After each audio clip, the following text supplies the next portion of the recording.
The litigation seemed interminable and had in fact been complicated, but by the decision on the appeal, the judgment of the divorce court was confirmed. As to the assignment of the child, the father, who though bespattered from head to foot, had made good his case, was in pursuance of this triumph appointed to keep her. It was not so much that the mother's character had been more absolutely damaged, as that the brilliancy of a lady's complexion, and this lady's in court, was immensely remarked, might be more regarded as showing the spots attached however to the second pronouncement, was a condition that detracted for Beale Farange from its sweetness and order, that he should refund to his late wife the £2,600 put down by her, as it was called some 3 years before, in the interest of the child's maintenance, and precisely on a proved understanding that he would take no proceedings, a sum of which he had had the administration, and of which he could render not the least account. The obligation thus attributed to her adversary was no small balm to Ida's resentment. It drew a part of the sting from her defeat, and compelled Mr. Farange perceptibly to lower his crest. He was unable to produce the money, or to raise it in any way, so that after a squabble scarcely less public, and scarcely more decent than the original shock of battle, his only issue from his predicament was a compromise proposed by his legal advisers, and finally accepted by hers. His debt was by this arrangement remitted to him, and the little girl disposed of in a manner worthy of the judgment seat of Solomon. She was divided in two, and the portions tossed impartially to the disputants. They would take her in rotation for 6 months at a time. She would spend half the year with each. This was odd justice in the eyes of those who still blinked in the fierce light projected from the tribunal, a light in which neither parent figured in the least as a happy example to youth and innocence. What was to have been expected on the evidence was the nomination in loco parentis of some proper third person, some respectable, or at least some presentable friend. Apparently, however, the circle of the Faranges had been scanned in vain for any such ornament, so that the only solution finally meeting all the difficulties was, save that of sending Maisie to a home, the partition of the tutelary office in the manner I have mentioned. There were more reasons for her parents to agree to it than there had ever been for them to agree to anything, and they now prepared with her help to enjoy the distinction that waits upon vulgarity. Sufficiently attested their rupture had resounded, and after being perfectly insignificant together, they would be decidedly striking apart, had they not produced an impression that warranted people, in looking for appeals in the newspapers for the rescue of the little owner, reverberation, amid a vociferous public, of the idea that some movement should be started, or some benevolent person should come forward. A good lady came indeed a step or two. She was distantly related to Mrs. Farange, to whom she proposed that, having children and nurseries wound up and going, she should be allowed to take home the bone of contention, and by working it into her system, relieve at least one of the parents. This would make every time for Maisie, after her inevitable 6 months, with Beale, much more of a change. More of a change, Ida cried.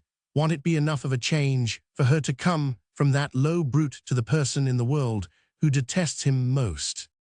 No, because you detest him so much that you'll always talk to her about him.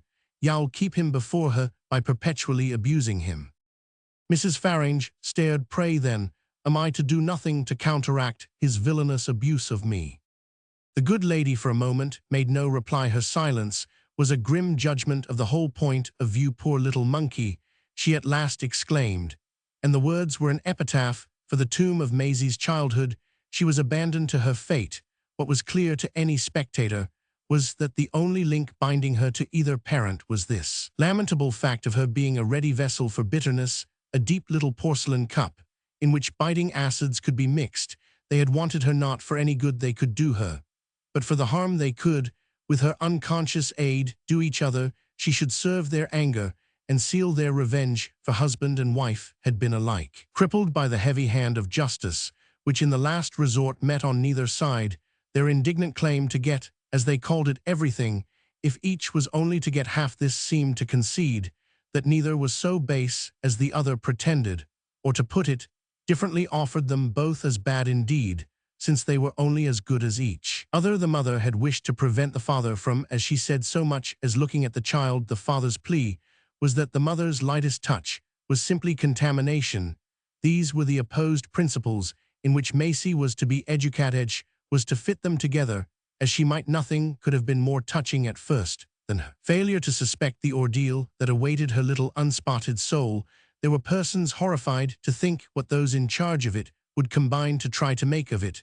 No one could conceive in advance that they would be able to make nothing Roman 99. This was a society in which, for the most part, people were occupied only with chatter. But the disunited couple had at last grounds for expecting a time of high activity. They girded their loins. They felt as if the quarrel had only begun. They felt indeed more married than ever, inasmuch as what marriage had mainly suggested to them was the unbroken opportunity to quarrel. There had been sides before, and there were sides as much as ever for the sider too. The prospect opened out, taking the pleasant form of a superabundance of matter for desultory conversation. The many friends of the pharynges drew together to differ about them. Contradiction grew young again over teacups and cigars. Everybody was always assuring everybody of something very shocking, and nobody would have been jolly if nobody had been outrageous. The pair appeared to have a social attraction which failed merely as regards each other. It was indeed a great deal to be able to say for Ida that no one but Beale desired her blood, and for Beale that if he should ever have his eyes scratched out, it would be only by his wife. It was generally felt, to begin with, that they were awfully good-looking. They had really not been analyzed to a deeper residuum. They made up together, for instance, some 12 feet 3 of stature, and nothing was more discussed than the apportionment of this quantity.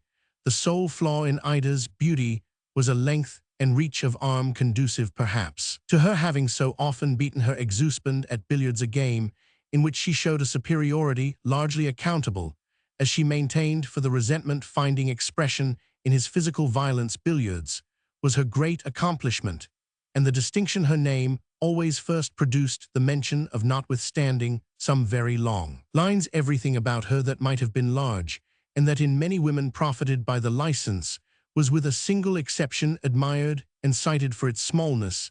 The exception was her eyes, which might have been of mere regulation size, but which overstepped the modesty of nature. Her mouth, on the other hand, was barely perceptible, and odds were freely taken as to the measurement of her waist. She was a person who, when she was outhand, she was always outproduced everywhere, a sense of having been seen, often the sense, indeed, of a kind of abuse of visibility, so that it would have been in the usual places rather vulgar to wonder at her. Strangers only did that, but they too. The amusement of the familiar did it very much. It was an inevitable way of betraying an alien habit. Like her husband, she carried clothes, carried them as a train carries passengers.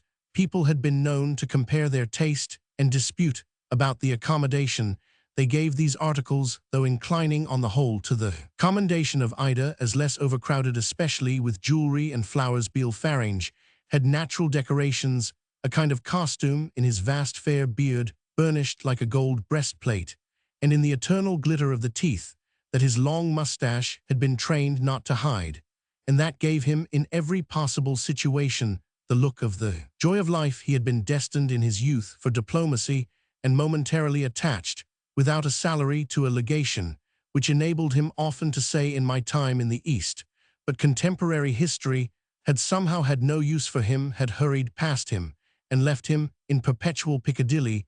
Everyone knew what he had, only 2,500. Poor Ida, who had run through everything, had now nothing but her carriage, and her paralyzed uncle, this old brute, as he was called, was supposed to have a lot put away. The child was provided for thanks to a crafty godmother, a defunct aunt of Beale's, who had left her something in such a manner that the parents could appropriate only the income. The child was provided for, but the new arrangement was inevitably confounding to a young intelligence intensely aware that something had happened which must matter a good deal, and looking anxiously out for the effects of so great a cause. It was to be the fate of this patient little girl to see much more than she at first understood, but also, even at first, to understand much more than any little girl, however patient, had perhaps ever understood before. Only a drummer boy in a ballad or a story could have been so. In the thick of the fight she was taken into the confidence of passions on which she fixed just the stare she might have had for images bounding across the wall in the slide of a magic lantern. Her little world was phantasmagoric, strange shadows dancing on a sheet It was as if the whole performance had been given for her might of a half-scared infant in a great dim theater. She was in short introduced to life with a liberality in which the selfishness of others found its account, and there was nothing to avert the sacrifice but the modesty of her youth. Her first term was with her father, who spared her only in not letting her have the wild letters addressed to her by her mother. He confined himself to holding them up at her and shaking them while he showed his teeth, and then amusing her by the way he chucked them across the room bang into the fire. Even at that moment, however, she had a scared anticipation of fatigue, a guilty sense of not rising to the occasion, feeling the charm of the violence with which the stiff, unopened envelopes, whose big monograms Ida bristled with monograms would have liked to see, were made to whiz like dangerous missiles through the air. The greatest effect of the great cause was her own greater importance, chiefly revealed to her in the larger freedom with which she was handled, pulled hither and thither and kissed, and the proportionately greater niceness she was obliged to show her features had somehow become prominent. They were so perpetually nipped by the gentlemen who came to see her father, and the smoke of whose cigarettes went into her face. Some of these gentlemen made her strike matches and light their cigarettes. Others, holding her on knees, violently jolted, pinched the calves of her legs, till she shrieked. Her shriek was much admired and reproached them with being toothpicks. The words stuck in her mind and contributed to her feeling from this time that she was deficient in something that would meet the general desire. She found out what it was. It was a congenital tendency to the production of a substance to which Model, her nurse, gave a short, ugly name, a name painfully associated at dinner with the part of the joint that she didn't like. She had left behind her the time when she had no desires to meet none, at least save Model's, who in Kensington Gardens was always on the bench. When she came back to see if she had been playing too far, Model's desire was merely that she shouldn't do that, and she met it so easily that the only spots in that long brightness were the moments of her wondering what would become of her if on her rushing back there should be no Model on the bench. They still went to the gardens, but there was a difference even there. She was impelled perpetually to look at the legs of other children and ask her nurse if they were toothpicks. Model was terribly truthful. She always said, "Oh, my dear, you'll not find such another pair as your own." It seemed to have to do with something else. That Model often said, "You feel the strength, that's where it is, and you'll feel it still worse, you know." Thus from the first Maisie not only felt it, but knew she felt it. A part of it was the consequence of her father's telling her he felt it too, and telling Model in her presence that she must make a point of driving that home. She was familiar at the age of 6 with the fact that everything had been changed on her account, everything ordered to enable him to give himself up to her.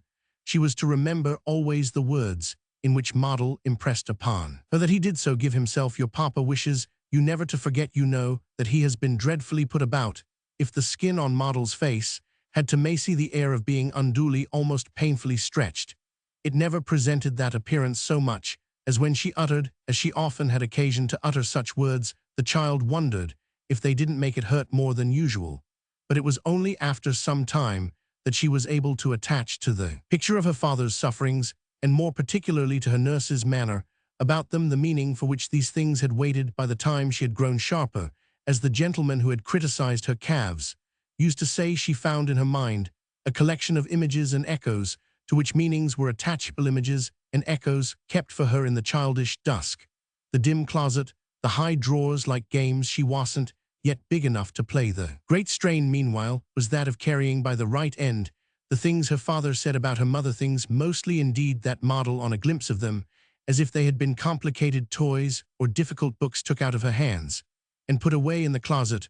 A wonderful assortment of objects of this kind she was to discover there later, all tumbled up too, with the things shuffled into the same receptacle that her mother had said about her father.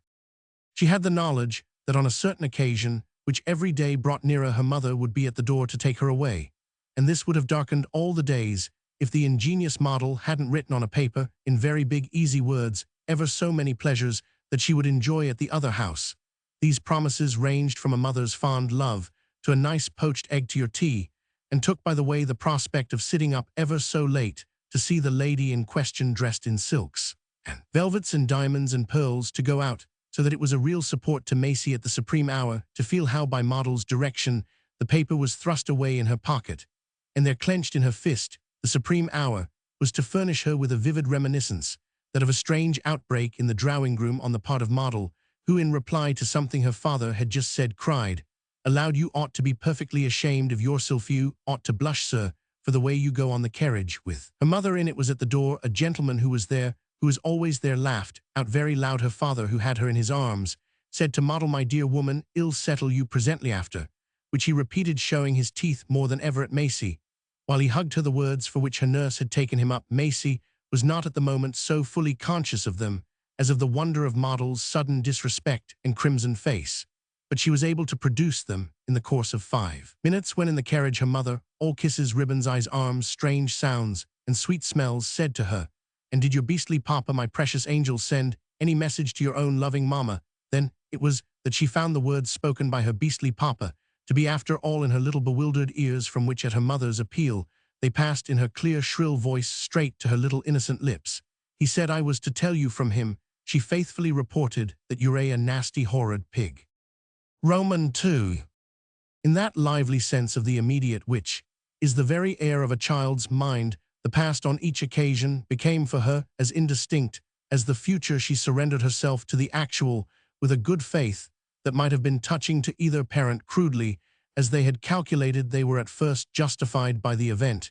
She was the little feathered shuttlecock they could fiercely keep flying between them, the evil they had. The gift of thinking, or pretending to think of each other, they poured into her little gravely-gazing soul as into a boundless receptacle, and each of them had doubtless the best conscience in the world, as to the duty of teaching her the stern truth that should be her safeguard against the other. She was at the age for which all stories are true, and all conceptions are stories. The actual was the absolute, the present alone was. Roman 508, the objurgation, for instance, launched in the carriage by her mother after she had at her father's bidding punctually performed, was a missive that dropped into her memory with the dry rattle of a letter falling into a pillar box. Like the letter, it was as part of the contents of a well-stuffed post-bag, delivered in due course at the right address. In the presence of these overflowings, after they had continued for a couple of years, the associates of either party sometimes felt that something should be done for what they called the real good, don't you know, of the child. The only thing done, however, in general, took place when it was sighingly remarked that she fortunately wasn't all the year round, where she happened to be at the awkward moment, and that furthermore, either from extreme cunning or from extreme stupidity, she appeared not to take things in. The theory of her stupidity, eventually embraced by her parents, corresponded with a great date in her small still life, the complete vision, private but final, of the strange office she filled. It was literally a moral revolution, and accomplished in the depths of her nature. The stiff dolls on the dusky shelves began to move their arms and legs. Old forms and phrases began to have a sense that frightened her.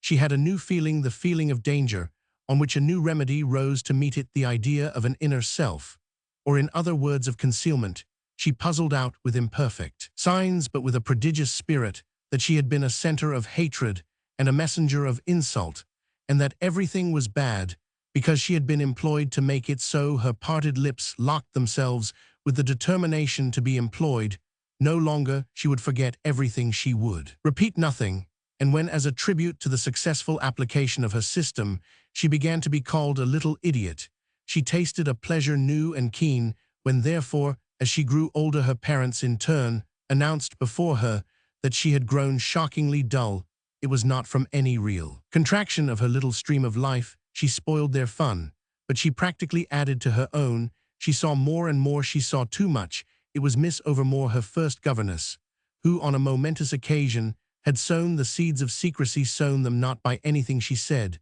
but by a roll of those fine eyes, which Maisie already admired. Model had become at this time, after alternations of residence, of which the child had no clear record, an image, faintly embalmed in the remembrance of hungry disappearances from the nursery and distressful lapses in the alphabet, sad embarrassments in particular when invited to recognize something her nurse described as the important letter H. Miss Overmore, however hungry, never disappeared. This marked her somehow as of higher rank, and the character was confirmed by a prettiness that Maisie supposed to be extraordinary Mrs. Faringe had described her as almost too pretty, and someone had asked what that mattered so long as Beale wasn't their Beale, or no Beale. Maisie had heard her mother reply, "I take her because she's a lady, and yet awfully poor, rather nice people, but there are 7 sisters at home, what do people mean?" Maisie didn't know what people meant, but she knew very soon all the names of all the sisters. She could say them off better than she could say the multiplication table. She privately wondered, moreover, though she never asked, about the awful poverty of which her companion also never spoke. Food, at any rate, came up by mysterious laws. Miss Overmore never, like Model, had on an apron, and when she ate, she held her fork with her little finger curled out. The child, who watched her at many moments, watched her particularly at that one. "I think you're a lovely," she often said to her. Even Mama, who was lovely too, had not such a pretty way with the fork. Maisie associated this showier presence with her now being big, knowing, of course, that nursery governesses were only for little girls who were not, as she said, really little. She vaguely knew further somehow that the future was still bigger than she, and that a part of what made it so was the number of governesses lurking in it, and ready to dart out everything that had happened when she was really little, was dormant everything, but the positive certitude bequeathed from afar by Model that the natural way for a child to have her parents was separate and successive, like her mutton and her pudding, or her bath and her nap. "Does he know he leased that?" was what she had vivaciously asked Miss Overmore on the occasion, which was so suddenly to lead to a change in her life. "Does he know?" Miss Overmore stared. She had a stocking pulled over her hand, and was pricking at it with a needle which she poised in the act. Her task was homely, but her movement, like all her movements, graceful. "Why, Papa, that he lies." "That's what Mama says I'm to tell him, that he lies, and he knows he lies." Miss Overmore turned very red, though she laughed out till her head fell back.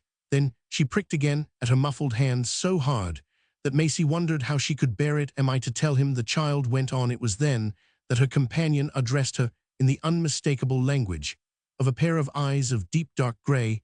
"I can't say no," they replied as distinctly as possible. "I can't say no because I'm afraid of your Mama. Don't you see yet? How can I say yes after your Papa has been so kind to me, talking to me so long the other day, smiling and flashing his beautiful teeth at me, the time we met him in the park, the time when, rejoicing at the sight of us, he left the gentleman he was with, and turned and walked with us, stayed with us for half an hour." Somehow, in the light of Miss Overmore's lovely eyes, that incident came back to Maisie with a charm it hadn't had at the time, and this, in spite of the fact that after it was over her governess had never but once alluded to it on their way home, when Papa had quitted them. She had expressed the hope that the child wouldn't mention it to Mama. Maisie liked her so, and had so the charmed sense of being liked by her, that she accepted this remark as settling the matter and wonderingly conformed to it.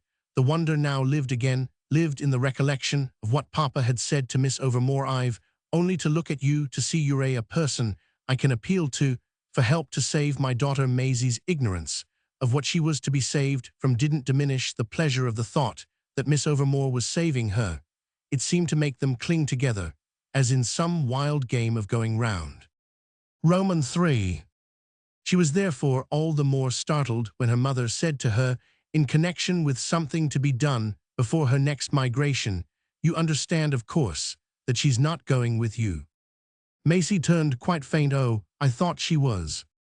"It doesn't in the least matter. You know what you think," Mrs. Faringe loudly replied, "and you had better indeed. For the future, Miss, learn to keep your thoughts to yourself." This was exactly what Maisie had already learned, and the accomplishment was just the source of her mother's irritation. It was of a horrid little critical system, a tendency, in her silence, to judge her elders, that this lady suspected her liking, as she did for her own part, a child to be simple and confiding. She liked also to hear the report of the wax she administered to Mr. Faringe's character, to his pretensions to peace of mind. The satisfaction of dealing them diminished when nothing came back. The day was at hand, and she saw it when she should feel more delight in hurling Maisie at him than in snatching her away, so much so that her conscience winced under the acuteness of a candid friend who had remarked that the real end of all their tugging would be that each parent would try to make the little girl a burden to the other, a sort of game in which a fond mother clearly wouldn't show to advantage the prospect of not showing to advantage a distinction in which she held she had never failed begot in Ida Farange an ill humor, of which several persons felt the effect. She determined that Beale at any rate should feel it. She reflected afresh that in the study of how to be odious to him, she must never give way. Nothing could incommode him more than not to get the good for the child of a nice female appendage, who had clearly taken a fancy to her. One of the things Ida said to the appendage was that Beale's was a house in which no decent woman could consent to be seen.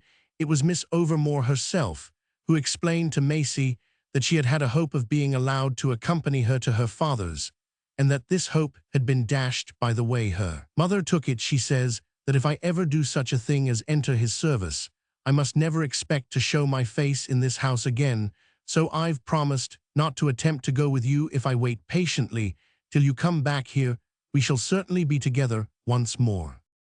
Waiting patiently, and above all waiting till she should come back, there seemed to Maisie a long way round. It reminded her of all the things she had been told first and last that she should have if she'd be good, and that in spite of her goodness she had never had it all. Then I'll take care of me at Papa's. Heaven only knows, my own precious Miss Overmore replied, tenderly embracing her. There was indeed no doubt that she was dear to this beautiful friend. What could have proved it better than the fact that before a week was out, in spite of their distressing separation, and her mother's prohibition, and Miss Overmore's scruples, and Miss Overmore's promise, the beautiful friend had turned up at her father's. The little lady already engaged there to come by the hour, a fat dark little lady with a foreign name and dirty fingers, who wore throughout a bonnet that had at first given her a deceptive air, too soon dispelled, of not staying long, besides asking her pupil questions that had nothing to do with lessons, questions that Beale Farange himself, when 2 or 3 were repeated to him, admitted to be awfully Lothai's strange apparition, faded before the bright creature who had braved everything for Maisie's sake. The bright creature told her little charge frankly what had happened, that she had really been unable to hold out. She had broken her vow to Mrs. Farange. She had struggled for 3 days, and then had come straight to Maisie's papa and told him the simple truth. She adored his daughter. She couldn't give her up. She'd make for her any sacrifice. On this basis, it had been arranged that she should stay. Her courage had been rewarded. She left Maisie in no doubt as to the amount of courage she had required. Some of the things she said made a particular impression on the child. Her declaration, for instance, that when her pupil should get older she'd understand better just how dreadfully bold a young lady to do exactly what she had done had to be. Fortunately, your papa appreciates it. He appreciates it immensely. That was one of the things Miss Overmore also said, with a striking insistence on the adverb. Maisie herself was no less impressed with what this martyr had gone through, especially after hearing of the terrible letter that had come from Mrs. Farange. Mama had been so angry that, in Miss Overmore's own words, she had loaded her with insult proof enough indeed that they must never look forward to being together again under Mama's roof. Mama's roof, however, had its turn this time for the child of appearing but remotely contingent, so that to reassure her there was scarce a need of her companion's secret solemnly confided probability. There would be no going back to Mama at all. It was Miss Overmore's private conviction, and a part of the same communication, that if Mr. Farange's daughter would only show a really marked preference, she would be backed up by public opinion in holding on to him. Poor Maisie could scarcely grasp that incentive, but she could surrender herself to the day she had conceived her first passion, and the object of it was her governess. It hadn't been put to her, and she couldn't, or at any rate she didn't put it to herself, that she liked Miss Overmore better than she liked Papa. But it would have sustained her, under such an imputation, to feel herself able to reply that Papa, too, liked Miss Overmore exactly as much. He had particularly told her so. Besides, she could easily see it. Roman 4. All this led her on, but it brought on her fate as well the day when her mother would be at the door in the carriage, in which Maisie now rode on no occasions. But these there was no question at present of Miss Overmore's going back with her. It was universally recognized that her quarrel with Mrs. Farange was much too acute. The child felt it from the first. There was no hugging nor exclaiming as that lady drove her away. There was only a frightening silence, unenlivened even by the invidious enquiries of former years, which culminated, according to its stern nature, in a still more frightening old woman, a figure awaiting her on the very doorstep. "You're to be under this lady's care," said her mother. "Take her, Mrs. Wicks," she added, addressing the figure impatiently, and giving the child a push from which Maisie gathered that she wished to set Mrs. Wicks an example of energy. Mrs. Wicks took her, and Maisie felt the next day would never let her go. She had struck her at first just after Miss Overmore's terrible, but something in her voice at the end of an hour touched the little girl in a spot that had never even yet been reached. Maisie knew later what it was, though doubtless she couldn't have made a statement of it. These were things that a few days' talk with Mrs. Wicks quite lighted up. The principal one was a matter Mrs. Wicks herself always immediately mentioned. She had had a little girl quite of her own, and the little girl had been killed on the spot. She had had absolutely nothing else in all the world, and her affliction had broken her heart.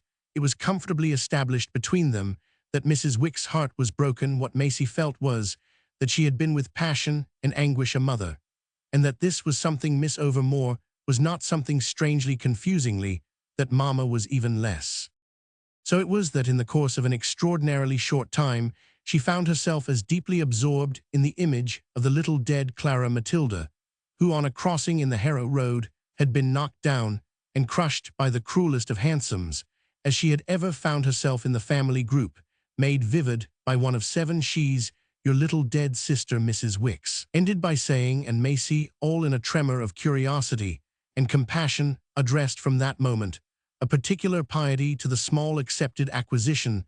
Somehow she wasn't a real sister, but that only made her the more romantic. It contributed to this view of her that she was never to be spoken of in that character to anyone else, least of all to Mrs. Farange, who wouldn't care for her nor recognize the relationship. It was to be just an unutterable and inexhaustible little secret. With Mrs. Wicks, Maisie knew everything about her that could be known, everything she had said or done in her little mutilated life, exactly how lovely she was, exactly how her hair was curled, and her frocks were trimmed. Her hair came down far below her waist. It was of the most wonderful golden brightness, just as Mrs. Wicks' own had been a long time before. Mrs. Wicks' own was indeed very remarkable still, and Maisie had felt at first that she should never get on with it. It played a large part in the sad and strange appearance, the appearance as of a kind of greasy grayness, which Mrs. Wicks had presented on the child's arrival. It had originally been yellow, but time had turned that elegance to ashes, to a turbid, sallow, unvenerable white, still excessively abundant.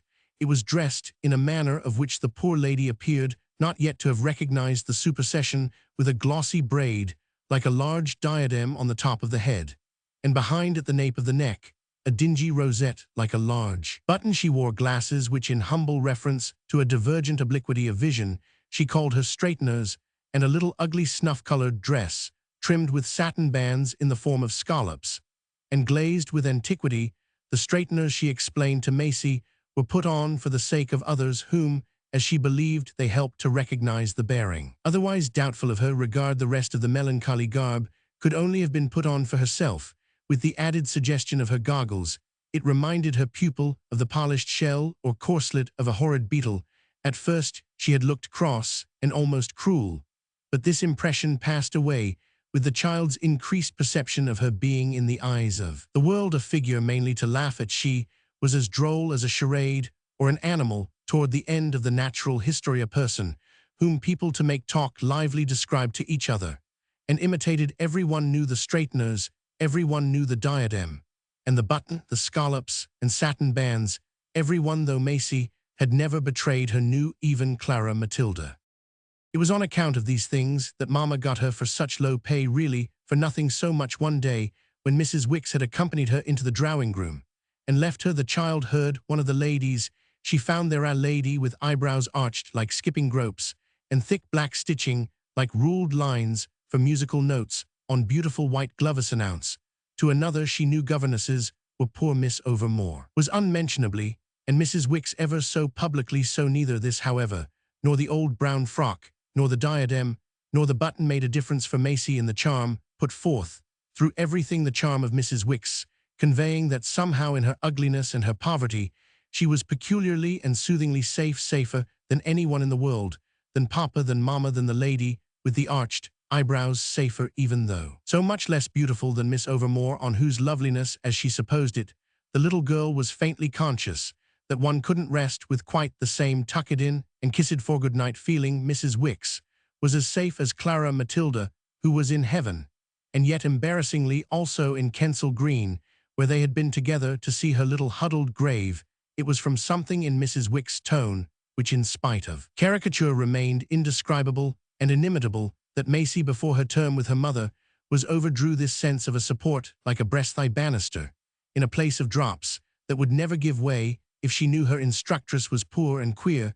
She also knew she was not nearly so qualified as Miss Overmore, who could say lots of dates straight off, letting you hold the book yourself, state the position of Malabar, play 6 pieces without notes, and in a sketch put in beautifully, the trees and houses and difficult parts. Maisie herself could play more pieces than Mrs. Wicks, who was moreover visibly ashamed of her houses and trees, and could only with the help of a smutty forefinger of doubtful legitimacy in the field of art do the smoke coming out of the chimneys. They dealt the governess and her pupil in subjects, but there were many the governess put off from week to week, and that they never got to at all. She only used to say, well, take, that in its proper order her order was a circle as vast as the untraveled globe. She had not the spirit of adventureth child, could perfectly see how many subjects she was afraid of. She took refuge on the firm ground of fiction, through which indeed there curled the blue river of truth. She knew swarms of stories, mostly those of the novels she had read, relating them with a memory that never faltered, and a wealth of detail that was Maisie's delight. They were all about love and beauty and countesses and wickedness. Her conversation was practically an endless narrative, a great garden of romance, with sudden vistas into her own life and gushing fountains of homeliness. These were the parts where they most lingered. She made the child take with her again every step of her long lame course, and think it beyond magic or monsters. Her pupil acquired a vivid vision of every one who had ever, in her phrase, knocked against her. Some of them, oh so hard, every one literally, but Mr. Wicks, her husband, as to whom nothing was mentioned save that he had been dead for ages. He had been rather remarkably absent from his wife's career, and Maisie was never taken to see his grave. The second parting from Miss Overmore had been bad enough, but this first parting from Mrs. Wicks was much worse. The child had lately been to the dentist's, and had a term of comparison for the screwed-up intensity of the scene. It was dreadfully silent, as it had been when her tooth was taken out. Mrs. Wicks had on that occasion grabbed her hand, and they had clung to each other with the frenzy of their determination not to scream. Maisie at the dentist's had been heroically still, but just when she felt most anguish had become aware of an audible shriek on the part of her companion, a spasm of stifled sympathy. This was reproduced by the only sound that broke their supreme embrace, when a month later the arrangement, as her periodical uprootings were called, played the part of the horrible forceps embedded in Mrs. Wicks' nature. As her tooth had been socketed in her gum, the operation of extracting her would really have been a case for chloroform. It was a hug that fortunately left nothing to say, for the poor woman's want of words at such an hour seemed to fall in with her want of everything. Maisie's alternate parent in the outermost vestibule liked the impertinence of crossing as much as that of his late wife's threshold, stood over them with his open watch and his still more open grin, while from the only corner of an eye on which something of Mrs. Wicks didn't impinge, the child saw at the door a brougham in which Miss Overmore also waited. She remembered the difference when 6 months before she had been torn from the breast of that more spirited protectress, Miss Overmore. Then also in the vestibule, of course in the other one, had been thoroughly audible and voluble. Her protest had rung out bravely, and she had declared that something her pupil didn't know exactly what was, a regular wicked shame, that had at the time dimly recalled to Maisie the faraway moment of Model's great outbreak. There seemed always to be shames connected in one way or another with her migrations at present. While Mrs. Wicks' arms tightened and the smell of her hair was strong, she further remembered how in pacifying Miss Overmore Papa had made use of the words "you dear old duck," an expression which by its oddity had stuck fast in her young mind, having moreover a place well prepared for it there by what she knew of the governess, whom she now always mentally characterized as the pretty one. She wondered whether this affection would be as great as before. That would at all events be the case with the prettiness Maisie could see in the face which showed brightly at the window of the brougham. The brougham was a token of harmony of the fine conditions Papa would this time offer. He had usually come for her in a hansom with a four-wheeler behind for the boxes. The four-wheeler with the boxes on it was actually there.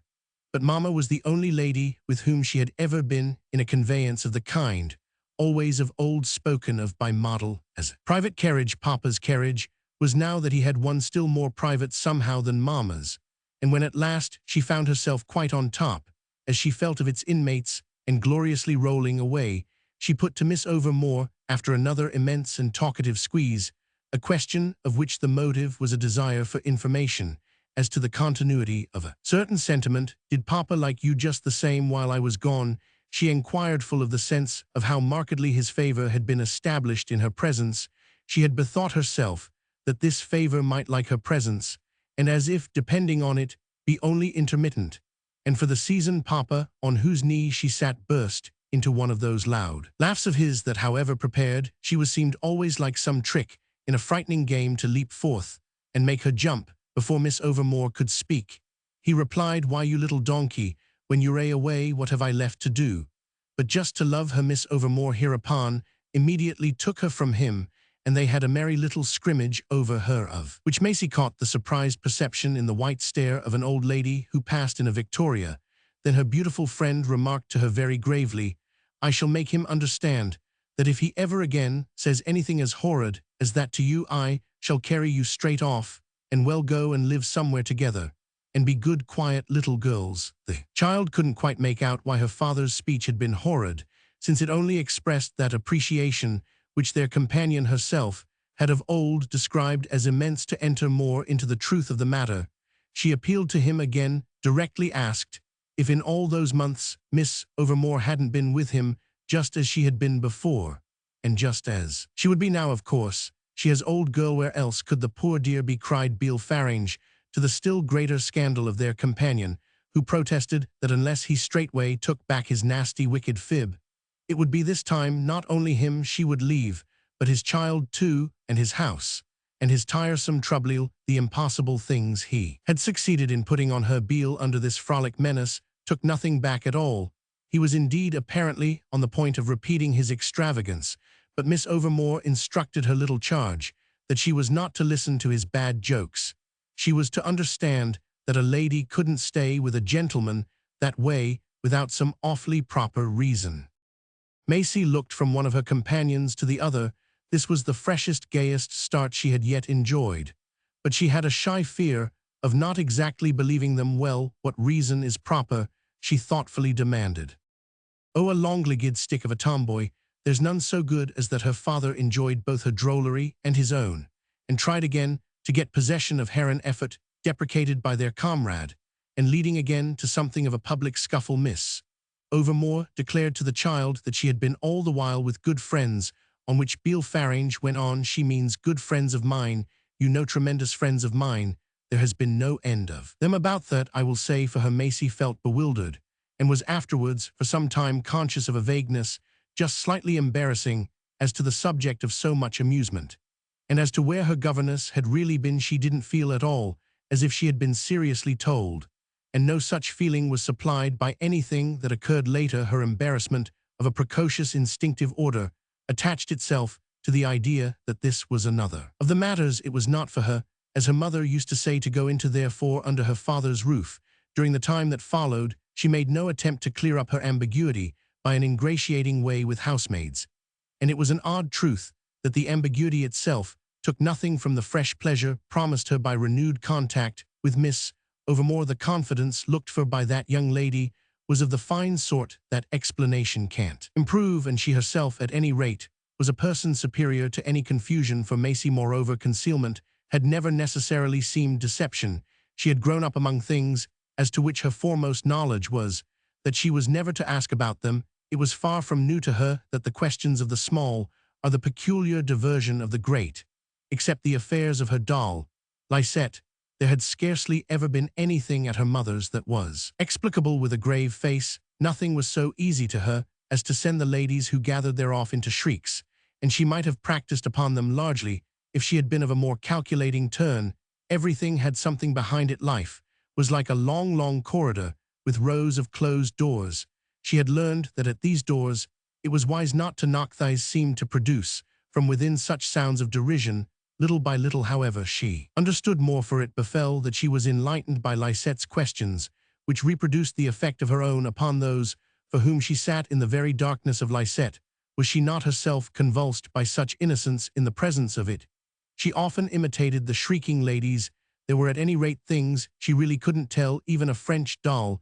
She could only pass on her lessons and study to produce on Lysette the impression of having mysteries in her life, wondering the while whether she succeeded in the air of shading off like her mother into the unknowable.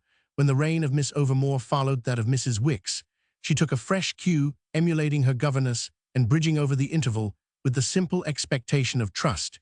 Yes, there were matters one couldn't go into with a pupil. There were, for instance, days when, after prolonged absence, Lysette, watching her take off her things, tried hard to discover where she had been. Well, she discovered a little, but never discovered all. There was an occasion when, on her being particularly indiscreet, Maisie replied to Heran precisely about the motive of a disappearance. As Maisie had once been replied to by Mrs. Faringe, "Find out for yourself." She mimicked her mother's sharpness, but she was rather ashamed afterwards, though as to whether of the sharpness or of the mimicry was not quite clear. Romans 6. She became aware in time that this phase wouldn't have shown by lessons the care of her education, being now only one of the many duties devolving on Miss Overmore, a devolution, as to which she was present at various passages between that lady and her father, passages significant on either side of dissent, and even of displeasure.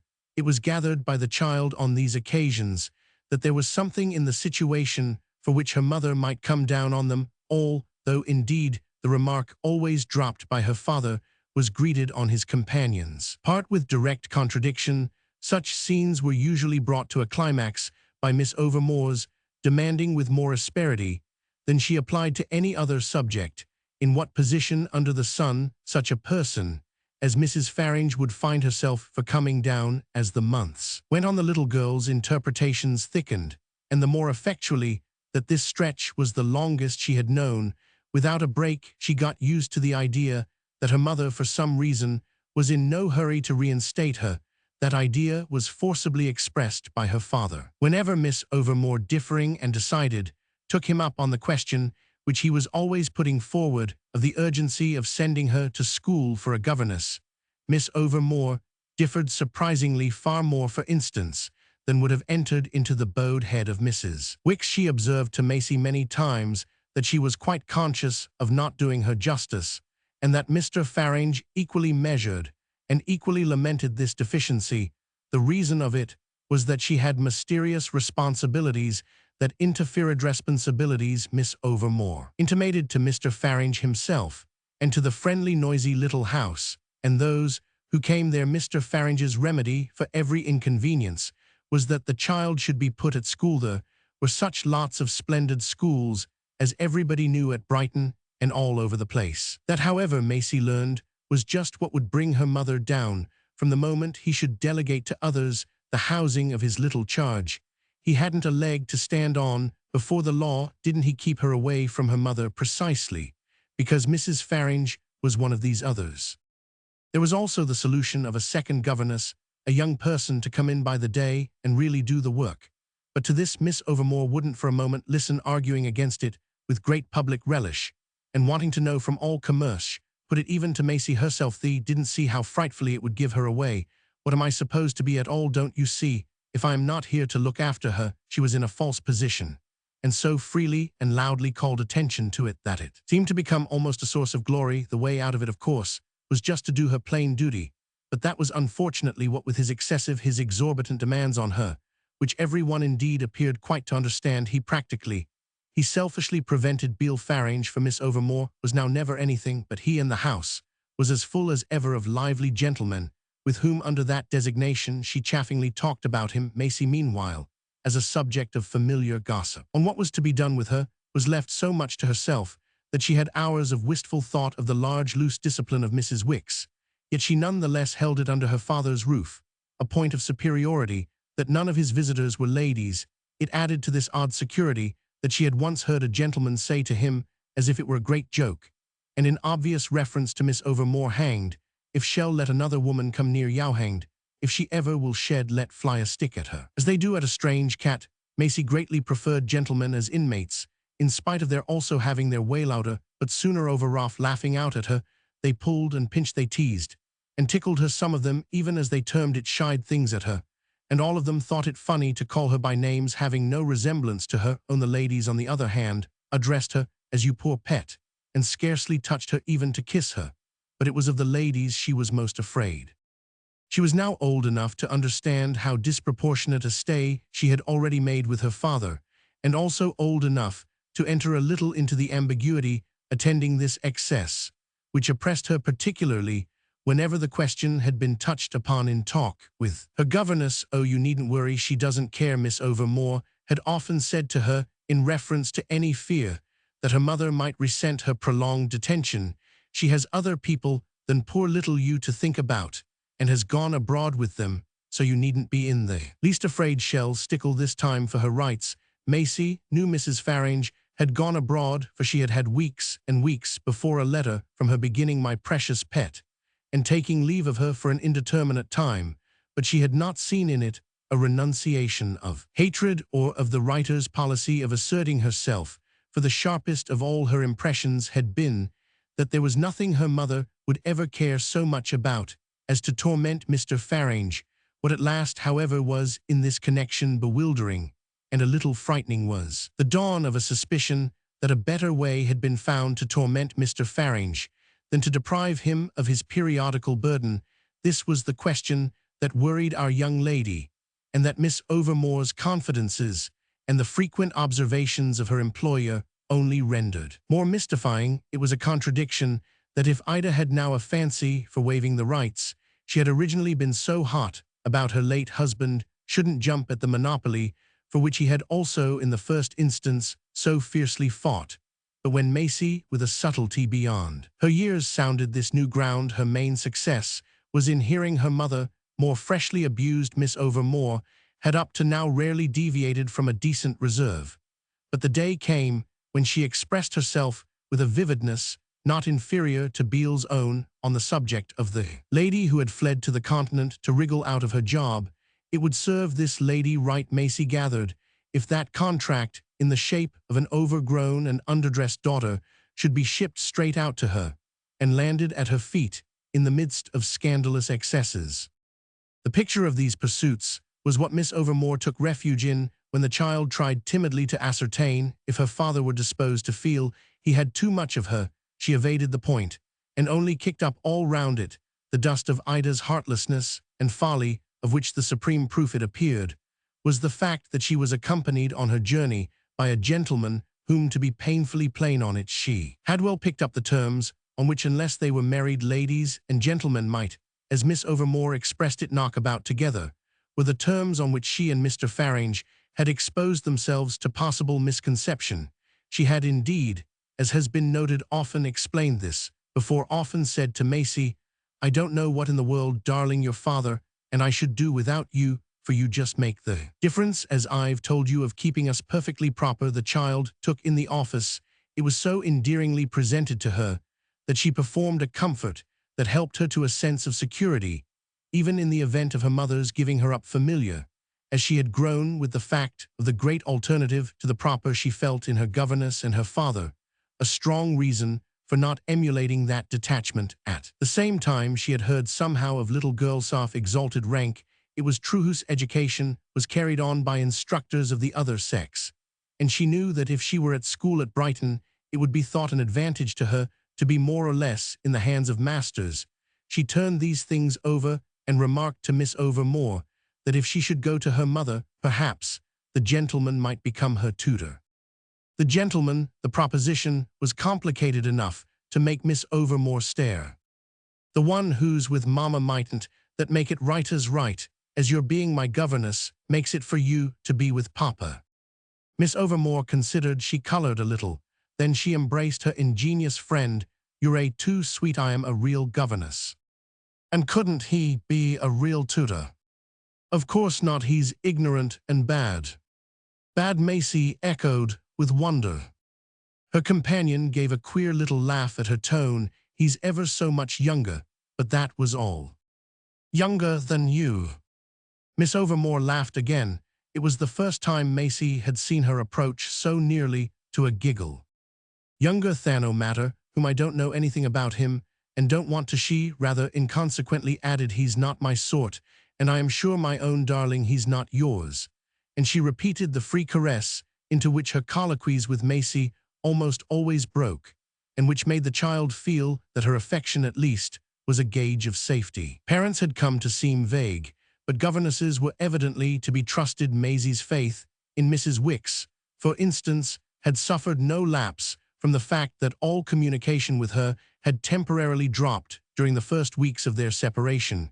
Clara, Matilda's mamma, had repeatedly and dolefully written to her, and Maisie had answered with an enthusiasm controlled only by orthographical doubts, but the correspondence had been duly submitted to Miss Overmore, with the final effect of its not suiting her.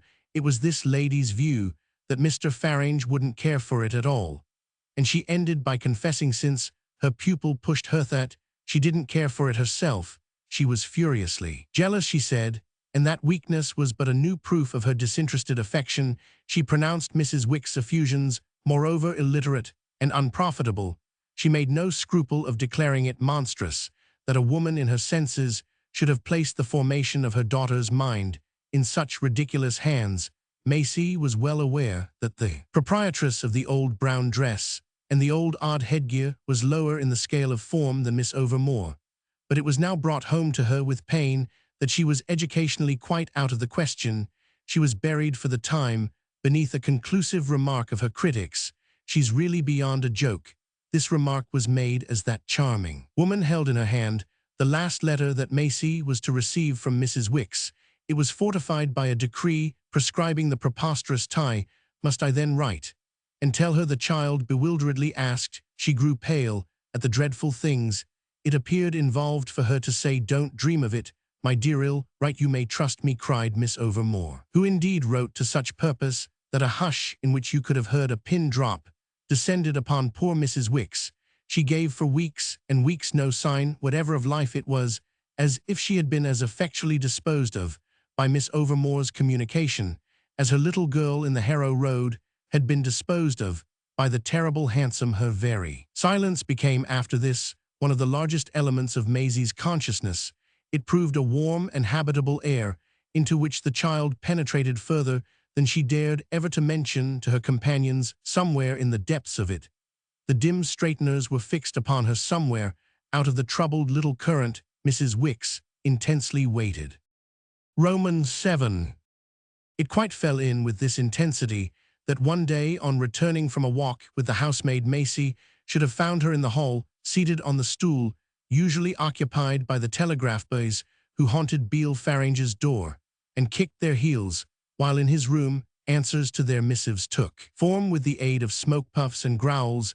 It had seemed to her on their parting that Mrs. Wicks had reached the last limits of the squeeze, but she now felt those limits to be transcended, and that the duration of her visitor's hug was a direct reply to Miss Overmore's veto. She understood in a flash how the visit had come to be possible, that Mrs. Wicks, watching her chance, must have slipped in under protection of the fact that Papa always tormented, in spite of arguments, with the idea of a school, had for a 3 days excursion to Brighton absolutely insisted on the attendance of her adversary. It was true that when Maisie explained their absence and their important motive, Mrs. Wicks wore an expression so peculiar that it could only have had its origin in surprise.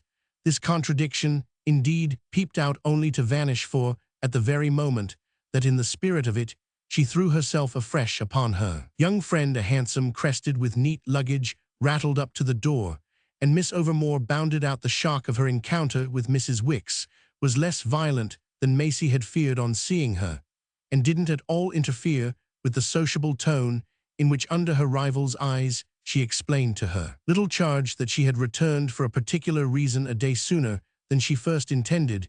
She had left Papain such nice lodgings at Brighton, but he would come back to his dear little home on the morrow. As for Mrs. Wicks, Papa's companion supplied Maisie in later converse with the right word for the attitude of this personage.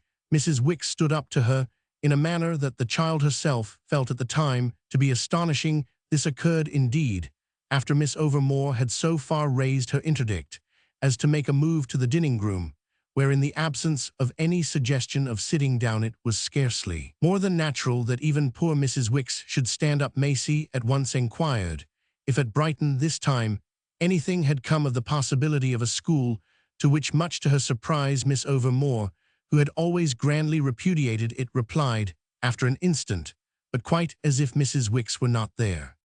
"It may be, darling, that something will come. The objection, I must tell you, has been quite removed." At this it was still more startling to hear Mrs. Wicks speak out with great firmness. "I don't think, if you'll allow me to say so, that there's any arrangement by which the objection can be removed. What has brought me here today is that I've a message for Maisie from dear Mrs. Farring." The child's heart gave a great thump. "Oh, Mamma's come back." "Not yet, sweet love, but she's coming," said Mrs. Wicks, "and she has most thoughtfully, you nosent me on to prepare you." "To prepare her for what, pray?" asked Miss Overmore, whose first smoothness began with this news to be ruffled. Mrs. Wicks quietly applied her straighteners to Miss Overmore's flushed beauty. "Well, miss, for a very important communication." "Can't dear Mrs. Farring, as you so oddly call her, make her communications directly? Can't she take the trouble to write to her only daughter?" "The younger lady," demanded Maisie herself, "will tell you that it's months and months since she has had so much as a word from her." "Oh, but I've written to Mamma," cried the child, as if this would do quite as well. "That makes her treatment of you all the greater scandal," the governess in possession promptly declared. "Mrs. Farring is too well aware," said Mrs. Wicks, with sustained spirit, "of what becomes of her letters in this house." Maisie's sense of fairness hereupon interposed for her visitor.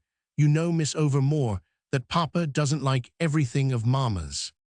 No one likes, my dear, to be made the subject of such language as your mother's letters contain. They were not fit for the innocent child to see," Miss Overmore observed to Mrs. Wicks. "Then I don't know what you complain of, and she's better without them. It serves every purpose that I am in Mrs. Farringer's confidence." Miss Overmore gave a scornful laugh. "Then you must be mixed up with some extraordinary proceedings." "None so extraordinary," cried Mrs. Wicks, turning very pale as to say horrible things about the mother to the face of the helpless daughter. "Things not a bit more horrible, I think," Miss Overmore returned, "than those you, madam, appear to have come here to say about the father." Mrs. Wicks looked for a moment hard at Maisie, and then turning again to this witness spoke with a trembling voice. "I came to say nothing about him, and you must excuse Mrs. Farring and me if we're not so above all reproach as the companion of his travels." The young woman thus described stared at the apparent breadth of the description. She needed a moment to take it in. Maisie, however, gazing solemnly from one of the disputants to the other, noted that her answer, when it came perched upon smiling lips, "It will do quite as well, no doubt, if you come up to the requirements of the companion of Mrs. Farringer's." Mrs. Wicks broke into a queer laugh. It sounded to Maisie an unsuccessful imitation of a neigh. "That's just what I am here to make known, how perfectly the poor lady comes up to them herself." She held up her head at the child. "You must take your mamma's message, Maisie, and you must feel that her wishing me to come to you with it this way is a great proof of interest and affection. She sends you her particular love and announces to you that she's engaged to be married to Sir Claude." "Sir Claude," Maisie wonderingly echoed, but while Mrs. Wicks explained that this gentleman was a dear friend of Mrs. Farringer's, who had been of great assistance to her in getting to Florence, and in making herself comfortable there for the winter, she was not too violently shaken to perceive her old friend's enjoyment of the effect of this news on Miss Overmore. That young lady opened her eyes very wide. She immediately remarked that Mrs. Farringer's marriage would of course put an end to any further pretension to take her daughter back. Mrs. Wicks inquired with astonishment why it should do anything of the sort, and Miss Overmore gave as an instant reason that it was clearly but another dodge in a system of dodges. She wanted to get out of the bargain. Why else had she now left Maisie on her father's hands weeks, and weeks beyond the time about which she had originally made such a fuss? It was vain for Mrs. Wicks to represent, as she speciously proceeded to doth, that all this time would be made up as soon as Mrs. Farring returned. She, Miss Overmore, knew nothing, thank heaven, about her confederate, but was very sure any person capable of forming that sort of relation with the lady in Florence would easily agree to object to the presence in his house of the fruit of a union, that his dignity must ignore it was a game like another. And Mrs. Wick's visit was clearly the first move in it Maisie found. This exchange of asperities a fresh incitement to the unformulated fatalism in which her sense of her own career had long since taken refuge, and it was the beginning for her of a deeper prevision that in spite of Miss Overmore's brilliancy and Mrs. Wick's passion, she should live to see a change in the nature of the struggle she appeared to have come into the world to produce. It would still be essentially a struggle, but its object would now be not to receive her. Mrs. Wicks, after Miss Overmore's last demonstration, addressed herself wholly to the little girl, and drawing from the pocket of her dingy old pelisse a small flat parcel, removed its envelope, and wished to know if that looked like a gentleman who wouldn't be nice to everybody, let alone to a person he would be so sure to find so nice. Mrs. Faringe, in the candor of newfound happiness, had enclosed a cabinet photograph of Sir Claude, and Maisie lost herself in admiration of the fair smooth face, the regular features, the kind eyes, the amiable air, the general glossiness and smartness of her prospective stepfather, only vaguely puzzled to suppose herself now with two fathers at once. Her researches had hitherto indicated that to incur a second parent of the same sex, you had usually to lose the first. Isn't he sympathetic? Asked Mrs. Wicks, who had clearly, on the strength of his charming portrait, made up her mind that Sir Claude promised her a future. You can see, I hope, she added with much expression, that he's a perfect gentleman. Maisie had never before heard the word sympathetic applied to anybody's face. She heard it with pleasure, and from that moment it agreeably remained with her. She testified, moreover, to the force of her own perception in a small soft sigh of response to the pleasant eyes that seemed to seek her acquaintance, to speak to her directly. He's quite lovely, she declared to Mrs. Wicks, then eagerly, irrepressibly, as she still held the photograph, and Sir Claude continued to fraternize. Oh, can't I keep it? She broke out. No sooner had she done so than she looked up from it at Miss Overmore. This was with the sudden instinct of appealing to the authority that had long ago impressed on her that she mustn't ask for things. Miss Overmore, to her surprise, looked distant and rather odd, hesitating, and giving her time to turn again to Mrs. Wicks.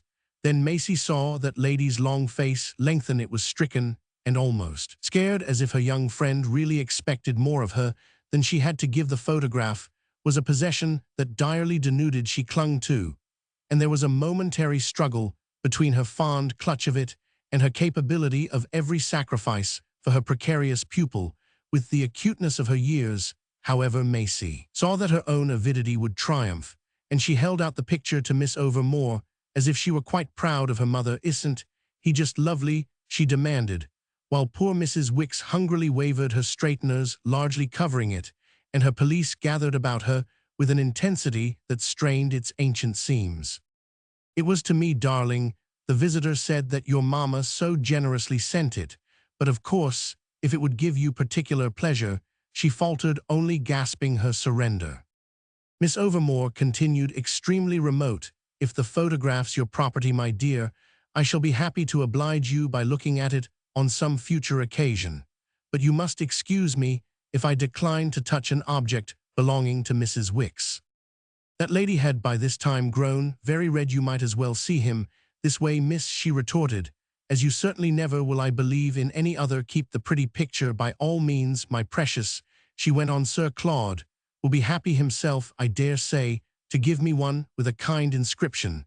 The pathetic quaver of this brave boast was not lost on Maisie, who threw herself so gratefully on the speaker's neck that when they had concluded their embrace, the public tenderness of which she felt made up for the sacrifice she imposed, their companion had had time to lay a quick hand on Sir Claude, and with a glance at him, or not, whisk him effectually out of sight, released from the child's arms. Mrs. Wicks looked about for the picture, then she fixed Miss Overmore with a hard, dumb stare, and finally, with her eyes on the little girl again, achieved the grimmest of smiles. Well, nothing matters, Maisie, because there's another thing your mamma wrote about. She has made sure of me, even after her loyal hug. Maisie felt a bit of a sneak as she glanced at Miss Overmore for permission to understand this, but Mrs. Wicks left them in no doubt of what it meant. She has definitely engaged me for her return, And for yours then, you'll see for yourself. Maisie, on the spot, quite believed she should, but the prospect was suddenly thrown into confusion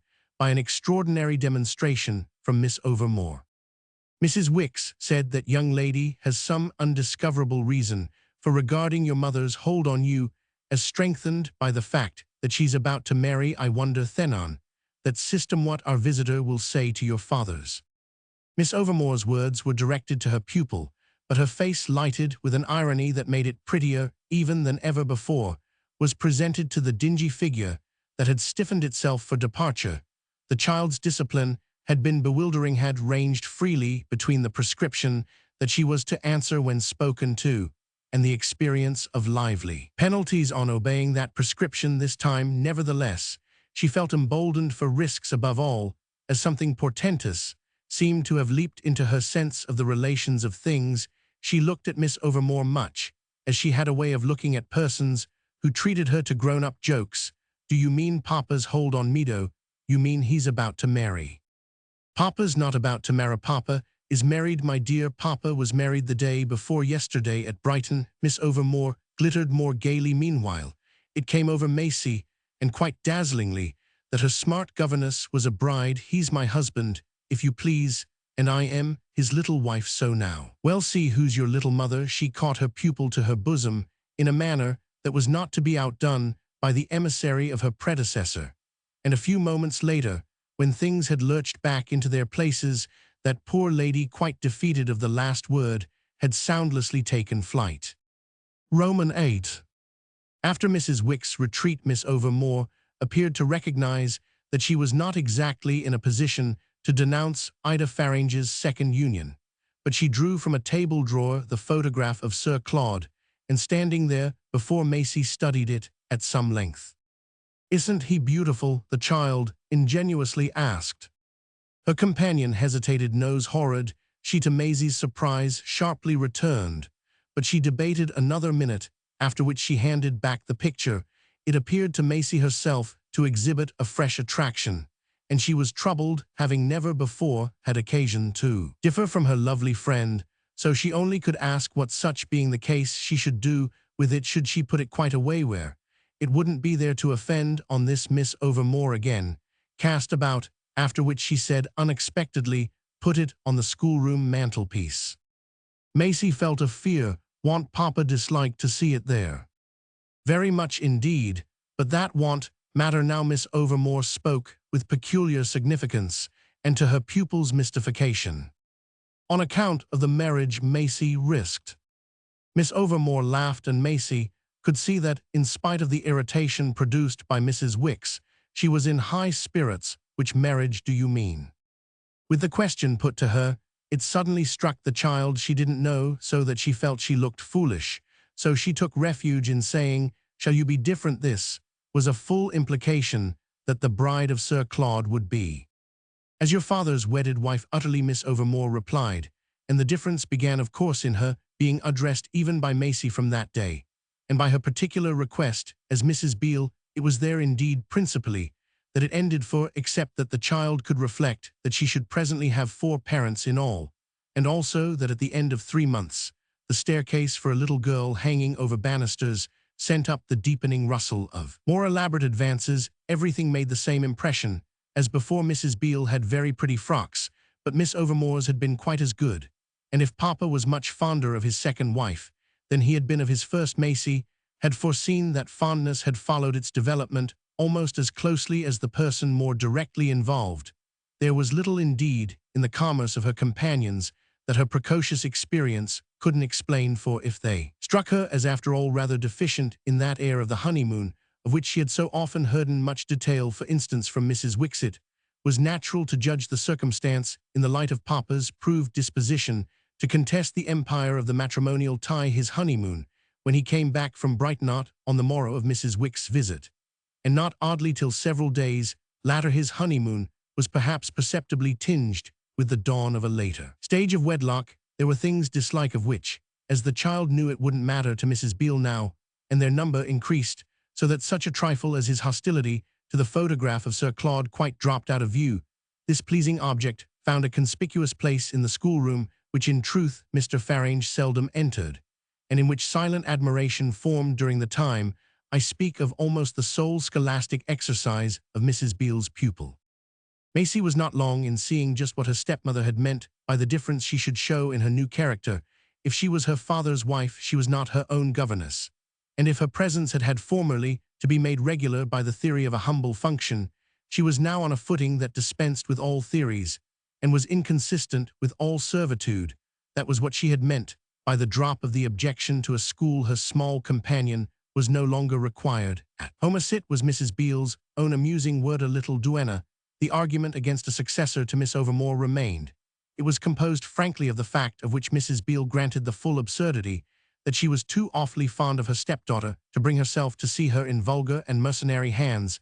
The note of this particular danger emboldened Maisie to put in a word for Mrs. Wicks, the modest measure of whose avidity she had taken from the first, but Mrs. Beale disposed afresh, effectually of a candidate who would be sure to act in some horrible and insidious way for Ida's interest, and who moreover was personally loathsome, and as ignorant as a fish. She made also no more of a secret of the awkward fact that a good school would be hideously expensive, and of the further circumstance, which seemed to put an end to everything, that when it came to the point Papa, in spite of his previous clamor, was really most nasty about paying. Would you believe Mrs. Beale confidentially asked of her little charge that he says I'm a worse expense than ever, and that a daughter and a wife together are really more than he can afford. It was thus that the splendid school at Brighton lost itself in the haze of larger questions, though the fear that it would provoke Ida to leap into the breach subsided with her quite shameless non-appearance. Her daughter and her successor were therefore left to gaze in united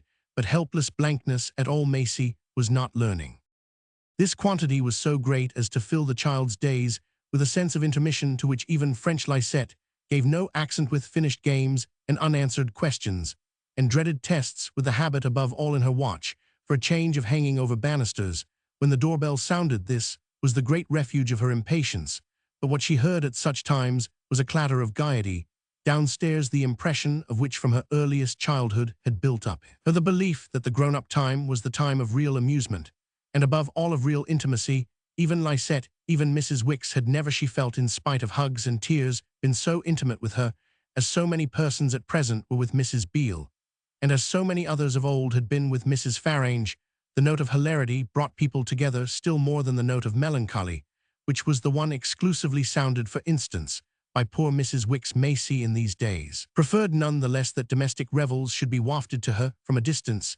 She felt sadly unsupported for facing the inquisition of the drawing-room. That was a reason the more for making the most of Susan Ash, who in her quality of under-housemaid moved at a very different level, and who none the less was much depended upon out of doors. She was a guide to peregrinations that had little in common with those intensely definite airings that had left with the child a vivid memory of the regulated mind of Model. There had been under Model's system no dawdles at shop windows, and no nudges in Oxford Street of I say look at her. There had been an inexorable treatment of crossings, and a serene exemption from the fear, thate specially at corners, of which she was yet weakly fond-haunted. The housemaid, the fear of being, as she ominously said, spoken to the dangers of the town, equally with its diversions, added to Maisie's sense of being untutored and unclaimed.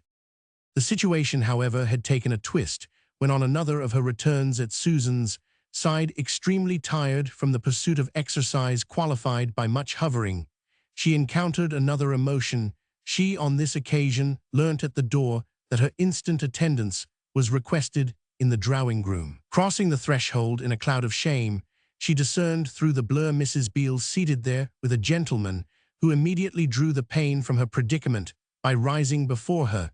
As the original of the photograph of Sir Claude, she felt the moment she looked at him that he was by far the most shining presence that had ever made her gape, and her pleasure in seeing him, in knowing that he took hold of her and kissed her, as quickly throbbed into a strange shy pride in him, a perception of his making up for her fallen state, for Susan's public nudges, which quite bruised her, and for all the lessons that in the dead schoolroom, where at times she was almost afraid to stay alone, she was bored with not having. It was as if he had told her on the spot that he belonged to her, so that she could already show him off and see the effect he produced. No, nothing else that was most beautiful ever belonging to her could kindle that particular joy. Not Mrs. Beale at that very moment, not Papa when he was gay, nor Mamma when she was dressed nor lisette. When she was new, the joy almost overflowed in tears when he laid his hand on her and drew her to him, telling her with a smile of which the promise was as bright as that of a Christmas tree that he knew her ever so well by her mother, but had come to see her now so that he might know her for himself. She could see that his view of this kind of knowledge was to make her come away with him, and further, that it was just what he was there for and had already been some time arranging it with Mrs. Beale, and getting on with that lady in a manner evidently not at all affected by her having on the arrival of his portrait thought of him so Roman 99. They had grown almost intimater, had the air of it over their discussion, and it was still further conveyed to Maisie that Mrs. Beale had made no secret, and would make yet less of one of all that it cost to let her go. You seem so tremendously eager, she said to the child, that I hope you're at least clear about Sir Claude's relation to you. It doesn't appear to occur to him to give you the necessary reassurance. Maisie, a trifle mystified, turned quickly to her new friend. Why, it's of course that you're married to her, isn't it? Her anxious emphasis started them off, as she had learned to call it. This was the echo she infallibly, and now quite resignedly, produced. Moreover, Sir Claude's laughter was an indistinguishable part of the sweetness of his being there. We've been married, my dear child, 3 months, and my interest in you is a consequence. Don't you know of my great affection for your mother? In coming here, it's of course for your mother I am acting. Oh, I know, Maisie said with all the candor of her competence. She can't come herself except just to the door. Then, as she thought afresh, can't she come even to the door now? There you are, Mrs. Beale exclaimed to Sir Claude. She spoke as if his dilemma were ludicrous. His kind face in a hesitation seemed to recognize it, but he answered the child with a frank smile, "No, not very well. Because she has married you." He promptly accepted this reason. Well, that has a good deal to do with it. He was so delightful to talk to that Maisie pursued the subject. But Papa has married Miss Overmore. Ah, you'll see that he won't come for you at your mother's, that lady interposed. Yes, but that won't be for a long time, Maisie hastened to respond. We won't talk about it. No, you've months and months to put in first, and Sir Claude drew her closer. Oh, that's what makes it so hard to give her up. Mrs. Beale made this point with her arms out to her stepdaughter. Maisie, quitting Sir Claude, went over to them, and clasped in a still tenderer embrace, felt entrancingly the extension of the field of happiness. "Ill come for you," said her stepmother. "If Sir Claude keeps you too long, we must make him quite understand that. Don't talk to me about her ladyship," she went on to their visitor so familiarly that it was almost as if they must have met before. "I know her ladyship as if I had made her. They're a pretty pair of parents," cried Mrs. Beale. Maisie had so often heard them called, so that the remark diverted her but an instant from the agreeable wonder of this grand new form of allusion to her mother, and that in its turn presently left her free to catch at the pleasant possibility, in connection with herself, of a relation much happier as between Mrs. Beale and Sir Claude than as between Mamma and Papa. Still, the next thing that happened was that her interest in such a relation brought to her lips a fresh question. "Have you seen Papa?" she asked of Sir Claude. It was the signal for their going off again, as her small stoicism had perfectly taken for granted that it would be all that Mrs. Beale had nevertheless to add, was the vague apparent sarcasm, "Oh, Papa. I'm assured he's not at home," Sir Claude replied to the child, "but if he had been, I should have hoped for the pleasure of seeing him." "Won't he mind your coming?" Maisie asked, as with need of the knowledge. "Oh, you bad little girl," Mrs. Beale humorously protested. The child could see that at this. Sir Claude, though still moved to mirth, colored a little, but he spoke to her very kindly. "That's just what I came to see you know whether your father would mind." But Mrs. Beale appears strongly of the opinion that he won't. This lady promptly justified that view to her stepdaughter. "It will be very interesting, my dear, you know, to find out what it is today that your father does mind. I am sure I don't know." And she seemed to repeat, though with perceptible resignation, her plaint of a moment before. "Your father, darling, is a very odd person indeed." She turned with this, smiling, to Sir Claude. "But perhaps it's hardly civil for me to say that of his not objecting to have you in the house, if you knew some of the people he does have." Maisie knew them all, and none indeed were to be compared to Sir Claude He laughed back at Mrs. Beale. He looked at such moments quite as Mrs. Wicks, in the long stories she told her pupil, always described the lovers of her distressed beauty's perfect gentleman. And strikingly handsome, he got up to the child's regret, as if he were going, "Oh, I dare say we should be all right." Mrs. Beale once more gathered in her little charge, holding her close, and looking thoughtfully over her head at their visitor. "It's so charming for a man of your type to have wanted her so much." "What do you know about my type?" Sir Claude laughed. "Whatever it may be, I dare say it deceives you. The truth about me is simply that I am the most unappreciated of what do you call the fellows familymen. Yes, I am a familyman, upon my honor I am." "Then why on earth," cried Mrs. Beale, "didn't you marry a family woman?"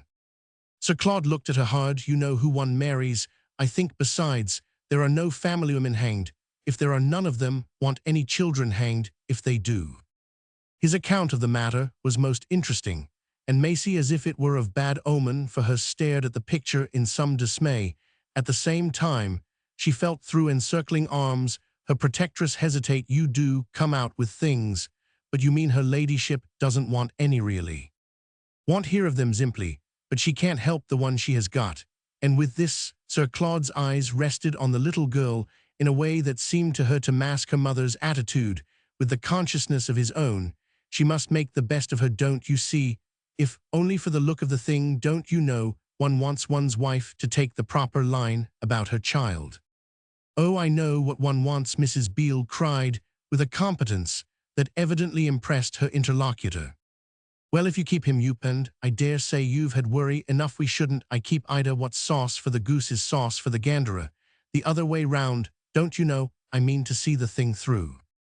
Mrs. Beale, for a minute still with her eyes on him as he leaned upon the chimney-piece, appeared to turn this over. "You're just a wonder of kindness, that's what you are," she said at last. "A lady's expected to have natural feelings, but your horrible sex, isn't it a horrible sex, little love?" she demanded with her cheek upon her stepdaughter's. "Oh, I like gentlemen best," Maisie lucidly replied. The words were taken up merrily. "That's a good one for you, Sir Claude," exclaimed to Mrs. Beale. "No," said that lady, "I've only to remember the women she sees at her mother's." "Are they a very nice?" now Sir Claude returned. "What do you call nice?" "Well, they're all right." "That doesn't answer me," said Mrs. Beale, "but I dare say you do take care of them. That makes you more of an angel to want this job too." And she playfully whacked her smaller companion. "I'm not an angel, an old grandmother," Sir Claude declared. "I like babies. I always Roman 999. If we go to smash, I shall look for a place as responsible nurse." Maisie, in her charmed mood, drank in an imputation on her years, which at another moment might have been bitter, but the charm was sensibly interrupted by Mrs. Beale's screwing her round and gazing fondly into her eyes. "You're willing to leave me, you wretch?" The little girl deliberated. Even this consecrated tie had become as a cord she must suddenly snap, but she snapped it very gently. "Isn't it my turn for mamma?" "You're a horrible little hypocrite. The less I think now said about turns, the better," Mrs. Beale made answer. "I know whose turn it is. You've not such a passion for your mother." I say, do look out," Sir Claude quite amiably protested. "There's nothing she hasn't heard, but it doesn't matter. It hasn't spoiled her. If you knew what it costs me to part with you," she pursued to Maisie. Sir Claude watched her as she charmingly clung to the child. "I am so glad you really care for her. That's so much to the good." Mrs. Beale slowly got up, still with her hands on Maisie, but emitting a soft exhalation. "Well, if you're glad, that may help us, for I assure you that I shall never give up any rights in her that I may consider I've acquired by my own sacrifices. I shall hold very fast to my interest in her. What seems to have happened is that she has brought you and me together." "She has brought you and me together," said Sir Claude. His cheerful echo prolonged the happy truth, and Maisie broke out almost with enthusiasm. "I've brought you and her together." Her companions, of course, laughed anew, and Mrs. Beale gave her an affectionate shake. "You little monster, take care what you do. But that's what she does do," she continued to Sir Claude. "She did it to me and Beale." "Well then," he said to Maisie, you must try the trick at our place." He held out his hand to her again. "Will you come now?" "No, just as I am," she turned, with an immense appeal to her stepmother, taking a leap over the mountain of mending the abyss of packing that had loomed and yawned before her. "Oh, may I?" Mrs. Beale addressed her assent to Sir Claude, as well so as any other way ill send on her things tomorrow. Then she gave a tug to the child's coat, glancing at her up and down with some ruefulness. "She's not turned out as I should like. Her mother will pull her to pieces, but what's one to do with nothing to do it on? And she's better than when she came. You can tell her mother that I am sorry to have to say it to you, but the poor child was a sight." "Oh, I'll turn her out myself," the visitor cordially said. "I shall like to see how." Mrs. Beale appeared much amused. "You must bring her to show me you can manage that goodbye little fright," and her last word to Sir Claude was that she would keep him up to the mark. Roman 9. The idea of what she was to make up, and the prodigious total it came to, were kept well before Maisie at her mother's. These things were the constant occupation of Mrs. Wicks, who arrived there by the back stairs, but in tears of joy the day after her own arrival. The process of making up, as to which the good lady had an immense deal to say, took through its successive phases so long that it heralded a term at least equal to the child's last stretch with her father. This, however, was a fuller and richer time. It bounded along to the tune of Mrs. Wick's constant insistence on the energy they must both put forth.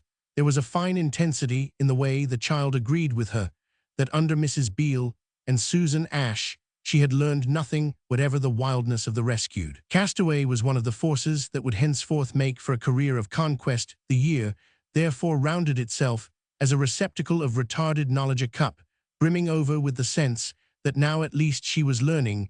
Mrs. Wicks fed this sense from the stores of her conversation, and with the immense bustle of her reminder that they must cull the fleeting hour they were surrounded with subjects they must take at a rush, and perpetually getting into the attitude of triumphant attack. They had certainly no idle hours, and the child went to bed each night as tired as from a long day's play. This had begun from the moment of their reunion, begun with all Mrs. Wicks had to tell her young friend of the reasons of her ladyship's extraordinary behavior at the very first. It took the form of her ladyship's refusal for 3 days to see her little girl, 3 days, during which Sir Claude made hasty merry dashes into the schoolroom to smooth down the odd situation, to say, "Shall come round, you know, I assure you shall come round," and a little even to compensate Maisie for the indignity he had caused her to suffer. There had never in the child's life been in all ways such a delightful amount of reparation. It came out by his sociable admission that her ladyship had not known of his visit to her late husband's house, and of his having made that person's daughter a pretext for striking up an acquaintance with the dreadful creature installed there. Heaven knew she wanted her child back, and had made every plan of her own for removing her. What she couldn't, for the present at least, forgive anyone concerned was such an officious, underhand way of bringing about the transfer. Maisie carried more of the weight of this resentment than even Mrs. Wick's confidential ingenuity could lighten for her, especially as Sir Claude himself was not at all ingenious, though indeed, on the other hand, he was not at all crushed. He was amused and intermittent, and at moments most startling, he impressed on his young companion, with a frankness that agitated her much more than he seemed to guess, that he depended on her not letting her mother, when she should see her, get anything out of her about anything. Mrs. Beale might have said to him, "He came in and out." He professed in joke to take tremendous precautions. He showed a positive disposition to romp. He chaffed Mrs. Wicks till she was purple with the pleasure of it, and reminded Maisie of the reticence he expected of her, till she set her teeth like an Indian captive. Her lessons these first days, and indeed for long after, seemed to be all about Sir Claude, and yet she never really mentioned to Mrs. Wicks that she was prepared, under his inspiring injunction, to be vainly tortured. This lady, however, had formulated the position of things with an acuteness that showed how little she needed to be coached. Her explanation of everything that seemed not quite pleasant, and, if her own footing was perilous, it met that danger as well, that her ladyship was passionately in love. Maisie accepted this hint with infinite awe, and pressed upon it much when she was at last summoned into the presence of her mother. There she encountered matters amid which it seemed really to help to give her a clue, an almost terrifying strangeness full none the less, after a little of reverberations of Ida's old fierce and demonstrative recoveries of possession. They had been some time in the house together, and this demonstration came late. Preoccupied, however, as Maisie was with the idea of the sentiment Sir Claude had inspired, and familiar, in addition by Mrs. Wicks, anecdotes with the ravages that in general such a sentiment could produce, she was able to make allowances for her ladyship's remarkable appearance, her violent splendor, the wonderful color of her lips, and even the hard stare, the stare of some gorgeous idol described in a storybook, that had come into her eyes in consequence of a curious thickening of their already rich circumference. Her professions and explanations were mixed with eager challenges and sudden drops, in the midst of which Maisie recognized, as a memory of other years, the rattle of her trinkets and the scratch of her endearments, the odor of her clothes and the jumps of her conversation. She had all her old clever way. Mrs. Wicks said it was aristocratic. Off changing the subject, as she might have slammed the door in your face.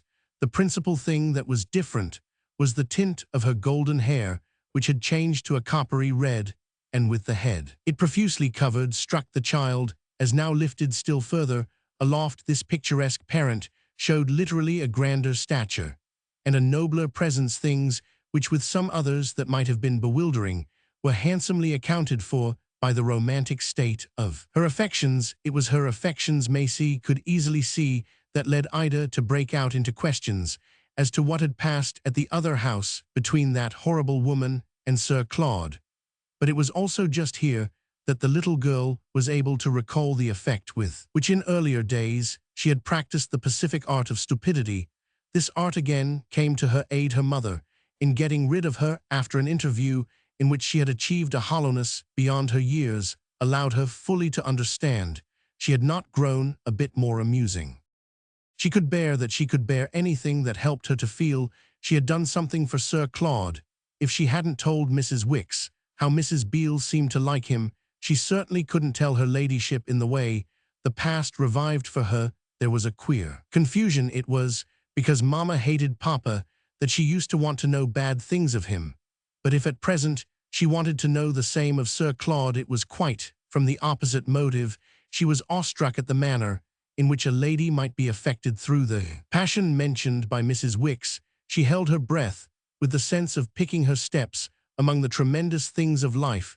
What she did, however, now, after the interview with her mother, impart to Mrs. Wicks, was that in spite of her having had her good effect, as she called it the effect, she studied the effect of harmless vacancy. Her ladyship's last words had been that her ladyship's duty by her would be thoroughly done. Over this announcement, governess and pupil looked at each other in silent profundity, but as the weeks went by, it had no consequences that interfered gravely with the breezy gallop of making up. Her ladyship's duty took at times the form of not seeing her child for days together, and Maisie led her life in great prosperity between Mrs. Wicks and kind Sir Claude. Mrs. Wicks had a new dress, and as she was the first to proclaim a better position, so it all struck Maisie as a crowded, brilliant life, with for the time Mrs. Beale and Susan Ash simply left out, like children not invited to a Christmas party. Mrs. Wicks had a secret terror, which, like most of her secret feelings, she discussed with her little companion in great solemnity. By the hour, the possibility of her ladyship's coming down on them in her sudden hybrid way with a school. But she had also a balm to this fear, in a conviction of the strength of Sir Claude's grasp of the situation. He was too pleased, didn't he constantly say as much, with the good impression made in a wide circle by Ida's sacrifices, and he came into the schoolroom repeatedly to let them know how beautifully he felt everything had gone off, and everything would go on. He disappeared at times for days, when his patient friends understood that her ladyship would naturally absorb him, but he always came back with the drollest stories of where he had been a wonderful picture of society, and even with pretty presents that showed how in absence he thought of his home, besides giving Mrs. Wicks, by his conversation, a sense that they almost themselves went out. He gave her a £5 note and the history of France, and an umbrella with a malachite knob, and to Maisie both chocolate creams and storybooks, besides a lovely greatcoat, which he took her out all alone to buy, and ever so many games in boxes with printed directions, and a bright red frame for the protection of his famous photograph. The games were, as he said, to while away the evening hour, and the evening hour indeed. Often passed in futile attempts on Mrs. Wick's part to master what it said on the papers. When he asked the pair how they liked the games, they always replied, "Oh, immensely." But they had earnest discussions as to whether they hadn't better appeal to him, frankly, for aid to understand them. This was, of course, their delicacy shrank from. They couldn't have told exactly why, but it was a part of their tenderness for him not to let him think they had trouble. What dazzled most was his kindness to Mrs. Wicks, not only the £5 note, and the not forgetting her, but the perfect consideration, as she called it, with an air to which her sounding of the words gave the only grandeur Maisie was to have seen her wear, save on a certain occasion, hereafter to be described, an occasion when the poor lady was grander than all of them. Put together, he shook hands with her, he recognized her as she said, and above all more than once he took her with his stepdaughter to the pantomime, and in the crowd coming out publicly gave her his arm. When he met them in sunny Piccadilly, he made merry and turned and walked with them, heroically suppressing his consciousness of the stamp of his company, a heroism that needless for Mrs. Wicks to sound. Those words, your ladyship, though a blood relation, was little enough the woman to be capable of, even to the hard heart of childhood. There was something tragic in such elation at such humanities. It brought home to Maisie the way her humble companion had sidled and ducked through life. But it settled the question of the degree to which Sir Claude was a gentleman. He was more of one than anybody else in the world. "I don't care," Mrs. Wicks repeatedly remarked, "whom you may meet in grand society, nor even to whom you may be contracted in marriage." There were questions that Maisie never asked, so her governess was spared the embarrassment of telling her if he were more of a gentleman than Papa. This was not, moreover, from the want of opportunity, for there were no moments between them at which the topic could be irrelevant, no subject. They were going into not even the principal dates, or the auxiliary verbs, in which it was further off than the turn of the page. The answer on the winter nights to the puzzle of cards and counters and little bewildering pamphlets was just to draw up to the fire and talk about him. And if the truth must be told, this edifying interchange constituted for the time the little girl's chief education. It must also be admitted that he took them far further perhaps than was always warranted by the old-fashioned conscience, the dingy decencies of Maisie's simple instructress. There were hours when Mrs. Wicks sighingly testified to the scruples she surmounted, seemed to ask what other line one could take with a young person whose experience had been, as it were, so peculiar. "It isn't as if you didn't already know everything, is it, love? And I can't make you any worse than you are, can I, darling?" These were the terms in which the good lady justified to herself and her pupil her pleasant conversational ease. What the pupil already knew was indeed rather taken for granted than expressed, but it performed the useful function of transcending all textbooks and supplanting all studies. If the child couldn't be worse, it was a comfort even to herself that she was but a comfort, offering a broad, firm support to the fundamental fact. The present crisis, the fact that Mama was fearfully jealous, this was another side of the circumstance of Mama's passion, and the deep couple in the schoolroom were not long in working round to it. It brought them face to face with the idea of the inconvenience suffered by any lady who marries a gentleman, producing on other ladies the charming effect of Sir Claude. That such ladies wouldn't be able to help falling in love with him was a reflection naturally irritating to his wife. One day, when some accident, some crash of a banged door, or some scurry of a scared maid, had rendered this truth particularly vivid, Maisie, receptive and profound, suddenly said to her companion, "And you, my dear, are you in love with him too?" Even her profundity had left a margin for a laugh, so she was a trifle startled by the solemn promptitude with which Mrs. Wicks plumped out overhead, "And ears, I've never since you asked me been so far gone." This boldness had none the less no effect of deterrence for her when a few days later it was, because several had elapsed without a visit from Sir Claude, her governess, turned the tables. "May I ask you, miss, if you are Mrs. Wicks?" brought it out, she could see, with hesitation, but clearly intending a joke. "Why, rather," the child made answer, as if in surprise at not having long ago seemed sufficiently to commit herself, on which her friend gave a sigh of apparent satisfaction. It might in fact have expressed positive relief. Everything was as it should be. Yet it was not with them. They were very sure that her ladyship was furious, nor, because she had forbidden it, that there befell at last a period 6 months brought it round when for days together. He scarcely came near them, he was off, and Ida was off, and they were sometimes off together, and sometimes apart. There were seasons when the simple students had the house to themselves, when the very servants seemed also to be off, and dinner became a reckless forage in pantries and sideboards. Mrs. Wicks reminded her disciple on such occasions, hungry moments, often, when all the support of the reminder was required, that the real life of their companions, the brilliant society in which it was inevitable they should move, and the complicated pleasures in which it was almost presumptuous of the mind to follow them, must offer features literally not to be imagined without being seen. At one of these times Maisie found her opening it out that though the difficulties were many, it was Mrs. Beale who had now become the chief. Then somehow it was brought fully to the child's knowledge that her stepmother had been making attempts to see her, that her mother had deeply resented it, that her stepfather had backed her stepmother up, that the latter had pretended to be acting as the representative of her father, and that her mother took the whole thing in plain terms. Very hard the situation was, as Mrs. Wicks declared, an extraordinary muddle. To be sure, her account of it brought back to Maisie the happy vision of the way Sir Claude and Mrs. Beale had made acquaintance, an incident to which, with her stepfather, though she had had little to say about it to Mrs. Wicks, she had, during the first weeks of her stay at her mother's, found more than one opportunity to revert. As to what had taken place the day Sir Claude came for her, she had been vaguely grateful to Mrs. Wicks for not attempting, as her mother had attempted, to put her through. That was what Sir Claude had called the process when he warned her of it, and again afterwards when he told her she was an awfully good chap for having foiled it. Then it was that, well aware Mrs. Beale hadn't in the least really given her up, she had asked him if he remained in communication with her, and if for the time everything must really be held to be at an end between her stepmother and herself.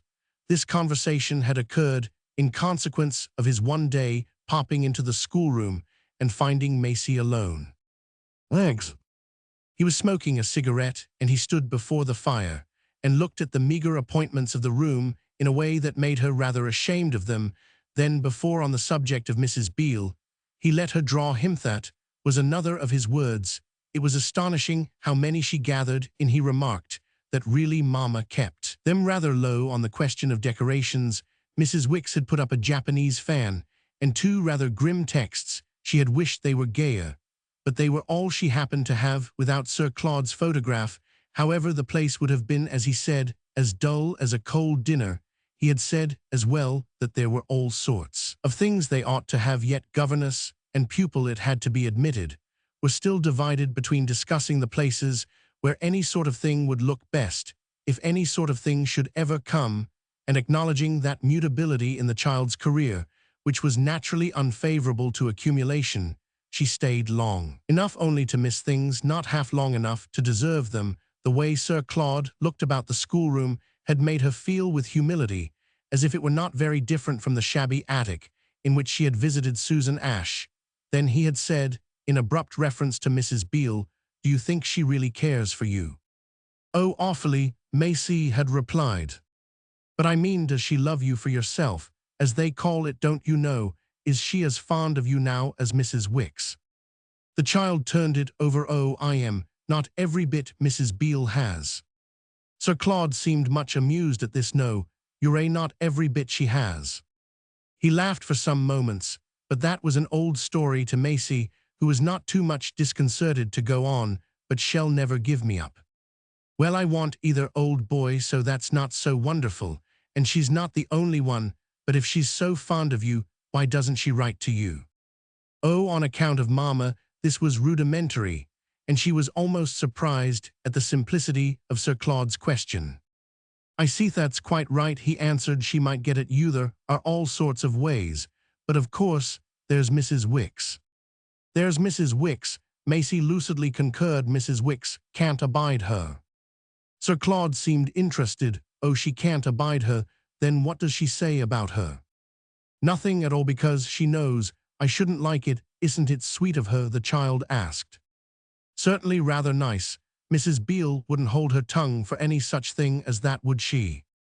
Maisie remembered how little she had done, but she desired to protect Mrs. Beale too.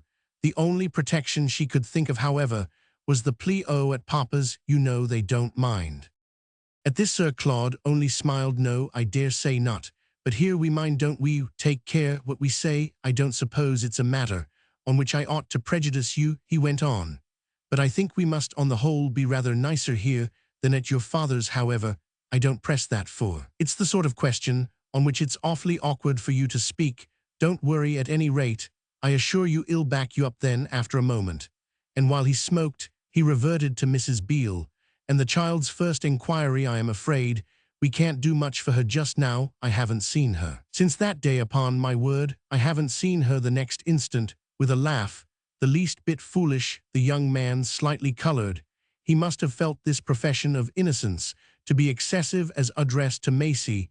It was inevitable to say to her, however, that of course her mother loathed the lady of the other house. He couldn't go there again with his wife's consent, and he wasn't. The man had begged her to believe, falling once more, in spite of himself, into the scruple of showing the child he didn't tripto go there without it. He was liable in talking with her to take the tone of her being also a man of the world. He had gone to Mrs. Beale's to fetch away Maisie, but that was altogether different now that she was in her mother's house. What pretext had he to give her mother for paying calls on her father's wife?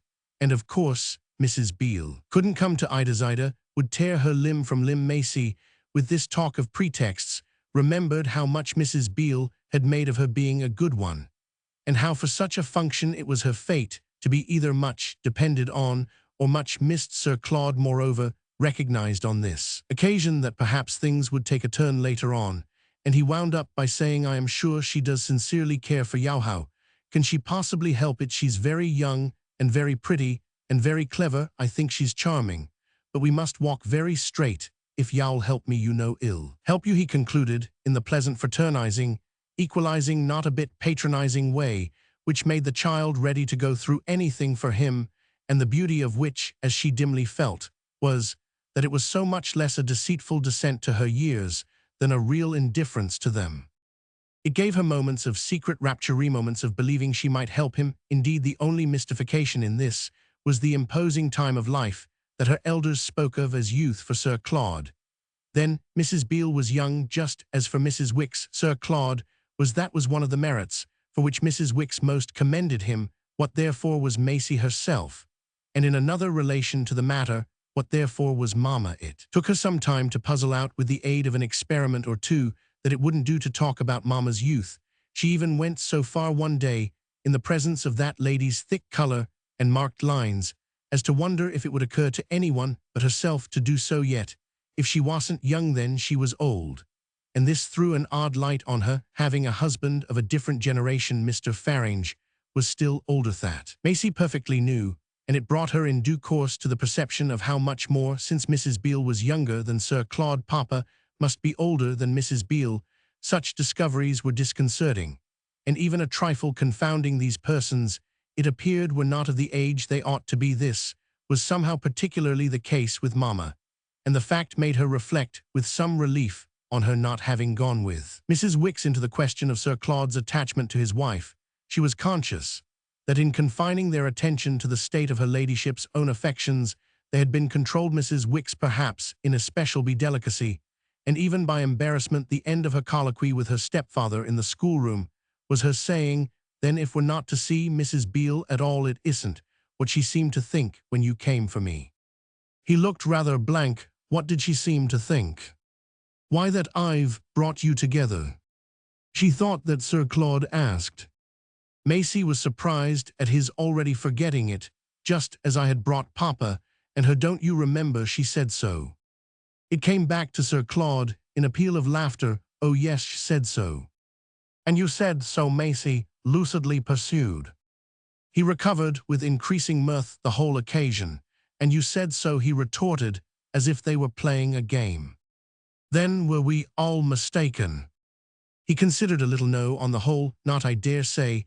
It's just what you have done. We are toads, for it's really most odd. She's thinking of you and Metho. We don't meet.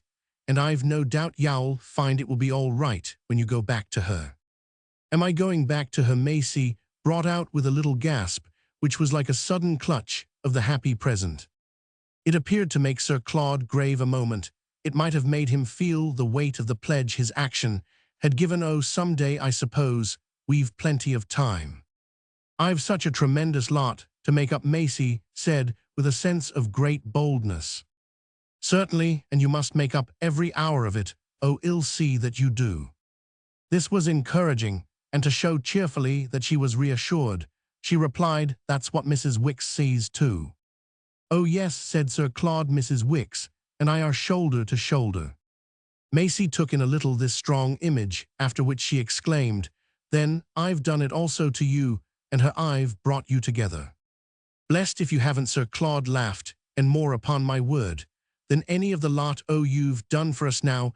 If you could, as I suggested, you know, that day only manage me and your mother."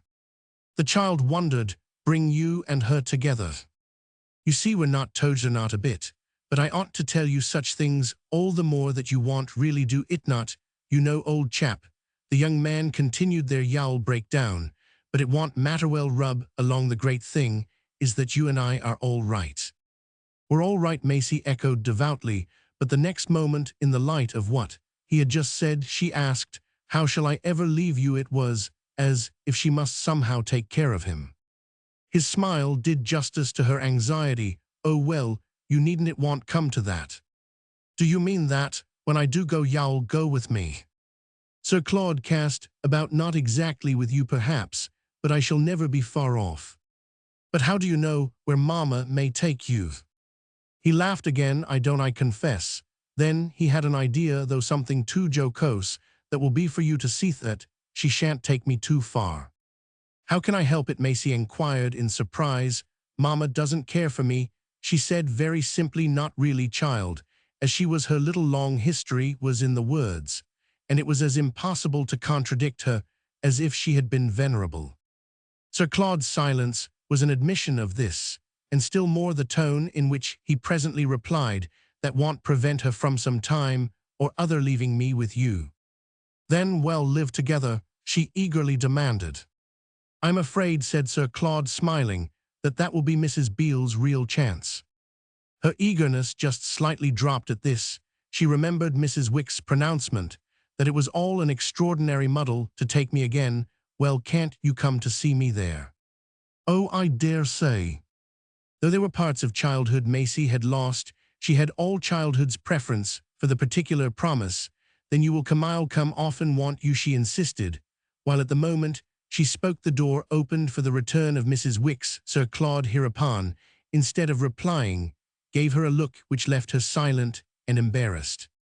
When he again found privacy convenient, however, which happened to be long in coming, took up their conversation very much where it had dropped. "You see, my dear, if I shall be able to go to you at your father's, it yet isn't at all the same thing for Mrs. Beale to come to you here." Maisie gave a thoughtful assent to this proposition, though conscious she could scarcely herself say just where the difference would lie. She felt how much her stepfather saved her, as he said, with his habitual amusement, "The trouble of that, I shall probably be able to go to Mrs. Beale's without your mother's knowing it." Maisie stared with a certain thrill at the dramatic element in this, and she couldn't come here without Mama's. She was unable to articulate the word for what Mama would do. "My dear child, Mrs. Wicks would tell of it." "But I thought," Maisie objected, "that Mrs. Wicks and you are such brothers in arms." Sir Claude caught her up. "Oh yes, about everything but Mrs. Beale. And if you should suggest," he went on, "that we might somehow or other hide her peeping in from Mrs. Wicks." "Oh, I don't suggest that," Maisie in turn cut him short. Sir Claude looked as if he could indeed quite see why no, it would really be impossible. There came to her from this glance at what they might hide the first small glimpse of something in him that she wouldn't have expected. There had been times when she had had to make the best of the impression that she was herself deceitful, yet she had never concealed anything bigger than a thought. Of course, she now concealed this thought of how strange it would be to see him hide. And while she was so actively engaged, he continued, "Besides, you know I am not afraid of your father." "And you are of my mother?" "Rather, old man," Sir Claude returned. "They It must not be supposed that her ladyship's intermissions were not qualified by demonstrations of another order, triumphal entries and breathless pauses, during which she seemed to take of everything in the room from the state of the ceiling to that of her daughters, Buddha's a survey that was rich in intentions. Sometimes she sat down, and sometimes she surged about, but her attitude wore equally in either case the grand air of the practical. She found so much to deplore that she left a great deal to expect, and bristled so with calculation that she seemed to scatter remedies and pledges. Her visits were as good as an outfit, her manner, as Mrs. Wicks once said, as good as a pair of curtains. But she was a person addicted to extremis, sometimes barely speaking to her child, and sometimes pressing this tender shoot to a bosom cut, as Mrs. Wicks had also observed remarkably low. She was always in a fearful hurry, and the lower the bosom was cut, the more it was to be gathered. She was wanted elsewhere. She usually broke in alone, but sometimes Sir Claude was with her, and during all the earlier period there was nothing on which these appearances had had so delightful a bearing as on the way her ladyship was, as Mrs. Wicks expressed it, under the spell. But isn't she under it, Maisie? Used in thoughtful but familiar reference to exclaim after Sir Claude had swept Mamma away in peals of natural laughter. Not even in the old days of the convulsed ladies had she heard Mamma laugh so freely as in these moments of conjugal surrender to the gaiety of which even a little girl could see she had at last a right, a little girl whose thoughtfulness was now all happy selfish meditation on good omens and future fun. Unaccompanied in subsequent hours, and with an effect of changing to meet a change, Ida took a tone superficially disconcerting and abruptly tone of having, at an immense cost, made over everything to Sir Claude, and wishing others to know that if everything wasn't right, it was because Sir Claude was so dreadfully vague.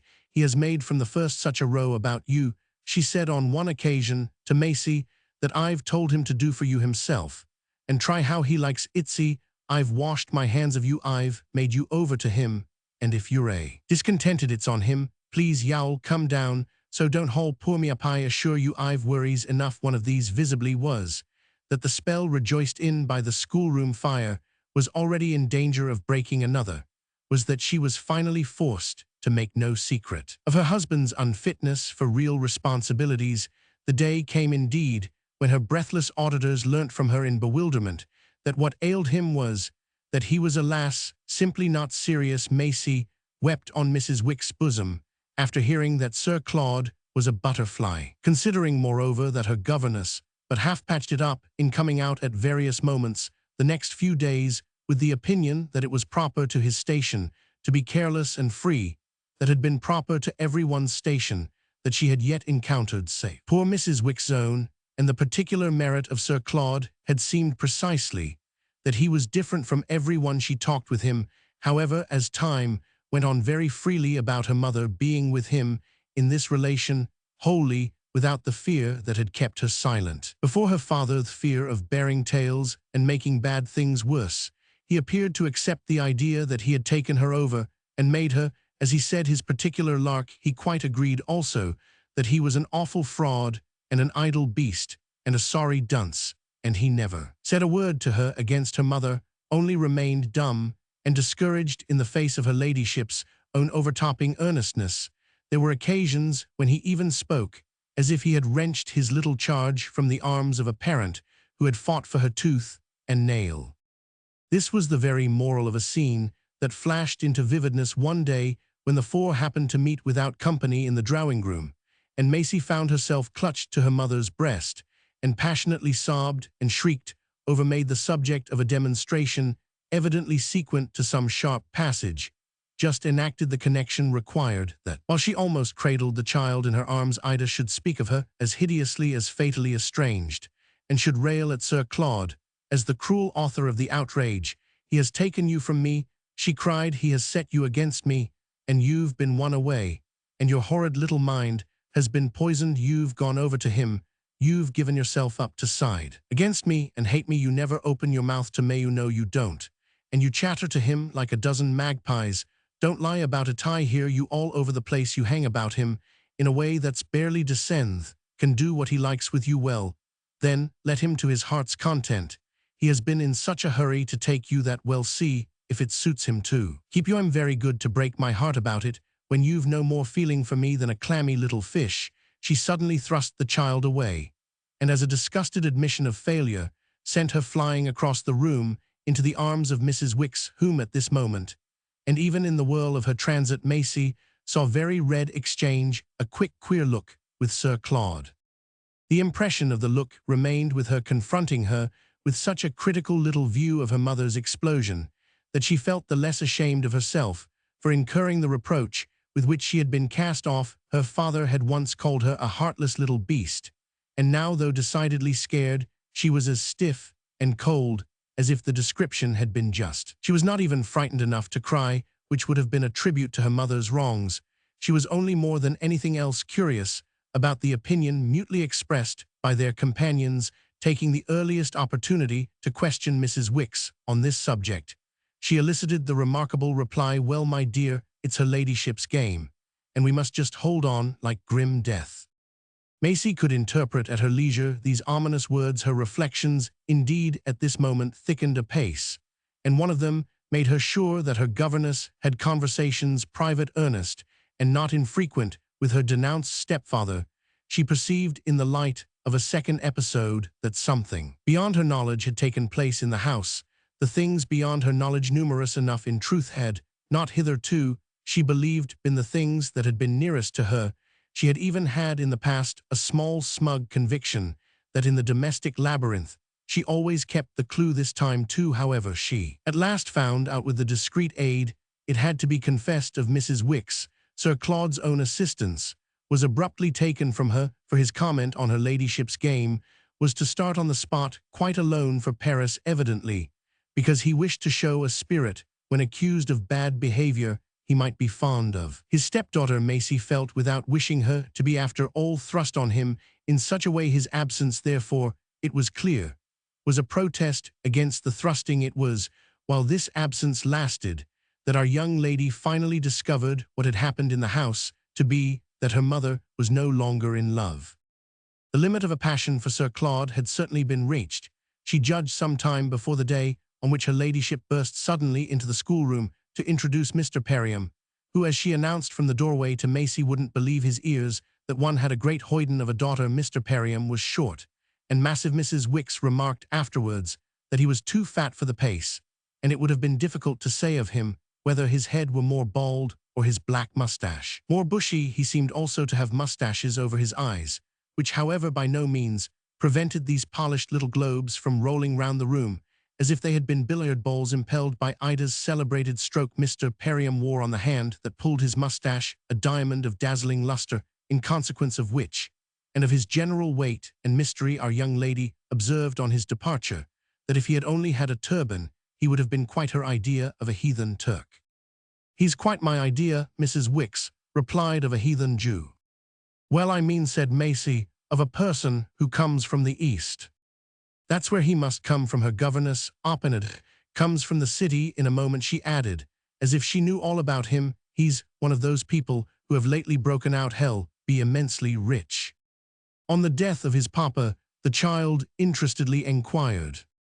"Dear, no, nothing hereditary. I mean, he has made a mass of money." "How much do you think?" Maisie demanded. Mrs. Wicks reflected and sketched it. "Oh, many millions. 100.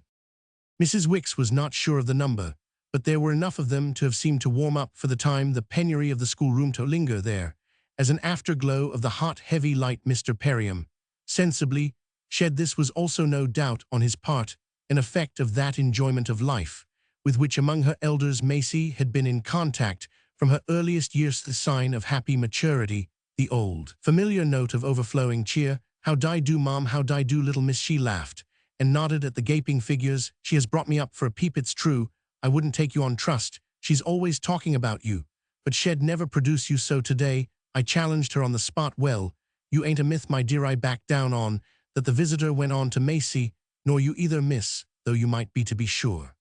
I bored him with you, darling. I bore everyone," Ida said. "And to prove that you are a sweet thing as well as a fearfully old one, I told him he could judge for himself.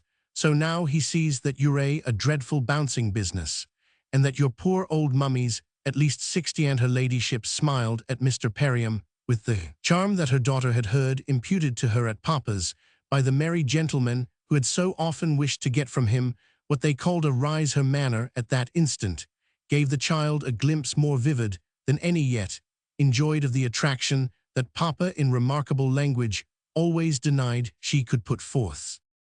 Mr. Perriam, however, clearly recognized it in the humor with which he met her. "I never said you ain't wonderful, did I ever say it, hey?" And he appealed with pleasant confidence to the testimony of the schoolroom, about which itself also he evidently felt something might be expected of him. "So this is their little place, hey?" "Charming, charming, charming," he repeated, as he vaguely looked round. The interrupted students clung together, as if they had been personally exposed, but Ida relieved their embarrassment by a hunch of her high shoulders. This time, the smile she addressed to Mr. Perriam had a beauty of sudden sadness. "What on earth is a poor woman to do?" The visitor's grimace grew more marked as he continued to look, and the conscious little schoolroom felt still more like a cage at a menagerie. "Charming, charming, charming," Mr. Perriam insisted, but the parenthesis closed with a prompt click. "There you are," said her ladyship. "Bye-bye," she sharply added. The next minute they were on the stairs, and Mrs. Wicks and her companion at the open door, and looking mutely at each other, were reached by the sound of the large social current that carried them back to their life. It was singular, perhaps, after this, that Maisie never put a question about Mr. Perriam, and it was still more singular that by the end of a week she knew all. She didn't ask what she most particularly knew, and the information came to her unsought straight from Mrs. Wicks was that Sir Claude wouldn't at all care for the visits of a millionaire who was in and out of the upper rooms.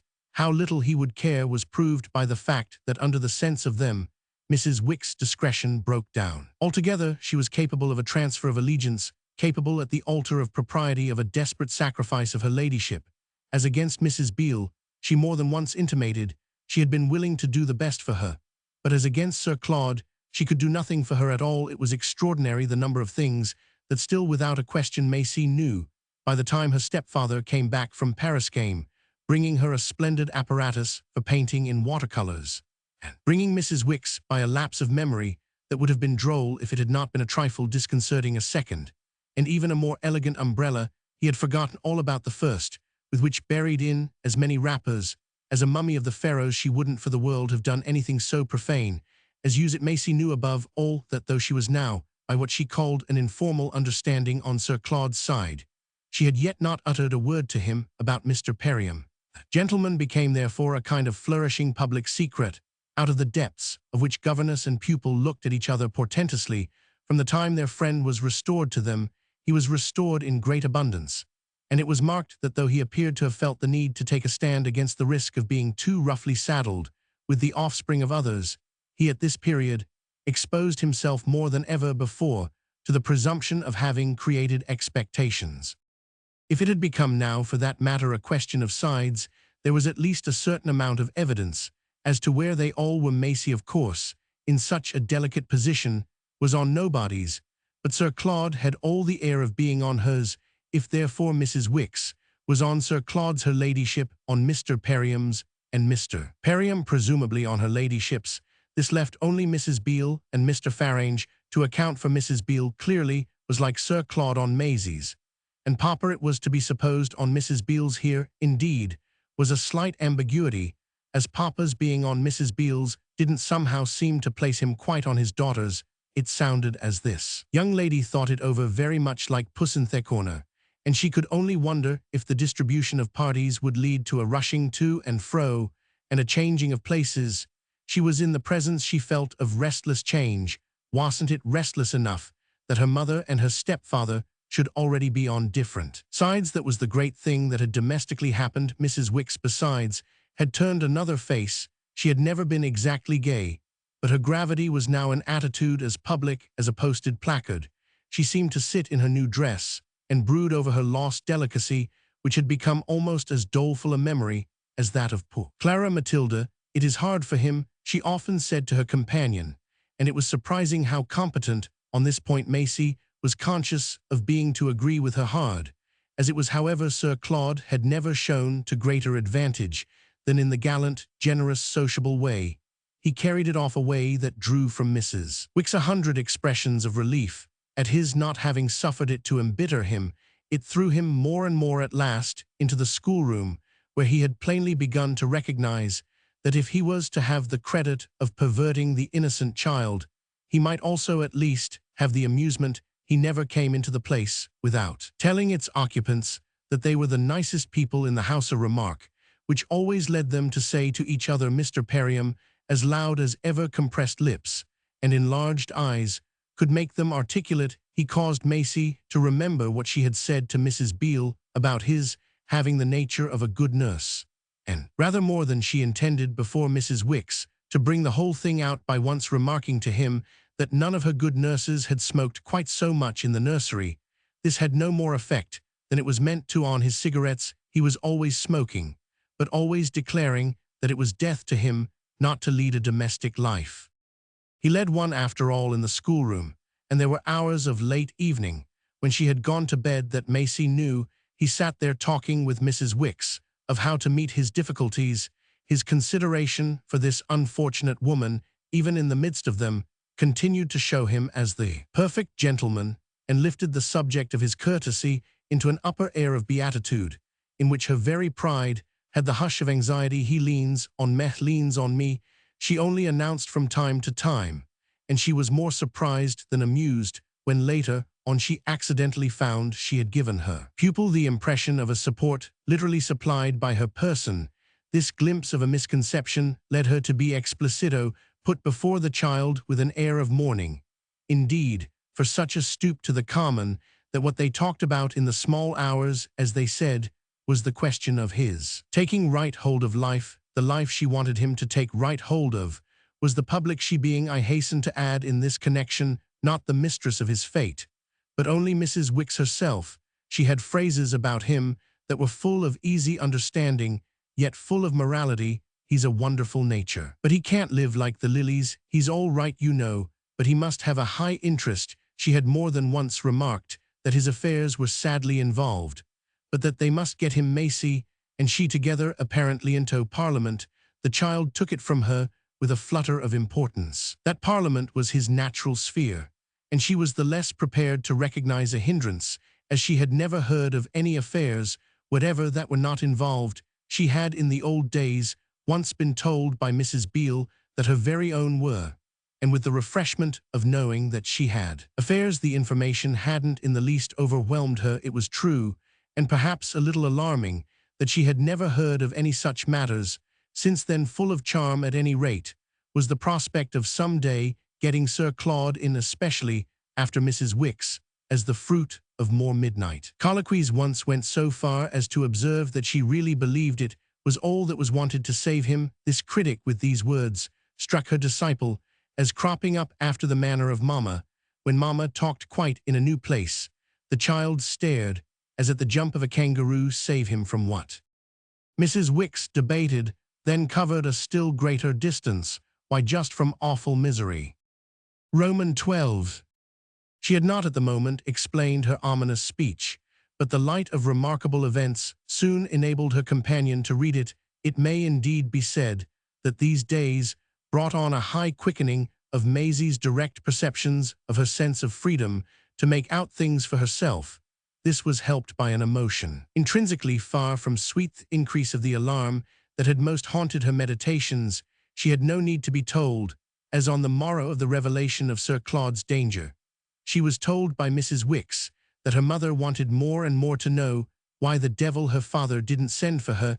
She had too long expected Mamma's curiosity on this point to express itself sharply. Maisie could meet such pressure so far as meeting it was to be in a position to reply in words, directly inspired, that Papa would be hanged before he'd again be saddled with her. She therefore recognized the hour that in troubled glimpses she had long foreseen, the hour when the phrase for it came back to her from Mrs. Beale: 2 fathers, 2 mothers, and 2 homes, 6 protections. In all, she shouldn't know wherever to go. Such apprehension as she felt on this score was not diminished by the fact that Mrs. Wicks herself was suddenly white with terror, a circumstance leading Maisie to the further knowledge that this lady was still more scared on her own behalf than on that of her pupil.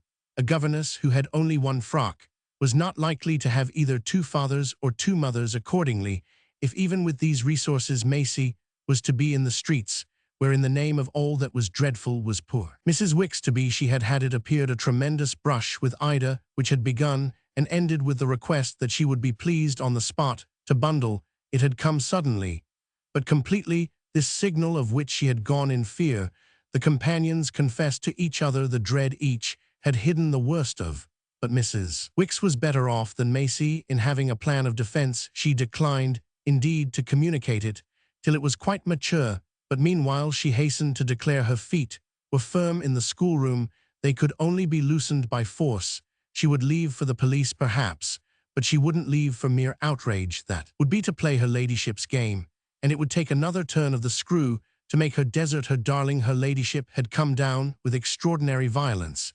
It had been one of many symptoms of a situation strained between them all, as Mrs. Wicks said, but especially between the two. The point of God only knew. Her description of the crisis made the child blanch, between which two, papa and mamma. Dear no, I mean between your mother and him. Maisie in this recognized an opportunity to be really deep. Him, Mr. Perriam. She fairly brought a blush to the scared face. Well, my dear, I must say what you don't know ain't worth mentioning, that it won't go on forever with Mr. Perriamsons. I must meet you can suppose, but I meant dear Sir Claude.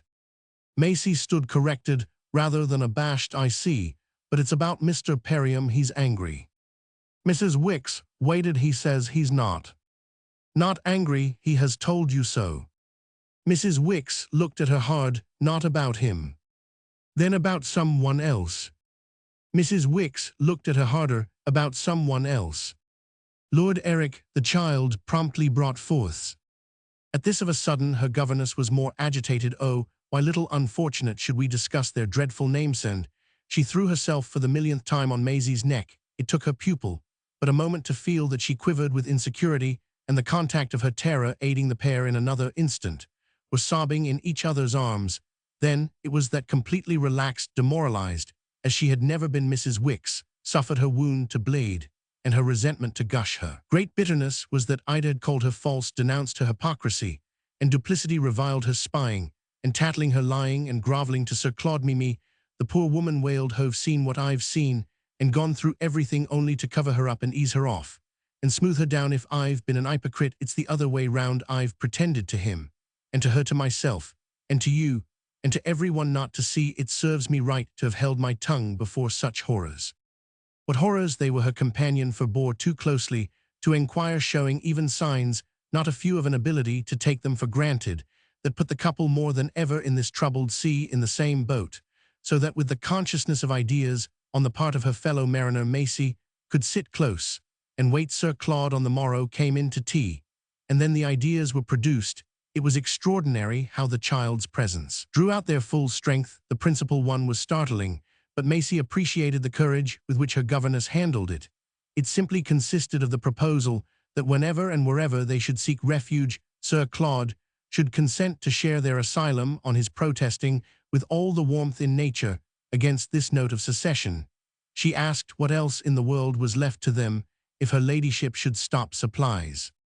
Supplies be hanged, my dear woman, said their delightful friend. Leave supplies to me, ill take care of supplies. Mrs. Wicks rose to it. Well, it's exactly because I knew you'd be so glad to do so that I put the question before you. There's a way to look after us better than any other. The way's just to come along with us. It hung before Maisie, Mrs. Wicks' way, like a glittering picture, and she clasped her hands in ecstasy. Come along, come along, come along. Sir Claude looked from his stepdaughter back to her governess. Do you mean leave this house and take up my abode with you? It will be the right thing if you feel as you've told me you feel. Mrs. Wicks, sustained and uplifted, was now as clear as a bell. Sir Claude had the air of trying to recall what he had told her.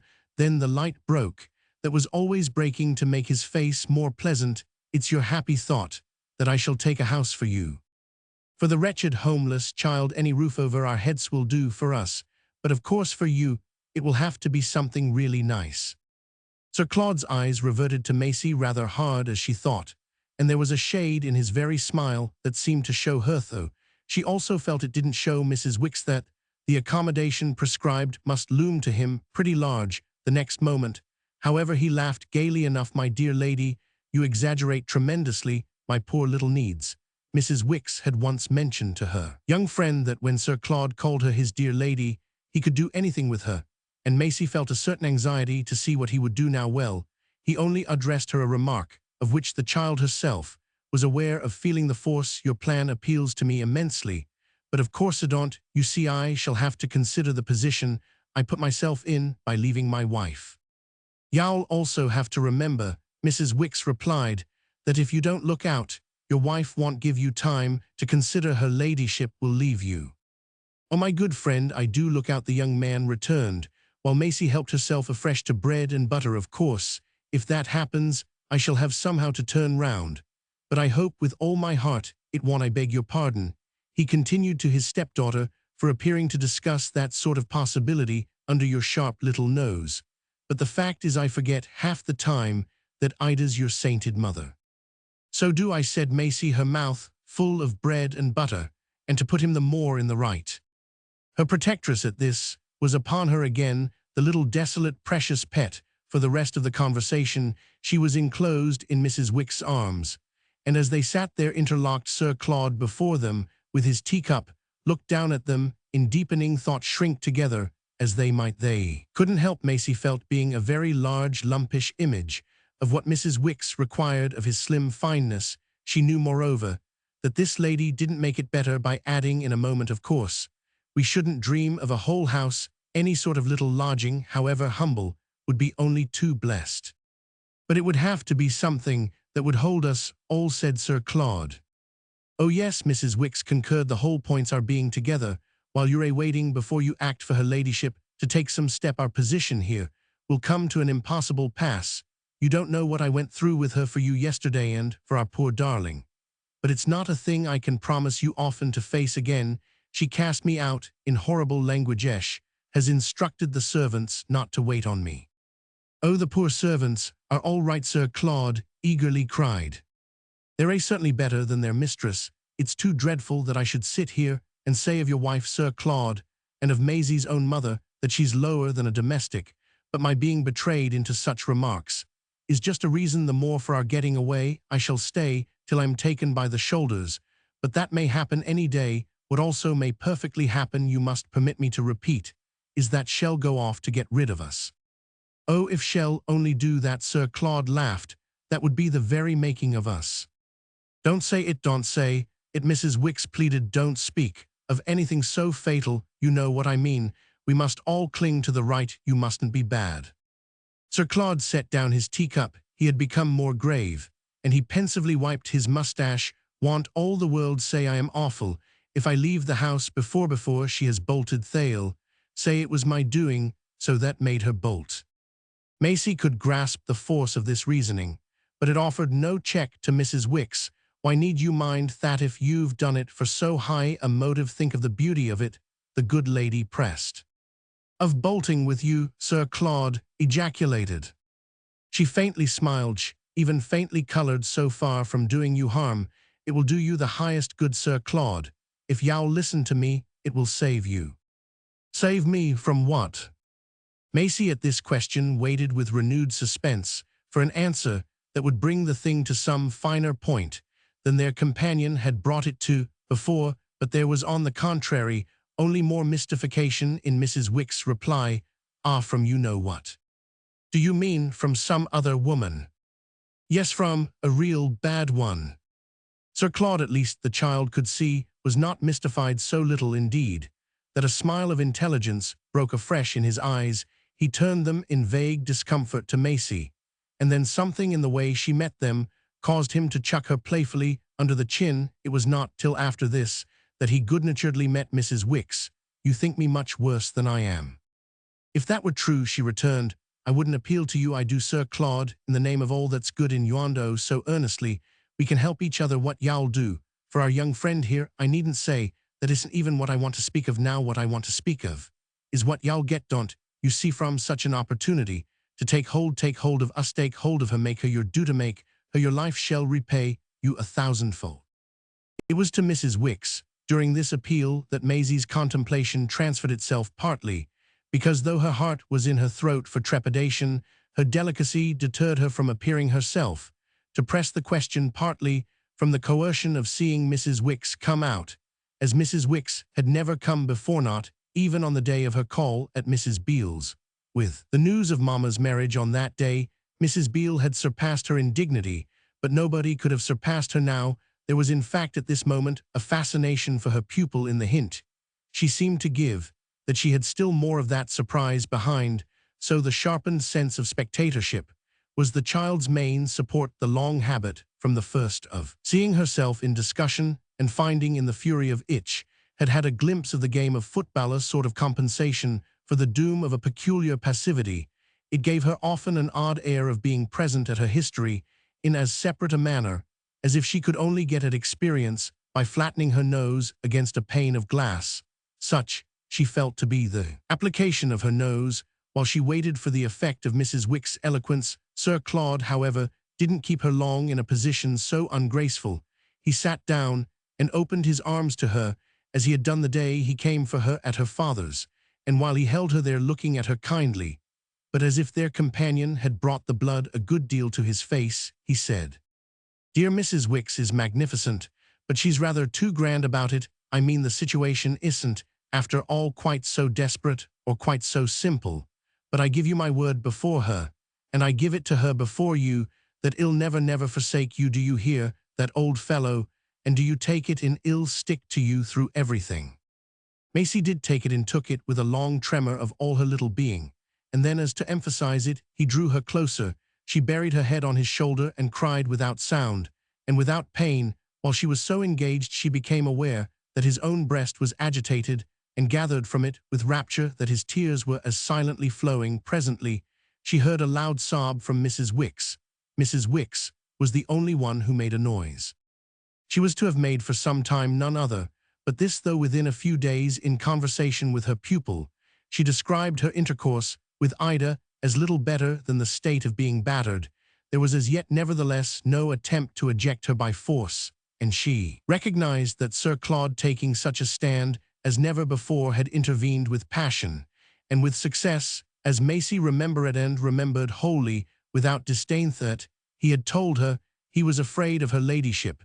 The little girl took this act of resolution as a proof of what, in the spirit of the engagement sealed by all their tears, he was really prepared to do. Mrs. Wicks spoke to her of the pecuniary sacrifice by which she herself purchased the scant security she enjoyed, and which, if it was a defense against the hand of violence, yet left her exposed to incredible rudeness. Didn't her ladyship find every hour of the day some artful means to humiliate and trample upon her? There was a quarter's salary owing her a great name. Even Maisie could suspect for a small matter she should never see it as long as she lived, but keeping quiet about it put her ladyship, thank heaven, a little in one's power. Now that he was doing so much else, she could never have the grossness to apply for it to Sir Claude. He had sent home for schoolroom consumption a huge frosted cake, a wonderful delectable mountain, with geological strata of jam which might with economy see them through many days of their siege. But it was none the less known to Mrs. Wicks that his affairs were more and more involved, and her fellow partaker looked back tenderly in the light of these involutions at the expression of face with which he had greeted the proposal that he should set up another establishment. Maisie felt that if their maintenance should hang by a thread, they must still demean themselves with the highest delicacy. What he was doing was simply acting without delay, so far as his embarrassments permitted, on the inspiration of his elder friend. There was at this season a wonderful month of Maya's, soft as a drop of the wind, in a gale that had kept one awake when he took out his stepdaughter with a fresh alacrity, and they rambled the great town in search, as Mrs. Wicks called it, of combined amusement and instruction. They rode on the top of buses, they visited outlying parks, they went to cricket matches, where Maisie fell asleep. They tried 100 places for the best one to have tea. This was his direct way of rising to Mrs. Wicks's grand lesson off, making his little accepted charge his duty, and his life. They dropped under incontrollable impulses into shops that they agreed were too big to look at, things that they agreed were too small, and it was during these hours that Mrs. Wicks, alone at home, but a subject of regretful reference, as they pulled off their gloves for refreshment, subsequently described herself as least sheltered. From the blows her ladyship had achieved such ingenuity in dealing, she again and again repeated that she wouldn't so much have minded having her attainments held up to scorn, and her knowledge of every subject denied, hadn't she been branded as low in character and tone. There was by this time no pretense on the part of anyone of denying it to be fortunate that her ladyship habitually left London every Saturday, and was more and more disposed to a return late in the week. It was almost equally public that she regarded as a preposterous pose, and indeed as a direct insult to herself, her husband's attitude of staying behind to look after a child for whom the most elaborate provision had been made. If there was a type Ida despised, Sir Claude communicated to Maisie, it was the man who pottered about town of a Sunday, and he also mentioned how often she had declared to him that if he had a grain of spirit, he would be ashamed to accept a menial position about Mr. Farange's daughter. It was her ladyship's contention that he was in craven fear of his predecessor, otherwise he would recognize it as an obligation of plain decency to protect his wife against the outrage of that person's barefaced attempt to swindle her. The swindle was that Mr. Farange put upon her the whole intolerable burden. And even when I pay for you myself, Sir Claude averred to his young friend, she accuses me the more of truckling and grovelling. It was Mrs. Wick's conviction, they both knew arrived at on independent grounds, that Ida's weekly excursions were feelers for a more considerable absence. If she came back later each week, the week would be sure to arrive when she wouldn't come back at all. This appearance had of course much to do with Mrs. Wick's actual valor. Could they but hold out long enough, the snug little home with Sir Claude would find itself informally established. Roman 13. This might moreover have been taken to be the sense of a remark made by her stepfather a sown rainy day, when the streets were all splash, and 2 umbrellas unsociable, and the wanderers had sought shelter in the National Gallery. Maisie sat beside him, staring rather sightlessly at a roomful of pictures, which he had mystified her much by speaking of, with a bored sigh, as a silly superstition. They represented with patches of gold and cataracts of purple with stiff saints, angular angels with ugly Madonnas and uglier babies, strange prayers and prostrations, so that she at first took his words for a protest against devotional idolatry, all the more that he had of late often come with her, and with Mrs. Wick's, to morning church, a place of worship of Mrs. Wick's own choosing, where there was nothing of that sort, no halos on heads, but only during long sermons beguiling backs of bonnets, and where, as her governess always afterwards observed, he gave the most earnest attention. It presently appeared, however, that his reference was merely to the affectation of admiring such ridiculous works, and admonition that she received from him as submissively as she received everything what turn it gave to their talk. Needn't here be recorded the transition to the colourless schoolroom, and lonely Mrs. Wick's was doubtless an effect of relaxed interest in what was before them.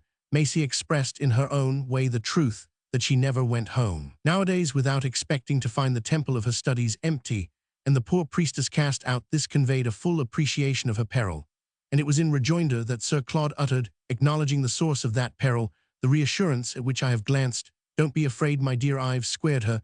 It required indeed a supplement, when he saw that it left the child momentarily blank. I mean that your mother lets me do what I want so long as I let her do what she wants.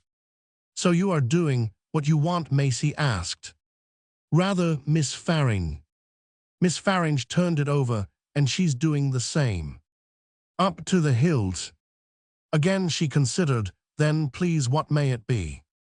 I wouldn't tell you for the whole world. She gazed at a gaunt Madonna, after which she broke into a slow smile. Well, I don't care so long as you do let her. Oh, you monster! And Sir Claude's gay vehemence brought him to his feet. Another day in another place, a place in Baker Street, where at a hungry hour she had sat down with him to tea, and Bunch brought out a question disconnected from previous talk. I say, you know, what do you suppose your father would do?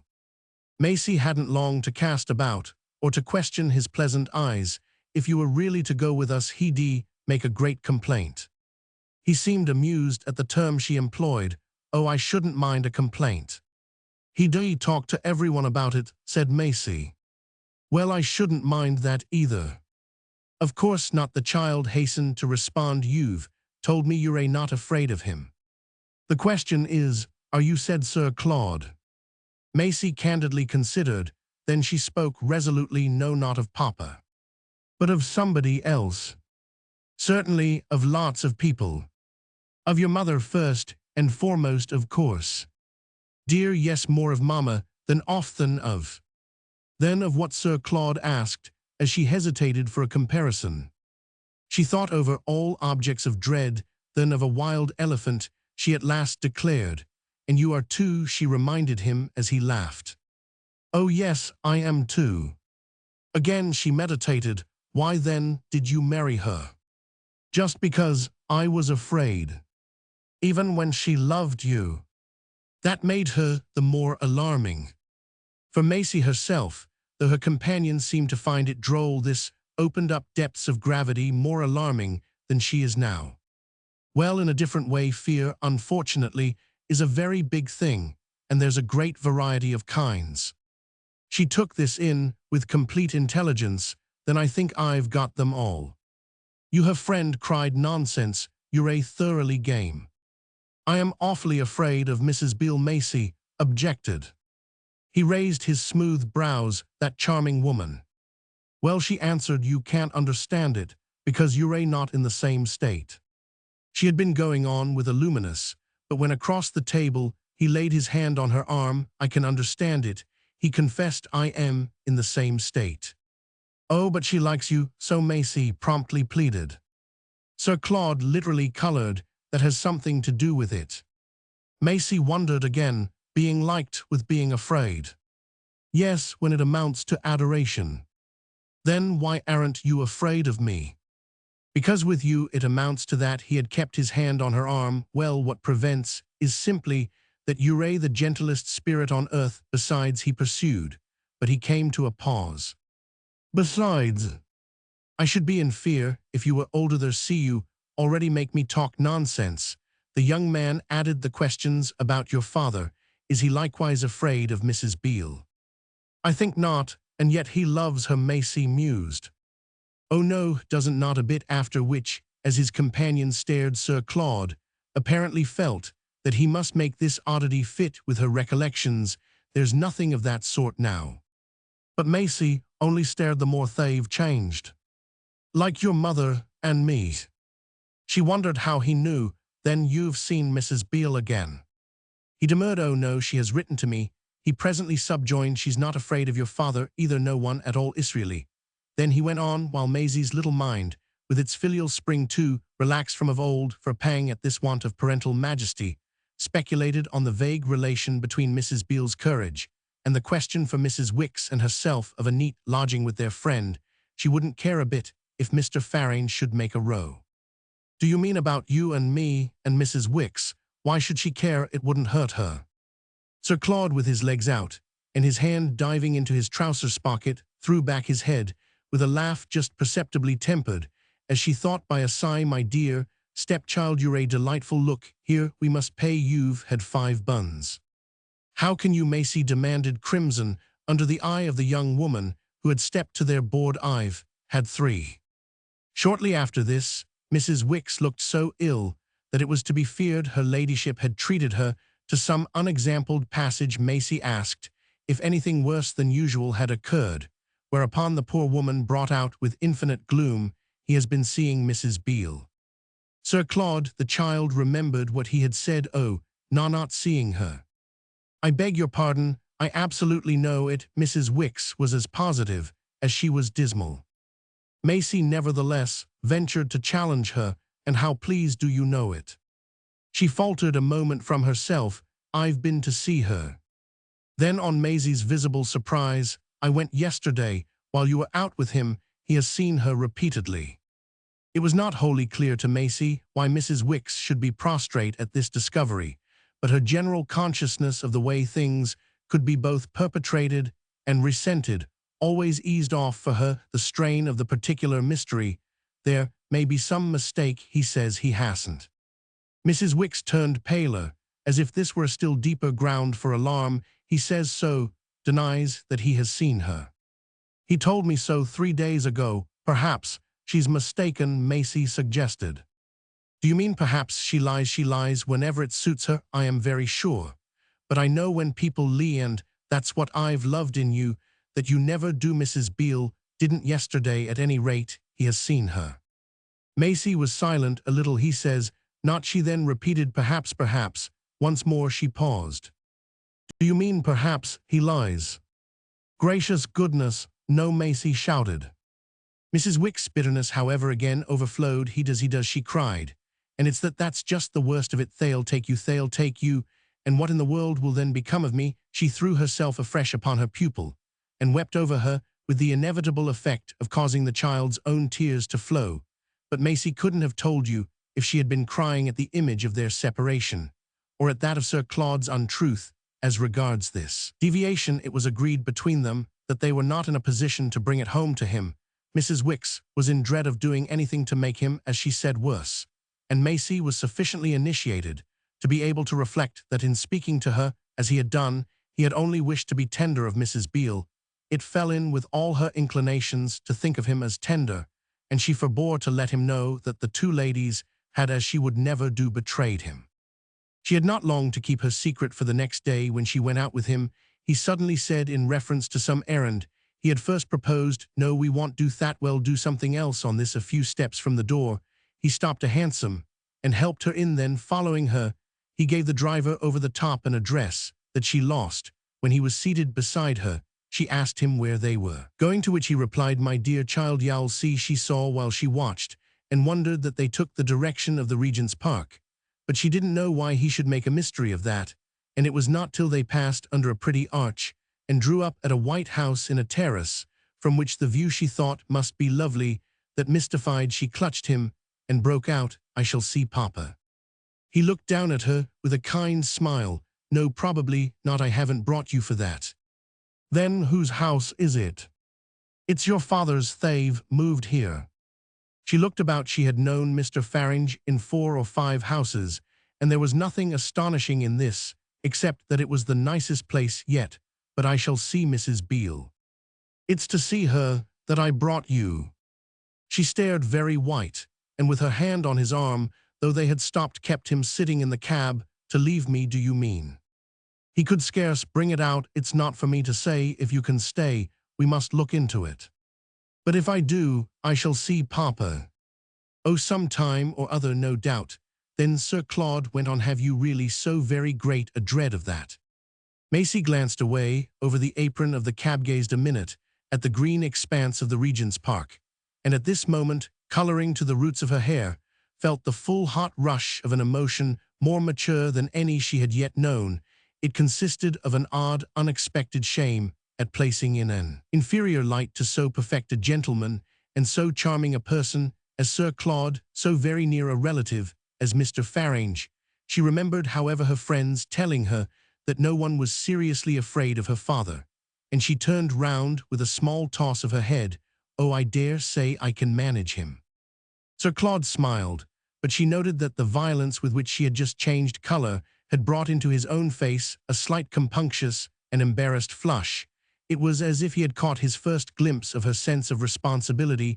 Neither of them made a movement to get out, and after an instant he said to her, "Look here, if you say so, we won't after all go in."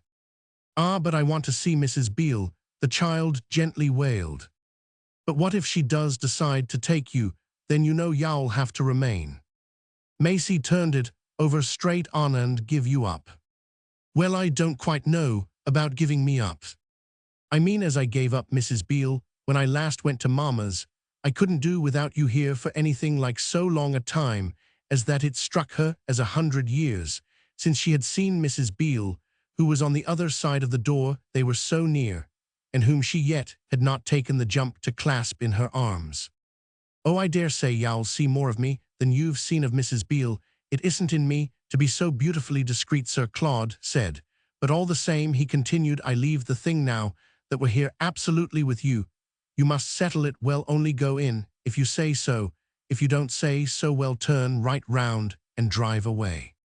"So in that case, Mrs. Beale won't take me?" "Well, not by any act of ours." "And I shall be able to go on with Mamma?" Maisie asked. "Oh, I don't say that." She considered, but I thought you said you had squared her. Sir Claude poked his stick at the splashboard of the cab. Not my dear child to the point she now requires. Then if she turns me out, and I don't come here. Sir Claude promptly took her up. What do I offer you? You naturally enquire, my poor chick. That's just what I ask myself. I don't see it, I confess, quite as straight as Mrs. Wicks. His companion gazed a moment at what Mrs. Wicks saw. You mean, we can't make a little family? It's very base of me, no doubt, but I can't wholly chuck your mother. Maisie at this emitted a low, but lengthened sigh, a slight sound of reluctant assent, which would certainly have been amusing to an auditor. Then there isn't anything else. I vow I don't quite see what there is. Maisie waited. Her silence seemed to signify that she too had no alternative to suggest, but she made another appeal. If I come here, you'll come to see me. I won't lose sight of you. But how often will you come? As he hung fire, she pressed him often and often. Still he faltered. My dear old woman, he began, then he paused again, going on the next moment, with a change of tone. You're too funny, yes. Then he said often and often. All right. Maisie jumped out. Mrs. Beale was at home, but not in the drawing-room, and when the butler had gone for her, the child suddenly broke out. But when I am here, what will Mrs. Wicks do? Ah, you should have thought of that sooner, said her companion, with the first faint note of asperity she had ever heard him sound. Roman 14. Mrs. Beale fairly swooped upon her, and the effect of the whole hour was to show the child how quite formidably indeed, after all, she was loved.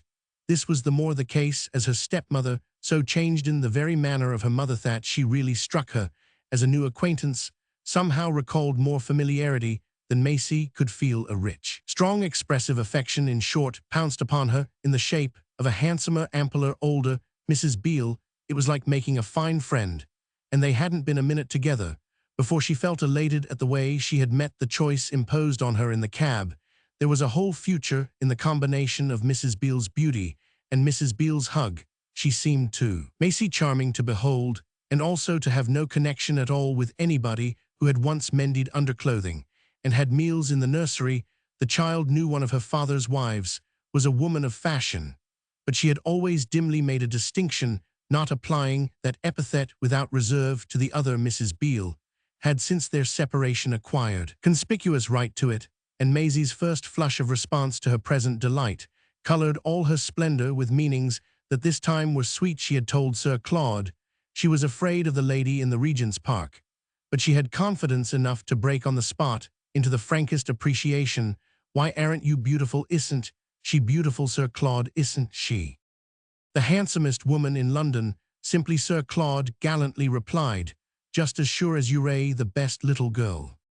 Well, the handsomest woman in London gave herself up with tender, lustrous looks, and every demonstration of fondness to a happiness at last clutched again.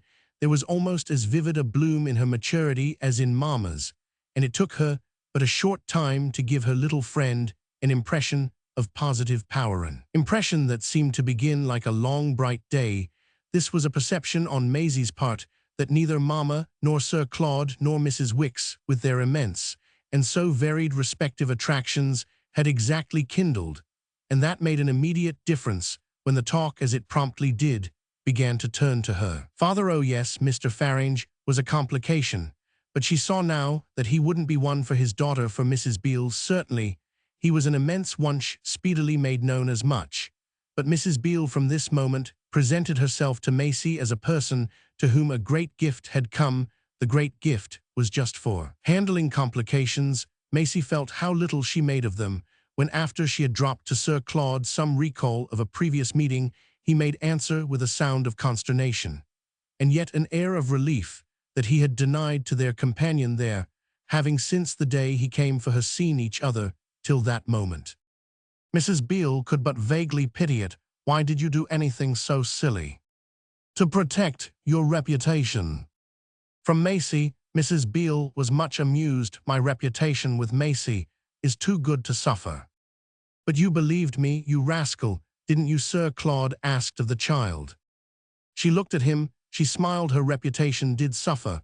I discovered you had been here. He was not too chagrined, to laugh the way, my dear, you talk of that sort of thing. How should she talk? Mrs. Beale wanted to know after all this wretched time with her mother. It was not Mama who told me, Maisie explained. It was only Mrs. Wicks. She was hesitating whether to bring out before Sir Claude the source of Mrs. Wicks' information. But Mrs. Beale, addressing the young man, showed the vanity of scruples. Do you know that preposterous person came to see me a day or two ago? I told her I had seen you repeatedly. Sir Claude, for once in a way, was disconcerted. The old cat, she never told me. Then you thought I had lied, he demanded of Maisie. She was flurried by the term with which he had qualified her gentle friend, but she took the occasion for one to which she must in every manner lend herself. Oh, I didn't mind. But Mrs. Wicks, did, she added, with an intention benevolent to her governess. Her intention was not very effective as regards Mrs. Beale. Mrs. Wicks is too idiotic, that lady declared. But to you, of all people, Sir Claude asked, what had she to say? Why, that, like Mrs. Micawber, whom she must, I think, rather resemble, will never, never, never desert Miss Farring. Oh, ill make that, all right, Sir Claude cheerfully returned. I am sure I hope so, my dear man, said Mrs. Beale, while Maisie wondered just how he would proceed. Before she had time to ask, Mrs. Beale continued, that's not all she came to do, if you please, but you'll never guess the rest. Shall I guess it? Maisie quavered. Mrs. Beale was again amused. Why, you're just the person. It must be quite the sort of thing you've heard at your awful mother's. Have you never seen women there crying to her to spare the men they love? Maisie, wondering, tried to remember, but Sir Claude was freshly diverted. Oh, they don't trouble about Ida. Mrs. Wicks cried to you to spare me. She regularly went down on her knees to me. The darling old dear, the young man exclaimed. These words were a joy to Maisie. He made up for his previous description of Mrs. Wicks. And will you spare him? She asked of Mrs. Beale. Her stepmother, seizing her and kissing her again, seemed charmed with the tone of her question. Not an inch of him, ill, pick him to the bone. You mean that hell really come often? Maisie pressed. Mrs. Beale turned lovely eyes to Sir Claude. That's not for me to say, it's for him. He said nothing at once, however, with his hands in his pockets and vaguely humming a tune. Evan, Maisie could see he was a little nervous, only walked to the window and looked out at the Regent's Park. Well, he has promised, Maisie said, but how will Papa like it? His being in and out, that's a question that, to be frank with you, my dear, hardly matters.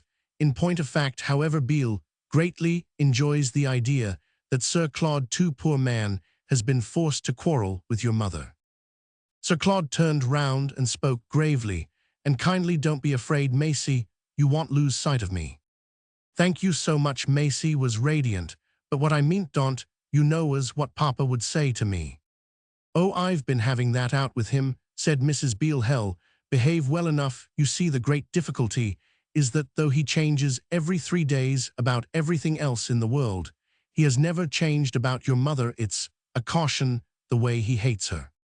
Sir Claude gave a short laugh. It certainly can't beat the way she still hates him. Well, Mrs. Beale went on obligingly, nothing can take the place of that feeling with either of them, and the best way they can think of to show it is for each to leave you as long as possible on the hands of the other. There's nothing, as you've seen for yourself, that makes either so furious. It isn't asking so little as you do that you're much of an expense or a trouble. It's only that you make each feel so well how nasty the other wants to be. Therefore, Beale goes on loathing your mother too much to have any great fury left for anyone else besides. You know, I've squared him. Oh Lord, Sir Claude cried with a louder laugh, and turning again to the window. I know how Maisie was prompt to proclaim, by letting him do what he wants on condition that he lets you also do it. You're too delicious. My own Petch was involved in another hug. How in the world have I got on so long without you? I've not been happy, love, said Mrs. Beale with her cheek to the child's. Be happy, Nosh throbbed with shy tenderness. I think I shall be. You'll save me. As I am saving Sir Claude, the little girl asked eagerly. Mrs. Beale, a trifle at a loss, appealed to her visitor. Is she really? He showed high amusement at Maisie's question. It's dear Mrs. Wick's idea. There may be something in it. He makes me his duty, makes me his life, Maisie set forth to her stepmother. Why, that's what I want to do. Mrs. Beale, so anticipated, turned pink with astonishment. Well, you can do it together, then he'll have to come. Mrs. Beale by this time had her young friend fairly in her lap, and she smiled up at Sir Claude. Shall we do it together? His laughter had dropped, and for a moment he turned his handsome, serious face not to his hostess, but to his stepdaughter. Well, it's rather more decent than some things, upon my soul, the way things are going. It seems to me the only decency. He had the air of arguing it out to Maisie, of presenting it through an impulse of conscience, as a connection in which they could honorably see her participate, though his plea of mere decency might well have appeared to fall below her rosy little vision. If we're not good for you, he exclaimed, ill be hanged if I know who we shall be good for. Mrs. Beale showed the child an intenser light. I dare say you will save us from one thing and another. Oh, I know what shall save me from Sir Claude roundly asserted. There'll be Rose, of course, he went on. Mrs. Beale quickly took him up. Yes, but they'll be nothing for you, at least, oh, the Rose your wife makes. As it is, I can bear what I suffer. I can't bear what you go through. We're doing a good deal for you, you know, young woman, Sir Claude went on to Maisie with the same gravity. She colored with a sense of obligation and the eagerness of her desire. It should be remarked how little was lost on her. Oh, I know. Then you must keep us all right this time, he laughed. How you talk to her, cried Mrs. Beale. No worse than you, he gaily answered. Handsome is that handsome, does she returned in the same spirit. You can take off your things, she went on, releasing Maisie. The child on her feet was all emotion. Then I am just to stop thy's way. It will do as well as any other, Sir Claude. Tomorrow will have your things brought. I'll bring them myself, upon my word. I'll see them packed, Sir Claude promised. Come here and unbutton. He had beckoned his young companion to where he sat, and he helped to disengage her from her coverings, while Mrs. Beale from a little distance smiled at the hand he displayed. There's a stepfather for you. I am bound to say, you know, that he makes up for the want of other people. He makes up for the want of a nurse. Sir Claude laughed. Don't you remember I told you so the very first time? Remember, it was exactly what made me think so well of you. Nothing would induce me, the young man said to Maisie, to tell you what made me think so well of her. Having divested the child, he kissed her gently and gave her a little pat to make her stand off. The pat was accompanied with a vague sigh in which his gravity of a moment before came back. All the same, if you hadn't had the fatal gift of beauty. Well, what Maisie asked, wondering why he paused. It was the first time she had heard of her beauty. Why we shouldn't all be thinking so well of each other. He isn't speaking of personal loveliness, you've not that vulgar beauty, my dear, at all, Mrs. Beale explained. He's just talking of plain dull charm of character. Her character's the most extraordinary thing in all the world, Sir Claude stated to Mrs. Beale. Oh, I know all about that sort of thing, she fairly bridled with the knowledge. It gave Maisie somehow a sudden sense of responsibility, from which she sought refuge. Well, you've got it too, that sort of thing. You've got the fatal gift. You both really have, she broke out.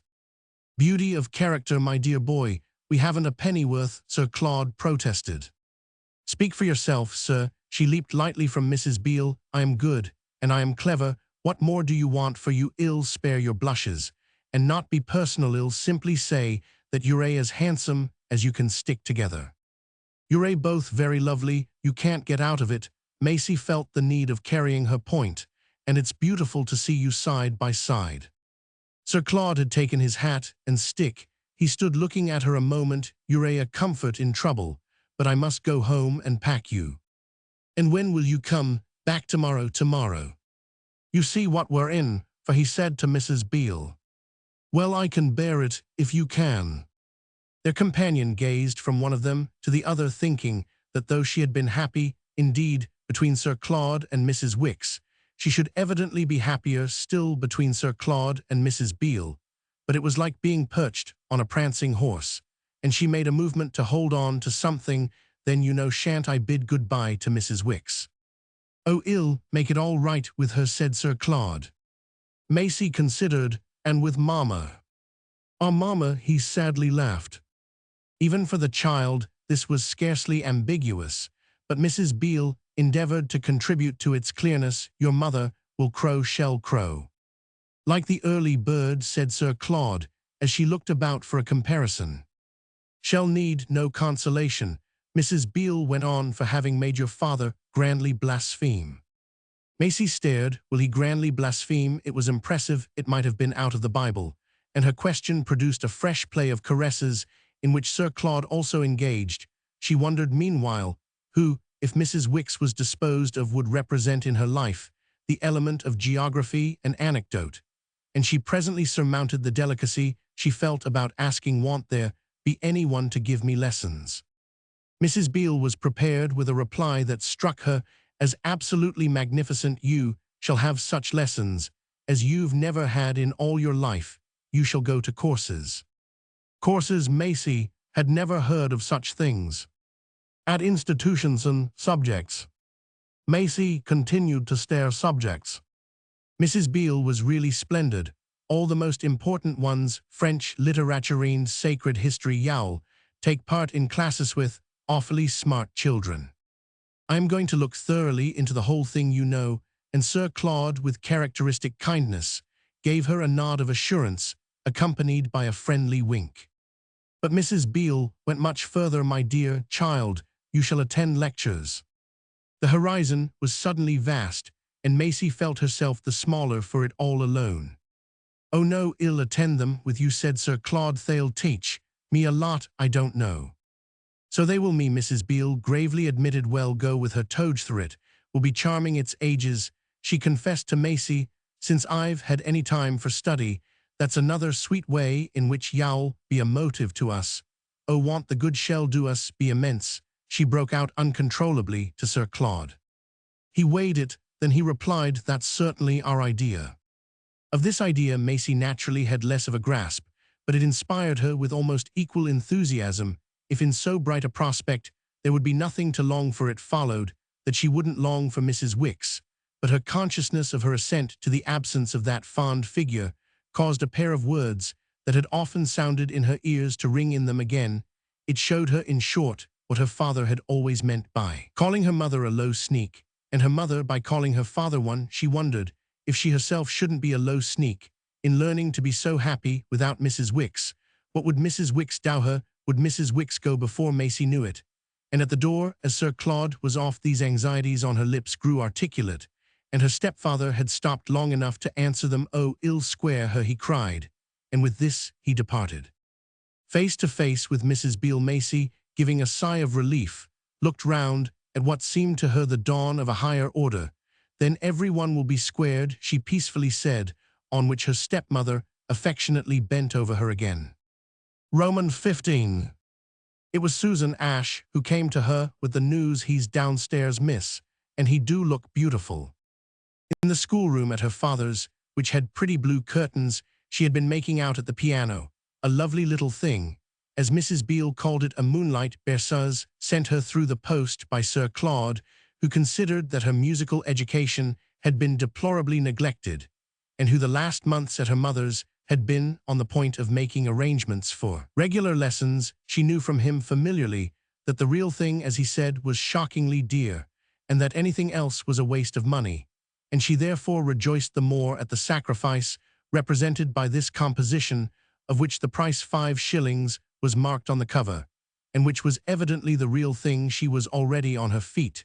Mrs. Beale has sent up for me. Oh, no, it's not that, said Susan Ash. Mrs. Beale has been out this hour. Then Papa. Dear, not Papa, y'all do, miss.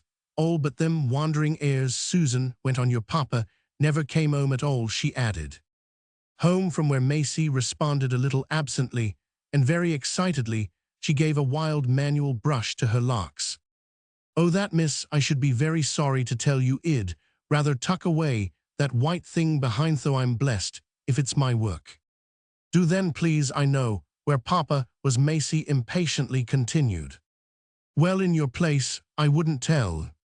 He was at the club the chrysanthemum, so. All night long, why the flowers shut up at night, you know, cried Susan Ash. Well, I don't care, child, was at the door. Sir Claude asked for me alone. The same as if you was a duchess. Maisie was aware on her way downstairs that she was now quite as happy as one, and also a moment later, as she hung round his neck, that even such a personage would scarce commit herself more grandly. There was moreover a hint of the duchess in the infinite point, with which, as she felt, she exclaimed, "And this is what you call coming often." Sir Claude met her delightfully, and in the same fine spirit. "My dear old man, don't make me a scene, I assure you. It's what every woman I look at does. Let us have some funits, a lovely day, clap on something smart, and come out with me, then we'll talk it over quietly." They were on their way 5 minutes later to Hyde Park, and nothing that even in the good days at her mother's they had ever talked over had more of the sweetness of tranquility than his present prompt explanations. He was at his best in such an office, and with the exception of Mrs. Wicks, the only person she had met in her life who ever explained. With him, however, the act had an authority transcending the wisdom of woman.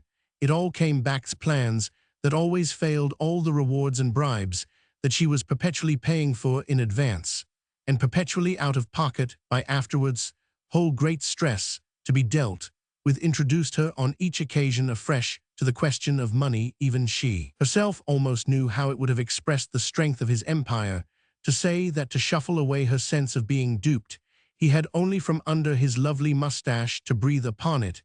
It was somehow in the nature of plans to be expensive, and in the nature of the expensive to be impossible to be involved, was of the essence of everybody's affairs, and also at every particular moment to be more involved than usual.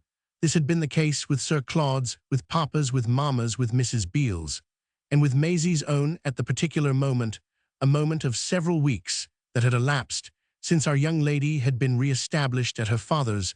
There wasn't two and tuppence for anything or for any one, and that was why there had been no sequel to the classes in French literature. With all the smart little girls, it was devilish awkward. Didn't she see to try, without even the limited capital mentioned, to mix her up with a remote array that glittered before her? After this, as the children of the rich, she was to feel henceforth as if she were flattening her nose upon the hard window-pane of the sweet shop of knowledge. If the classes, however, that were select, and accordingly the only ones, were impossibly dear, the lectures at the institution sat least at some of them were directly addressed to the intelligent poor, and it therefore had to be easier still to produce on the spot the reason why she had been taken to none. This reason, Sir Claude said, was that she happened to be just going to be, though they had nothing to do with that, in now directing their steps to the banks of the Serpentine. Maisie's own park in the north had been nearer at hand, but they rolled westward in a hansom, because at the end of the sweet June days, this was the direction taken by everyone that anyone looked at. They cultivated for an hour on the Row, and by the drive, this opportunity for each observer to amuse, and for one of them, indeed, not a little hilariously, to mystify the other. And before the hour was over, Maisie had elicited, in reply to her sharpest challenge, a further account of her friend's long absence. "Why, I've broken my word to you, so dreadfully, promising so solemnly, and then never coming. Well, my dear, that's a question that, not seeing me day after day, you must very often have put to Mrs. Beale." "Oh yes," the child replied again and again. "And what has she told you?" "That you're as bad as you're beautiful." "Is that what she says?" "Those very words." "Ah, the dear old soul!" Sir Claude was much diverted, and his loud, clear laugh was all his explanation. Those were just the words Maisie had last heard him use about Mrs. Wicks.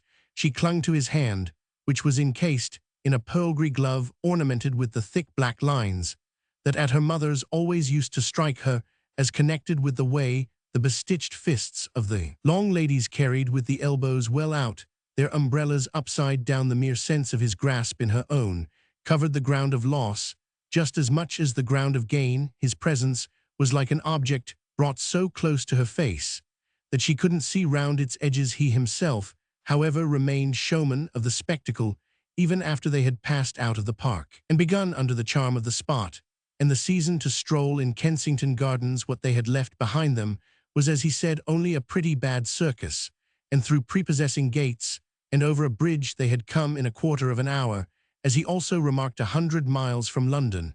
A great green glade was before them, and high old trees, and under the shade of these in the fresh turf, the crooked course of a rural footpath. It's the forest of Arden, Sir Claude had just delightfully observed. And I am the banished Duke in Yoruhat, was the young woman Khaled, artless country wench, and there he went on, is the other girl, what's her name, Rosalind, and don't you know the fellow who is making up to her? Upon my word, he is making up to her. His allusion was to a couple who side by side at the end of the glade were moving in the same direction as themselves, these distant figures in their slow stroll, which kept them so close together that their heads drooping a little forward, almost touched, presented the back of a lady who looked tall, who was evidently a very fine woman, and that of a gentleman whose left hand appeared to be passed well into her arm, while his right behind him made jerky motions with the stick that it grasped. Maisie's fancy responded for an instant to her friend's idea that the sight was idyllic, then stopping short, she brought out with all her clearness, "Why, mercy, if it isn't Mamma." Sir Claude paused with a stare. "Mamma, but Mamma's at Brussels." Maisie, with her eyes on the lady, wondered. "At Brussels? She's gone to play a match." "At billiards? You didn't tell me." "Of course I didn't," Sir Claude ejaculated. "There's plenty I don't tell you. She went on Wednesday." The couple had added to their distance, but Maisie's eyes more than kept pace with them. "Then she has come back." Sir Claude watched the lady. "It's much more likely she never went." "It's Mamma," the child said, with decision. They had stood still, but Sir Claude had made the most of his opportunity, and it happened that just at this moment, at the end of the vista, the others halted, and still showing only their backs, seemed to stay talking. "Right, you are my duck," he exclaimed at last. "It's my own sweet wife." He had spoken with a laugh, but he had changed color, and Maisie quickly looked away from him. "Then who is it with her?" "Blessed if I know," said Sir Claude. "Is it Mr. Perriam?" "Oh dear no, Perriam's smashed." "Smashed?" "Exposed in the city, but there are quantities of others." Sir Claude smiled.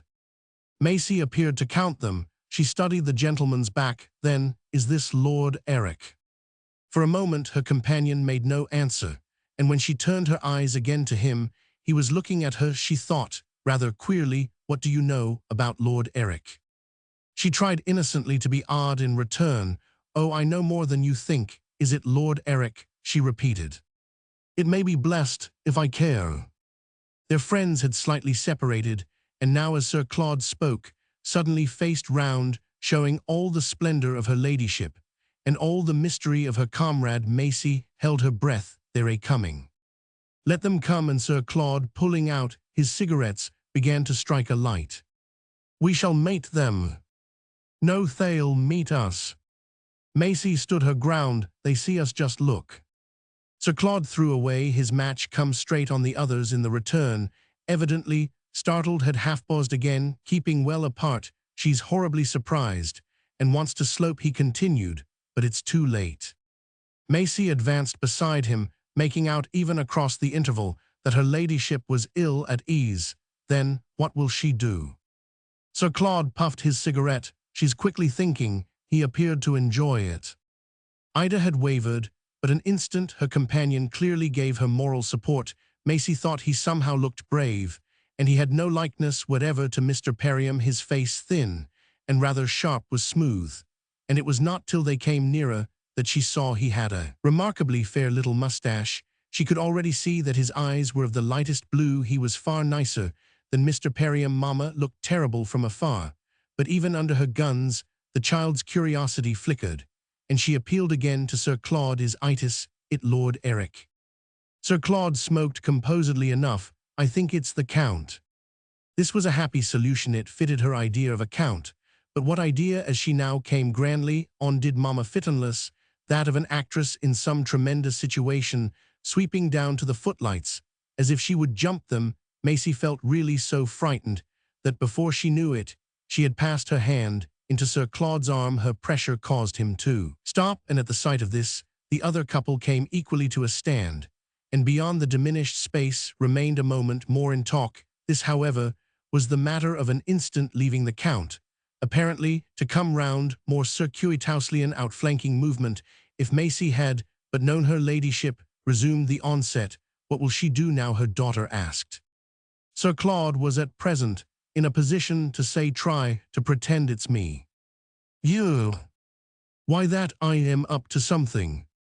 In another minute poor Ida had justified this prediction. Erect there before them like a figure of justice in full dress, there were parts of her face that grew whiter while Maisie looked, and other parts in which this change seemed to make other colors reign with more intensity. What are you doing with my daughter? She demanded of her husband, in spite of the indignant tone of which Maisie had a greater sense than ever in her life before of not being personally noticed. It seemed to her Sir Claude also grew pale as an effect of the loud defiance with which Ida twice repeated this question. He put her, instead of answering it, an inquiry of his own. Who the devil have you got hold of now? And at this, her ladyship turned tremendously to the child, glaring at her, as at an equal plotter of sin. Maisie received in petrifaction the full force of her mother's huge painted ice were like Japanese lanterns swung under festal arches, but life came back to her from a tone suddenly and strangely softened. Go straight to that gentleman, my dear. I've asked him to take you a few minutes. He's charmingo. I've something to say to this creature. Maisie felt Sir Claude immediately clutch her. No, nothing you that want do. She's mine. Yours. It was confounding to Maisie to hear her speak quite as if she had never heard of Sir Claude before. Mine. You've given her up. You've not another word to say about her. I have her from her father, said Sir Claudia's statement that startled his companion, who could also measure its lively action on her mother. There was visibly, however, an influence that made Ida consider. She glanced at the gentleman she had left, who, having strolled with his hands in his pockets to some distance, stood there with unembarrassed vagueness. She directed to him the face that was like an illuminated garden turnstile, and all for the frequentation of which he had his season ticket. Then she looked again at Sir Claude. I've given her up to her father to keep, not to get rid of by sending about the town either with you or with anyone else. If she's not to mind me, let him come and tell me so. I decline to take it from another person, and I like your pretending that, with your humbug of interest, you've a leg to stand on. I know your game, and have something now to say to you about it. Sir Claude gave a squeeze of the child's arm. Didn't I tell you she'd have Miss Farring? You're uncommonly afraid to hear it, Ida went on, but if you think she'll protect you from it, you're mightily mistaken. She gave him a moment. Ill give her the benefit as soon as look at you. Should you like her to know, my dear? Maisie had a sense of her launching the question with effect, yet our young lady was also conscious of hoping that Sir Claude would declare that preference. We have already learned that she had come to like people's liking her to know, before he could reply at all. None the less her mother opened a pair of arms of extraordinary elegance, and then she felt the loosening of his grasp. My own child, Ida murmured in a voice of sudden confused tenderness that, it seemed to her, she heard for the first time. She wavered, but an instant thrilled with the first direct appeal, as distinguished from the mere maternal pull she had ever had from lips that, even in the old vociferous years, had always been sharp. The next moment she was on her mother's breast, where amid a wilderness of trinkets she felt as if she had suddenly been thrust with a smash of glass into a jeweler's shop front, but only to be as suddenly ejected with a push, and the brisk injunction, now go to the captain. Maisie glanced at the gentleman submissively, but felt the want of more introduction. The captain. Sir Claude broke into a laugh. I told her it was the Count. Ida stared. She rose so superior that she was colossal. You're too utterly loathsome, she then declared. Be off, she repeated to her daughter. Maisie started, moved backward, and looking at Sir Claude only for a moment, she signed to him in her bewilderment, but he was too angry to heed her. Too angry with his wife. As she turned away, she heard his anger break out. You damned old b. She couldn't quite hear all. It was enough. It was too much. She fled before it, rushing even to a stranger for the shock of such a change of tone. Romans 16. As she met the captain's light blue eyes, the greatest marvel occurred. She felt a sudden relief, at finding them reply with anxiety to the horror in her face. What in the world has he done? He put it all on Sir Claude. He has called her a damned old brute. She couldn't help bringing that out. The captain, at the same elevation as her ladyship, gaped wide. Then, of course, like everyone else, he was convulsed. But he instantly caught himself up, echoing her bad words, a damned old brute, her mother. Maisie was already conscious of her second movement. I think she tried to make him angry. The captain's stupefaction was fine anguish. Why, she's an angel. On the spot as he said this, his face won her over. It was so bright and kind, and his blue eyes had such a reflection of some mysterious grace, that for him, at least, her mother had put forth her fund of observation enabled her, as she gazed up at him, to place him. He was a candid, simple soldier, very gravish, came back to that, but not at all terrible. At any rate, he struck a note that was new to her, and that after a moment made her say, "Do you like her very much?" He smiled down at her, hesitating, looking pleasanter and pleasanter. "Let me tell you about your mother." He put out a big military hand, which she immediately took, and they turned off together to where a couple of chairs had been placed under one of the trees. "She told me to come to you," Maisie explained as they went, and presently she was close to him in a chair with the prettiest of picturesque sheen of the lake through other trees before them, and the sound of birds, the plash of boats, the play of children in the air. The captain, inclining his military person, sat sideways to be closer and kinder, and as her hand was on the arm of her seat, he put his own down on it again to emphasize something he had to say that would be good for her to hear. He had already told her how her mother, from the moment of seeing her so unexpectedly with a person who was, well, not at all the right person, had promptly asked him to take charge of her, while she herself tackled, as she said, the real culprit. He gave the child the sense of doing for the time what he liked with her. 10 minutes before she had never seen him, but she could now sit there touching him, touched and impressed by him, and thinking it nice when a gentleman was thin and brown, with a kind of clear depth that made his straw-colored mustache almost white, and his eyes resemble little pale flowers. The most extraordinary thing was the way she didn't appear just then to mind Sir Claude's being tackled. The captain wasn't a bit like him, for it was an odd part of the pleasantness of Mama's friend that it resided in a manner in this friend's having a face so informally put together that the only kindness could be to call it funny. An odder part still was that it finally made our young lady to classify him further, say to herself that of all people in the world, he reminded her most insidiously of Mrs. Wicks. He had neither straighteners nor a diadem, nor at least in the same place as the other a button. He was sunburnt and deep-voiced and smelt of cigars, yet he marvelously had more in common with her old governess than with her young stepfather. What he had to say to her that was good for her to hear was that her poor mother, didn't she know, was the best friend he had ever had in all his life. And he added, "She has told me ever so much about you. I am awfully glad to know you." She had never, she thought, been so addressed as a young lady, not even by Sir Claude the day so long ago that she found him with Mrs. Beale. It struck her as the way that at balls by delightful partners, young ladies must be spoken to in the intervals of dances, and she tried to think of something that would meet it at the same high point, but this effort flurried her, and all she could produce was, "At first, you know, I thought you were Lord Eric." The captain looked vague. "Lord Eric? And then, Sir Claude thought you were the Count." At this he laughed out. "Why, he's only 5 foot high, and as red as a lobster." Maisie laughed with a certain elegance. In return, the young lady at the ball certainly wouldn't, was on the point as conscientiously of pursuing the subject with an agreeable question, but before she could speak, her companion challenged her. "Who in the world's Lord Eric? Don't you know him?" She judged her young lady would say that with light surprise.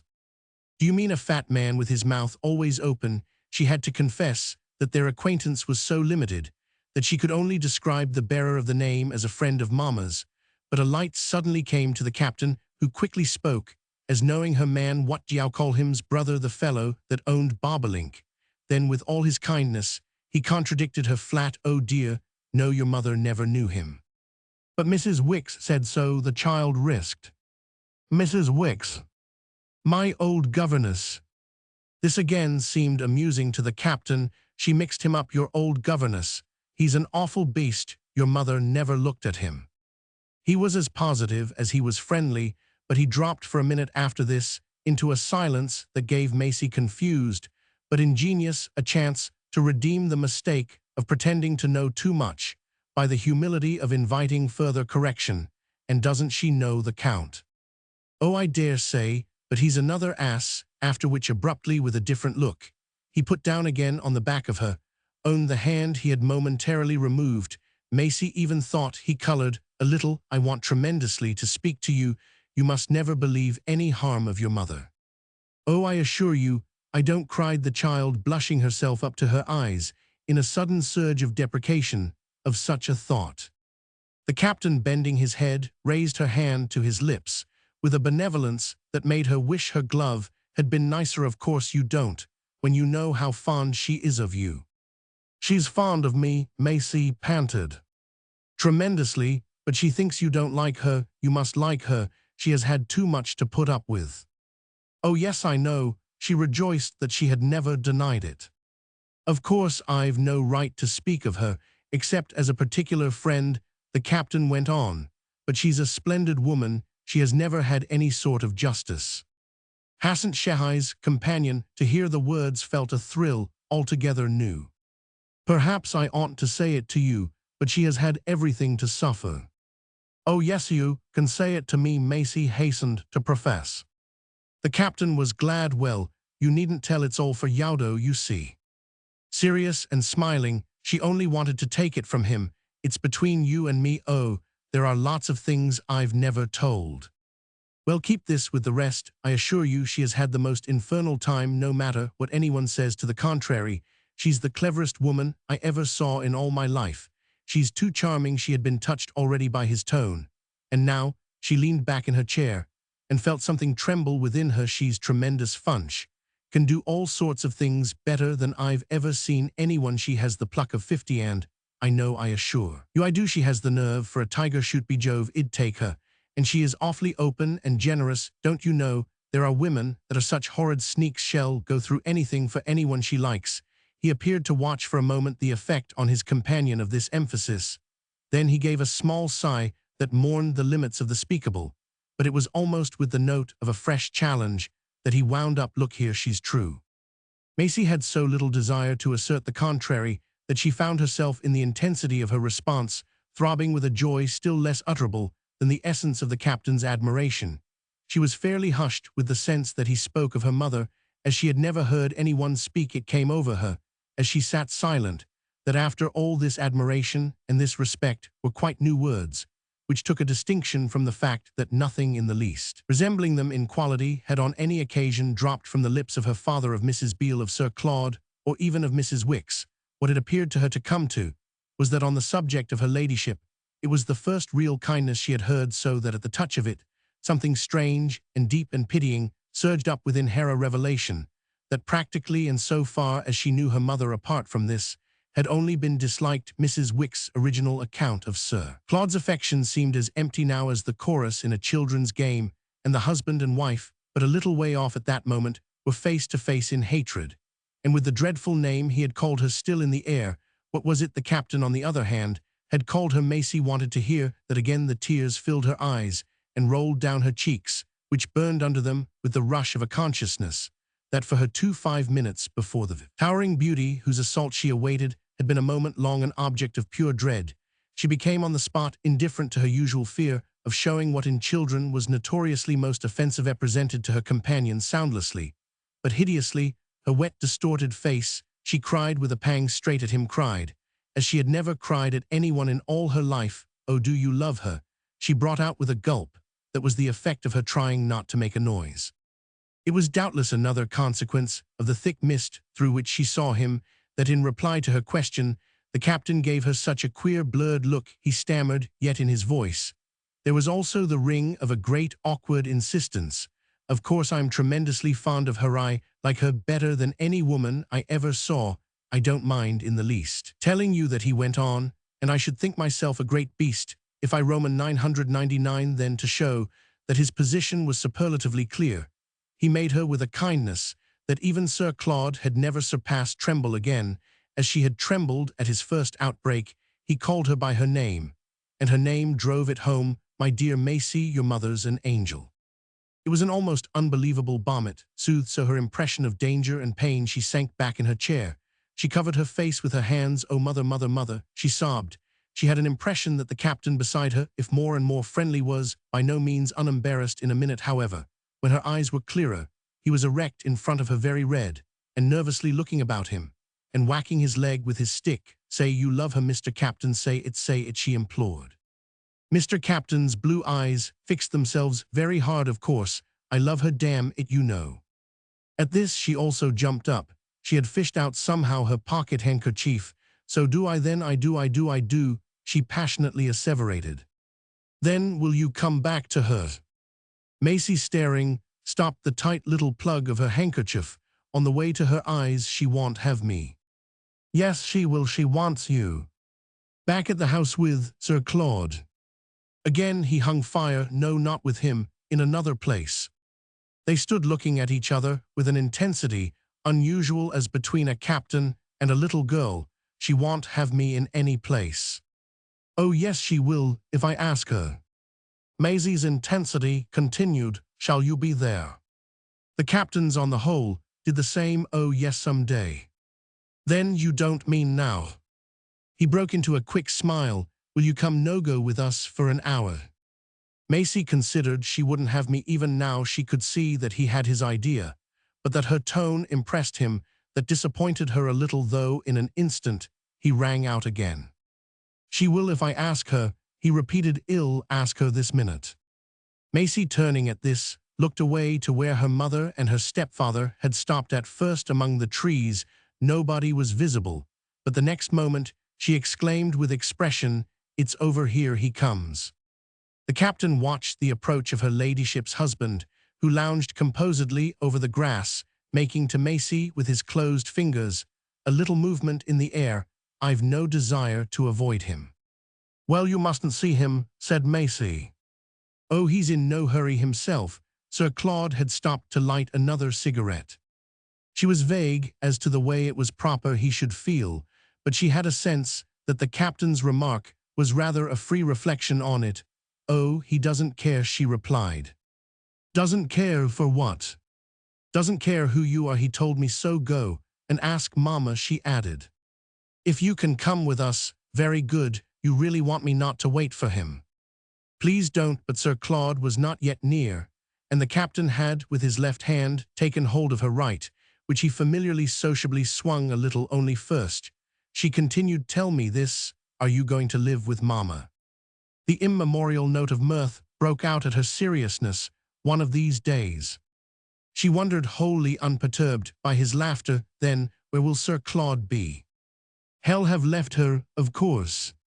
"Does he really intend to do that?" "You've every opportunity to ask him." Maisie shook her head with decision. "He won't do it, not first."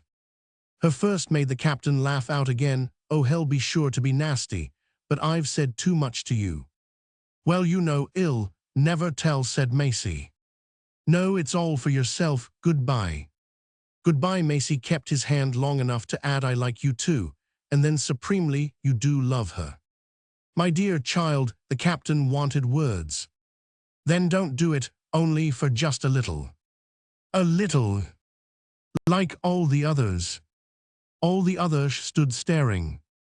She pulled away her hand. "Do it always." She bounded to meet Sir Claude, and as she left the captain, she heard him ring out with apparent gaiety, "Oh, I am in for it."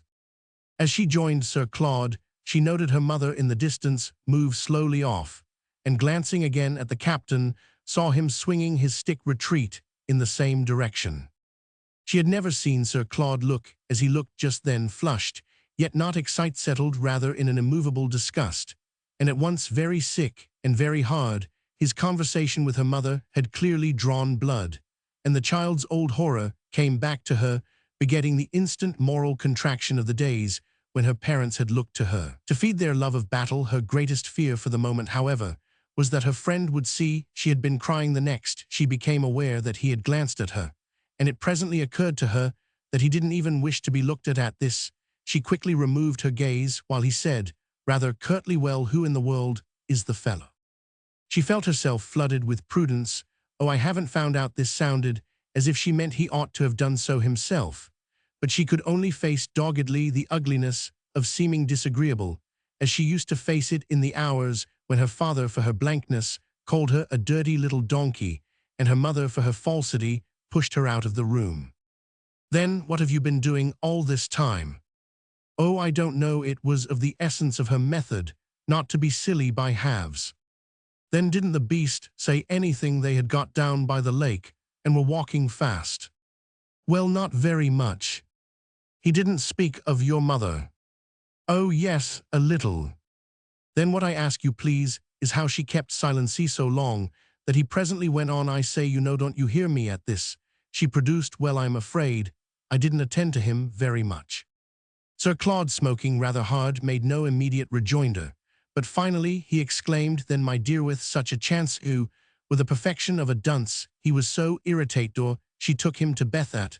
For the rest of the time they were in the gardens, he spoke no other word, and she, meanwhile, subtly abstained from any attempt to pacify him that would only lead to more questions. At the gate of the gardens, he hailed a four-wheeled cab, and in silence, without meeting her eyes, put her into it, only saying, give him that, as he tossed half a crown upon the seat even. When from outside he had closed the door and told the man where to go, he never took her departing look. Nothing of this kind had ever yet happened to them, but it had no power to make her love him less, so she could not only bear it, she felt as she drove away she could rejoice in it. It brought again the sweet sense of success that ages before she had had at a crisis, when on the stairs returning from her father's she had met a fierce question of her mother's with an imbecility as deep, and had in consequence been dashed by Mrs. Faringe almost to the bottom. Romans 17. If for reasons of her own she could bear the sense of Sir Claude's displeasure, her young endurance might have been put to a serious test. The days went by without his knocking at her father's door, and the time would have turned sadly to waste if something hadn't conspicuously happened to give it a new difference. What took place was a marked change in the attitude of Mrs. Beale, a change that somehow, even in his absence, seemed to bring Sir Claude again into the house. It began practically with a conversation that occurred between them the day Maisie came home alone in the cab. Mrs. Beale had by that time returned, and she was more successful than their friend in extracting from our young lady an account of the extraordinary passage with the captain. She came back to it repeatedly, and on the very next day it grew distinct to the child that she was already in full possession of what at the same moment had been enacted between her ladyship and Sir Claude. This was the real origin of her final perception, that though he didn't come to the house, her stepmother had some rare secret for not being quite without him. This led to some rare passages with Mrs. Beale, the promptest of which had been on Maisie's part a wonderful outbreak of tears. Mrs. Beale was not, as she herself said, a crying creature. She hadn't cried to Maisie's knowledge since the lowly governess days, the grey dawn of their connection, but she wept now with passion, professing loudly that it did her good and saying remarkable things to her charge, for whom the occasion was an equal benefit and addition to all the fine precautionary wisdom stored away. It somehow hadn't violated that wisdom. Maisie felt for her to have told Mrs. Beale what she had not told Sir Claude, inasmuch as the greatest strain to her sense was between Sir Claude and Sir Claude's wife, and his wife was just what Mrs. Beale was unfortunately not. He sent his stepdaughter 3 days after the incident in Kensington Gardens a message as frank as it was tender, and that was how Mrs. Beale had had to bring out in a manner that seemed half an appeal, half a defiance, well, yes, hang it, I do see him. How and when and where, however, were just what Maisie was not to know, an exclusion, moreover, that she never questioned in the light of a participation large enough to make him, while she shared the ample void of Mrs. Beale's rather blank independence, shine in her yearning eye like the sovereign window square of a great dim, disproportioned room. As far as her father was concerned, such hours had no interruption, and then it was clear between them that each was thinking of the absent and thinking the other thought, so that he was an object of conscious reference in everything they said, or Roman 999. The wretched truth Mrs. Beale had to confess was that she had hoped against hope, and that in the Regent's Park it was impossible Sir Claude should really be in and out. Hadn't they at last to look the fact in the face? It was too disgustingly evident that no one after all had been squared well. If no one had been squared, it was because everyone had been vile. No one and everyone were. Of course Beale, and Ida, the extent of whose power to be nasty was a thing that to a little girl Mrs. Beale simply couldn't give chapter and verse for. Therefore it was that to keep going at all, as she said, that lady had to make, as she also said, another arrangement in which Maisie was included only to the point of knowing it existed and wondering wistfully what it was. Conspicuously, at any rate, it had a side that was responsible for Mrs. Beale's sudden emotion and sudden confidencia demonstration. This, however, of which the tearfulness was far from deterrent to our heroine's thought of how happy she should be if she could only make an arrangement for herself. Mrs. Beale's own operated, it appeared, with regularity and frequency, for it was almost every day or two that she was able to bring Maisie a message, and to take one back. It had been over the vision of what, as she called it, he did for her, that she broke down, and this vision was kept in a manner before Maisie by subsequent increase, not only of the gaiety, but literally it seemed not presumptuous to perceive off the actual virtue of her friend. The friend was herself, the first to proclaim it. He had pulled her up immensely, had quite pulled her round. She had charming, tormenting words about him. He was her good fairy, her hidden spring. Above all, he was just her higher conscience. That was what had particularly come out with her startling tears. He had made her dear man think ever so much better of herself. It had been thus, rather surprisingly, revealed that she had been in a way to think ill, and Maisie was glad to hear of the corrective at the same time that she heard of the ailment. She presently found herself supposing, and in spite of her envy even hoping, that whenever Mrs. Beale was out of the house, Sir Claude had in some manner the satisfaction of it. This was now of more frequent occurrence than ever before, so much so that she would have thought of her stepmother as almost extravagantly absent, had it not been that in the first place her father was a superior specimen of that habit.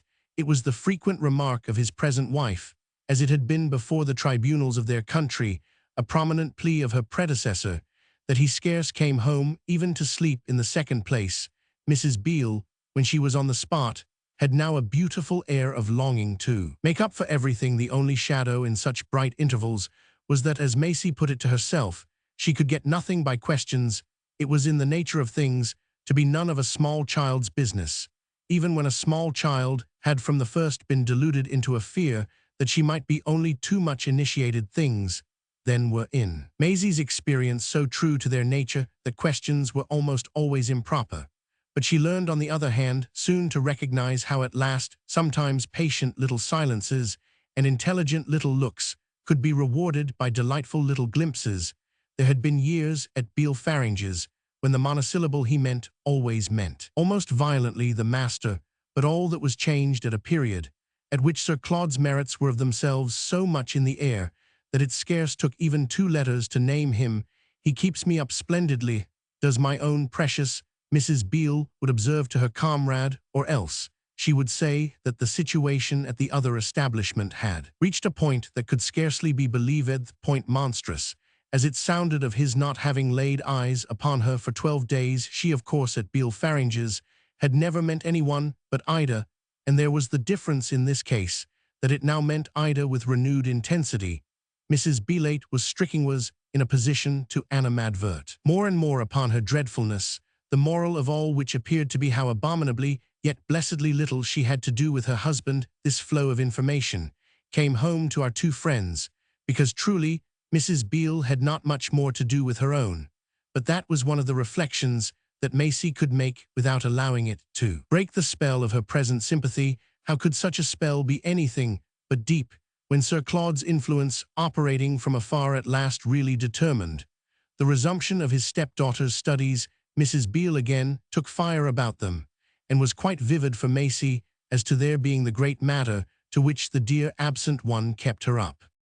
This was the second source. I have just alluded to the first off, the child's consciousness of something that very hopefully she described to herself as a new phase, and it also presented in the brightest light the fresh enthusiasm with which Mrs. Beale always reappeared, and which really gave Maisie a happier sense than she had yet had of being very dear at least to two persons, that she had small remembrance at present of a third illustrates, I am afraid, a temporary oblivion of Mrs. Wicks, an accident to be explained only by a state of unnatural excitement. For what was the form taken by Mrs. Beale's enthusiasm and acquiring relief in the domestic conditions still left to her, but the delightful form of reading with her little charge on lines directly prescribed, and in works profusely supplied by Sir Claude he had got hold of an awfully good list, mostly essays. Don't you know, Mrs. Beale had said, a word always august to Maisie, but henceforth to be softened by hazy, in fact by quite languorous edges. There was at any rate a week in which no less than 9 volumes arrived, and the impression was to be gathered from Mrs. Beale that the obscure intercourse she enjoyed with Sir Claude not only involved an account and a criticism of studies, but was organized almost for the very purpose of report and consultation. It was for Maisie's education, in short, that, as she often repeated, she closed her door, closed it to the gentlemen who used to flock there in such numbers, and whom her husband's practical desertion of her would have made it a course of the highest indelicacy to receive. Maisie was familiar from of old with the principle at least of the care that a woman, as Mrs. Beale phrased it, attractive and exposed, must take of her character, and was duly impressed with the rigor of her stepmother's scruples. There was literally no one of the other sex whom she seemed to feel at liberty to see at home, and when the child risked an inquiry about the ladies who, one by one during her own previous period, had been made quite loudly welcome, Mrs. Beale hastened to inform her that one by one they had the fiends been found out after all to be awful. If she wished to know more about them, she was recommended to approach her father. Maisie had, however, at the very moment of this injunction, much livelier curiosities, for the dream of lectures at an institution had at last become a reality, thanks to Sir Claude's now unbounded energy in discovering what could be done. It stood out in this connection that, when you came to look into things in a spirit of earnestness, an immense deal could be done for very little more than your fare in the underground. The institution there was a splendid one in a part of the town, but little known to the child, became, in the glow of such a spirit, a thrilling place, and the walk to it from the station through Glower Street, a pronunciation for which Mrs. Beale once laughed at her little friend. A pathway literally strewn with subjects. Maisie imagined herself to pluck them as she went, though they thickened in the great grey rooms where the fountain of knowledge, in the form usually of a high voice that she took at first to be angry, plashed in the stillness of rows of faces thrust out like empty jugs.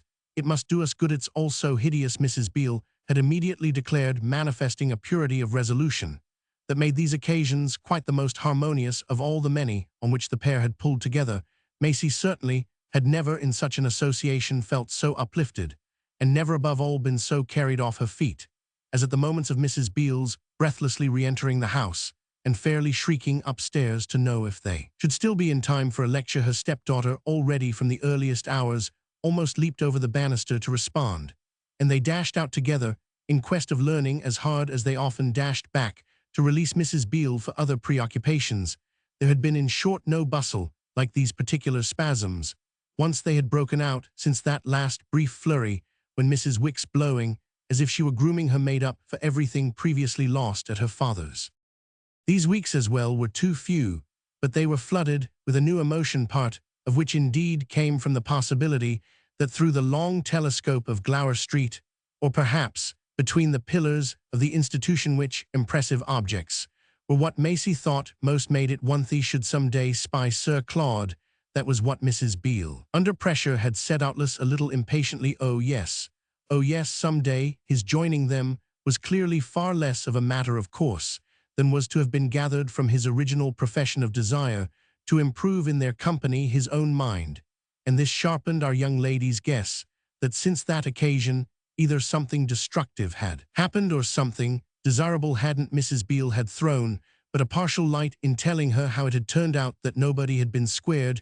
Maisie wished, at any rate, that somebody would be squared, however, though in every approach to the temple of knowledge she watched in vain for Sir Claude.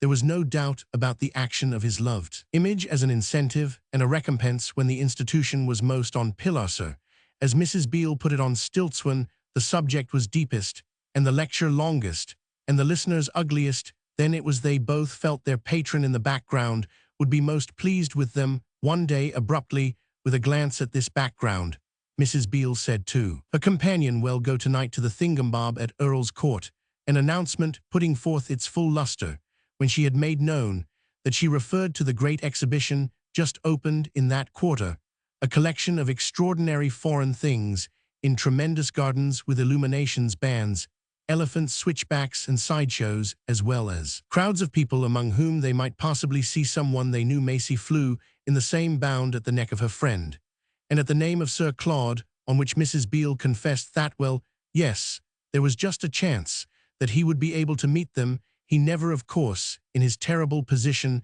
knew what might happen from hour to hour, but he hoped to be free, and he had given Mrs. Beale the tip, bring her there on the quiet, and ill try to turn up thighs, was clear enough on what so many weeks of privation had made of his desire to see the child. It even appeared to represent on his part a yearning as constant as her own, that in turn was just puzzling enough to make Maisie express bewilderment. She couldn't see, if they were so intensely of the same mind, why the theory on which she had come back to Mrs. Beale, the general reunion, the delightful trio, should have broken down so.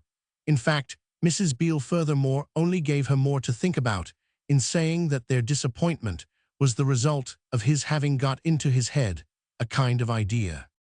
What kind of idea? Oh, goodness knows. She spoke with an approach to asperity. He's so awfully delicate. Delicate at that was ambiguous. About what he does, don't you know, said Mrs. Beale. She fumbled. Well, about what we do. Maisie wondered. You and me. Me and him, silly, cried Mrs. Beale, with this time a real giggle. But you don't do any harm, you don't, said Maisie, wondering afresh, and intending her emphasis as a decorous allusion to her parents. Of course we don't, you angel, that's just the ground I take, her companion exultantly responded. He says he doesn't want you mixed up. Mixed up with what? That's exactly what I want to know. Mixed up with what, and how you are any more mixed? Mrs. Beale paused. Without ending her question, she ended, after an instant, in a different way. All you can say is that it's his fancy. The tone of this, in spite of its expressing a resignation, the fruit of weariness that dismissed the subject, conveyed so vividly how much such a fancy was not Mrs. Beale's own, that our young lady was led by the mere fact of contact to arrive at a dim apprehension of the unuttered, and the unknown. The relation between her step-parents had then a mysterious residuum. This was the first time she really had reflected that, except as regards herself, it was not a relationship to each other, it was only what they might have happened to make it. And she gathered that this, in the event, had been something that led Sir Claude to keep away from her. Didn't he fear she would be compromised? The perception of such a scruple endeared him the more, and it flashed over her that she might simplify everything by showing him how little she made of such a danger. Hadn't she lived with her eyes on it from her 3rd year? It was the condition most frequently discussed at the Faringes, where the word was always in the air, and where at the age of 5, amid rounds of applause, she could gabble it off. She knew as well, in short, that a person could be compromised as that a person could be slapped with a hairbrush or left alone in the dark, and it was equally familiar to her that each of these ordeals was in general held to have too little effect. But the first thing was to make absolutely sure of Mrs. Beale. This was done by saying to her thoughtfully, "Well, if you don't mind, and you really don't, do you?" Mrs. Beale, with a dawn of amusement, considered. "Mixing you up? Not a bit. For what does it mean?" "Whatever it means, I don't in the least mind being mixed, therefore, if you don't, and I don't," Maisie concluded, "don't you think that, when I see him this evening, I had better just tell him we don't, and ask him why in the world he should?" Roman 18. The child, however, was not destined to enjoy much of Sir Claude at the thingumbob, which took for them a very different turn indeed. On the spot, Mrs. Beale, with hilarity, had urged her to the course proposed, but later at the exhibition, she withdrew this allowance, mentioning, as a result of second thoughts, that when a man was so sensitive, anything at all frisky usually made him worse. It would have been hard indeed for Sir Claude to be worse, Maisie felt, as in the gardens and the crowd, when the first dazzle had dropped, she looked for him in vain. Up and down they had all their time, the couple, for frugal, wistful wandering. they had partaken together at home of the light vague meal Maisie's name, for it was a jam supper to which they were reduced. When Mr. Faringe sought his pleasure abroad, it was abroad now entirely that Mr. Faringe pursued this ideal, and it was the actual impression of his daughter derived from his wife that he had 3 days before joined a friend's yacht at Cowes. The place was full of sideshows, to which Mrs. Beale could introduce the little girl only, alas, by revealing to her so attractive, so enthralling a name. The sideshows each time were 6 pence apiece, and the fond allegiance enjoyed by the elder of our pair had been established from the earliest time, in spite of a paucity of 6 pence's small coin dropped from her, as half-heartedly as answers from bad children to lessons. That had not been looked at. Maisie passed more slowly, the great painted posters pressing with a linked arm closer to her friend's pocket, where she hoped for the audible chink of a shilling. But the upshot of this was but to deepen her yearning. If Sir Claude would only at last come, the shillings would begin to ring. The companions paused for want of one before the flowers of the forest, a large presentment of bright brown ladythie were brown all over in a medium suggestive of tropical luxuriance, and there Maisie dolorously expressed her belief that he would never come at all. Mrs. Beale hereupon, though discernibly disappointed, reminded her that he had not been promised as a certainty, a remark that caused the child to gaze at the flowers through a blur in which they became more magnificent, yet oddly more confused, and by which, moreover, confusion was imparted to the aspect of a gentleman who at that moment, in the company of a lady, came out of the brilliant booth. The lady was so brown that Maisie at first took her for one of the flowers, but during the few seconds that this required, a few seconds in which she had also desolately given up, Sir Claudesh heard Mrs. Beale's voice behind her gather both wonder and pain into a single sharp little cry. Of all the wickedness, Beale! He had already, without distinguishing them, in the mass of strollers, turned another way. It seemed, at the brown lady's suggestion, her course was marked over heads and shoulders by an upright scarlet plume, as to the ownership of which Maisie was instantly eager. Who is she? Who is she? But Mrs. Beale for a moment only looked after them, the liar. Maisie considered, because he's not where one thought. That was also a month ago in Kensington Gardens, where her mother had not been. Perhaps he has come back, she was quick to contribute. He never went, the hound. That, according to Sir Claude, had been also what her mother had not done, and Maisie could only have a sense of something that in a maturer mind would be called the way history repeats itself. Who is she? She asked again. Mrs. Beale, fixed to the spot, seemed lost in the vision of an opportunity missed. If he had only seen mate, came from between her teeth. She's a brand new one, but he must have been with her since Tuesday. Maisie took it in. She's almost black, she then reported. They're always hideous, said Mrs. Beale. This was a remark on which the child had again to reflect. Oh, not his wives, she remonstrantly exclaimed. The words at another moment would probably have set her friend off, but Mrs. Beale was now in her instant vigilance too immensely on. Did you ever in your life see such a feather? Maisie presently continued. This decoration appeared to have paused at some distance, and in spite of intervening groups, they could both look at it. Oh, that's the way they dress, the vulgarest of the vulgar. They're coming back, they'll see us, Maisie the next moment cried, and while her companion answered that this was exactly what she wanted, and the child returned, here they are her, they are the unconscious subjects of so much attention, with a change of mind about their direction, quickly retraced their steps, and precipitated themselves upon their critics. Their unconsciousness gave Mrs. Beale time to leap under her breath to a recognition which Maisie caught. It must be Mrs. Cudden. Maisie looked at Mrs. Cudden hard. Her lips even echoed the name. What followed was extraordinarily rapid, a minute of livelier battle than had ever yet in so short a span at least been waged round our heroine.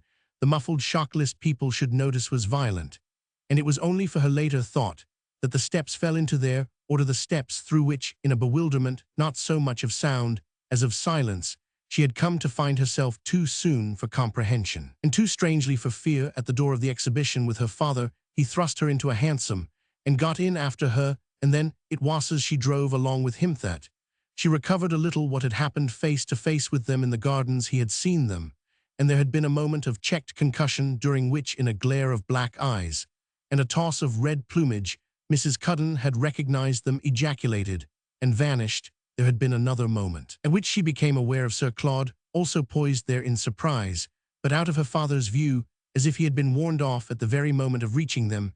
It fell into its place with all the rest that she had heard Mrs. Beale say to her father, but whether low or loud was now lost to her. Something about his having this time a new one, on which he had growled something indistinct, but apparently in the tone, and of the sort that the child from her earliest years had associated with hearing somebody retort to somebody that somebody was another. "Oh, I stick to the old," Mrs. Beale had then quite loudly pronounced, and her accent, even as the cab got away, was still in the air. Maisie's effective companion, having spoken no other word from the moment of whisking her off, none, at least save the indistinguishable address, which over the top of the hansom, and poised on the step, he had given the driver. Reconstructing these things later, Maisie theorized that she at this point would have put a question to him, had not the silence into which he charmed her or scared Hirsch, could scarcely tell which, come from his suddenly making her feel his arm about her, feel, as he drew her close, that he was agitated in a way he had never yet shown her. It struck her, he trembled too much to speak, and this had the effect of making her, with an emotion which, though it had begun to throb in an instant, was by no means all dread, conformed to his portentous hush.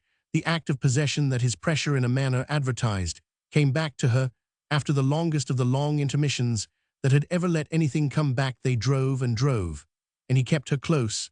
She stared straight before her, holding her breath, watching one dark street succeed another, and strangely conscious that what it all meant was somehow that Papa was less to be left out of everything than she had supposed. It took her but a minute to surrender to this discovery, which in the form of his present embrace suggested a purpose in him prodigiously reaffirmed, and with that a confused confidence. She neither knew exactly what he had done nor what he was doing. She could only, altogether impressed and rather proud, vibrate with the sense that he had jumped up to do something, and that she had as quickly become a part of it. It was a part of it too, that here they were at a house that seemed not large, but in the fresh white front of which the street lamp showed a smartness of flower boxes. The child had been in thousands of stores, all Mrs. Wick's and her own, to say nothing of the richest romances of French Elise, but she had never been in such a story as this. By the time he had helped her out of the cab which drove away, and she heard in the door of the house the prompt little click of his key, the Arabian Nights had quite closed round her.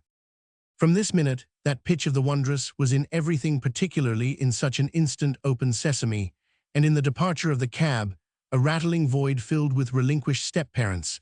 It was with the vividness, the almost blinding whiteness of the light, that sprang responsive to Papa's quick touch of a little brass knob on the wall, in a place that at the top of a short soft staircase struck her as the most beautiful she had ever seen in her life. The next thing she perceived it to be was the drawing-room of a lady, of a lady she could see in a moment, and not of a gentleman, not even of one like Papa himself, or even like Sir Claude, whose things were as much prettier than Mamma's, as it had always had to be confessed that Mamma's were prettier than Mrs. Beale's. In the middle of the small bright room, and the presence of more curtains and cushions, more pictures and mirrors, more palm trees drooping over brocaded and gilded nooks, more little silver boxes scattered over little crooked tables, and little oval miniatures hooked upon velvet screens, than Mrs. Beale and her ladyship together could, in an unnatural alliance, have dreamed of mustering. The child became aware, with a sharp foretaste of compassion, of something that was strangely like a relegation to obscurity of each of those women of taste. It was a stranger operation still that her father should on the spot be presented to her as quite advantageously and even grandly at home in the dazzling scene, and himself by so much the more separated from scenes inferior to it. She spent with him in it, while explanations continued to hang back, 20 minutes that in their sudden drop of danger affected her, though there were neither buns nor ginger beer, like an extemporized expensive treat. Is she very rich? He had begun to strike her as almost embarrassed, so shy that he might have found himself with a young lady with whom he had little in common. She was literally moved by this apprehension to offer him some tactful relief. Beale Faringe stood and smiled at his young lady, his back to the fanciful fireplace, his light overcoat, very lightest in London, wide open, and his wonderful lustrous beard completely concealing the expanse of his shirt front. It pleased her more than ever to think that Papa was handsome, and though as high aloft as Mamma, and almost in his specially florid evening dress, as splendid of a beauty, somehow less belligerent, less terrible. The Countess Why do you ask me that? Maisie's eyes opened wider. Is she a countess? He seemed to treat her wonder as a positive tribute. Oh yes, my dear, but it isn't an English title. Her manner appreciated this. Is it a French one? No, nor French either, it's American. She conversed agreeably. Then of course she must be rich. She took in such a combination of nationality and rank. I never saw anything so lovely. Did you have a sight of her? Beale asked. At the exhibition, Maisie smiled. She was gone too quick. Her father laughed. She did slope. She had feared he would say something about Mrs. Beale and Sir Claude, yet the way he spared them made her rather uneasy too. All he risked was the next minute. She has a horror of vulgar scenes. This was something she needn't take up. She could still continue bland. But where do you suppose she went? Oh, I thought she'd have taken a cab and have been here by this time, but she'll turn up all right. I am sure. I hope she will, Maisie said. She spoke with an earnestness begotten of the impression of all the beauty about them, to which, in person, the Countess might make further contribution. We came awfully fast, she added. Her father again laughed loud. Yes, my dear, I made you step out. He waited an instant, then pursued. I want her to see you. Maisie at this rejoiced in the attention that for their evening out, Mrs. Beale, even to the extent of personally doing up her old hat, had given her appearance. Meanwhile, her father went on. You'll like her awfully. Oh, I am sure I shall after which, either from the effect of having said so much, or from that of a sudden glimpse of the impossibility of saying more, she felt an embarrassment and sought refuge in a minor branch of the subject. I thought she was Mrs. Cudden. Beale's gaiety rather increased than diminished. You mean my wife? Did my dear child? My wife's a damned fool. He had the oddest air of speaking of his wife, as of a person whom she might scarcely have known, so that the refuge of her scruple didn't prove particularly happy. Beale, on the other hand, appeared, after an instant, himself to feel a scruple. What I mean is, to speak seriously, that she doesn't really know anything about anything. He paused, following the child's charmed eyes and tentative step or two, as they brought her nearer to the pretty things on one of the tables. She thinks she has good things, don't you know? He quite jeered at Mrs. Beale's delusion. Maisie felt she must confess that it was one. Everything she had missed at the sideshows was made up to her by the Countess' luxuries. Yes, she considered, she does think that. There was again a dryness in the way Beale replied that it didn't matter what she thought, but there was an increasing sweetness for his daughter in being with him so long without his doing anything worse. The whole hour, of course, was to remain with her for days and weeks, ineffaceably illumined, and confirmed, by the end of which she was able to read into it 100 things that had been at the moment mere miraculous pleasantness. What they at the moment came to was simply that her companion was still in a good deal of a flutter, yet wished not to show it, and that just in proportion as he succeeded in this attempt, he was able to encourage her to regard him as kind. He moved about the room, after a little showed her things, spoke to her as a person of taste, told her the name which she remembered of the famous French lady represented in one of the miniatures, and remarked, as if he had caught her wistful over a trinket or trailing stuff, that he made no doubt the Countess, on coming in, would give her something jolly. He spied a pink satin box with a looking-glass let into the cover, which he raised with a quick facetious flourish, to offer her the privilege of 6 rows of chocolate bonbons, cutting out there by Sir Claude, who had never gone beyond 4 rows. I can do what I like with these, he said, for I don't mind telling you, I gave them to her myself. The Countess had evidently appreciated the gift. There were numerous gaps, a ravage now quite unchecked in the array. Even while they waited together, Maisie had her sense, which was the mark of what their separation had become, of her having grown for him since the last time he had, as it were, noticed her, and by increase of years, and of inches, if by nothing else, much more of a little person to reckon with. Yes, this was a part of the positive awkwardness that he carried off by being almost foolishly tender. There was a passage during which, on a yellow silk sofa under one of the palms, he had her on his knees, stroking her hair, playfully holding her off while he showed his shining fangs, and let her, with a vague, affectionate, helpless, pointless, dear old girl, dear little daughter, inhale the fragrance of his cherished beard. She must have been sorry for him.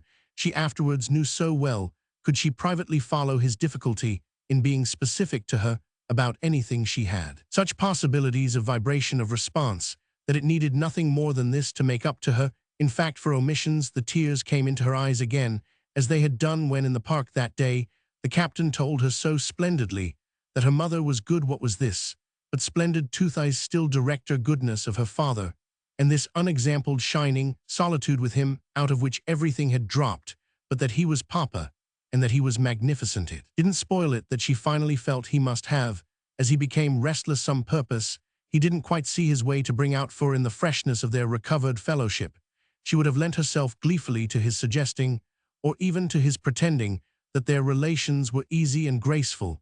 There was something in him that seemed, and quite touchingly, to ask her to help him, to pretend he knew enough about her life, and her education, her means of subsistence, and her view of himself, to give the questions he couldn't put her a natural domestic tone.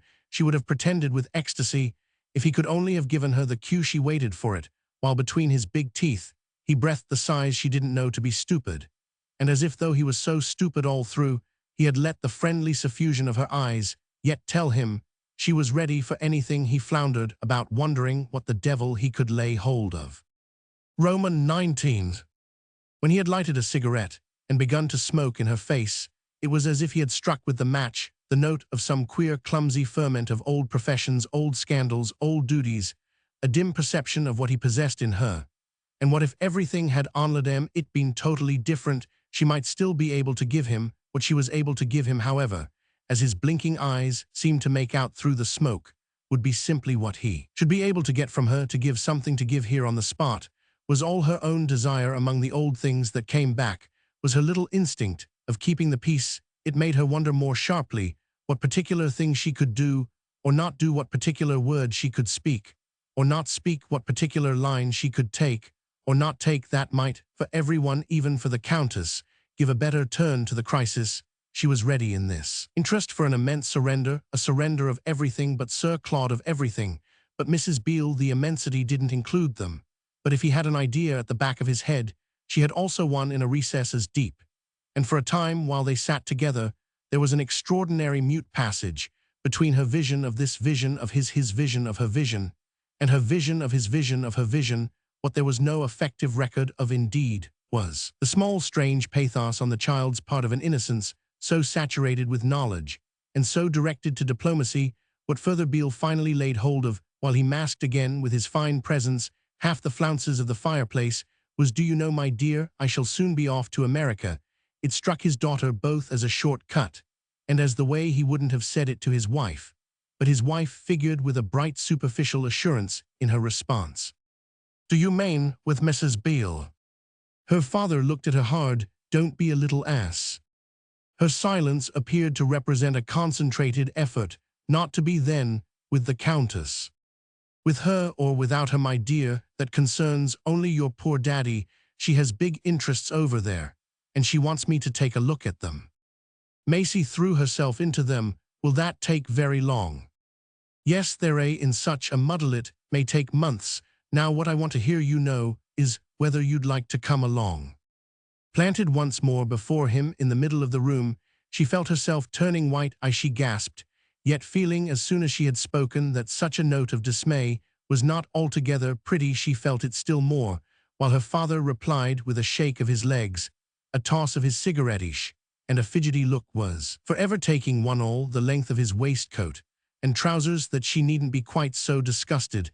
It helped her in a few seconds to appear more as he would like her, that she saw, in the lovely light of the Countess' splendor, exactly, however, she appeared the right answer to make dear Papa ill go with you anywhere.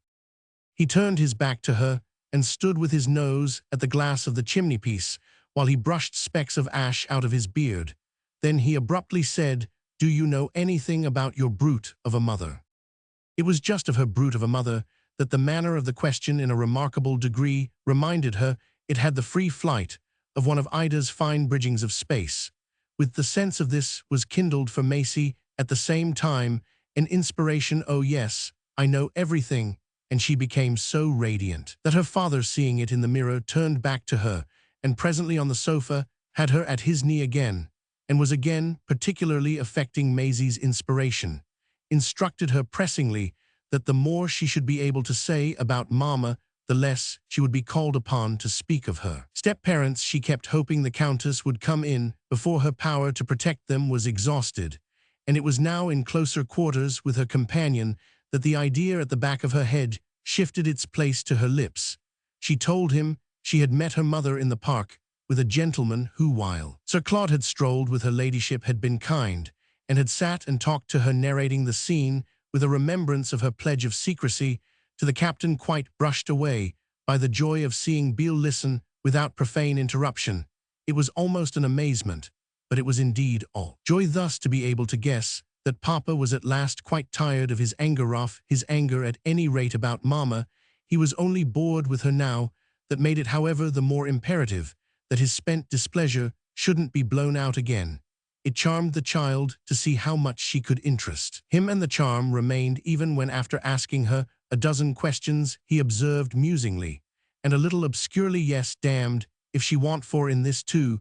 There was a detachment, a wise weariness, that made her feel safe. She had had to mention Sir Claude, though she mentioned him as little as possible. And Beale only appeared to look quite over his head. It pieced itself together for her that this was the mildness of general indifference, a source of profit so great for herself, personally, that if the Countess was the author of it, she was prepared literally to hug the Countess. She betrayed that eagerness by a restless question about her, to which her father replied, "Oh, she has a head on her shoulders, ill back her to get out of anything." He looked at Maisie quite as if he could trace the connection between her inquiry and the impatience of her gratitude.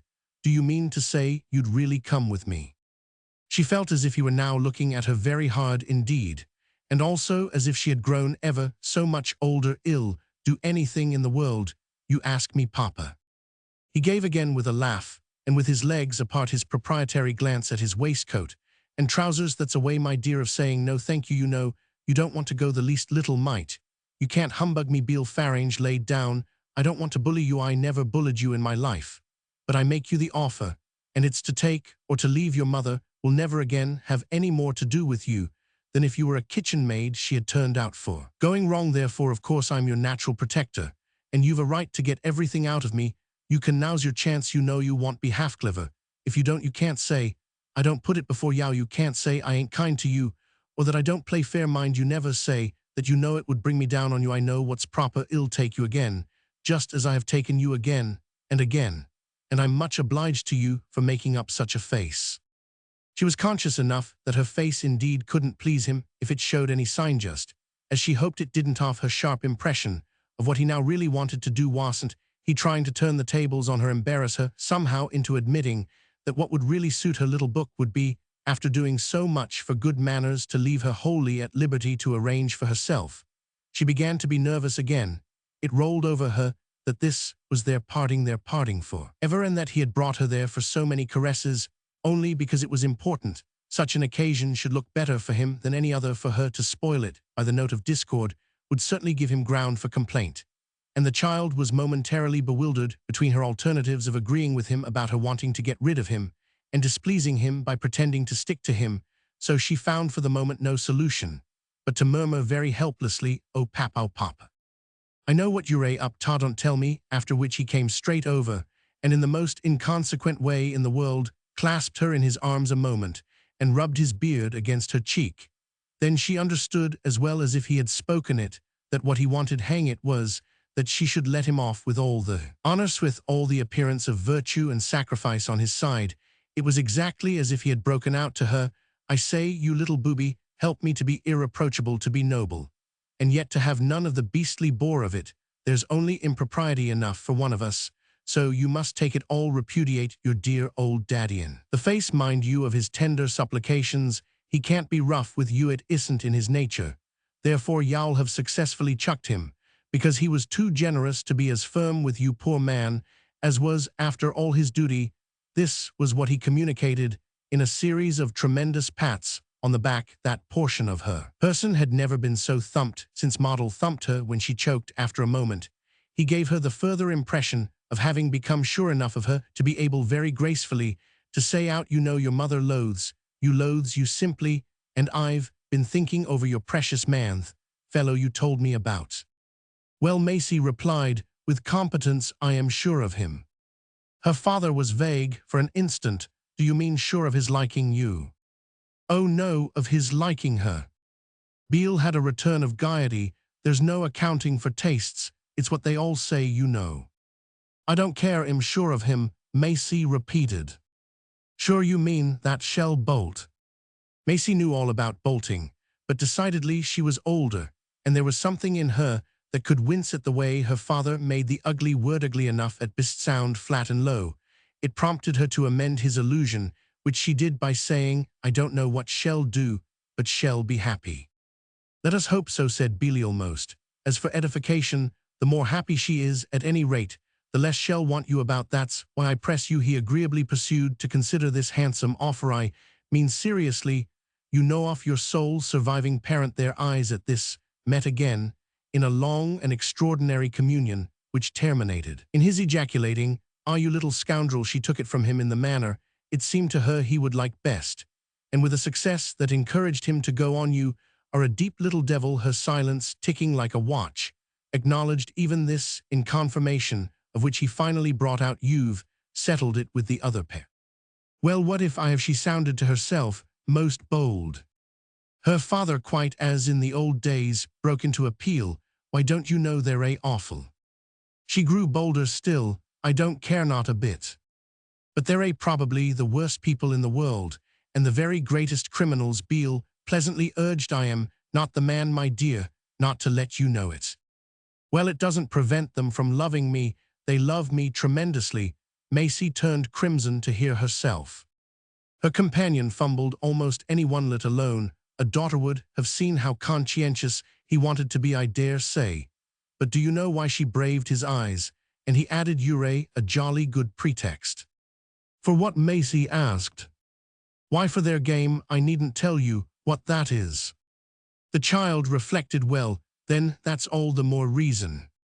"Reason for what, pray?" "For their being kind to me." "And for your keeping in with them?" Beale roared again. It was as if his spirits rose and rose. "Do you realize, pray, that in saying that you're a monster?" She turned it over. "A monster?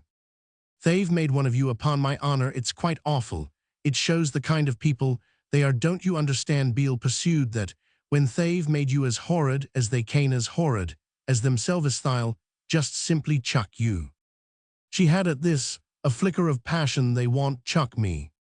"I beg your pardon," her father courteously insisted. "It's my duty to put it before you. I shouldn't forgive myself if I didn't point out to you that they'll cease to require you." He spoke as if with an appeal to her intelligence that she must be ashamed not adequately to meet, and this gave a real distinction to his superior delicacy. "It cleared the case, as he had wished. Cease to require me because they won't care." She paused with that sketch of her idea.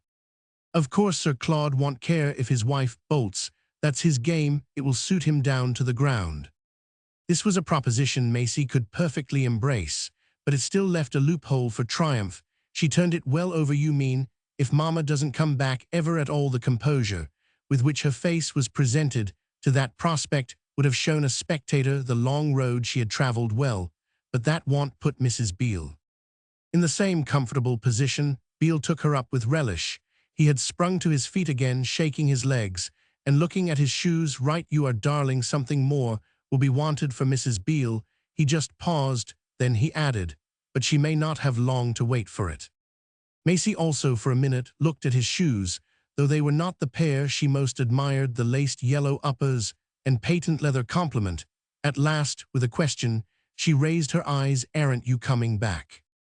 Once more he hung fire, after which he gave a small laugh that, in the oddest way in the world, reminded her of the unique sounds she had heard emitted by Mrs. Wicks. "It may strike you as extraordinary that I should make you such an admission, and in point of fact, you're not to understand that I do, but well, put it that way to help your decision. The point is that that's the way my wife will presently be sure to put it. You'll hear her shrieking that she's deserted, so that she may just pile up her wrongs. She'll be as free as she likes. Thena's free, you see, as your mother's muff of a husband. They won't have anything more to consider, and they'll just put you into the street. Do I understand," Beale inquired, "that in the face of what I press on you, you still prefer to take the risk of that? It was the most wonderful appeal any gentleman had ever addressed to his daughter, and it had placed Maisie in the middle of the room again, while her father moved slowly about her with his hands in his pockets, and something in his step that seemed more than anything else he had done to show the habit of the place. She turned her fevered little eyes over his friend's brightnesses, as if on her own side to press for some help in a quandary unexampled, as if also the pressure reached him. He after an instant stopped short, completing the prodigy of his attitude and the pride of his loyalty by a supreme formulation of the general inducement. You've an I love, yes, there's money, no end of money. This affected her at first in the manner of some great flashing dazzle. In one of the pantomimes to which Sir Claude had taken her, she saw nothing in it but what it directly conveyed, and shall I never see you again. If I do go to America, Beale brought it out like a man, never. Hereupon, with the utmost absurdity, she broke down. Everything gave way, everything, but the horror of hearing herself definitely utter such an ugliness as the acceptance of that, so she only stiffened herself and said, then, I can't give you up. She held him some seconds, looking at her, showing her a strained grimace, a perfect parade of all his teeth, in which it seemed to her she could read the disgust he didn't quite like to express at this departure from the pliability she had practically promised. But before she could attenuate in any way the crudity of her collapse, he gave an impatient jerk, which took him to the window. She heard a vehicle stop. Beale looked out, then he freshly faced her. He still said nothing, but she knew. The Countess had come back. There was a silence again between them, but with a different shade of embarrassment from that of their united arrival, and it was still without speaking that, abruptly repeating one of the embraces of which he had already been so prodigal, he whisked her back to the lemon sofa just before the door of the room was thrown open. It was thus in renewed and intimate union with him that she was presented to a person whom she instantly recognized as the Brown Lady. The Brown Lady looked almost as astonished, though not quite as alarmed, as when at the exhibition she had gasped in the face of Mrs. Beale. Maisie, in truth, almost gasped in her own. This was with the fuller perception that she was brown. Indeed, she literally struck the child more as an animal than as a real lady. She might have been a clever frizzled poodle in a frill, or a dreadful human monkey in a spangled petticoat. She had a nose that was far too big, and eyes that were far too small, and a mustache that was well not so happy feature as Sir Claude's. Beale jumped up to her, while, to the child's astonishment, though as if in a quick intensity of thought, the Countess advanced as gaily as if for many a day nothing awkward had happened for anyone. Maisie, in spite of a large acquaintance with the phenomenon, had never seen it so promptly established that nothing awkward was to be mentioned. The next minute the Countess had kissed her, and exclaimed to Beale with bright tender reproach, "Why, you never told me half, my dear child," she cried. "It was awfully nice of you to come." "But she hasn't Kamesh, won't come," Beale answered. "I've put it to her how much you'd like it, but she declines to have anything to do with us." The Countess stood smiling, and after an instant that was mainly taken up with the shock of her weird aspect, Maisie felt herself reminded of another smile, which was not ugly, though also interested. The kind light thrown that day in the park from the clean fair face of the Captain Papa's Captain. Yes, was the Countess, but she wasn't nearly so nice as the other. It all came back doubtless to Maisie's minor appreciation of ladies. "Shouldn't you like me," said this one endearingly, "to take you to Spa?"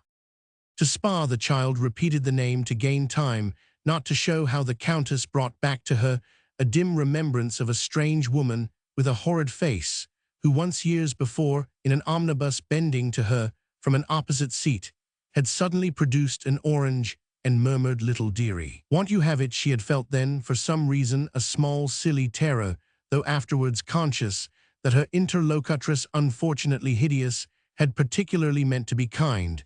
This was also what the Countess meant, yet the few words she had uttered, and the smile with which she had uttered them, immediately cleared everything up. Oh no, she wanted to go nowhere with her, for her presence had already, in a few seconds, dissipated the happy impression of the room, and put an end to the pleasure briefly taken in. Beale's command of such elegance.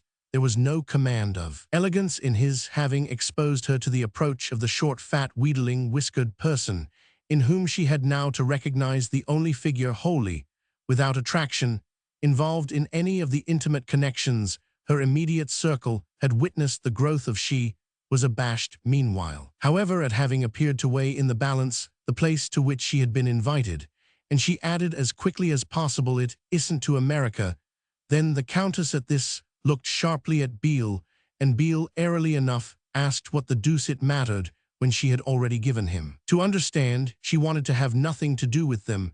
There followed between her companions a passage of which the sense was drowned for her in the deepening inward hum of her mere desire to get off, though she was able to guess later on that her father must have put it to his friend, that it was no use talking, that she was an obstinate little pig, and that besides she was really old enough to choose for herself.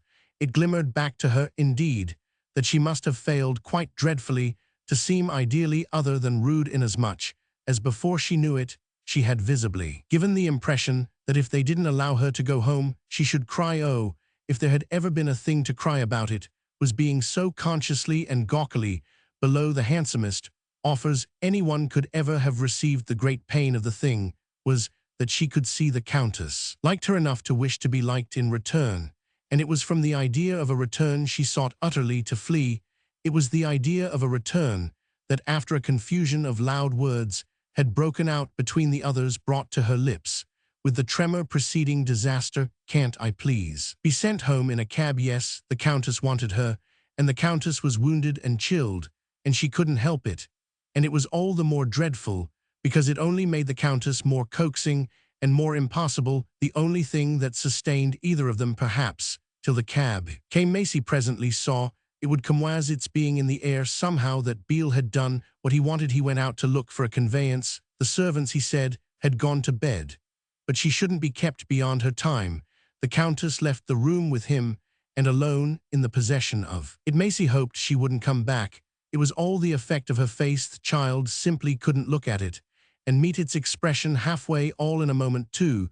That queer expression had leaped into the lovely thingsall. In a moment, she had had to accept her father as liking someone whom she was sure neither her mother, nor Mrs. Beale, nor Mrs. Wicks, nor Sir Claude, nor the Captain, nor even Mr. Perriam and Lord Eric could possibly have liked. 3 minutes later, downstairs, with the cab at the door, it was perhaps as a final confession of not having much to boast of that, on taking leave of her, he managed to press her to his bosom without her seeing his face for herself. She was so eager to go that their parting reminded her of nothing, not even of a single one of all the nevers that, above as the penalty of not cleaving to him, he had attached to the question of their meeting again. There was something in the Countess that falsified everything, even the great interests in America, and yet more the first flush of that superiority to Mrs. Beale and to Mamma which had been expressed in Sevres sets and silver boxes. These were still there, but perhaps there were no great interests in America. Mamma had known an American who was not a bit like this one. She was not, however, of noble rank. Her name was only Mrs. Tucker. Maisie's detachment would none the less have been more complete if she had not suddenly had to exclaim, "Oh dear, I haven't any money." Her father's teeth at this were such a picture of appetite without action as to be a match for any plea of poverty. "Make your stepmother pay." "Stepmothers don't pay," cried the Countess. "No stepmother ever paid in her life." The next moment they were in the street together, and the next the child was in the cab with the Countess on the pavement, but close to her, quickly taking money from a purse whisked out of a pocket. Her father had vanished, and there was even yet nothing in that to reawaken the pang of loss. "Here's money," said the brown lady. "Go." The sound was commanding. The cab rattled off. Maisie sat there with her hand full of coin. All that for a cab. As they passed a street lamp, she bent to see how much. What she saw was a cluster of sovereigns. There must then have been great interests in America. It was still, at any rate, the Arabian Nights. Roman 20.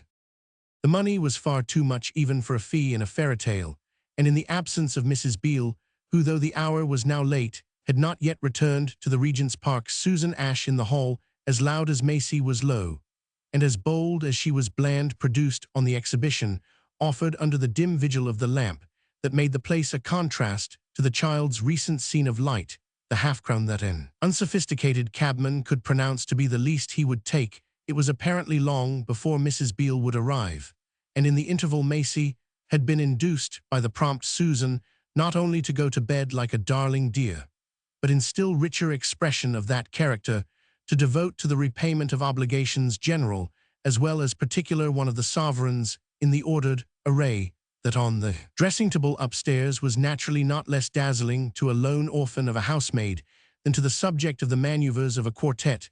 This subject went to sleep with her property gathered into a knotted handkerchief, the largest that could be produced, and lodged under her pillow, but the explanations that on the morrow were inevitably more complete with Mrs. Beale than they had been with her humble friend found their climax in a surrender also more becomingly free. There were explanations, indeed, that Mrs. Beale had to give as well as to ask, and the most striking of these was to the effect that it was dreadful for a little girl to take money from a woman who was simply the vilest of their sex.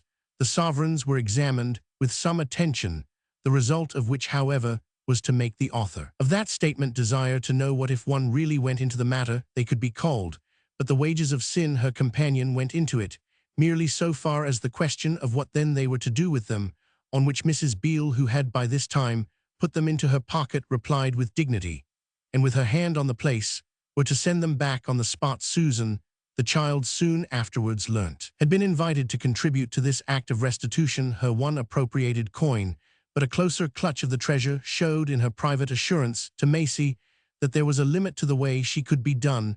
Maisie had been open with Mrs. Beale about the whole of last night's transaction, but she now found herself, on the part of their indignant inferior, a recipient of remarks that were so many ringing tokens of that lady's own suppressions.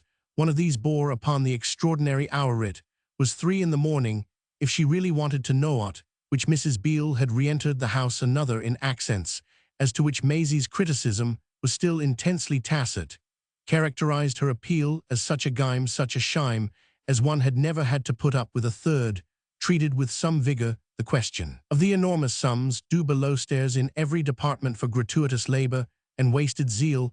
Our young lady's consciousness was indeed mainly filled for several days with the apprehension created by the too slow subsidence of her attendant's sense of wrong. These days would become terrific, like the revolutions she had learnt by heart in histories, if an outbreak in the kitchen should crown them.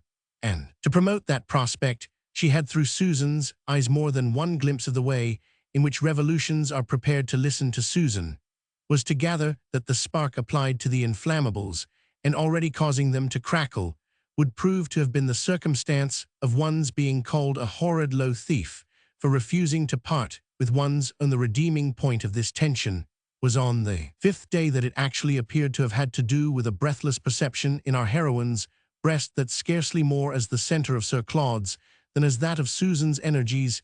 She had soon, after breakfast, been conveyed from London to Folkestone, and established at a lovely hotel.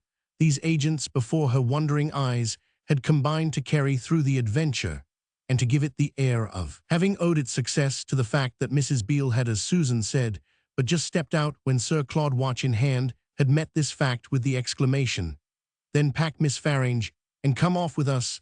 There had ensued on the stairs a series of gymnastics of a nature to bring Miss Farange's heart into Miss Farange's mouth. She sat with Sir Claude in a four-wheeler, while he still held his watch, held it longer than any doctor who had ever felt her pulse long enough to give her a vision of something like the ecstasy of neglecting such an opportunity to show impatience. The ecstasy had begun in the schoolroom, and over the berceuse, quite in the manner of the same foretaste on the day, a little while back, when Susan had panted up, and she herself, after the hint about the Duchess, had sailed down. For what harm then had there been in drops and disappointments, if she could still have even only a moment the sensation of such a name brought up? It had remained with her that her father had foretold her she would some day be in the street, but it clearly wouldn't be this day, and she felt justified of the preference betrayed to that parent as soon as her visitor had set Susan in motion and laid his hand, while she waited with him, kindly on her own. This was what the captain in Kensington Gardens had done. Her present situation reminded her a little of that one, and renewed the dim wonder of the fashion, after which from the first such pats and pulls had struck her as the steps and signs of other people's business, and even a little as the wriggle or the overflow of their difficulties. What had failed her, and what had frightened her on the night of the exhibition, lost themselves at present alike in the impression that any surprise now about to burst from Sir Claude would be too big to burst all at once. Any awe that might have sprung from his air of leaving out her stepmother was corrected by the force of a general rule, the odd truth, that if Mrs. Beale now never came nor went without making her think of him, it was never to balance, that the main mark of his own renewed reality to appear to be a reference to Mrs. Beale to be with Sir Claude was to think of Sir Claude, and that law governed Maisie's mind, until through a sudden lurch of the cab which had at last taken in Susan, and ever so many bundles, and almost reached Charing Cross, it popped again somehow into her dizzy head the long-lost image of Mrs. Wicks. It was singular, but from this time she understood, and she followed with the sense of an ample filling out of any void created by symptoms of avoidance, and of flight. Her ecstasy was a thing that had yet more of a face than of a back, to turn a pair of eyes still directed to Mrs. Wicks, even after the slight surprise of their not finding her as the journey expanded. Either at the London station or at the Folkestone Hotel, it took few hours to make the child feel that if she was in neither of these places, she was at least everywhere else. Maisie had known all along a great deal, but never so much as she was to know from this moment on. And as she learned in particular during the couple of days, that she was to hang in the air, as it were, over the sea, which represented in breezy blueness, and with a summer charm, a crossing of more spaces than the Channel, it was granted her at this time to arrive at divinations so ample that I shall have no room for the goal if I attempt to trace the stages, as to which therefore I must be content to say that the fullest expression we may give to Sir Claude's conduct is a poor and pale copy of the picture it presented to his young friend. Abruptly that morning he had yielded to the action of the idea pumped into him for weeks by Mrs. Wicks on lines of approach, that she had been capable of the extraordinary art of preserving from entanglement in the fine network of his relations with Mrs. Beale. The breath of her sincerity, blowing without a break, had puffed him up to the flight, by which in the degree I have indicated Maisie too was carried off her feet. This consisted neither in more nor in less than the brave stroke of his getting off from Mrs. Beale, as well as from his wife, off making with the child straight for some such foreign land as would give a support to Mrs. Wicks' dream that she might still see his errors renounced and his delinquencies redeemed. It would all be a sacrifice under eyes that would miss no faintest shadow, what even the strange frequenters of her ladyship's earlier period used to call the real good of the little unfortunate Maisie's head, held a suspicion of much that during the last long interval had confusedly but quite candidly come and gone in his own glimpse. Almost awe-stricken in its gratitude of the miracle her old governess had wrought, that functionary could not in this connection have been more impressive even at second hand, if she had been a prophetess with an open scroll or some ardent abbess speaking with the lips of the church. She had clung day by day to their plastic associate, plying him with her deep narrow passion, doing her simple utmost to convert him, and so working on him that he had at last really embraced his fine chance, that the chance was not delusive, was sufficiently guaranteed by the completeness with which he could finally figure it out, that in case of his taking action, neither Ida nor Beale, whose book on each side it would only too well suit, would make any sort of row. It sounds no doubt too penetrating, but it was not all as an effect of Sir Claude's betrayals that Maisie was able to piece together the beauty of the special influence through which, for such stretches of time, he had refined upon propriety, by keeping so far as possible his sentimental interests distinct. She had ever, of course, in her mind fewer names than conceptions, but it was only with this drawback that she now made out her companion's absences to have had for their ground that he was the lover of her stepmother, and that the lover of her stepmother could scarce logically pretend to a superior right to look after her. Maisie had by this time embraced the implication of a kind of natural divergence between lovers and little girls. It was just this, indeed, that could throw light on the probable contents of the penciled note deposited on the Haltable in the Regent's Park, and which would greet Mrs. Beale on her return. Maisie freely figured it as provisionally jocular in tone, even though to herself on this occasion Sir Claude turned a graver face than he had shown in any crisis, but that of putting her into the cab when she had been horrid to him after her parting with the captain. He might really be embarrassed, but he would be sure to her view to have muffled in some bravado of pleasantry the disturbance produced at her father's by the removal of a valued servant. Not that there wasn't a great deal too that wouldn't be in the nody, a great deal for which a more comfortable place was Maisie's light little brain, where it hummed away, hour after hour, and caused the first outlook at Folkestone to swim in a softness of color and sound. It became clear in this medium that her stepfather had really now only to take into account his entanglement with Mrs. Beale Wasant. He at last disentangled from every one and everything else the obstacle to the rupture pressed upon him by Mrs. Wicks, in the interest of his virtue, would be simply that he was in love, or rather, to put it more precisely, that Mrs. Beale had left him no doubt of the degree in which she was so much so as to have succeeded in making him accept for a time her infatuated grasp of him, and even to some extent the idea of what they yet might do together with a little diplomacy and a good deal of patience. I may not even answer for it that Maisie was not aware of how in this Mrs. Beale failed to share his all but insurmountable distaste for their allowing their little charge to breathe the air of their gross irregularity. His contention, in a word, that they should either cease to be irregular or cease to be parental. Their little charge, for herself, had long ago adopted the view that even Mrs. Wicks had at one time not thought prohibitively coarse view, that she was after all as a little charge morally at home in atmospheres it would be appalling to analyze. If Mrs. Wicks, however ultimately appalled, had now set her heart on strong measures, Maisie, as I have intimated, could also work round both to the reasons for them and to the quite other reasons for that lady's not as yet at least appearing in them at first hand. Oh, decidedly, I shall never get you to believe the number of things she saw and the number of secrets she discovered. Why in the world, for instance, couldn't Sir Claude have kept it from here, except on the hypothesis of his not caring taut when you came to look at it? And so far as it was a question of vested interests, he had quite as much right in her as her stepmother, not to say a right that Mrs. Beale was in no position to dispute. He failed at all events of any such successful ambiguity as could keep her, when once they began to look across at France, from regarding even what was least explained as most in the spirit of their old happy times, their rambles and expeditions in the easier, better days of their first acquaintance.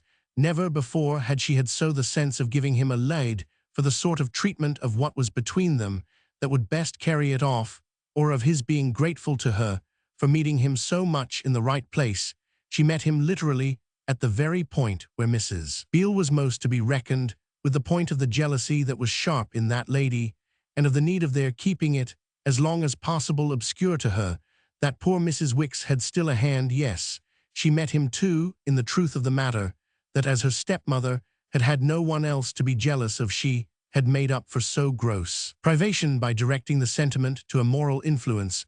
Sir Claude appeared absolutely to convey in a wink that a moral influence capable of pulling a string was after all a moral influence exposed to the scratching out of its eyes, and that this being the case, there was somebody they couldn't afford to leave unprotected before they should see a little better what Mrs. Beale was likely to do. Maisie, true enough, had not to put it into words to rejoin in the coffee-room at luncheon. What can she do but come to you if Papa does take a step that will amount to legal desertion? Neither had he then in answer to articulate anything but the jollity of their having found a table at a window from which, as they partook of cold beef and apollinaris fur, he hinted they would have to save lots of money. They could let their eyes hover tenderly on the far-off white cliffs that so often had signaled to the embarrassed English a promise of safety. Maisie stared at them as if she might really make out, after a little, a queer dear figure perched on thema figure,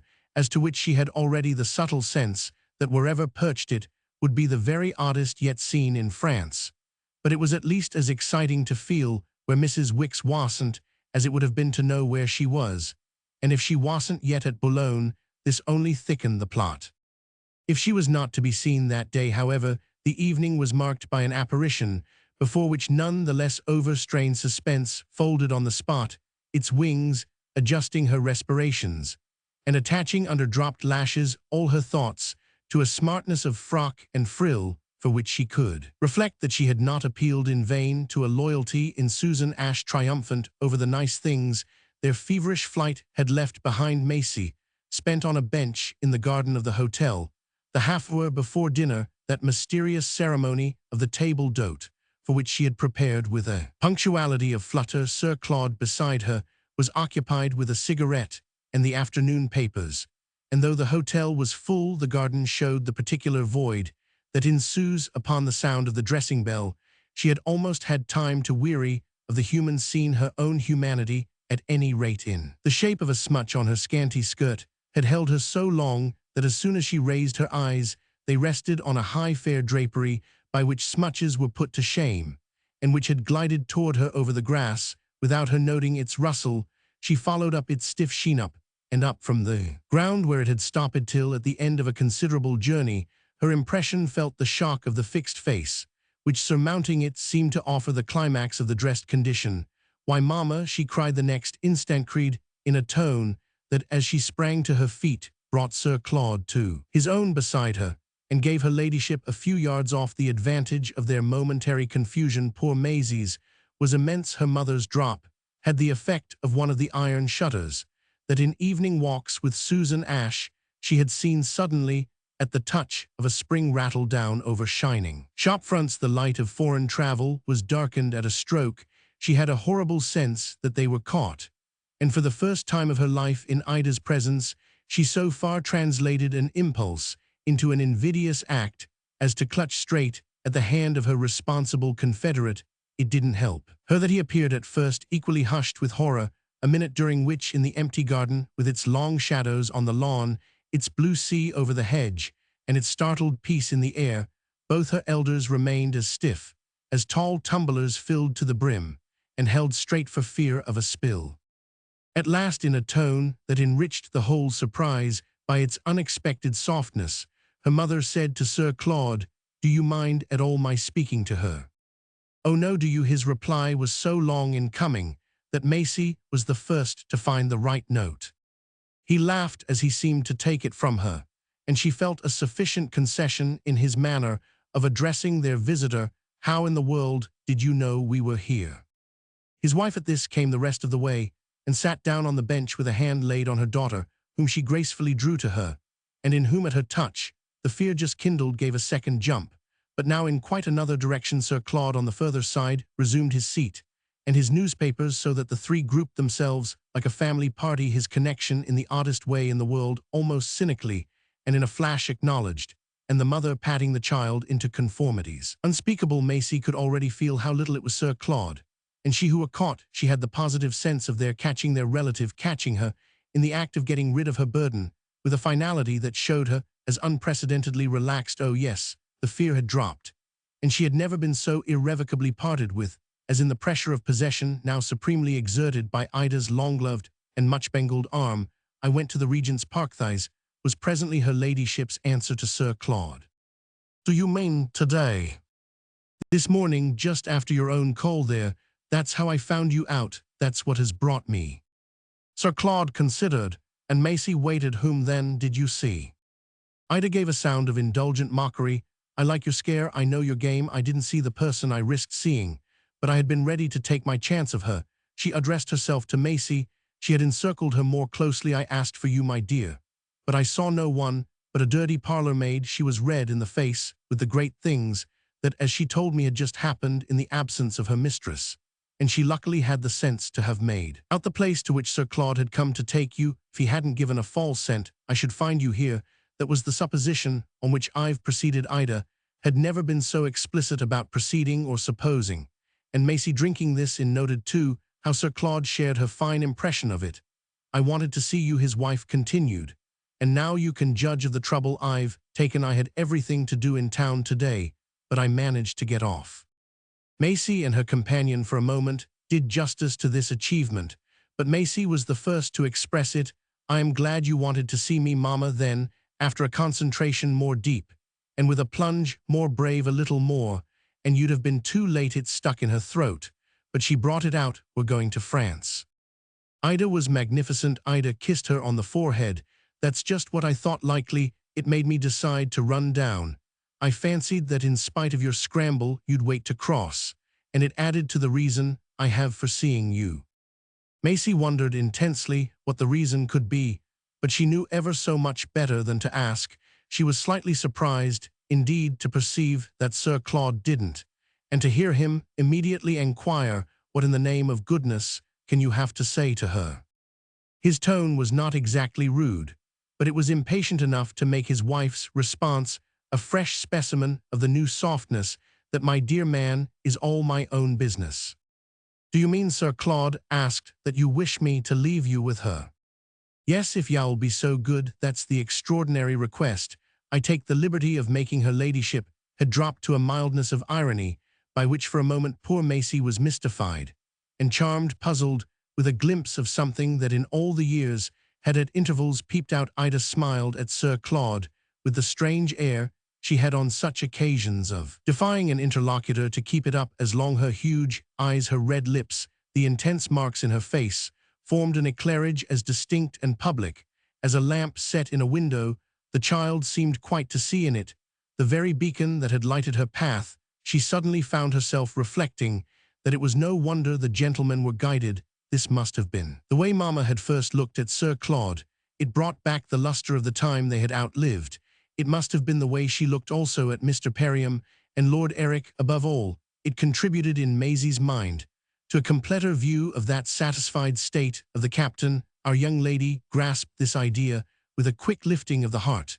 There was a stillness during which her mother flooded her with a wealth of support to the captain's striking tribute.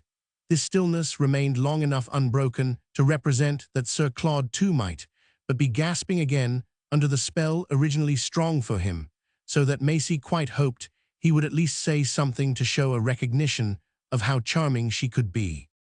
What he presently said was, "Are you putting up for the night?" His wife cast grandly about. "Not here, I've come from Dover." Over Maisie's head at this, they still faced each other. "You spend the night there?" "Yes, I brought some things. I went to the hotel and hastily arranged. Then I caught the train that whisked me on here. You see what a day I've had of it." The statement may surprise, but these were really as obliging if not as lucid words as into her daughter's ears at least Ida's lips had ever dropped, and there was a quick desire in the daughter that for the hour at any rate they should duly be welcomed as a ground of intercourse. Certainly, Mamma had a charm which when turned on became a large explanation, and the only danger now, in an impulse to applaud it, would be that of appearing to signalize its rarity. Maisie, however, risked the peril in the geniality of an admission that Ida had indeed had a rush, and she invited Sir Claude to expose himself by agreeing with her that the rush had been even worse than theirs. He appeared to meet this appeal by saying with detachment, "Enough, you go back there tonight." "Oh yes, there are plenty of trains." Again Sir Claude hesitated. It would have been hard to say if the child between them more connected or divided them. Then he brought out quietly, "It will be late for you to knock about. I'll see you over." "You needn't trouble, thank you. I think you won't deny that I can help myself, and that it isn't the first time in my dreadful life that I've somehow managed it, save for this allusion to her dreadful life." They talked there, Maisie noted, as if they were only rather superficial friends, a special effect that she had often wondered at before in the midst of what she supposed to be intimacies. This effect was augmented by the almost casual manner in which her ladyship went on. "I dare say I shall go abroad." "From Dover, do you mean straight?" "How straight I can't say. I am excessively Roman 99. This for a minute struck Maisie as but a part of the conversation, at the end of which time she became aware that it ought to strike her, though it apparently didn't strike Sir Claudia's, a part of something graver. It helped her to twist nearer. Mammarially ill. She regretted her really as soon as she had spoken it, but there couldn't be a better proof of her mother's present polish than that Ida showed no gleam of a temper to take it up. She had taken up at other times much tinier things. She only pressed Maisie's head against her bosom and said shockingly, "My dear, I must go to that new place." "What new place?" Sir Claude inquired.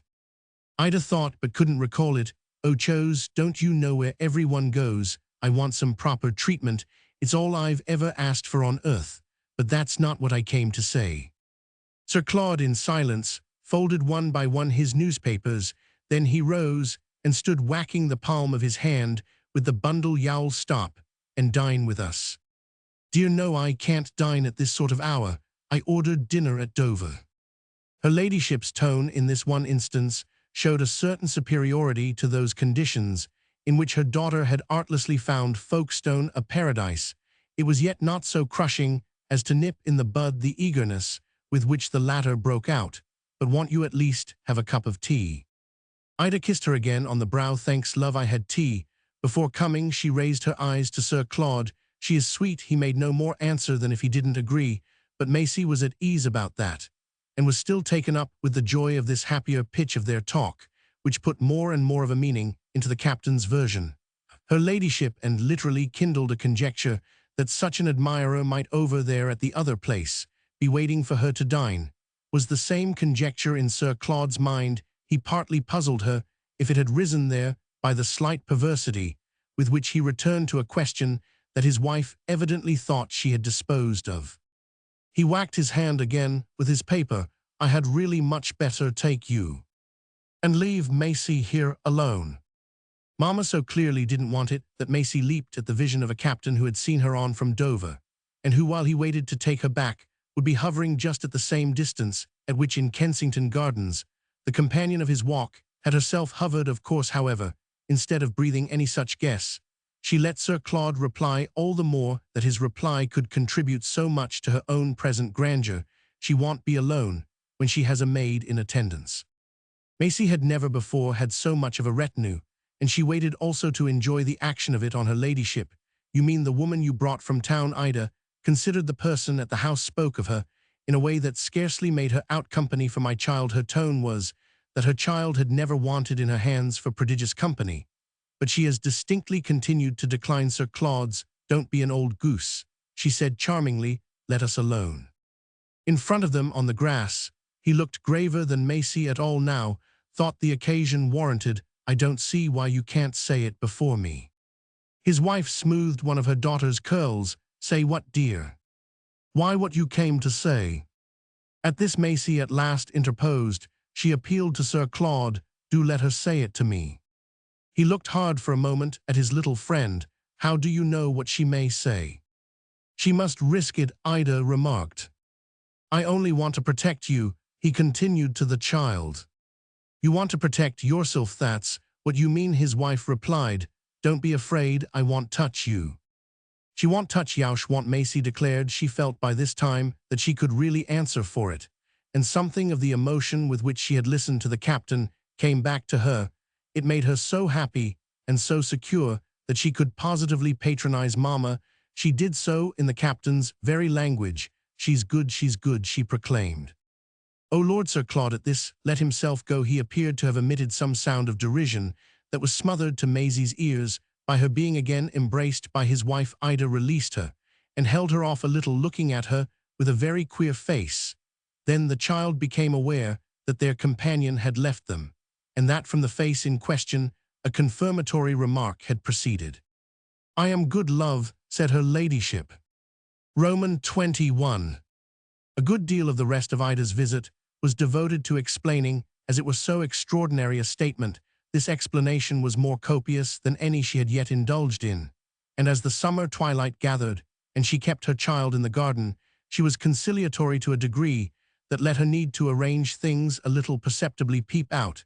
It was not merely that she explained, she almost conversed. All that was wanting was that she should have positively chattered a little less. It was really the occasion of Maisie's life, on which her mother was to have most to say to her, that alone was an implication of generosity and virtue, and no great stretch was required to make our young lady feel that she should best meet her and soonest have it over by simply seeming struck with the propriety of her contention. They sat together, while the parent's gloved hand sometimes rested sociably on the child's, and sometimes gave a corrective pull to a ribbon too meager or a tress too thick, and Maisie was conscious of the effort to keep out of her eyes the wonder with which they were occasionally moved to blink. Oh, there would have been things to blink at if one had let one's self go, and it was lucky they were alone together, without Sir Claude or Mrs. Wicks, or even Mrs. Beale, to catch an imprudent glance, though profuse and prolonged. Her ladyship was not exhaustively lucid, and her account of her situation, so far as it could be called descriptive, was a muddle of inconsequent things, bruised fruit of an occasion she had rather too lightly affronted. None of them were really thought out, and some were even not wholly insincere. It was as if she had asked outright what better proof could have been wanted of her goodness and her greatness than just this marvelous consent to give up what she had so cherished. It was as if she had said in so many words There have been things between Sir Claude and Mewhitch. I needn't go into, you little nuisance, because you wouldn't understand them.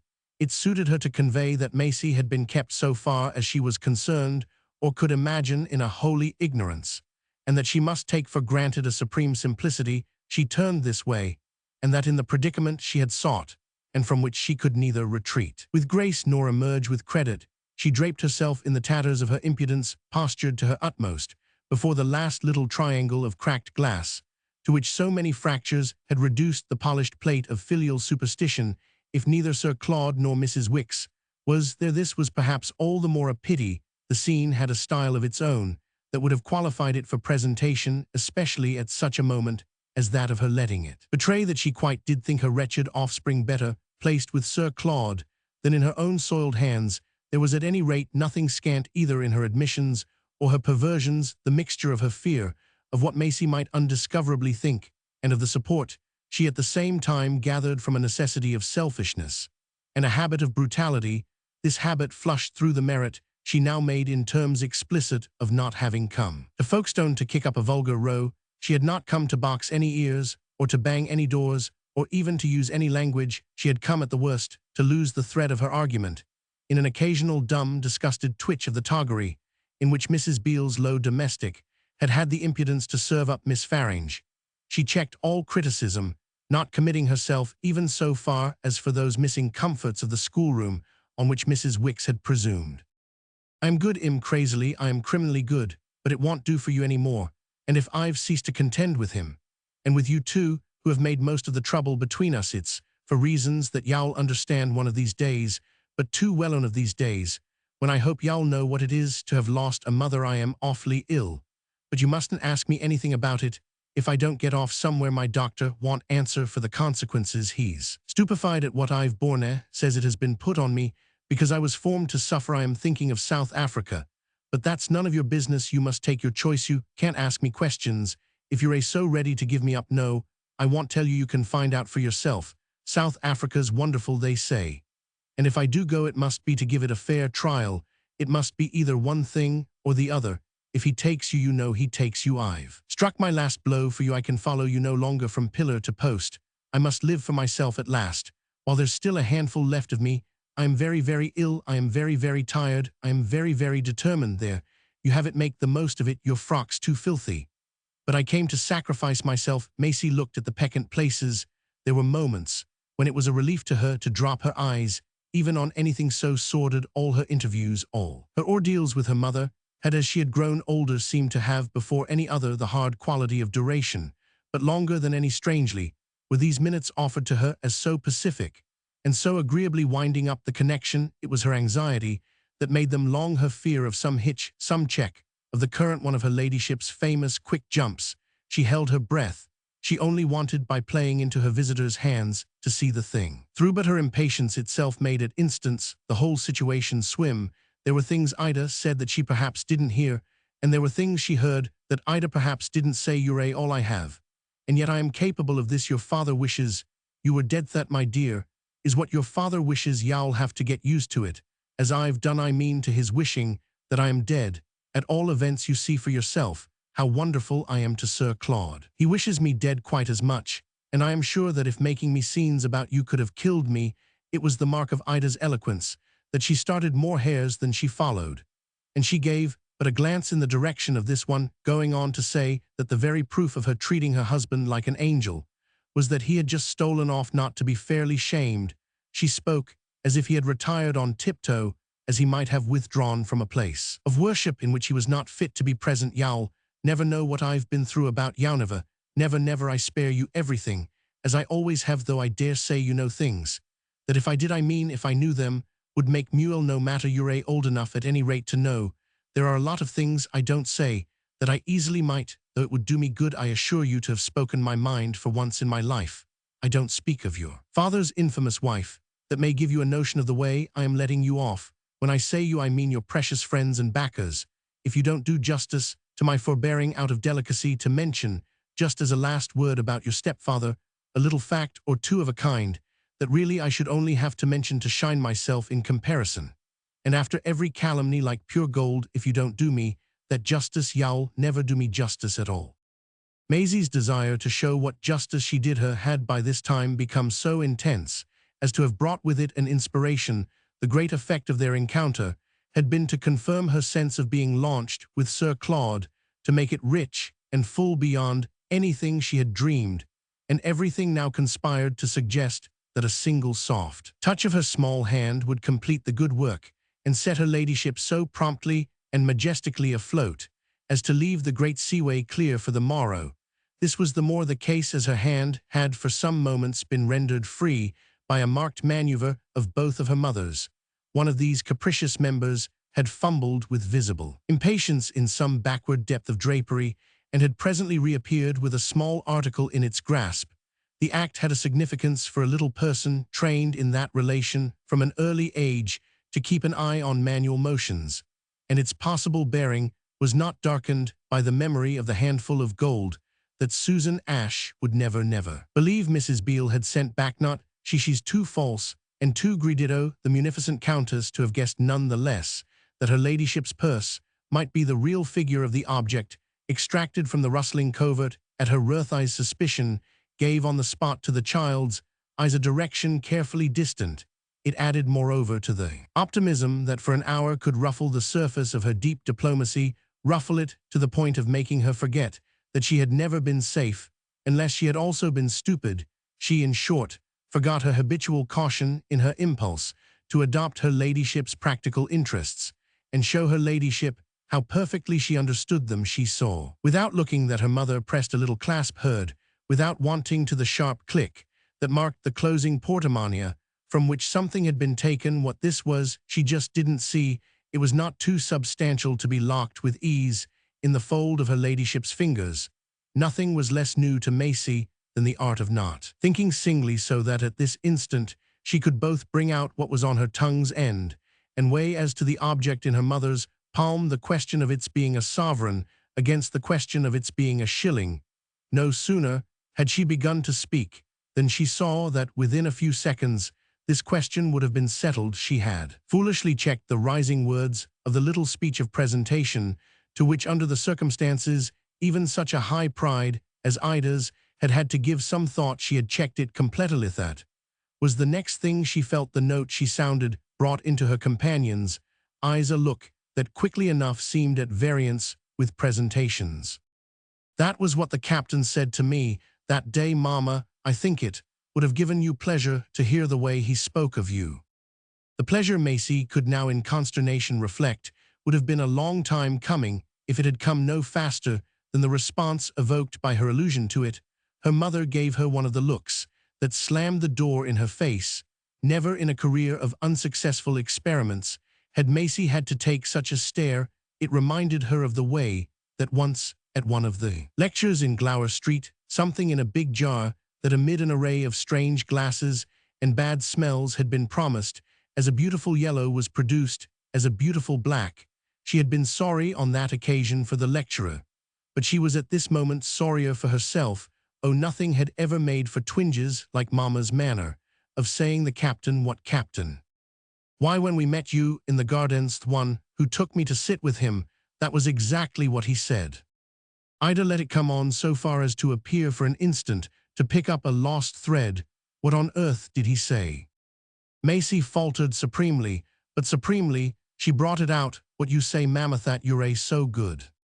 What I say. Ida slowly rose, keeping her eyes on her child, and the hand that had busied itself in her purse conformed at her side, and amid the folds of her dress, to a certain stiffening of the arm. I say you're a precious idiot, and I want have you put words into my mouth. This was much more peremptory than a mere contradiction. Maisie could only feel on the spot that everything had broken short off, and that their communication had abruptly ceased. That was presently proved. What business have you to speak to me of him? Her daughter turned scarlet. I thought you liked him. Him, the biggest cad in London. Her ladyship towered again, and in the gathering dusk, the whites of her eyes were huge. Maisie's own, however, could by this time pretty well match them, and she had at least now, with the first flare of anger that had ever yet lighted her face for a foe, the sense of looking up quite as hard as anyone could look down. Well, he was kind about you then, he was, and it made me like him. He said things thee were beautiful. They were. she was almost capable of the violence of forcing this home, for even in the midst of her surge of passion which in fact it was a part there rose in her a fear, a pain, a vision ominous precocious, of what it might mean for her mother's fate to have forfeited such a loyalty, as that there was literally an instant in which Maisie fully saw madness and desolation, saw ruin and darkness and death. I've thought of him often since, and I hoped it was with him here in her emotion. It failed her the breath of her filial hope.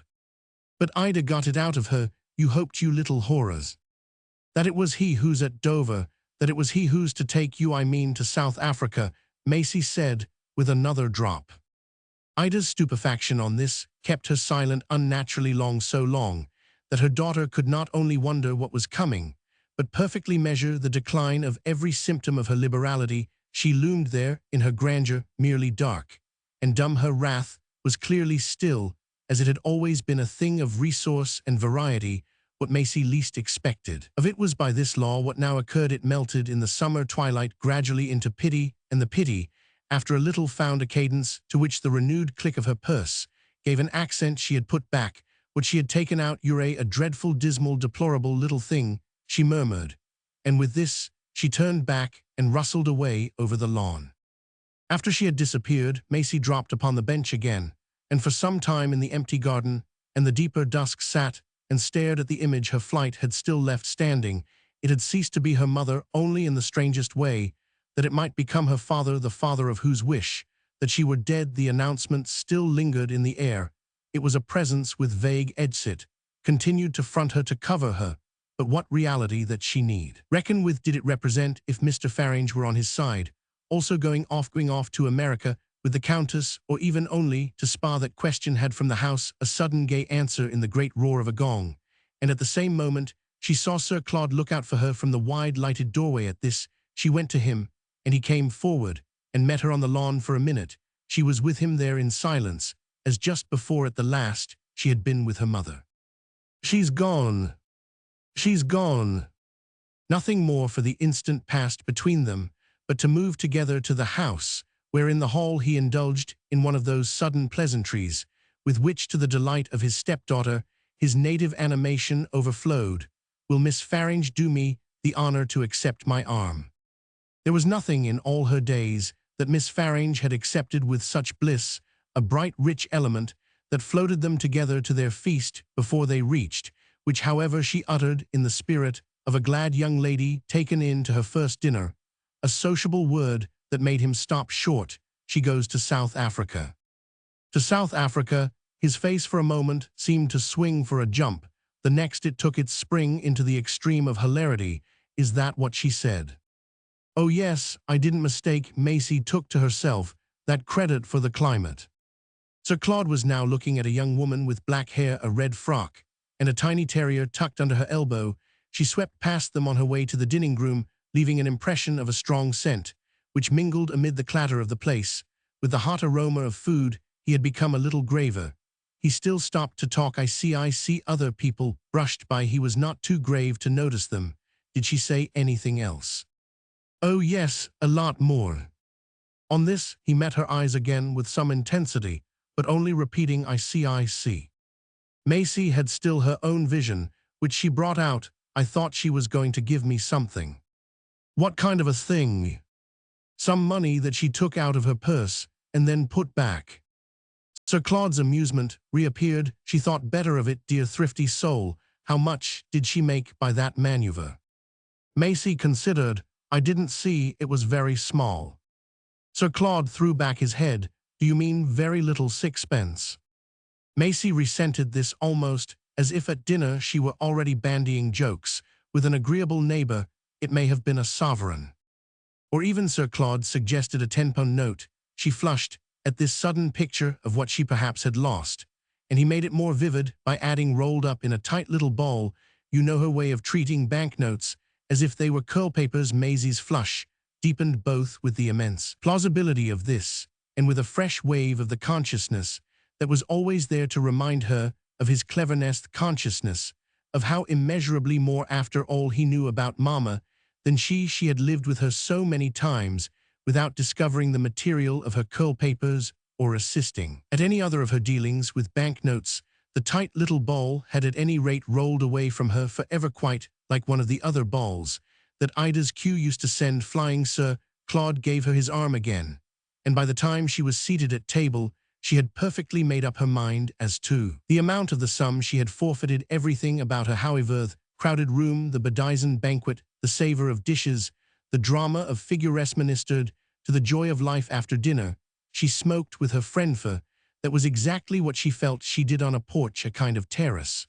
The red tips of cigars and the light dresses of ladies made under the happy stars a poetry that was almost intoxicating. They talked but little, and she was slightly surprised at his asking for no more news of what her mother had said.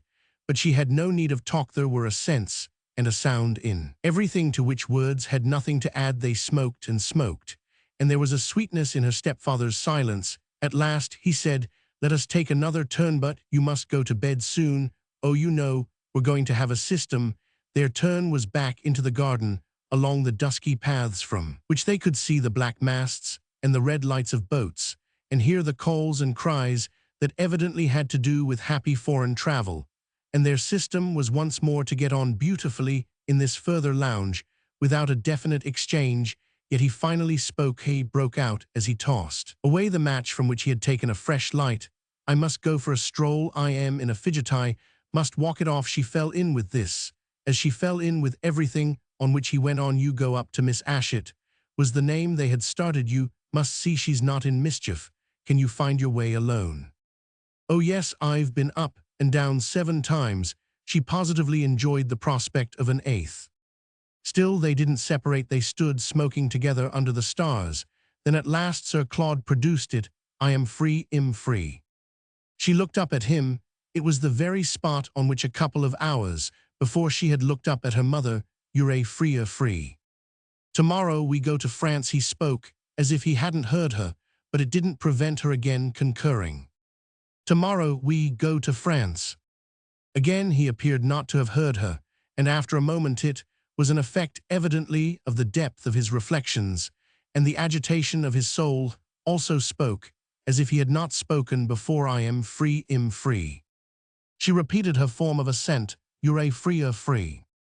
This time he did hear her. He fixed her through the darkness with a grave face, but he said nothing more. He simply stooped a little and drew her to him, simply held her a little and kissed her good night, after which, having given her a silent push upstairs to Miss Ash, he turned round again to the black masts and the red lights. Maisie mounted as if France were at the top. Roman 22. The next day it seemed to her indeed at the bottom, down too far in shuddering plunges even to leave her a sense on the Channel boat of the height at which Sir Claude remained, and which had never in every way been so great as when, much in the wet, though in the angle of a screen of canvas, he sociably sat with his stepdaughter's head in his lap, and that of Mrs. Beale's housemaid fairly pillowed on his breast. Maisie was surprised to learn, as they drew into port, that they had had a lovely passage, but this emotion at Boulogne was speedily quenched in others. Above all, in the great ecstasy of a larger impression of life.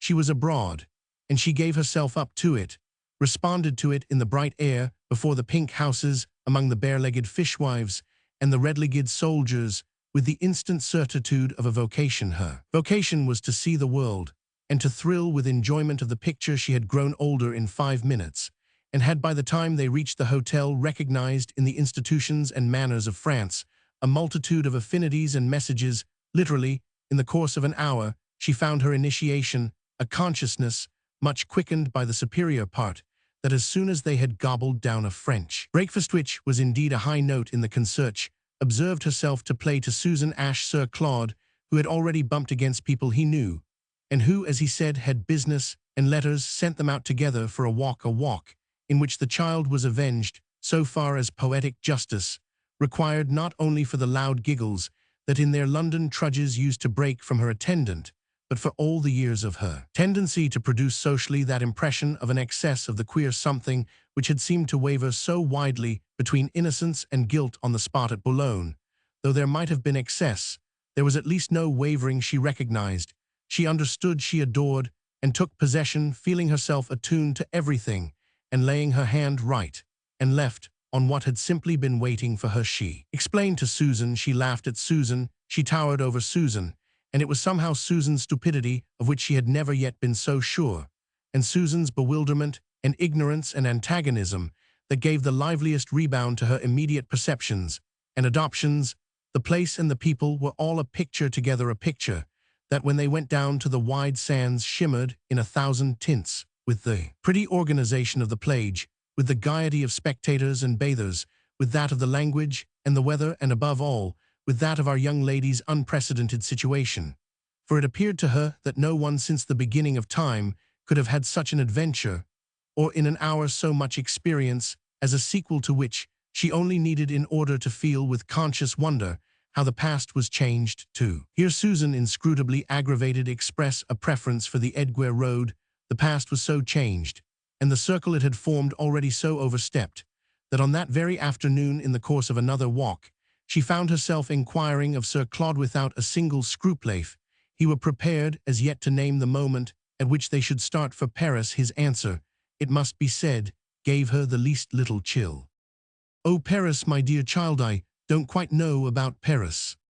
This required to be met, but it was much less to challenge him than for the rich joy of her first discussion of the details of a tour, that after looking at him a minute, she replied, "Well, isn't that the real thing, the thing that, when one does come abroad?"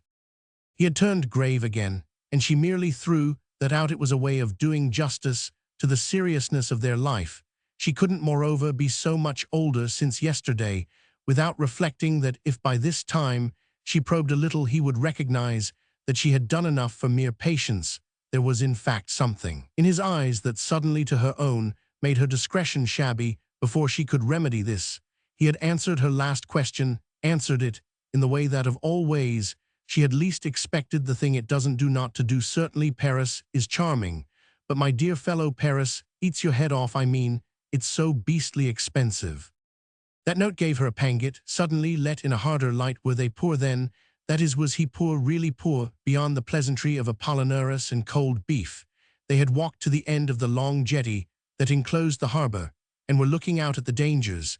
They had escaped the grey horizon that was England, the tumbled surface of the sea, and the brown smacks that bobbed upon it. Why had he chosen an embarrassed time to make this foreign dash? Unless indeed it was just the dash economic of which she had often heard, and on which, after another look at the grey horizon and the bobbing boats, she was ready to turn round with elation. She replied to him quite in his own manner, I see, I see." She smiled up at him. "Our affairs are involved." "That's it," he returned her smile. "Mine are not quite so bad as yours, for yours are really, my dear man, in a state I can't see through at all, but mine will doffer a mess." She thought this over. "But isn't France cheaper than England?" England over there, in the thickening gloom, looked just then remarkably dear. "I dare say some parts." "Then can't we live in those parts?" There was something that, for an instant, in satisfaction of this, he had the air of being about to say, and yet not saying what he presently said, was, "This very place is one of them." "Then we shall live here." He didn't treat it quite so definitely as she liked, "since we've come to save money." This made her press him more. "How long shall we stay?" "Oh, 3 or 4 days." It took her breath away. "You can save money in that time." He burst out laughing, starting to walk again, and taking her under his arm, he confessed to her on the way that she too had put a finger on the weakest of all his weaknesses, the fact of which he was perfectly aware, that he probably might have lived within his means if he had never done anything for thrift. "It's the happy thoughts that do it," he said. "There's nothing so ruinous as putting in a cheap week." Maisie heard afresh, among the pleasant sounds of the closing day, that steel click of Ida's change of mind. She thought of the £10 note. It would have been delightful at this juncture to produce for her companion's encouragement, but the idea was dissipated by his saying irrelevantly, in presence of the next thing they stopped to admire, "We shall stay till she arrives." She turned upon him. "Mrs. Beale." "Mrs. Wicks, I've had a wire," he went on. "She has seen your mother." "Seen Mama?" Maisie stared. "Where in the world?" "Apparently in London. They've been together." For an instant, this looked ominous. A fear came into her eyes. "Then she hasn't gone?" "Your mother to South Africa? I give it up, dear boy," Sir Claude said, and she seemed literally to see him give it up as he stood there. and with a kind of absent gaze absent, that is from her affairs followed the fine stride and shining limbs of a young fishwife, who had just waded out of the sea with her basketful of shrimps. His thought came back to her sooner than his eyes. But I dare say it's all right she wouldn't come, if it wasn't poor old thing she knows rather well what she's about. This was so reassuring that Maisie, after turning it over, could make it fit into her dream. Well, what is she about? He finally stopped looking at the fishwife, met his companion's inquiry. Oh, you know, there was something in the way he said it that made between them more of an equality than she had yet imagined. But it had also more the effect of raising her up than of letting him down, and what it did with her was shown by the sound of her assent. Yes, I know what she knew, what she could know is by this time no secret to us. It grew and grew at any rate the rest of that day, in the air of what he took for granted. It was better he should do that than attempt to test her knowledge.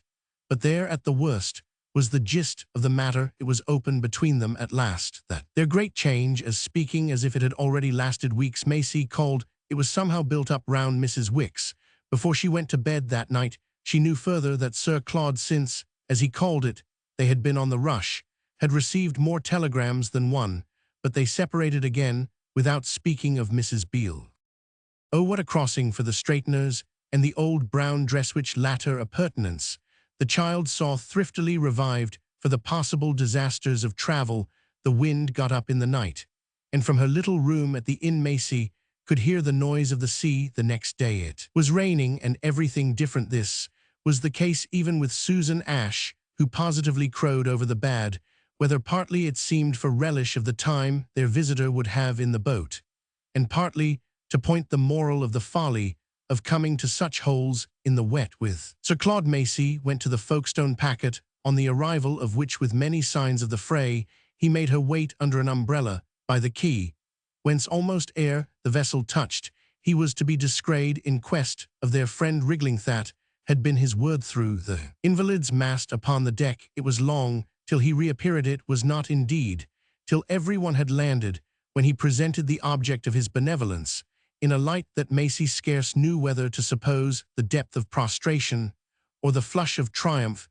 The lady on his arm still bent beneath her late ordeal was muffled in such draperies as had never before offered so much support to so much woe. At the hotel, an hour later, this ambiguity dropped, assisting Mrs. Wicks in private to refresh and reinvest herself. Maisie heard from her, in detail, how little she could have achieved if Sir Claude hadn't put it in her power. It was a phrase that in her room she repeated in connections indescribable.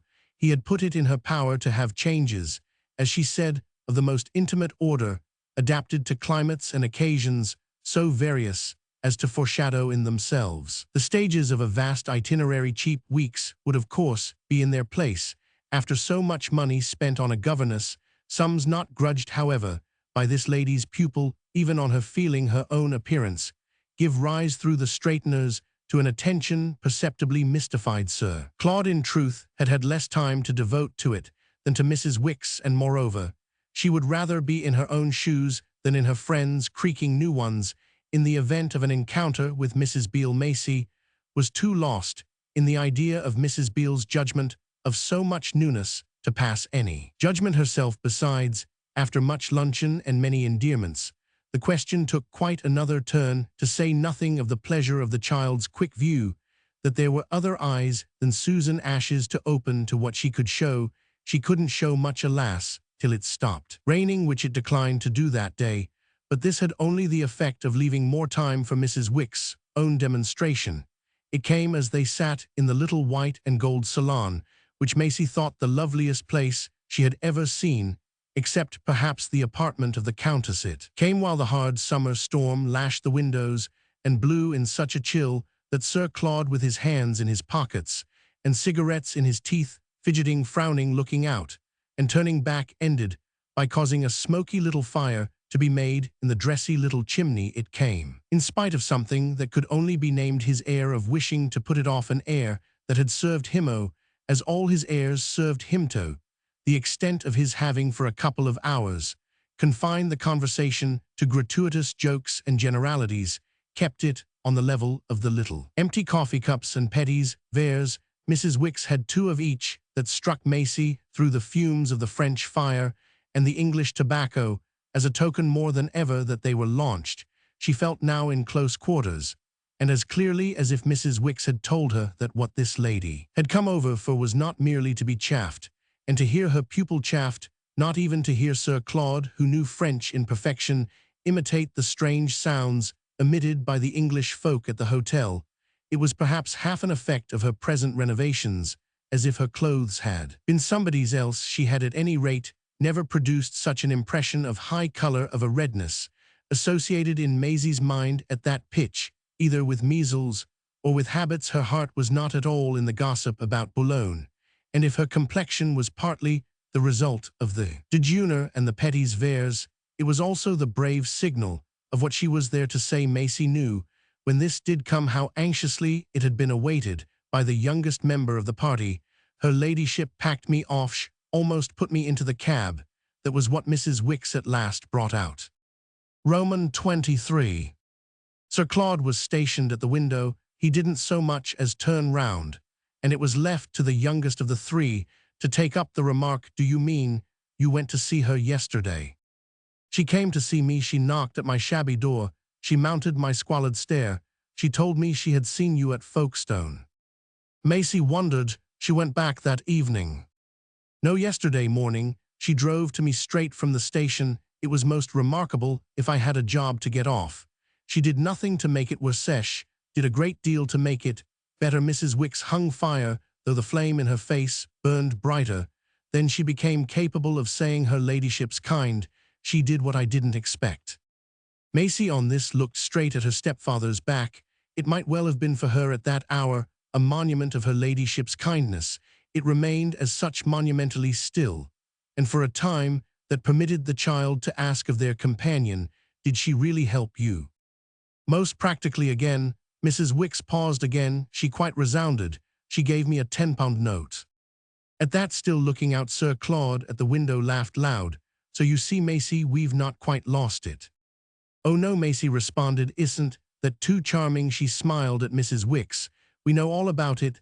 Then on her friends showing such blankness as was compatible with such a flush, she pursued, she does want me to have you. Mrs. Wicks showed a final hesitation, which, however, while Sir Claude drummed on the window pane, she presently surmounted. It came to Maisie that in spite of his drumming and of his not turning round, he was really so much interested as to leave himself in a manner in her hands, which somehow suddenly seemed to her a greater proof than he could have given by interfering.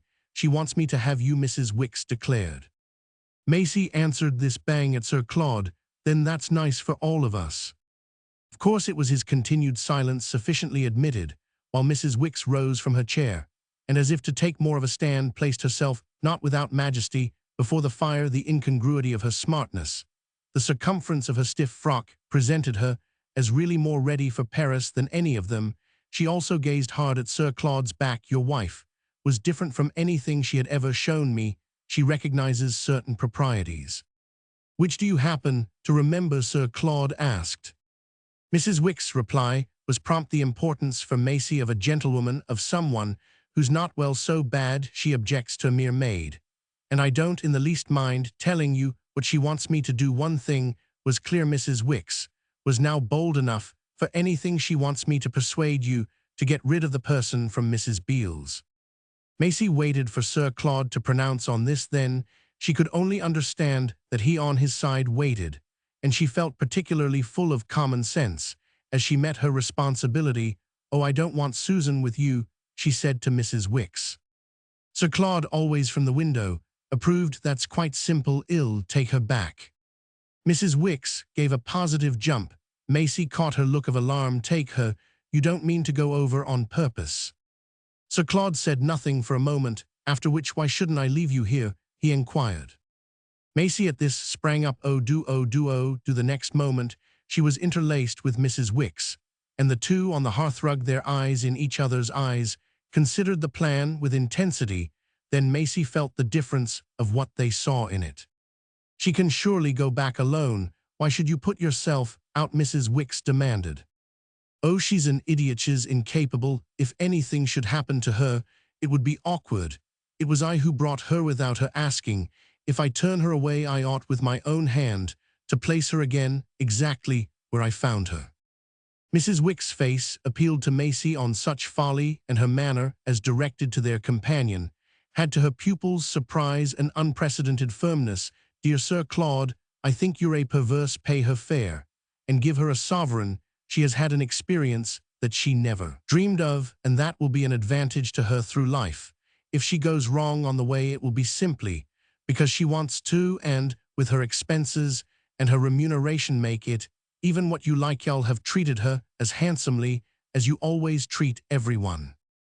This was a new Tony, as new as Mrs. Wick's cap, and it could strike a young person with a sharpened sense for latent meanings as the upshot of a relation that had taken on a new character. It brought out for Maisie how much more even than she had guessed her friends were fighting side by side. At the same time, it needed so definite a justification that as Sir Claude now at last did face them, she at first supposed him merely resentful of excessive familiarity. She was therefore yet more puzzled to see him show his serene beauty, untroubled, as well as an equal interest, in a matter quite distinct from any freedom. But her ladyship's did my wife come alone? He could ask even that good-humouredly. When she called on me, Mrs. Wick's was red now. His good humour wouldn't keep down her colour, which for a minute glowed there, like her ugly honesty. Another was someone in the cab. The only attenuation she could think of was, after a minute, to add, but they didn't come up. Sir Claude broke into a laugh. Maisie herself could guess what it was at while he now walked about still laughing, and at the fireplace gave a gay kick to a displaced log. She felt more vague about almost everything than about the drollery of such a they. She, in fact, could scarce have told you if it was to deepen or to cover the joke that she bethought herself to observe. Perhaps it was her maid. Mrs. Wick's gave her a look that at any rate deprecated the wrong tone. It was not her maid. Do you mean there are this time two? Sir Claude asked, as if he hadn't heard. Two maids, Maisie went on, as if she might assume he had. The reproach of the straighteners darkened, but Sir Claude cut across it with a sudden "See here, what do you mean, and what do you suppose she meant?"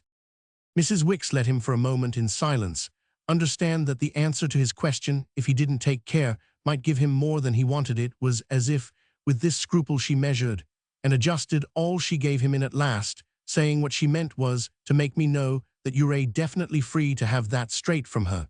Was a joy I of course hadn't hoped for. It made the assurance and my delight at it a thing I could really proceed upon. You already know now, certainly I'd have started even if she hadn't pressed me. You already know what so long we've been looking for, and what as soon as she told me of her step taken at Folkestone, I recognized with rapture that we have. It's your freedom that makes me right fairly bristled with her logic, but I don't mind telling you that it's her action that makes me happy. Her action, Sir Claude echoed. Why, my dear woman, her action is just a hideous crime. It happens to satisfy our sympathies in a way that's quite delicious, but that doesn't in the least alter the fact that it's the most abominable thing ever done. She has chucked our friend here overboard, not a bit less than if she had shoved her shrieking and pleading out of that window and down 2 floors to the paving stones. Maisie surveyed serenely the parties to the discussion. Oh, your friend here, dear Sir Claude, doesn't plead and shriek. He looked at her a moment. Never, that's one, only one, but charming so far as it goes. Of about 100 things we love her for. Then he pursued to Mrs. Wick's, what I can't for the life of me make out is what Ida is really up to, what game she was playing in turning to you with that cursed cheek, after the beastly way she has used you. Where to explain her at all? Does she fancy she can presently, when we least expect it, take it out of us?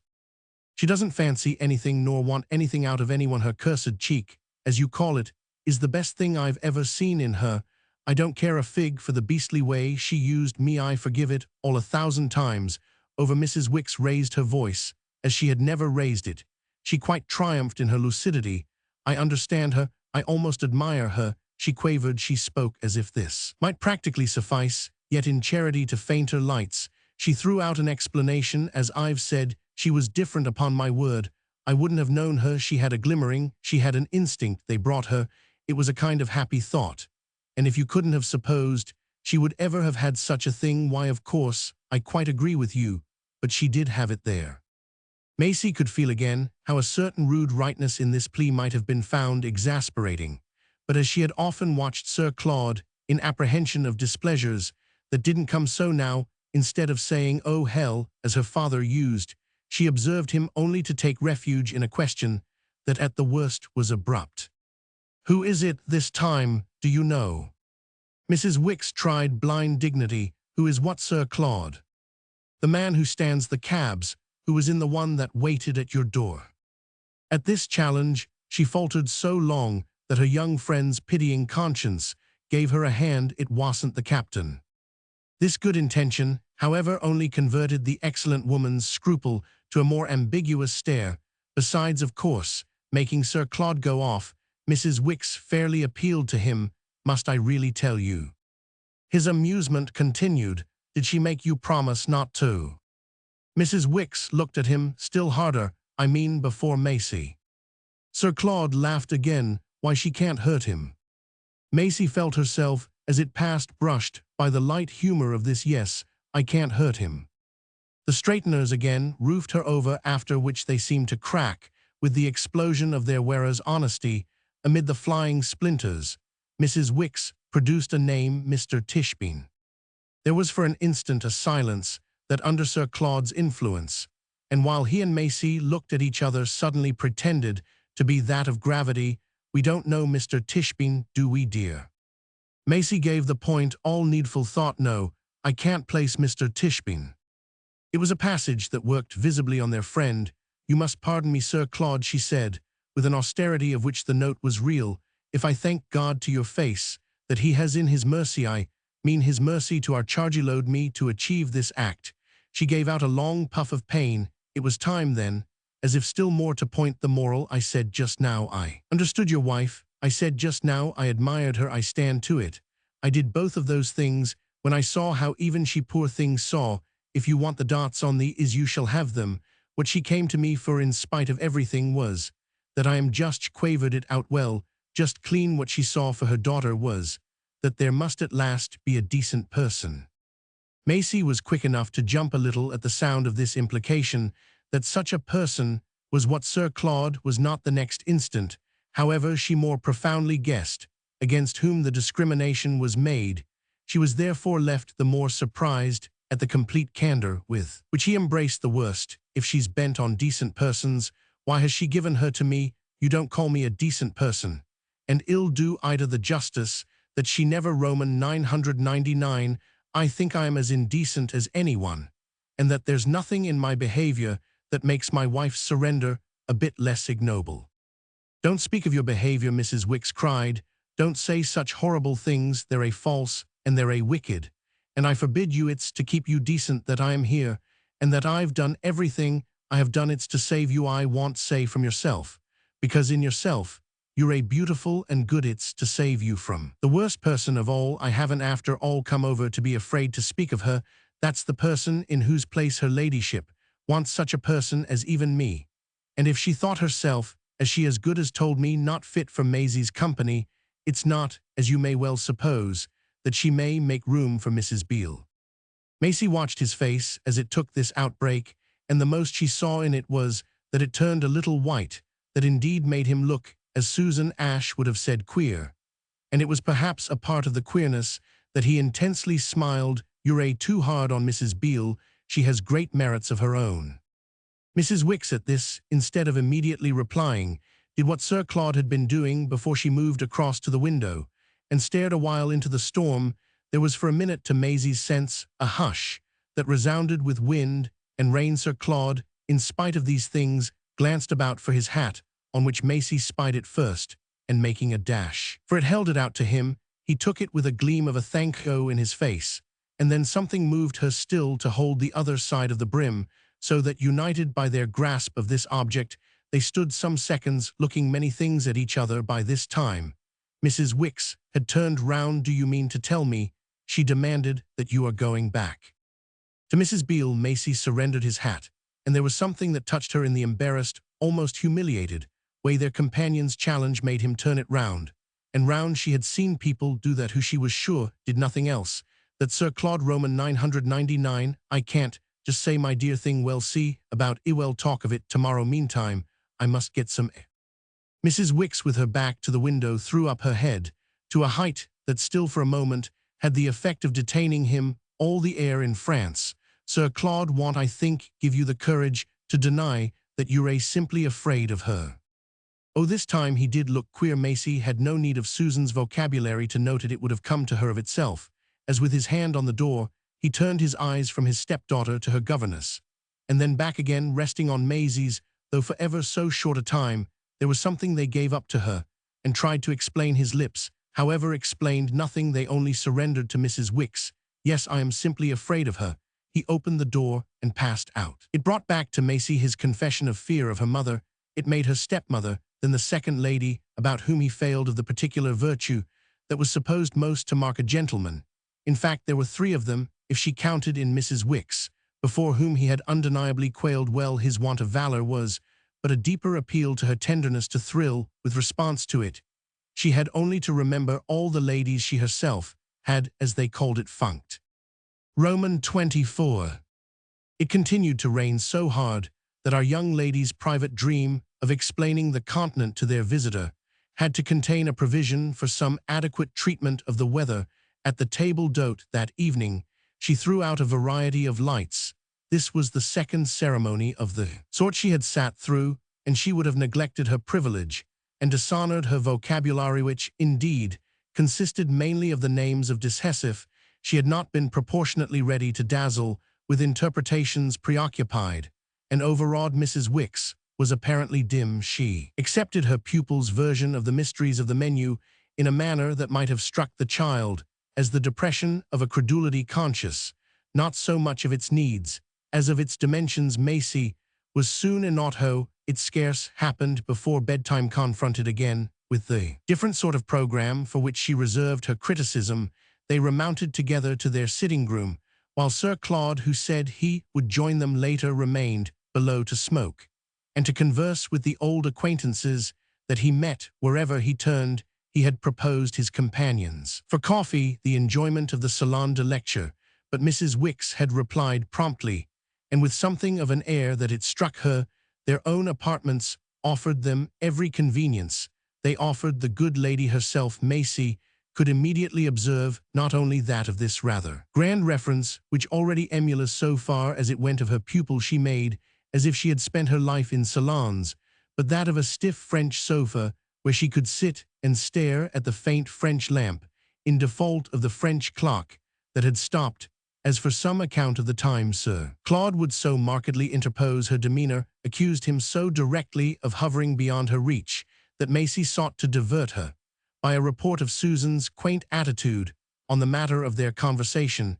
After lunch, Maisie had mentioned to the young woman, for sympathy's sake, the plan for her relief, but her disapproval of alien ways appeared, strange to say, only to prompt her to hug her gloom, so that between Mrs. Wicks' effect of displacing her and the visible stiffening of her back, the child had the sense of a double office and enlarged play for pacific powers. These powers played to no great purpose, it was true, in keeping before Mrs. Wicks the vision of Sir Claude's perversity, which hung there in the pauses of talk, and which he himself, after unmistakable delays, finally made quite lurid by bursting. And it was near 10 o'clock, with an object held up in his hand. She knew, before he spoke, what it was. She knew, at least from the underlying sense of all, that since the hour spent after the exhibition with her father had not sprung up to reinstate Mr. Faringesh, knew it meant a triumph for Mrs. Beale. The mere present sight of Sir Claude's face caused her on the spot to drop straight through her last impression of Mr. Faringe, a plummet that reached still deeper down than the security of these days of flight. She had wrapped that impression in silency, a silence that had parted with half its veil to cover also, from the hour of Sir Claude's advent, the image of Mr. Faringe's wife. But if the object in Sir Claude's hand revealed itself as a letter, which he held up very high, so there was something in his mere motion that laid Mrs. Beale again bare. Here we are, he cried almost from the door, shaking his trophy at them, and looking from one to the other. Then he came straight to Mrs. Wicks. He had pulled 2 papers out of the envelope, and glanced at them again to see which was which. He thrust one out open to Mrs. Wicks. Read that. She looked at him hard, as if in fear. It was impossible not to see he was excited. Then she took the letter, But it was not her face that Maisie watched, while she read neither, for that matter was it this countenance, that Sir Claude scanned. He stood before the fire, and more calmly now that he had acted communed in silence with his stepdaughter. The silence was in truth quickly broken. Mrs. Wicks rose to her feet. With the violence of the sound she emitted, the letter had dropped from her and lay upon the floor. It had made her turn ghastly white, and she was speechless with the effect of it. "It's too abominable, it's too unspeakable," she then cried. "Isn't it a charming thing?" Sir Claude asked. "It has just arrived enclosed in a word of her own. She sends it on to me with the remark that comments superfluous. I really think it is. That's all you can say." "She ought to pass such a horror about," said Mrs. Wicks. "She ought to put it straight in the fire." "My dear woman, she's not such a fool. It's much too precious." He had picked the letter up, and he gave it again a glance of complacency, which produced a light in his face. "Such a document," considered, then concluded with a slight drop, "such a document is in fine a basis." "A basis for what?" "Welfare proceedings." Hers, Mrs. Wicks's voice, had become outright the voice of derision. "How can she proceed?" Sir Claude turned it over. "How can she get rid of him?" "Welsh is rid of him." "Not legally." Mrs. Wicks had never looked to her pupil so much as if she knew what she was talking about. "I dare say," Sir Claude laughed, "but she's not a bit less deprived than I of the power to get a divorce. It's just your want of the power that makes the scandal of your connection with her. Therefore, it's just her want of it that makes that of hers with you. That's all I contend," Mrs. Wicks concluded, with an unparalleled neigh of battle. Oh, she did know what she was talking about. Maisie had meanwhile appealed mutely to Sir Claude, who judged it easier to meet what she didn't say than to meet what Mrs. Wicks. Roman 999. "It's a letter to Mrs. Beale from your father, my dear, written from Spa, and making the rupture between them perfectly irrevocable. It lets her know, and not in pretty language, that as we technically say, he deserts her. It puts an end forever to their relations." He ran his eyes over it again, then appeared to make up his mind. "In fact, it concerns you, Maisie, so nearly, and refers to you so particularly, that I really think you ought to see the terms in which this new situation is created for you," and he held out the letter. Mrs. Wicks at this pounced upon it. She had grabbed it too soon even for Maisie to become aware of being rather afraid of it. Thrusting it instantly behind her, she positively glared at Sir Claude. "See it, wretched man, innocent child, see such a thing? I think you must be mad, and she shall not have a glimpse of it while I am here to prevent." The breadth of her action had made Sir Claude turn red, even looked a little foolish. "You think it's too bad, eh? But it's precisely because it's bad that it seemed to me it would have a lesson and a virtue for her." Maisie could do a quick enough justice to his motive to be able clearly to interpose. She fairly smiled at him. "I assure you, I can quite believe how bad it is." She thought of something, kept it back a moment, and then spoke. "I know what's in it." He, of course, burst out laughing, and while Mrs. Wicks groaned and "Oh heavens," replied, "You wouldn't say that, old boy, if you did. The point I make is," he continued to Mrs. Wicks, with a blandness now re-established, "the point I make is simply that it sets Mrs. Beale free. She hung fire, but an instant, free to live with you. Free not to live, not to pretend to live with her husband. Are there a mighty different things, a truth as to which her earnestness could now, with a fine inconsequent look, invite the participation of the child." Before Maisie could commit herself, however, the ground was occupied by Sir Claude, who, as he stood before their visitor, with an expression half rueful, half persuasive, rubbed his hand sharply up and down the back of his head. "Then why the deuce do you grant, so do you, I may even say rejoice, so that, by the desertion of my own precious partner, I am free?" Mrs. Wicks met this challenge first with silence, then with a demonstration, the most extraordinary, the most unexpected. Maisie could scarcely believe her eyes, as she saw the good lady, with whom she had associated no faintest shade of any art of provocation, actually, after an upward grimace, give Sir Claude a great giggling, insinuating, naughty slap. "You wretch, you know why," and she turned away the face that, with this movement she left him to present to Maisie, was to abide with his stepdaughter as the very image of stupefaction. But the pair lacked time to communicate either amusement or alarm before their admonisher was upon them again. She had begun, in fact, to show infinite variety, and she flashed about with a still quicker change of tone. Have you brought me that thing as a pretext for your going over? Sir Claude braced himself. I can't, after such news, in common decency. Not go over, I mean, don't you know, in common courtesy and humanity. My dear lady, you can't chuck a woman that way, especially taking the moment when she has been most insulted and wronged. A fellow must behave like a gentleman, damn it, dear good Mrs. Wicks. We didn't come away, we two, to hang right on, you know. It was only to try our paces and just put in a few days that might prove to everyone concerned that we're in earnest. It's exactly because we're in earnest that we needn't be so awfully particular. I mean, don't you know, we needn't be so awfully afraid. He showed a vivacity and intensity of argument, and if Maisie counted his words, she was all the more ready to swallow, after a single swift gasp, those that the next thing she became conscious. He paused for a reply to "We didn't come, old girl, did we?" He pleaded straight to stop right away forever and put it all in now. Maisie had never doubted she could be heroic for him. Oh no, it was as if she had been shocked at the bare thought. We're just taking it as we find it. She had a sudden inspiration, which she backed up with a smile. We're just seeing what we can afford. She had never yet in her life made any claim for herself, but she hoped that this time, frankly, what she was doing would somehow be counted to her. Indeed, she felt Sir Claude was counting it, though she was afraid to look at him, afraid she should show him tears. She looked at Mrs. Wicks. She reached her maximum. I don't think I ought to be bad to Mrs. Beale. She heard on this a deep sound, something inarticulate and sweet from Sir Claude, but tears were what Mrs. Wicks didn't scruple to show. Do you think you ought to be bad to me? The question was the more disconcerting that Mrs. Wicks' emotion didn't deprive her of the advantage of her effect. If you see that woman again, you're lost, she declared to their companion. Sir Claude looked at the moony globe of the lamp. He seemed to see for an instant what seeing Mrs. Beale would consist of. It was also apparently from this vision that he drew strength to return. Her situation, by what has happened, is completely changed, and it's no use your trying to prove to me that I needn't take any account of that. If you see that woman, you're lost, Mrs. Wicks, with greater force, repeated. Do you think she'll not let me come back to you, my dear lady? I leave you here, you and Maisie, as a hostage to fortune, and I promise you by all that's sacred that I shall be with you again at the very latest on Saturday. I provide you with funds, I install you in these lovely rooms, I arrange with the people here that you be treated with every attention and supplied with every luxury.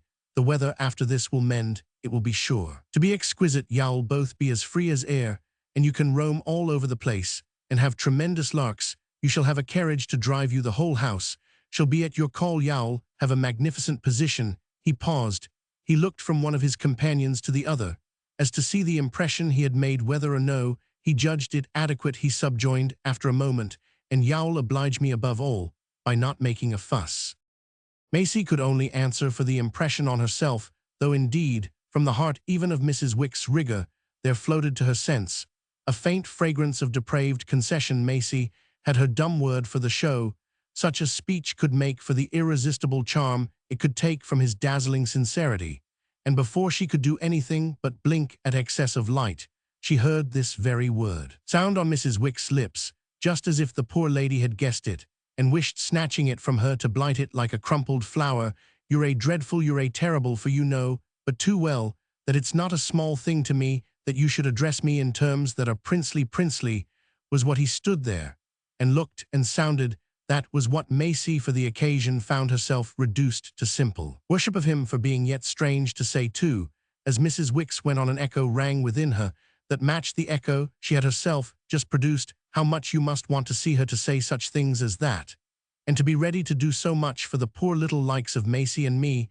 She has a hold on you, and you know it, and you want to feel it again, and God knows, or at least I do, what's your motive, and desire enjoy it once more and give yourself up to it. It doesn't matter if it's 1 day or 3, enough is as good as a feast, and the lovely time you'll have with her is something you're willing to pay for. I dare say you'd like me to believe that your pay is to get her to give you up, but that's a matter on which I strongly urge you not to put down your money in advance. Give her up first, then pay her what you please. Sir Claude took this to the end, though there were things in it that made him color called into his face, more of the apprehension than Maisie had ever perceived there of a particular sort of shock. She had an odd sense that it was the first time she had seen anyone but Mrs. Wicks really and truly scandalized, and this fed her inference, which grew and grew from moment to moment, that Mrs. Wicks was proving more of a force to reckon with than either of them had allowed so much room, for it was true that long before she had obtained a hold of him, as she called it, different in kind from that obtained by Mrs. Beale, and originally by her ladyship, but Maisie could quite feel with him now that he had really not expected this advantage to be driven so home. Oh, they hadn't at all got to where Mrs. Wicks would stop for the next minute. She was driving harder than ever. It was the result of his saying, with a certain dryness, though so kindly, that what most affected Maisie, and it was his patience. "My dear friend, it's simply a matter in which I must judge for myself. You've judged for me, I know, a good deal of late, in a way that I appreciate, I assure you, down to the ground. But you can't do it always. No one can do that for another, don't you see? In every case, there are exceptions, particular cases that turn up, and that are awfully delicate. It would be too easy if I could shift it all off on you. It would be allowing you to incur an amount of responsibility that I should simply become quite ashamed of. Y'all find, I'm sure, that y'all have quite as much as y'all enjoy, if y'all be so good as to accept the situation, as circumstances happen to make it for you, and to stay here with our friend, till I rejoin you on the footing of as much pleasantness and as much comfort, and I think I have a right to add to both of you of as much faith in me's possible." Oh, he was princely indeed. That came out more and more with every word he said, and with the particular way he said it, and Maisie could feel his monitress stiffen almost with anguish against the increase of his spell, and then hurl herself, as a desperate defense from it, into the quite confessed poorness of violence of iteration. "You're afraid of her, afraid, oh dear, oh dear, oh dear." Mrs. Wicks wailed it with a high quaver, then broke down into a long shudder of helplessness, and woe. The next minute she had flung herself again on the lean sofa, and had burst into a passion of tears. Sir Claude stood and looked at her a moment. He shook his head slowly, altogether tenderly. "I've already admitted it, in mortal terror. So well, let that settle the question. I think you had best go to bed," he added. "You've had a tremendous day, and you must both be tired to death. I shall not expect you to concern yourselves in the morning with my movements.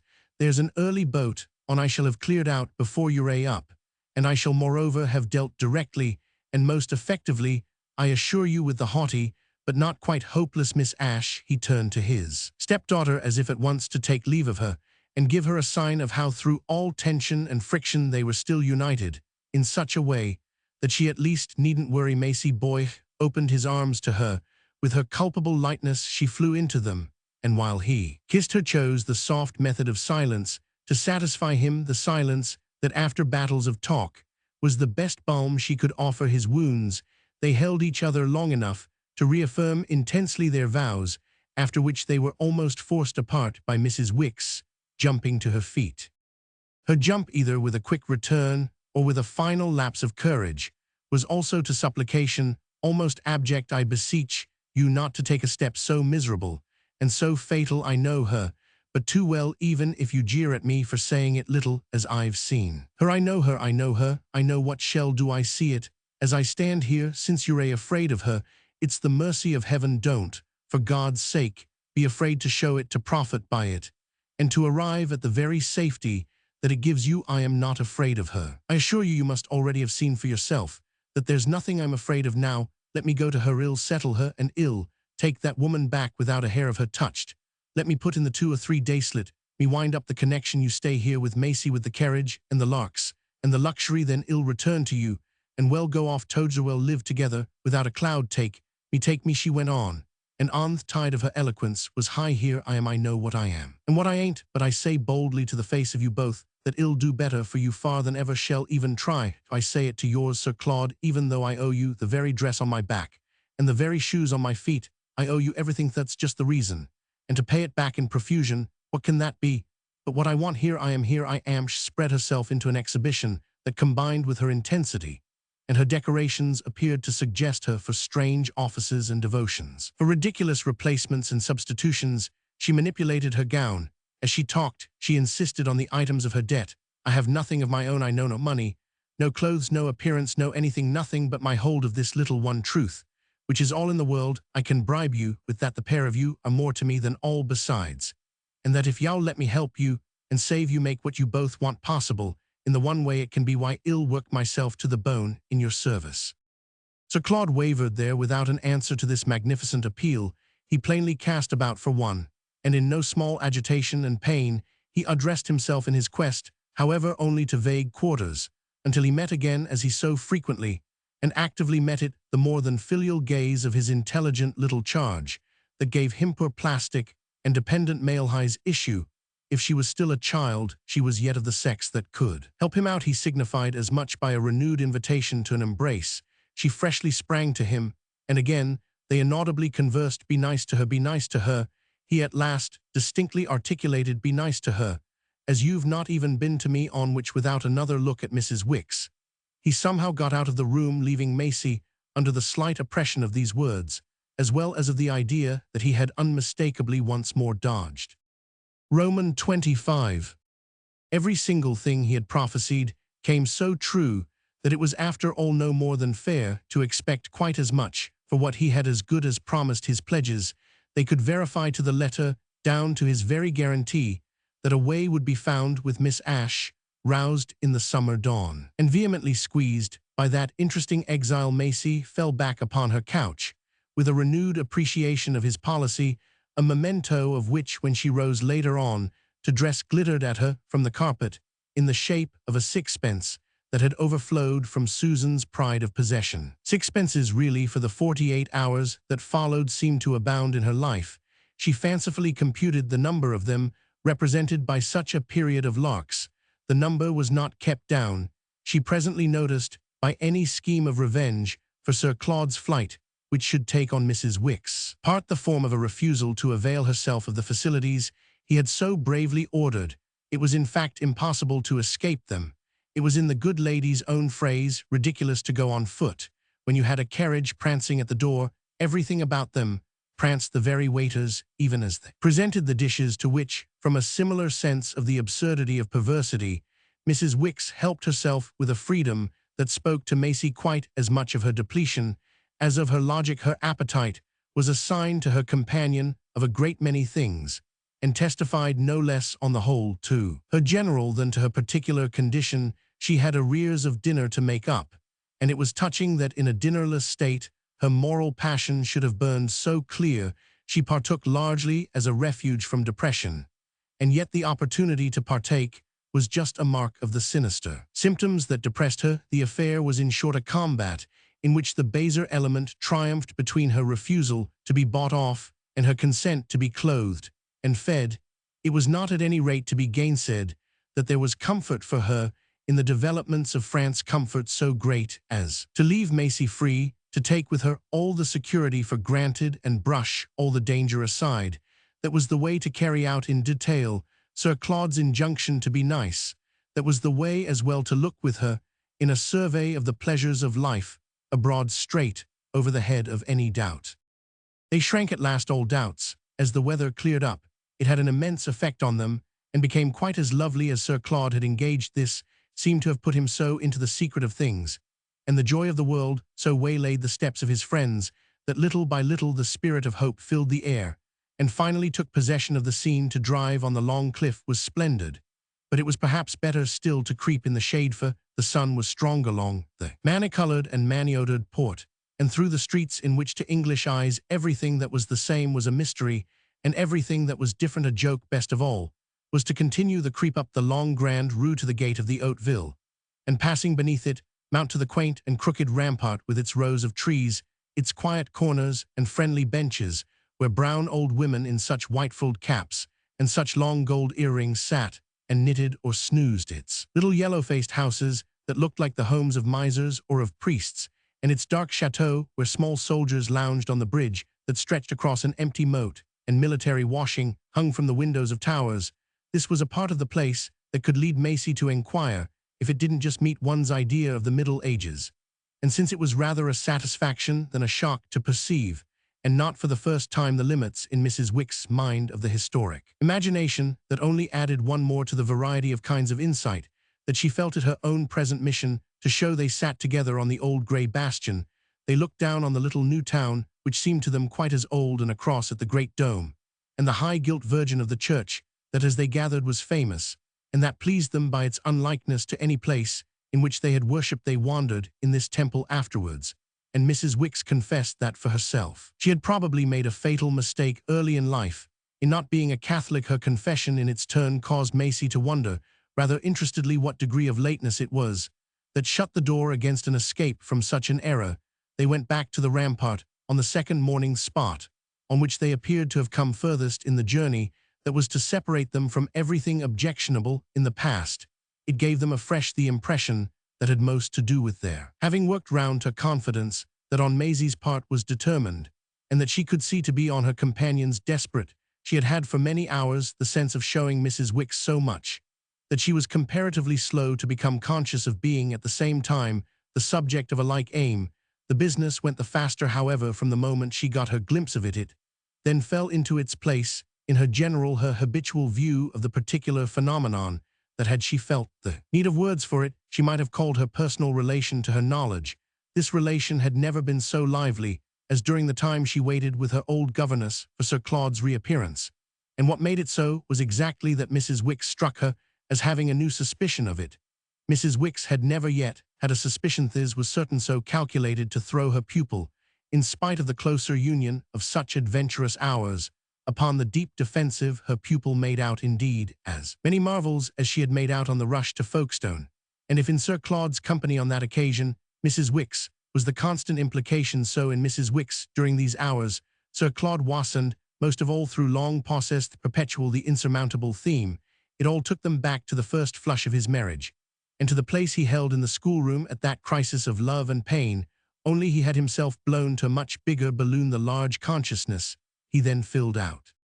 They went through it all again, and indeed, while the interval dragged by the very weight of its charm, they went, in spite of defenses and suspicions, through everything. Their intensified clutch of the future throbbed like a clock ticking seconds. But this was a timepiece that inevitably, as well at the best, rang occasionally a portentous hour. Oh, there were several of these, and 2 or 3 of the worst, on the old city wall, where everything else so made for peace. There was nothing in the world Maisie more wanted than to be as nice to Mrs. Wicks as Sir Claude had desired. But it was exactly because this fell in with her inveterate instinct of keeping the peace that the instinct itself was quickened. From the moment it was quickened, however, it found other work, and that was how to begin with. She produced the very complication she most sought to avert. What she had essentially done these days had been to read the unspoken into the spoken, so that thus with accumulations it had become more definite to her that the unspoken was unspeakably the completeness of the sacrifice of Mrs. Beale.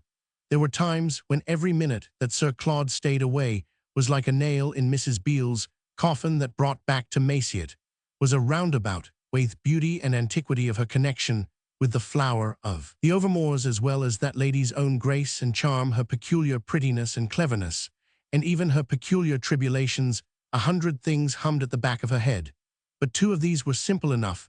Mrs. Beale was, by the way, after all, just her stepmother and her relative. She was just, and partly for that very reason, Sir Claude's greatest intimate lady. Intimate was Maisie's term, so that what together they were on Mrs. Wicks' prescription to give up and break short off with was for one of them his particular favourite, and for the other her father's wife. Strangely, indescribably, her perception of reasons kept pace with her sense of trouble.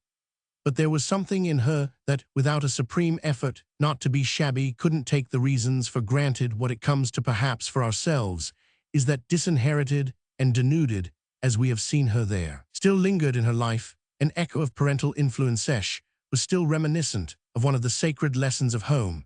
It was the only one she retained, but luckily she retained it with force. She enjoyed, in a word, an ineffaceable view of the fact that there were things Papa called Mama and Mama called Papa, a low sneak for doing or for not doing. Now this rich memory gave her a name that she dreaded to invite to the lips of Mrs. Beale. She should personally wince so just to hear it. The very sweetness of the foreign life she was steeped in added with each hour of Sir Claude's absence to the possibility of such pangs. She watched beside Mrs. Wicks the great golden Madonna, and one of the earringed old women who had been sitting at the end of their bench got up and pottered away. Adieu, mesdames, said the old woman in a little cracked civil voice, a demonstration by which our friends were so affected that they bobbed up and almost curtsied to her. They subsided again, and it was shortly after, in a summer hum of French insects and a phase of almost somnolent reverie, that Maisie most had the vision of what it was to shut out from such a perspective so appealing a participant.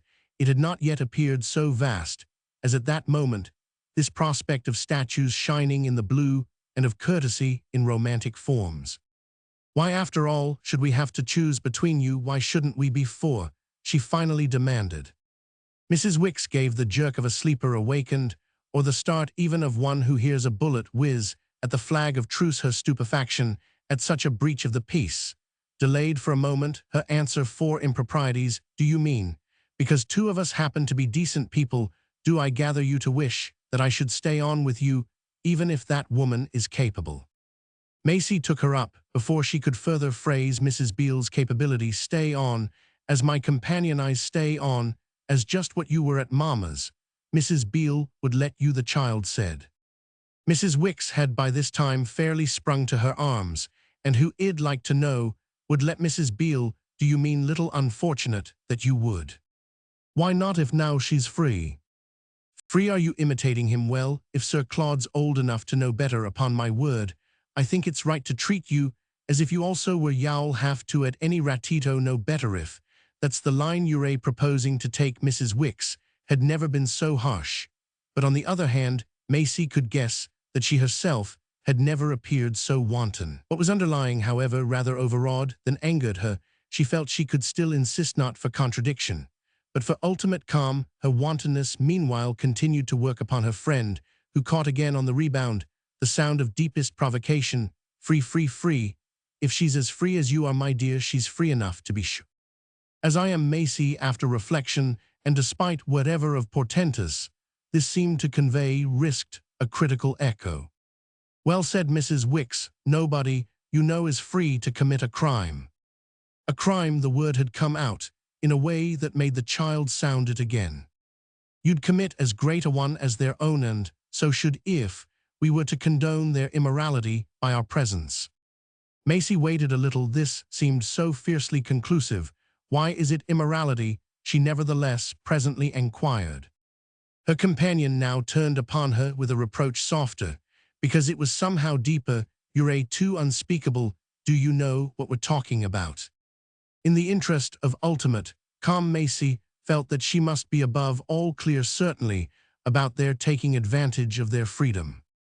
"Well, to do what? Why, to live with us."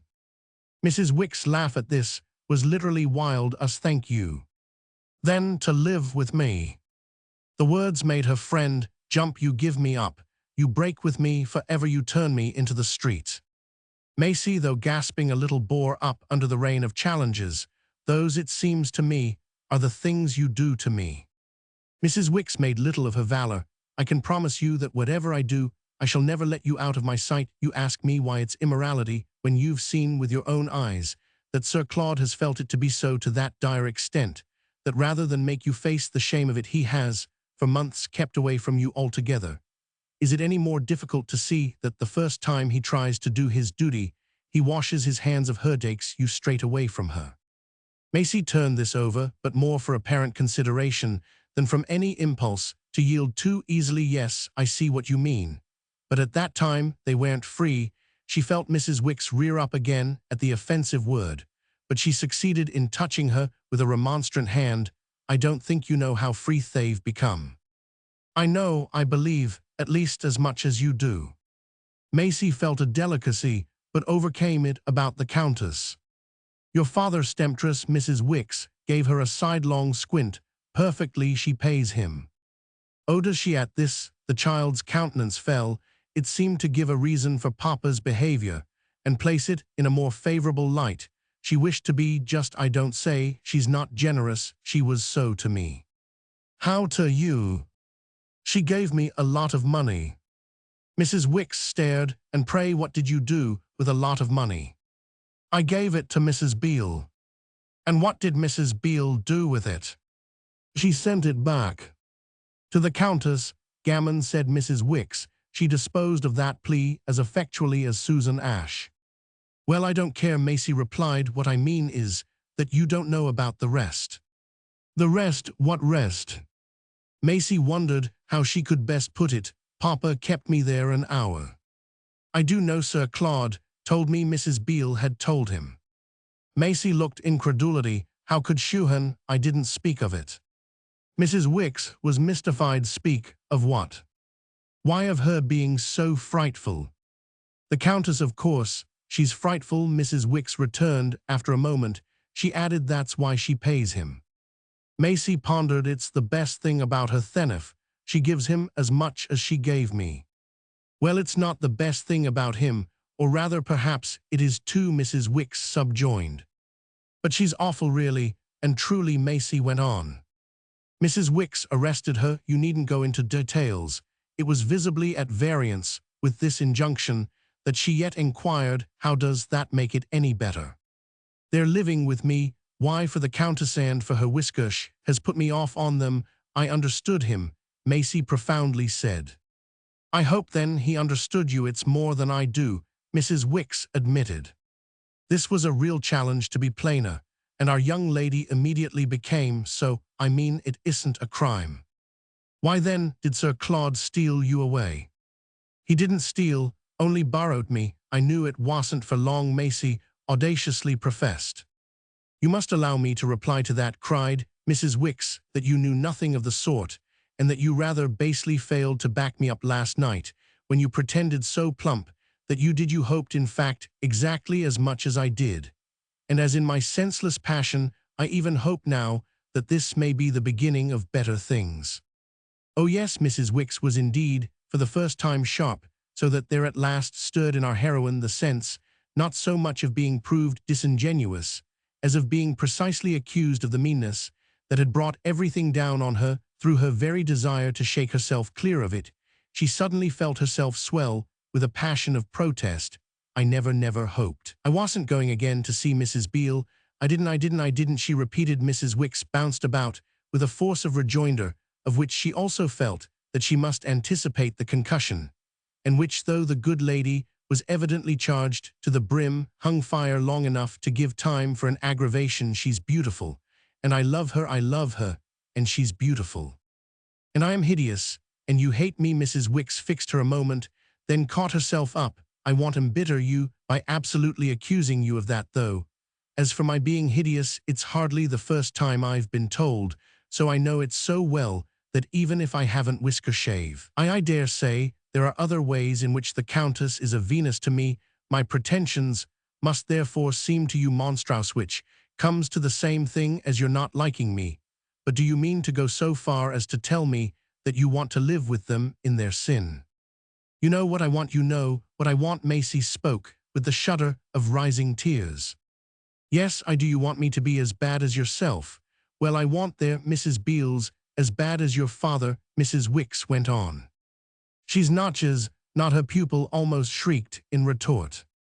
You mean because Sir Claude at least has beauty and wit and grace, but he pays just as the Countess pays. Mrs. Wicks, who now rose as she spoke, fairly revealed a latent cynicism. It raised Maisie also to her feet. Her companion had walked off a few steps and paused. The two looked at each other as they had never looked, and Mrs. Wicks seemed to flaunt there in her finery. Then doesn't he pay you too? Her unhappy charge demanded. At this she bounded in her place. Oh, you incredible little waif. She brought it out with a wail of violence, after which with another convulsion she marched straight away. Maisie dropped back on the bench and burst into sobs. Roman 26. Nothing so dreadful, of course, could be final, or even for many minutes. Prolonged, they rushed together again too soon for either to feel that either had kept it up, and though they went home in silence, it was with a vivid perception for Maisie that her companion's hand had closed upon her. That hand had shown altogether these 24 hours a new capacity for closing, and one of the truths the child could least resist was that a certain greatness had now come to Mrs. Wicks. The case was indeed that the quality of her motive surpassed the sharpness of her angles, both the combination and the singularity of which things, when in the afternoon they used the carriage, Maisie could borrow from the contemplative hush of their grandeur the freedom to feel to the utmost.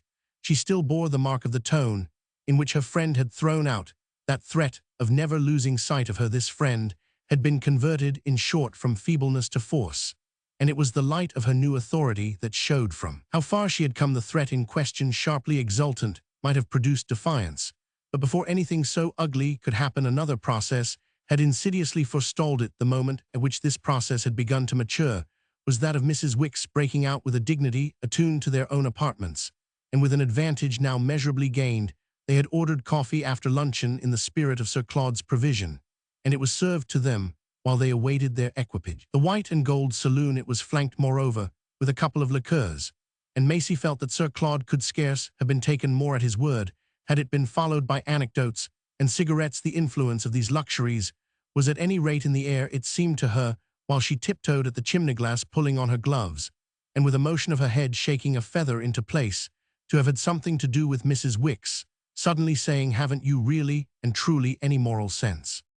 Maisie was aware that her answer, though it brought her down to her heels, was vague even to imbecility, and that this was the first time she had appeared to practice with Mrs. Wicks an intellectual inaptitude to meet her, the infirmity to which she had owed so much success with Papa and Mamma. The appearance did her injustice, for it was not less through her candor than through her playfellow's pressure that after this the idea of a moral sense mainly colored their intercourse. She began, the poor child, with scarcely knowing what it was, but it proved something that with scarce an outward sign, save her surrender to the swing of the carriage, she could, before they came back from their drive, strike up a sort of acquaintance with. The beauty of the day only deepened, and the splendor of the afternoon sea, and the haze of the far headlands, and the taste of the sweet air. It was the coachman, indeed, who, smiling and cracking his whip, turning in his place, pointing to invisible objects and uttering unintelligible sounds, so our tourists recognized strict features of a social order, principally devoted to language. It was this polite person, I say, who made their excursion fall so much short that their return left them still a stretch of the long daylight, and an hour that, at his obliging suggestion, they spent on foot by the shining sands. Maisie had seen the plage the day before with Sir Claude, but that was a reason the more for showing on the spot to Mrs. Wicks that it was, as she said, another of the places on her list, and of the things of which she knew the French name. The bathers so late were absent, and the tide was low. The sepals twinkled in the sunset, and there were dry places as well where they could sit again and admire and expatiate, a circumstance that, while they listened to the lap of the waves, gave Mrs. Wicks a fresh support for her challenge. "Have you absolutely none at all?" She had no need now, as to the question itself at least, to be specific. That, on the other hand, was the eventual result of their quiet conjoined apprehension of the thing. That, well, yes, since they must face it, Maisie absolutely and appallingly had so little of this, marked more particularly the moment of the child's perceiving that her friend had risen to a level which mighty superseded at all events almost for sublime. Nothing more remarkable had taken place in the first heat of her own departure, no act of perception less to be overtraced by our rough method than her vision. The rest of that Boulogne day of the manner in which she figured, I so despair of courting her noiseless mental footsteps here, that I must crudely give you my word for its being from this time forward a picture literally present to her. Mrs. Wicks saw her as a little person, knowing so extraordinarily much that for the account to be taken of it, what she still didn't know, would be ridiculous if it hadn't been embarrassing. Mrs. Wicks was in truth more than ever qualified to meet embarrassment. I am not sure that Maisie had not even a dim discernment of the queer law of her own life that made her educate to that sort of proficiency those elders with whom she was concerned. She promoted, as it were, their development. Nothing could have been more marked, for instance, than her success in promoting Mrs. Beale's. She judged that if her whole history for Mrs. Wicks had been the successive stages of her knowledge, so the very climax of the concatenation would in the same view be the stage at which the knowledge should overflow. As she was condemned to know more and more, how could it logically stop before she should know most? It came to her, in fact, as they sat there on the sands, that she was distinctly on the road to know everything. She had not had governesses for nothing. What in the world had she ever done but learn and learn and learn? She looked at the pink sky with a placid foreboding that she soon should have learnt all. They lingered in the flushed air till at last it turned to grey, and she seemed fairly to receive new information from every brush of the breeze.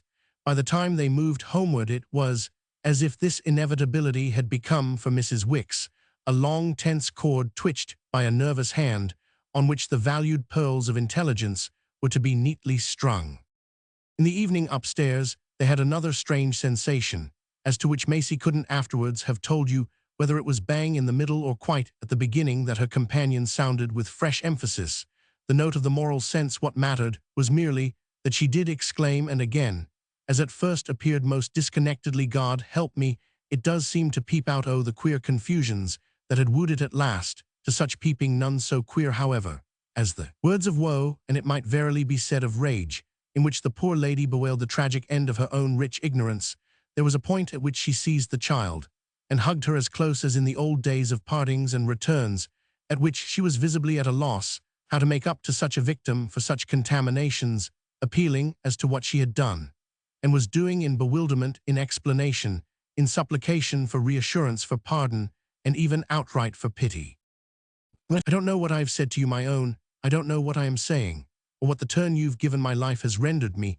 Heaven forgive me capable of saying, have I lost all delicacy, all decency, all measure of how far, and how bad it seems to me mostly, that I have, though I am the last of whom you would ever have thought it. I've just done it for you, precious, not to lose you, which would have been worst of all, so that I've had to pay with my own innocence, if you do laugh, for clinging to you, and keeping you. Don't let me pay for nothing, don't let me have been thrust for nothing into such horrors, and such shames. I never knew anything about them, and I never wanted to know now. I know too much, the poor woman lamented, and groaned. I know so much, that with hearing such talk, I ask myself where I am, and with uttering it too, which is worse, say to myself, that I am far too far from where I started. I ask myself what I should have thought with my lost one, if I had heard myself cross the line. There are lines I've crossed with you where I should have fancied I had come to a pretty pass. She gasped at the mere supposition. I've gone from one thing to another, and all for the real love of you. And now, what would anyone say? I mean anyone but them, if they were to hear the way I go on. I've had to keep up with you, haven't Ian? Therefore, what could I do less than look to you to keep up with me? But it's not them that are the worst, be which I mean to say, it's not him, it's your dreadfully base papa, and the one person in the world whom he could have found. I do believing she's not the Countess Duckwichter than himself, while they were about it. At any rate, since they were ruining you, they might have done it so as to spare an honest woman. Then I shouldn't have had to do whatever it is. That's the worst. Throw up at you the badness you haven't taken in, or find my advantage in the vileness you have. What I did lose patience at this morning was at how it was that, without your seeming to condemn, for you didn't, you remember, you yet did seem to know, thank God in his mercy at last, if you do.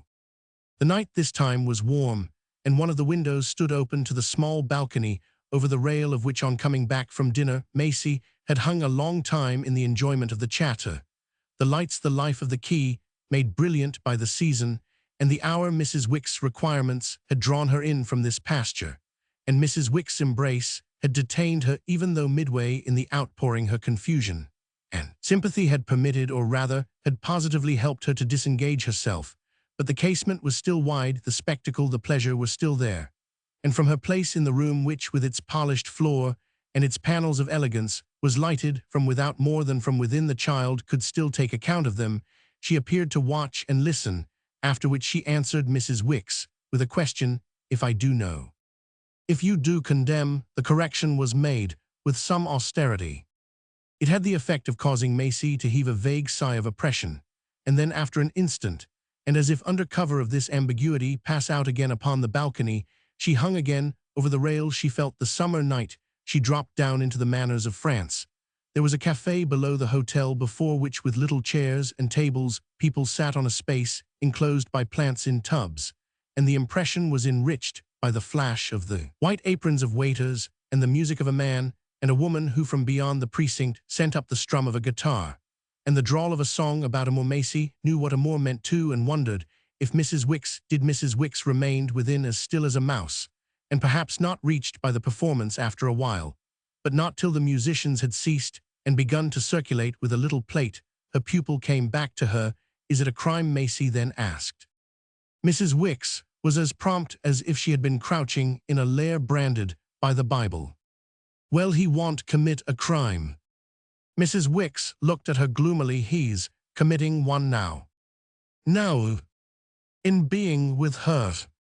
Maisie had it on her tongue's end to return once more, but now he's free. She remembered, however, in time, that one of the things she had known for the last entire hour was that this made no difference after that.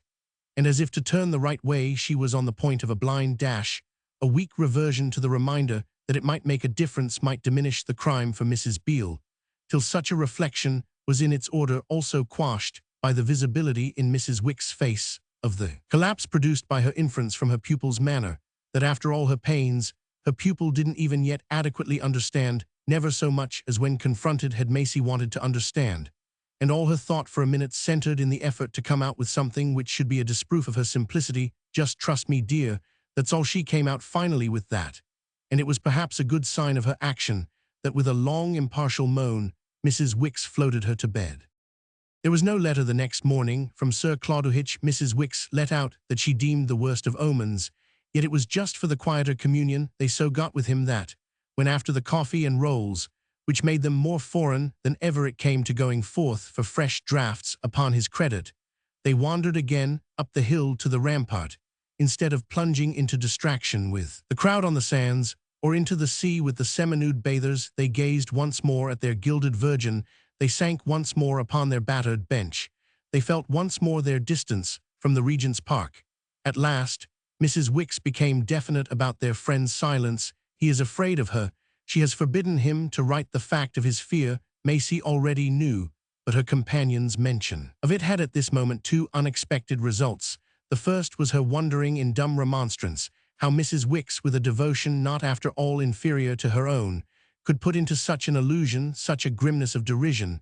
The second was that she found herself suddenly drop into a deeper view of it. She, too, had been afraid, as we have seen of the people of whom Sir Claude was afraid, and by that law she had had her due measure of latest apprehension of Mrs. Beale. What occurred at present, however, was that, whereas this sympathy appeared vain as for him, the ground of it loomed dimly as a reason for selfish alarm. That uneasiness had not carried her far before Mrs. Wicks spoke again, and with an abruptness so great as almost to seem irrelevant. "Has it never occurred to you to be jealous of her?" It never had in the least, yet the words were scarce in the air before Maisie had jumped at them. She held them, well, she looked at them hard at last. She brought out with an assurance which there was no one, alas, but herself to admire. "Well, yes, since you ask me." She debated, then continued lots of times. Mrs. Wicks glared askance. An instant such approval as her look expressed was not wholly unqualified. It expressed at any rate something that presumably had to do with her saying once more, "Yes, he's afraid of her." Maisie heard, and it had afresh its effect on her even through the blur of the attention now required by the possibility of that idea of jealousy, a possibility created only by her feeling. She had thus found the way to show she was not simple. It struck out of Mrs. Wicks that this lady still believed her moral sense to be interested and feigned. So what could be such a gauge of her sincerity as a peep of the most restless of the passions? Such a revelation would baffle discouragement, and discouragement was in fact so baffled that helped in some degree by the mere intensity of their need to hope, which also according to its nature sprang from the dark portent of the absent letter. Real pitch of their mourning was reached by the note not of mutual scrutiny, but of unprecedented frankness. There were broodings indeed and silences, and Maisie sank deeper into the vision that for her friend she was at the most superficial, and that also positively she was the more so the more she tried to appear complete, was the sum of all knowledge, only to know how little in this presence one would ever reach it. The answer to that question luckily lost itself in the brightness suffusing the scene as soon as Maisie had thrown out, in regard to Mrs. Beale, such a remark as she had never dreamed she should live to make. "If I thought she was unkind to him, I don't know what I should do." Mrs. Wicks dropped one of her squints. She even confirmed it by a wild grunt. "I know what I should." Maisie at this felt that she lagged. "Well, I can think of one thing." Mrs. Wicks more directly challenged her. "What is it then?" Maisie met her expression as if it were a game with forfeits for winking. It'd kill her, that at least she hoped, as she looked away, would guarantee her moral sense. She looked away, but her companion said nothing for so long that she at last turned her head again. Then she saw the straighteners all blurred with tears, which after a little seemed to have sprung from her own eyes. There were tears, in fact, on both sides of the spectacles, and they were even so thick that it was presently all Maisie could do to make out through them that slowly, finally, Mrs. Wicks put forth hand. It was the material pressure that settled this, and even at the end of some minutes more things Besides, it settled in its own way one thing in particular, which though often between them heaven knew hovered round and hung over, was yet to be established without the shadow of an attenuating smile. Oh, there was no gleam of levity, as little of humor as of deprecation in the long time they now sat together, or in the way in which at some unmeasured point of it, Mrs. Wicks became distinct enough for her own dignity, and yet not loud enough for the snoozing old women. "I adore him, I adore him."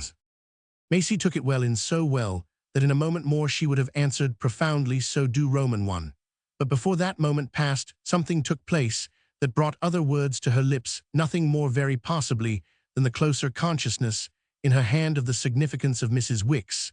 Their hands remained linked in unutterable sign of their union, and what Maisie at last said was simply and serenely, "Oh, I know." Their hands were so linked, and their union was so confirmed, that it took the far deep note of a bell borne to them on the summer air to call them back to a sense of hours and proprieties. They had touched bottom and melted together, but they gave a start at last. The bell was the voice of the inn, and the inn was the image of luncheon. They should be late for it. They got up, and their quickened step on the return had something of the swing of confidence when they reached the hotel. The table d'hôte had begun. This was clear from the threshold, clear from the absence in the hall, and on the stairs of the personnel, as Mrs. Wicks said had picked that Eupole collected in the dining-room. They mounted to their apartments for a brush before the glass, and it was Maisie who, in passing, and from a vain impulse threw open the white and gold door. She was thus first to utter the sound that brought Mrs. Wicks almost on top of her, as by the other accident it would have brought her on top of Mrs. Wicks. It had at any rate the effect of leaving them bunched together in a strained stare at their new situation. This situation had put on in a flash the bright form of Mrs. Beale. She stood there in her hat and her jacket amid bags and shawls, smiling and holding out her arms. If she had just arrived, it was a different figure from either of the two, that for their benefit wan and tottering, and none too soon to save life. The Channel had recently disgorged. She was as lovely as the day that had brought her over, as fresh as the luck and the health that attended her. It came to Maisie on the spot that she was more beautiful than she had ever been. All this was too quick to count, but there was still time in it to give the child the sense of what had kindled the light that leaped out of the open arms, the open eyes, the open mouth. It leaped out with Mrs. Beale's loud cry at her, "I am free, I am free." Roman 27. The greatest wonder of all was the way Mrs. Beale addressed her announcement, so far as could be judged equally to Mrs. Wicks, who, as if from sudden failure of strength, sank into a chair, while Maisie surrendered to the visitor's embrace. As soon as the child was liberated, she met with profundity Mrs. Wicks' stupefaction, and actually was able to see that while in a manner sustaining the encounter, her face yet seemed with intensity to say, "Now, for God's sake, don't crow, I told you so." Maisie was somehow on the spot aware of an absence of disposition to crow. It had taken her but an extra minute to arrive at such a quick survey of the objects surrounding Mrs. Beale as showed that among them was no appurtenance of Sir Claude's. She knew his dressing bag with the fondest knowledge, and there was an instant during which, its not being there was a stroke of the worst news. She was yet to learn what it could be, to recognize in some lapse of a sequence the proof of an extinction, and therefore remained unaware that this momentary pang was a foretaste of the experience of death. It of course yielded in a flash to Mrs. Beale's brightness. It gasped itself away in her own instant appeal, "You've come alone." Without Sir Claude, strangely, Mrs. Beale looked even brighter. Yes, in the eagerness to get at you, you abominable little villain. And her stepmother, laughing clear, administered to her cheek a pat that was partly a pinch. "What were you up to? And what did you take me for? But I'm glad to be abroad, and after all it's you who have shown me the way. I mightn't, without you, have been able to come, that is so soon. Well, here I am at any rate, and in a moment more I should have begun to worry about you. This will do very well." She was good-natured about the place, and even presently added that it was charming. Then, with a rosier glow, she made again her great point. "I am free, I am free." Maisie made on her side her own. She carried back her gaze to Mrs. Wicks, whom amazement continued to hold. She drew afresh her old friend's attention to the superior way she didn't take that up. What she did take up the next minute was the question of Sir Claude. "Where is he? Want he come?" Mrs. Beale's consideration of this oscillated with a smile between the two expectancies with which she was flanked. It was conspicuous. It was extraordinary, her unblinking acceptance of Mrs. Wicks. a miracle of which Maisie had even now begun to read a reflection in that lady's long visage hell come, but we must make him, she gaily brought forth. Make him, Maisie echoed. We must give him time, we must play our cards. But he promised us awfully, Maisie replied. My dear child, he has promised me awfully, I mean lots of things, and not in every case, kept his promise to the letter. Mrs. Beale's good humor insisted on taking for granted Mrs. Wicks, to whom her attention had suddenly grown prodigious. I dare say, he has done the same with you, and not always come to time, but he makes it up in his own way, and it isn't as if we didn't know exactly what he is. There's one thing, he is, she went on, which makes everything else only a question for us of tact. They scarce had time to wonder what this was before, as they might have said it flew straight into their face. He's as free as I am. Yes, I know, said Maisie, as if however independently weighing the value of that she really weighed, also the oddity of her stepmother's treating it as news to her, who had been the first person literally to whom Sir Claude had mentioned it for a few seconds, as if with the sound of it in her ears she stood with him again in memory, and in the twilight in the hotel garden at Folkestone. Anything Mrs. Beale overlooked was she indeed divined, but the effect of an exaltation of high spirits, a tendency to soar that showed even when she dropped still quite impartially almost to the confidential. Well then, we've only to wait. He can't do without us long, I am sure, Mrs. Wicks. He can't do without you. He's devoted to you. He has told me so much about you. The extent I count on you, you know, count on you to help me was an extent that even all her radiance couldn't express. What it couldn't express quite as much as what it could made at any rate every instant her presence, and even her famous freedom loom larger.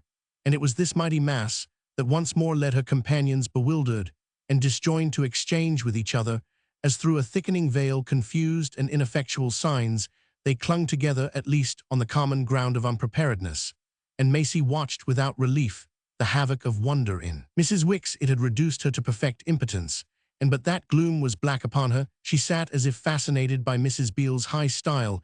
It had plunged her into a long deep hush, for what had happened was the thing she had least allowed for, and before which the particular rigor she had worked up could only grow limp and sick. Sir Claude was to have reappeared with his accomplice, or without her, never his accomplice without him. Mrs. Beale had gained apparently by this time an advantage she could pursue. She looked at the droll dumb figure with jesting reproach. You really want shake hands with me? Never mind, y'all come round. She put the matter to no test, going on immediately, and instead of offering her hand, raising it with a pretty gesture that her bent head met to a long black pin that played a part in her back hair. A hat's worn at luncheon.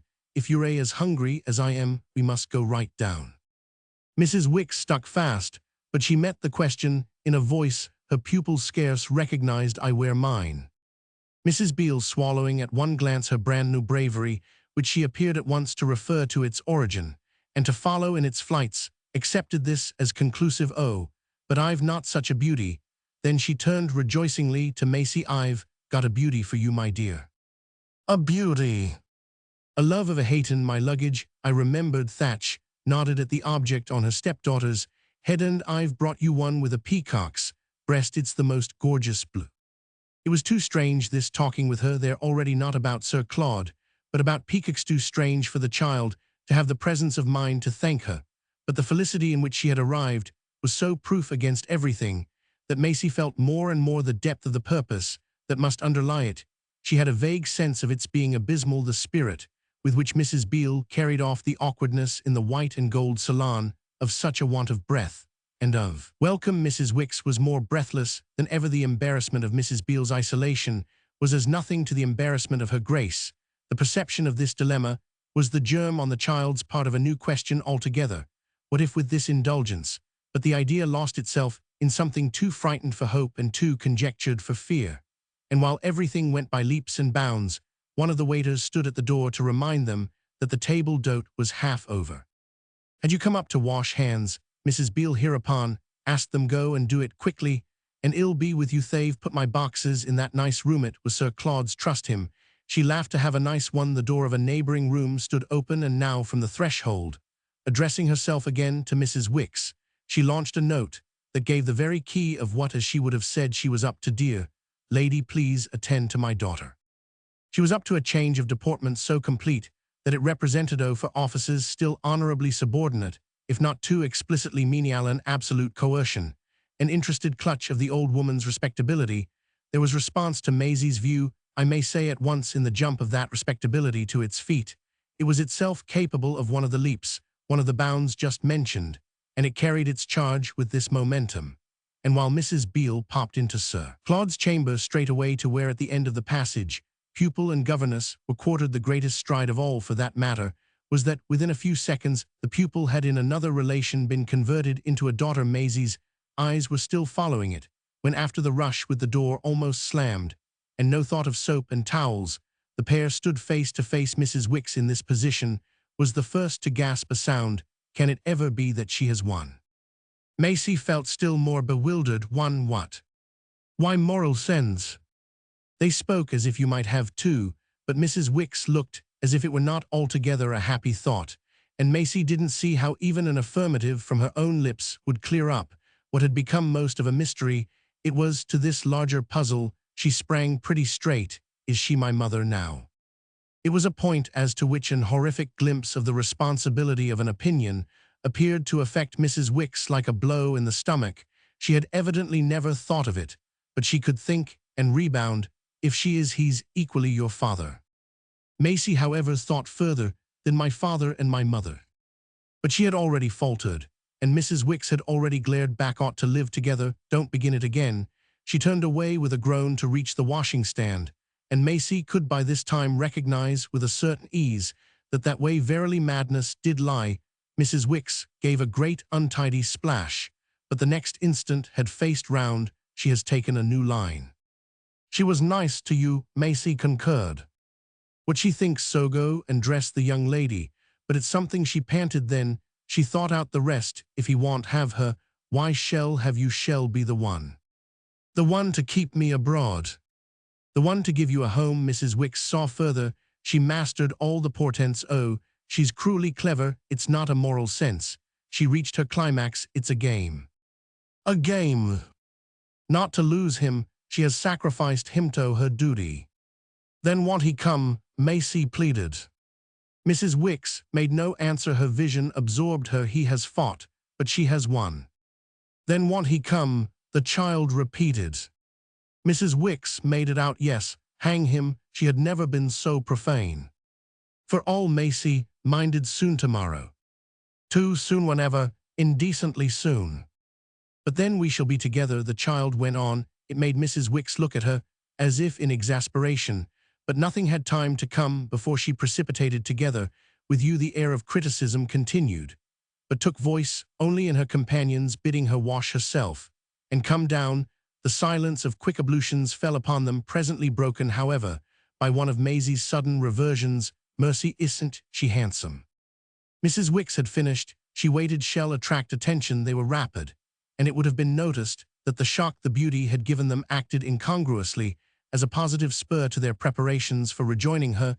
She had none the less, when they returned to the sitting-room, already descended. The open door of her room showed it empty, and the chambermaid explained. Here again they were delayed by another sharp thought of Mrs. Wicks. But what will she live on meanwhile? Maisie stopped short. Till Sir Claude comes. It was nothing to the violence with which her friend had been arrested. Ha'll pay the bills. Maisie thought, can't she? She hasn't a penny. The child wondered, but didn't Papa leave her a fortune? Mrs. Wicks would have appeared to speak of Papa as dead, had she not immediately added, why, he lives on other women. Oh yes, Maisie remembered. Then can't he send? She faltered again, even to herself. It sounded queer. Some of their money to his wife. Mrs. Wicks gave a laugh still stranger than the weird suggestion. I dare say she'd take it. They hurried on again, yet again on the stairs. Maisie pulled up. Well, if she had stopped in England, she threw out. Mrs. Wicks considered, and he had come over instead. Yes, as we expected. Maisie launched her speculation. What then would she have lived on? Mrs. Wicks hung fire but an instant on other men, and she marched downstairs. Roman 28. Mrs. Beale at table between the pair plainly attracted the attention. Mrs. Wicks had foretold no other lady present was nearly so handsome, nor did the beauty of any other accommodate itself. With such art to the homage it produced, she talked mainly to her other neighbor, and that left Maisie leisure both to note the manner in which eyes were riveted and nudges interchanged, and to lose herself in the meanings that, dimly as yet and disconnectedly, but with a vividness that fed apprehension, she could begin to read into her stepmother's independent move. Mrs. Wicks had helped her by talking of a game. It was a connection in which the move could put on a strategic air. Her notions of diplomacy were thin, but it was a kind of cold diplomatic shoulder, and an elbow of more than usual point that temporarily at least were presented to her. By the averted inclination of Mrs. Beale's head, there was a phrase familiar to Maisie, so often was it used by this lady to express the idea of one's getting what one wanted. One got it. Mrs. Beale always said she at all events always got it or proposed to get it. Be making love. She was at present making love singular, as it appeared to Mrs. Wicks, and her young friend's mind had never moved in such freedom as on thus finding itself face to face with the question of what she wanted to get this period of the omelette aux ragnons and the poulet sauté, while her sole surviving parent, her fourth, fairly chattered to her governess, left Maisie rather wondering if her governess would hold out. It was strange, but she became on the spot quite as interested in Mrs. Wicks' moral sense as Mrs. Wicks could possibly be in hers. It had risen before her so pressingly that this was something new for Mrs. Wicks to resisting Mrs. Beale herself, promised at such a rate to become a very different business. From resisting Sir Claude's view of her more might come of what had happened. Whatever it was Maisie felt she could have expected. She put it together with a suspicion that had she ever in her life had a sovereign changed, would have resembled an impression baffled by the want of arithmetic, that her change was wrong. She groped about in it, that she was perhaps playing the passive part in a case of violent substitution. A victim was what she should surely be if the issue between her step-parents had been settled by Mrs. Beale's saying, well, if she can live with but one of us alone, with which in the world should it be but me? That answer was far from what for days she had nursed herself in, and the desolation of it was deepened by the absence of anything from Sir Claude to show he had not had to take it as triumphant. Had not Mrs. Beale upstairs as good as given out that she had quitted him with the snap of a tension, left him, dropped him in London after some struggle, as a sequel to which her own advent represented that she had practically sacrificed him. Maisie assisted in fancy at the probable episode in the Regent's Park, finding elements almost of terror in the suggestion that Sir Claude had not had fair play. They drew something as she sat there, even from the pride of an association with such beauty as Mrs. Beale's, and the child quite forgot that though the sacrifice of Mrs. Beale herself was a solution she had not invented, she would probably have seen Sir Claude embark upon it without a direct remonstrance.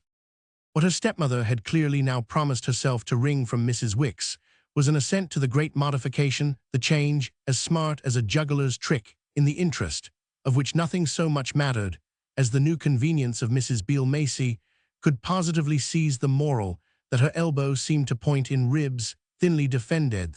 Moral of its not mattering a straw which of the step-parents was the guardian. The essence of the question was that a girl wasn't a boy. If Maisie had been a mere rough-trousered thing, destined, at the best probably, to grow up a scamp, Sir Claude would have been welcome. As the case stood, he had simply tumbled out of it, and Mrs. Wicks would henceforth find herself in the employ of the right person. These arguments had really fallen into their place for our young friend at the very touch of that tone in which she had heard her new title declared. She was still, as a result of so many parents, a daughter to somebody, even after Papa and Mama were to all intents dead. If her father's wife and her mother's husband, by the operation of a natural, or for all she knew a legal rule, were in the shoes of their defunct partners, then Mrs. Beale's partner was exactly as defunct as Sir Claude's and her. Choose the very pair to which in Faringe Roman 5 Faringe and others the divorce court had given priority, the subject of that celebrated settlement, saw the rest of her day really filled out with the pomp of all that Mrs. Beale assumed. The assumption rounded itself there. Between this lady's entertainers flourished, in a way that left them, in their bottomless element, scarce a free pair of eyes to exchange signals. It struck Maisie even a little that there was a rope or two Mrs. Wicks might have thrown out. If she would, a rocket or two she might have sent up. They had at any rate never been so long together without communion or telegraphy.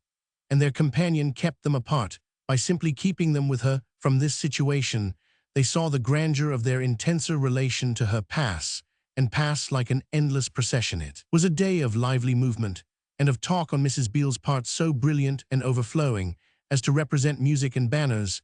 She took them out with her promptly to walk, and to drive, and event towards night sketched a plan for carrying them to the etablissement, where for only a franc apiece they should listen to a concert of celebrities. It reminded Maisie the plan of the sideshows at Earl's Court, and the franc sounded brighter than the shillings which had at that time failed. Yet this too, like the other, was a frustrated hope. The francs failed like the shillings, and the sideshows had set an example to the concert. The etablissement, in short, melted away. And it was little wonder that a lady who from the moment of her arrival had been so gallantly in the breach should confess herself at last done up. Maisie could appreciate her fatigue. The day had not passed without such an observer's discovering that she was excited, and even mentally comparing her state to that of the breakers after a gale. It had blown hard in London, and she would take time to go down. It was of the condition known to the child by report as that of talking against time, that her emphasis, her spirit, her humor, which had never dropped now, gave the impression. She too was delighted with foreign manners, but her daughter's opportunities of explaining them to her were unexpectedly forestalled by her own tone of large acquaintance with them. One of the things that nipped in the bud all response to her volubility was Maisie's surprised retreat before the fact that continental life was what she had been almost brought up on. It was Mrs. Beale, disconcertingly, who began to explain it to her friends. It was she who, wherever they turned, was the interpreter, the historian, and the guide. She was full of reference to her early travels. At the age of 18 she had, at that period, made, with a distinguished Dutch family, a stay on the Lake of Geneva. Maisie had in the old days been regaled with anecdotes of these adventures, but they had with time become phantasmal, and the heroine's quite showy exemption from bewilderment at Boulogne, her acuteness on some of the very subjects on which Maisie had been acute to Mrs. Wicks, were a high note of the majesty of the variety of advantage with which she had alighted. It was all a part of the wind in her sails, and of the weight with which her daughter was now to feel her hand. The effect of it on Maisie was to add already the burden of time to her separation from Sir Claude. This might to her sense have lasted for days. It was as if, with their main agitation transferred thus to France, and with neither Mamma now nor Mrs. Beale, nor Mrs. Wicks nor herself at his side, he must be fearfully alone in England hour after hour. She felt as if she were waiting, yet she couldn't have said exactly for what. There were moments when Mrs. Beale's flow of talk was a mere rattle to smother a knock. At no part of the crisis had the rattle so public a purpose as when, instead of letting Maisie go with Mrs. Wicks to prepare for dinner, she pushed her with a push at last incontestably maternal straight into the room inherited from Sir Claude. She titivated her little charge with her own brisk hands. Then she brought out, "I am going to divorce your father." This was so different from anything Maisie had expected that it took some time to reach her mind. She was aware meanwhile that she probably looked rather wan to marry Sir Claude. Mrs. Beale rewarded her with a kiss. "It's sweet to hear you put it so." This was a tribute, but it left Maisie balancing for an objection. "How can you, when he's married? He isn't practically, he's free, you know. Free to marry. Free first to divorce his own fiend." The benefit that these last days she had felt she owed a certain person left Maisie a moment so ill-prepared for recognizing this lurid label that she hesitated long enough to risk Mamma. "She isn't your Mamma any longer, Mrs. Beale," returned Sir Claude, "has paid her money to cease to be." Then, as if remembering how little to the child a pecuniary transaction must represent, she lets him off supporting her, if hell let her off supporting you. Mrs. Beale appeared, however, to have done injustice to her daughter's financial grasp. "And support me himself?" Maisie asked. "Take the whole bother and burden of you, and never let her hear of you again. It's a regular signed contract." "Why, that's lovely of her," Maisie cried. "It's not so lovely, my dear, but that hell get his divorce." Maisie was briefly silent, after which, "No, won't get it," she said. Then she added still more boldly, "And you won't get yours." Mrs. Beale, who was at the dressing-glass, turned round with amusement and surprise. "How do you know that?" "Oh, I know," cried Maisie. "From Mrs. Wicks." Maisie debated, then, after an instant, took her cue from Mrs. Beale's absence of anger, which struck her the more as she had felt how much of her courage she needed from Mrs. Wicks, she admitted. Mrs. Beale at the glass again made play with a powder puff. "My own sweet, she's mistaken," was all she said. There was a certain force in the very amenity of this, but our young lady reflected long enough to remember that it was not the answer. Sir Claude himself had made. The recollection nevertheless failed to prevent her saying, "Do you mean then that he won't come till he has got it?" Mrs. Beale gave a last touch. She was ready. She stood there in all her elegance. "I mean, my dear, that it's because he hasn't got it that I left him." This opened a view that stretched further than Maisie could reach. She turned away from it, but she spoke before they went out again. "Do you like Mrs. Wicks now?" "Why, my chick, I was just going to ask you if you think she has come at all to like poor bad me." Maisie thought at this hint, but unsuccessfully. "I haven't the least idea, but I'll find out." "Do," said Mrs. Beale, rustling out with her in a scented air, and as if it would be a very particular favor. The child tried promptly at bedtime, relieved now of the fear that their visitor would wish to separate her for the night from her attendant. "Have you held out?" she began, as soon as the two doors at the end of the passage were again closed on them. Mrs. Wicks looked hard at the flame of the candle held out. "Why, she has been making love to you. Has she won you over?" Mrs. Wicks transferred her intensity to her pupil's face. "Over to what?" "To her keeping me instead." Instead of Sir Claude, Mrs. Wicks was distinctly gaining time. "Yes, who else, since it's not instead of you?" Mrs. Wicks colored at this lucidity. "Yes, that is what she means." "Well, do you like it?" Maisie asked. She actually had to wait for her friend was embarrassed. "My opposition to the connection there'swould then naturally to some extent fall. She has treated me today as if I weren't, after all, quite such a worm. Not that I don't know very well where she got the pattern of her politeness. But of course," Mrs. Wicks hastened to add, "I shouldn't like her as the one nearly so well as him." "Nearly so well," Maisie echoed. "I should hope, indeed not." She spoke with a firmness under which she was herself the first to quiver. "I thought you adored him." "I do," Mrs. Wicks sturdily allowed. "Then have you suddenly begun to adore her too?" Mrs. Wicks, instead of directly answering, only blinked in support of her sturdiness. "My dear, in what a tone you ask that. You're coming out." "Why shouldn't I? You've come out. Mrs. Beale has come out. We each have our turn." And Maisie threw off the most extraordinary little laugh that had ever passed her young lips. There passed Mrs. Wicks, indeed the next moment, a sound that more than matched it. "You're most remarkable," she neighed. Her pupil, though wholly without aspirations to pertness, barely faltered. "I think you've done a great deal to make me so." "Very true, I have." She dropped to humility, as if she recalled her so recent self-arraignment. "Would you accept her, then?" "That's what I ask," said Maisie. As a substitute, Mrs. Wicks turned it over. She met again the child's eyes. "She has literally almost fawned upon me." "She hasn't fawned upon him, she hasn't even been kind to him." Mrs. Wicks looked as if she had now an advantage. "Then do you propose to kill her?" "You don't answer my question," Maisie persisted. "I want to know if you accept her." Mrs. Wicks continued to hedge. "I want to know if you do." Everything in the child's person at this announced that it was easy to know. Not for a moment. Not the two now. Mrs. Wicks had caught on. She flushed with it. "Only him alone." "Him alone, or nobody?" "Not even me," cried Mrs. Wicks. Maisie looked at her a moment, then began to undress. "Oh, you're a nobody." Roman 29. Her sleep was drawn out. She instantly recognized lateness in the way her eyes opened to Mrs. Wicks, erect, completely dressed, more dressed than ever, and gazing at her from the center of the room. The next thing, she was sitting straight up, wide awake, with the fear of the hours of abroad that she might have lost. Mrs. Wicks looked as if the day had already made itself felt, and the process of catching up with it began for Maisie in hearing her distinctly say, "My poor dear, he has come."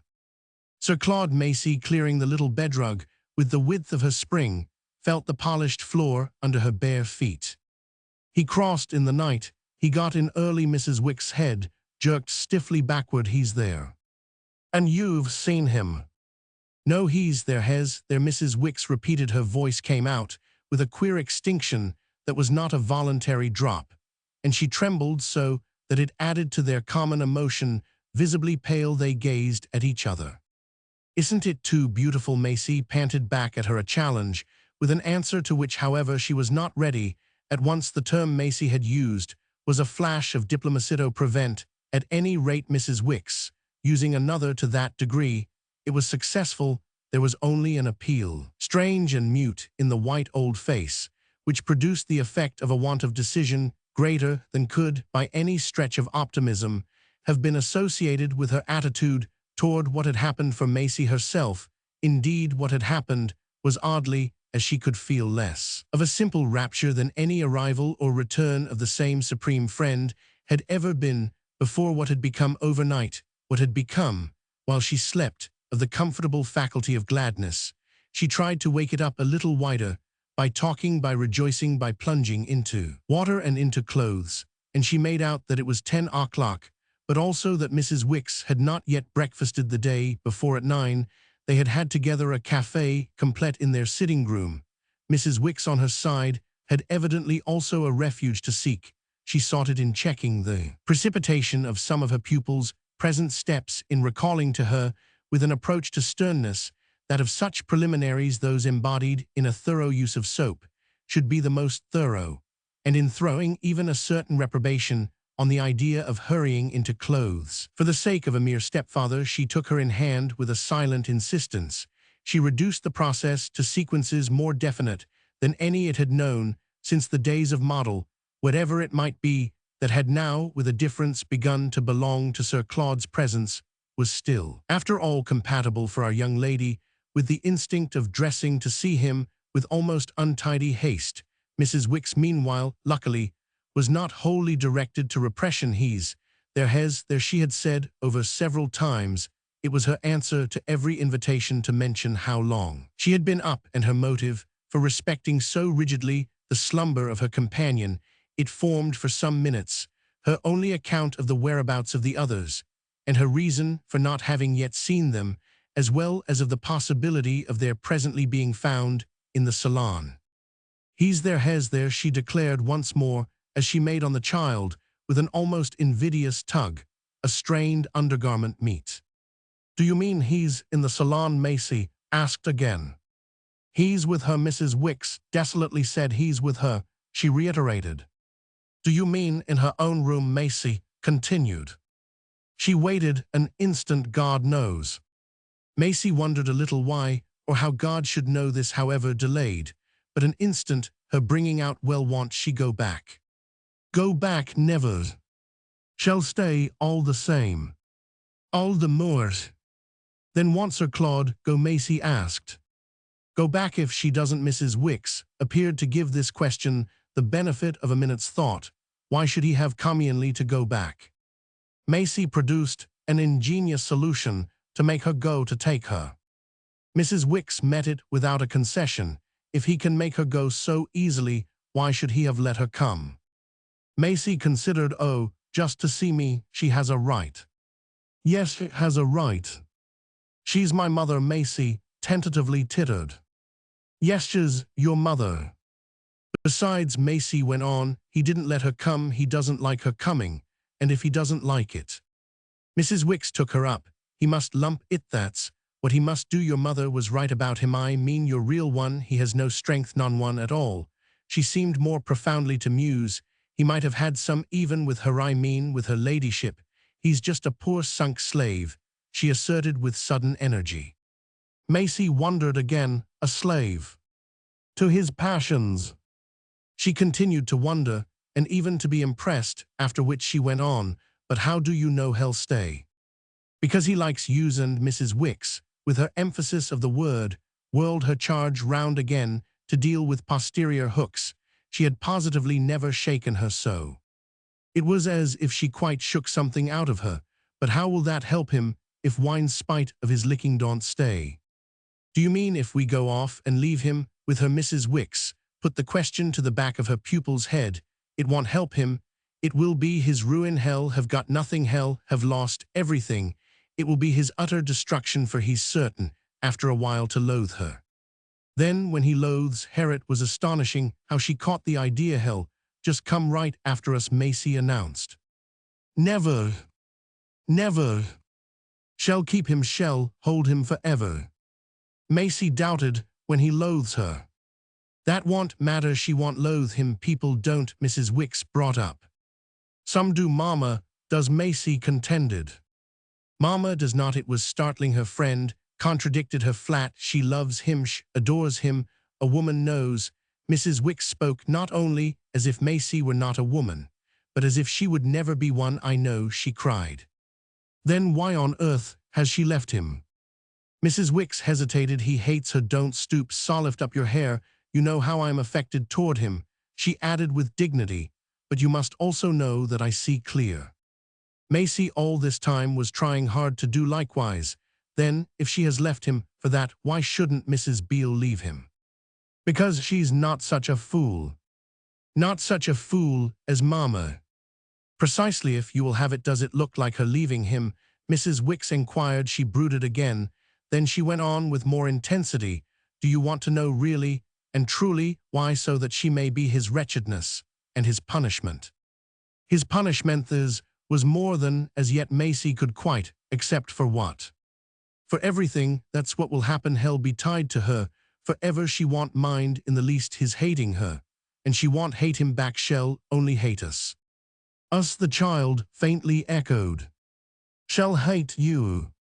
Me, why I brought them together, Maisie resentfully cried. You brought them together. There was a completeness in Mrs. Wicks' assent. Yes, it was a pretty job. Sit down. She began to brush her pupil's hair, and as she took up the mass of it with some force of hand, went on, with a sharp recall. Your mother adored him. At first it might have lasted, but he began too soon with Mrs. Beale. As you say, she pursued, with a brisk application of the brush. You brought them together. I brought them together. Maisie was ready to reaffirm it. She felt none the less for a moment at the bottom of a hole. Then she seemed to see a way out. But I didn't bring Mama together, she just faltered. With all those gentlemen. Mrs. Wicks pulled her up. No, it isn't quite so bad as that. I only said to the captain. Maisie had the quick memory of it that I hoped he, at least, he was awfully nice, would love her and keep her. And even that wasn't much harm through in Mrs. Wicks. It wasn't much good. Maisie was obliged to recognize. She can't bear him, not even a mite, she told me at Folkestone. Mrs. Wicks suppressed a gasp. Then, after a bridling instant, during which she might have appeared to deflect with difficulty from her odd consideration of Ida's wrongs, he was a nice sort of person for her to talk to you about. Oh, I like him, Maisie promptly rejoined, and at this, with an inarticulate sound and an inconsequence still more marked, her companion bent over and dealt her on the cheek a rapid peck, which had the apparent intention of a kiss. Well, if her ladyship doesn't agree with you, what does it only prove? Mrs. Wicks demanded in conclusion. It proves that she's fond of Sir Claude.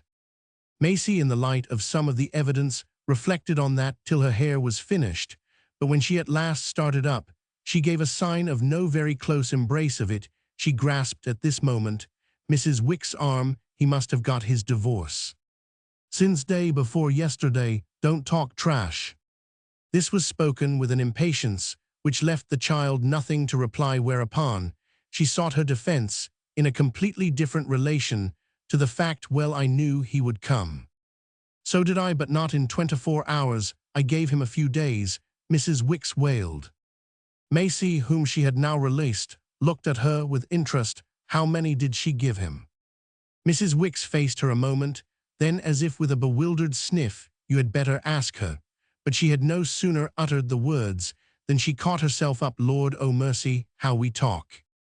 Maisie felt that however they talked she must see him, but she said nothing more for a time, during which she conscientiously finished dressing, and Mrs. Wicks also kept silence. It was as if they each had almost too much to think of, and even as if the child had the sense that her friend was watching her, and seeing if she herself were watched at last, Mrs. Wicks turned to the window and stood sightlessly as Maisie could guess, looking away. Then our young lady before the glass gave the supreme shake. Well, I am ready, and now to see him. Mrs. Wicks turned round, but as if without having heard her, it's tremendously grave. There were slow, still tears behind the straighteners. It is Maisie spoke, as if she were now dressed quite up to the occasion, as if indeed, with the last touch she had put on the judgment cap, I must see him immediately. How can you see him if he doesn't send for you? Why can't I go and find him? Because you don't know where he is. Can't I just look in the salon? That still seemed simple to Maisie. Mrs. Wicks, however, instantly cut it off. I wouldn't have you look in the salon for all the world. Then she explained a little. The salon isn't ours now. Ours.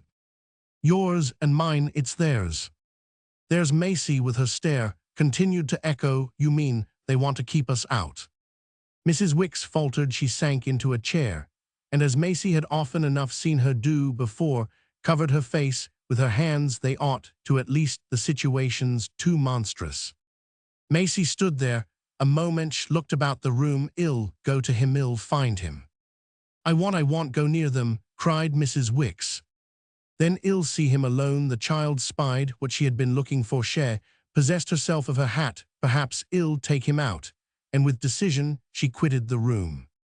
When she entered the salon, it was empty, but at the sound of the open door, someone stirred on the balcony, and Sir Claude, stepping straight in, stood before her. He was in light, fresh clothes, and wore a straw hat with a bright ribbon. These things, besides striking her in themselves, as the very promise of the grandest of grand tour, gave him a certain radiance, and as it were a tropical ease, but such an effect only marked rather more his having stopped short, and for a longer minute than had ever at such a juncture elapsed, not opened his arms to her. His pause made her pause, and enabled her to reflect that he must have been up some time, for there were no traces of breakfast, and that though it was so late, he had rather markedly not caused her to be cold to him. Had Mrs. Wicks been right about their forfeiture of the salon? Was it all his now, all his? And Mrs. Beale's such an idea at the rate her small thoughts throbbed could only remind her of the way in which what had been hers hitherto was what was exactly most Mrs. Beale's, and his. It was strange to be standing there and greeting him across a gulf, for he had by this time spoken, smiled, and said, my dear child, but without coming any nearer. In a flash, she saw he was different, more so than he knew or designed. The next minute, indeed, it was as if he caught an impression from her face. This made him hold out his hand. Then they met. He kissed her. He laughed. She thought he even blushed. Something of his affection rang out, as usual here. I am, you see, again as I promised you. It was not as he had promised them. He had not promised them Mrs. Beale. But Maisie said nothing about that. What she said was simply, I knew you had come. Mrs. Wicks told me. Oh yes, and where is she? In her room. She got me up, dressed me. Sir Claude looked at her up and down. A sweetness of mockery that she particularly loved came out in his face whenever he did that, and it was not wanting now. He raised his eyebrows and his arms to play at admiration. He was evidently, after all, disposed to be gay. Got you up, I should think, so she has dressed you most beautifully. Isn't she coming? Maisie wondered if she had better tell. She said not. Doesn't she want to see a poor devil? She looked about under the vibration of the way he described himself, and her eyes rested on the door of the room he had previously occupied. Is Mrs. Beale in there? Sir Claude looked blankly at the same object. I haven't the least idea. You haven't seen her? Not the tip of her nose? Maisie thought there settled on her, in the light of his beautiful smiling eyes, the faintest, purest, coldest conviction that he wasn't telling the truth. She hasn't welcomed you? Not by a single sign. Then where is she? Sir Claude laughed. He seemed both amused and surprised at the point she made of it. I give it up. Doesn't she know you've come? He laughed again. Perhaps she doesn't care. Maisie, with an inspiration, pounced on his arm. Has she gone?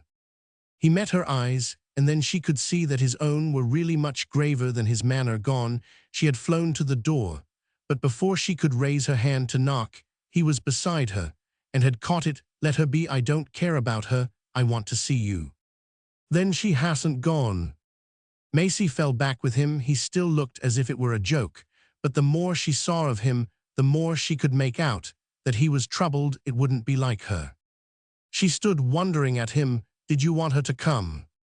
How can you suppose? He put it to her candidly. We had an immense row over it. Do you mean you've quarrelled? Sir Claude was at a loss. What has she told you? That I am hers as much as yours, that she represents Papa. His gaze struck away through the open window, and up to the sky. She could hear him rattle in his trousers pockets his money or his keys. Yes, that's what she keeps saying. It gave him for a moment an air that was almost helpless. You say you don't care about her, Maisie went on. Do you mean you've quarrelled? We do nothing in life but quarrel. He rose before her, as he said this, so soft and fair, so rich, in spite of what might worry him in restored familiarities, that it gave a bright blur to the meaningto, what would otherwise perhaps have been the palpable promise of the words. Oh, your quarrels, she exclaimed with discouragement. I assure you hers are quite fearful. I don't speak of hers, I speak of yours. Ah, don't do it till I've had my coffee. You're a growing up clever, he added. Then he said, I suppose you've breakfasted. Oh no, I've had nothing. Nothing in your room was all compunction, my dear old man. Well, breakfast. Then together he had one of his happy thoughts. I say we'll go out. That was just what I hoped. I've brought my hat. You're clever. Well, go to cafe. Maisie was already at the door. He glanced round the room a moment. Me stick. But there appeared to be no stick. No matter, I left Ito, he remembered with an odd drop, and came out. You left it in London? She asked as they went downstairs. Yes, in London. Fancy. You were in such a hurry to come, Maisie explained. He had his arm round her. That must have been the reason. Halfway down he stopped short again, slapping his leg, and poor Mrs. Wicks. Maisie's face just showed a shadow. Do you want her to come? Dear no, I want to see you alone. That's the way I want to see you, she replied. Like before. Like before, he gaily echoed. But I mean, has she had her coffee? No, nothing. Then I'll send it up to her, madame. He had already at the foot of the stair called out to the stout patron, a lady who turned to him from the bustling breezy hall, a countenance covered with fresh matutinal powder, and a bosom as capacious as the velvet shelf of a chimney-piece, over which her round white face, framed in its golden frizzle, might have figured as a showy clock. He ordered with particular recommendations Mrs. Wicks' repast, and it was a charm to hear his easy, brilliant French. Even his companion's ignorance could measure the perfection of it, the patron rubbing her hands, and breaking in with high, swift notes, as into a florid duet, went with him to the street. And while they talked a moment longer, Maisie remembered what Mrs. Wicks had said about everyone's liking him. It came out enough through the morning powder. It came out enough in the heaving bosom how the landlady liked him. He had evidently ordered something lovely for Mrs. Wicks, et bien soigné nestcepas. Soyez tranquille, the patron beamed upon him, et pour madame. Madame, he echoed. It just pulled him up a little. Rien encore. Rien encore. Come, Maisie. She hurried along with him, but on the way to the cafe, he said nothing. XXX. After they were seated there, it was different. The place was not below the hotel, but further along the quay, with wide, clear windows, and a floor sprinkled with bran in a manner that gave it for Maisie something of the added charm of a circus. They had pretty much to themselves the painted spaces and the red plush benches. These were shared by a few scattered gentlemen who picked teeth with facial contortions behind little bare tables, and by an old personage, in particular a very old personage, with a red ribbon in his buttonhole, whose manner of soaking buttered rolls in coffee, and then disposing of them in the little that was left of the interval between his nose and chin might, at a less anxious hour, have cast upon Maisie an almost envious spell. They too had their café au lait, and their buttered rolls determined by Sir Claude's asking her if she could with that light aid wait till the hour of dejeuner.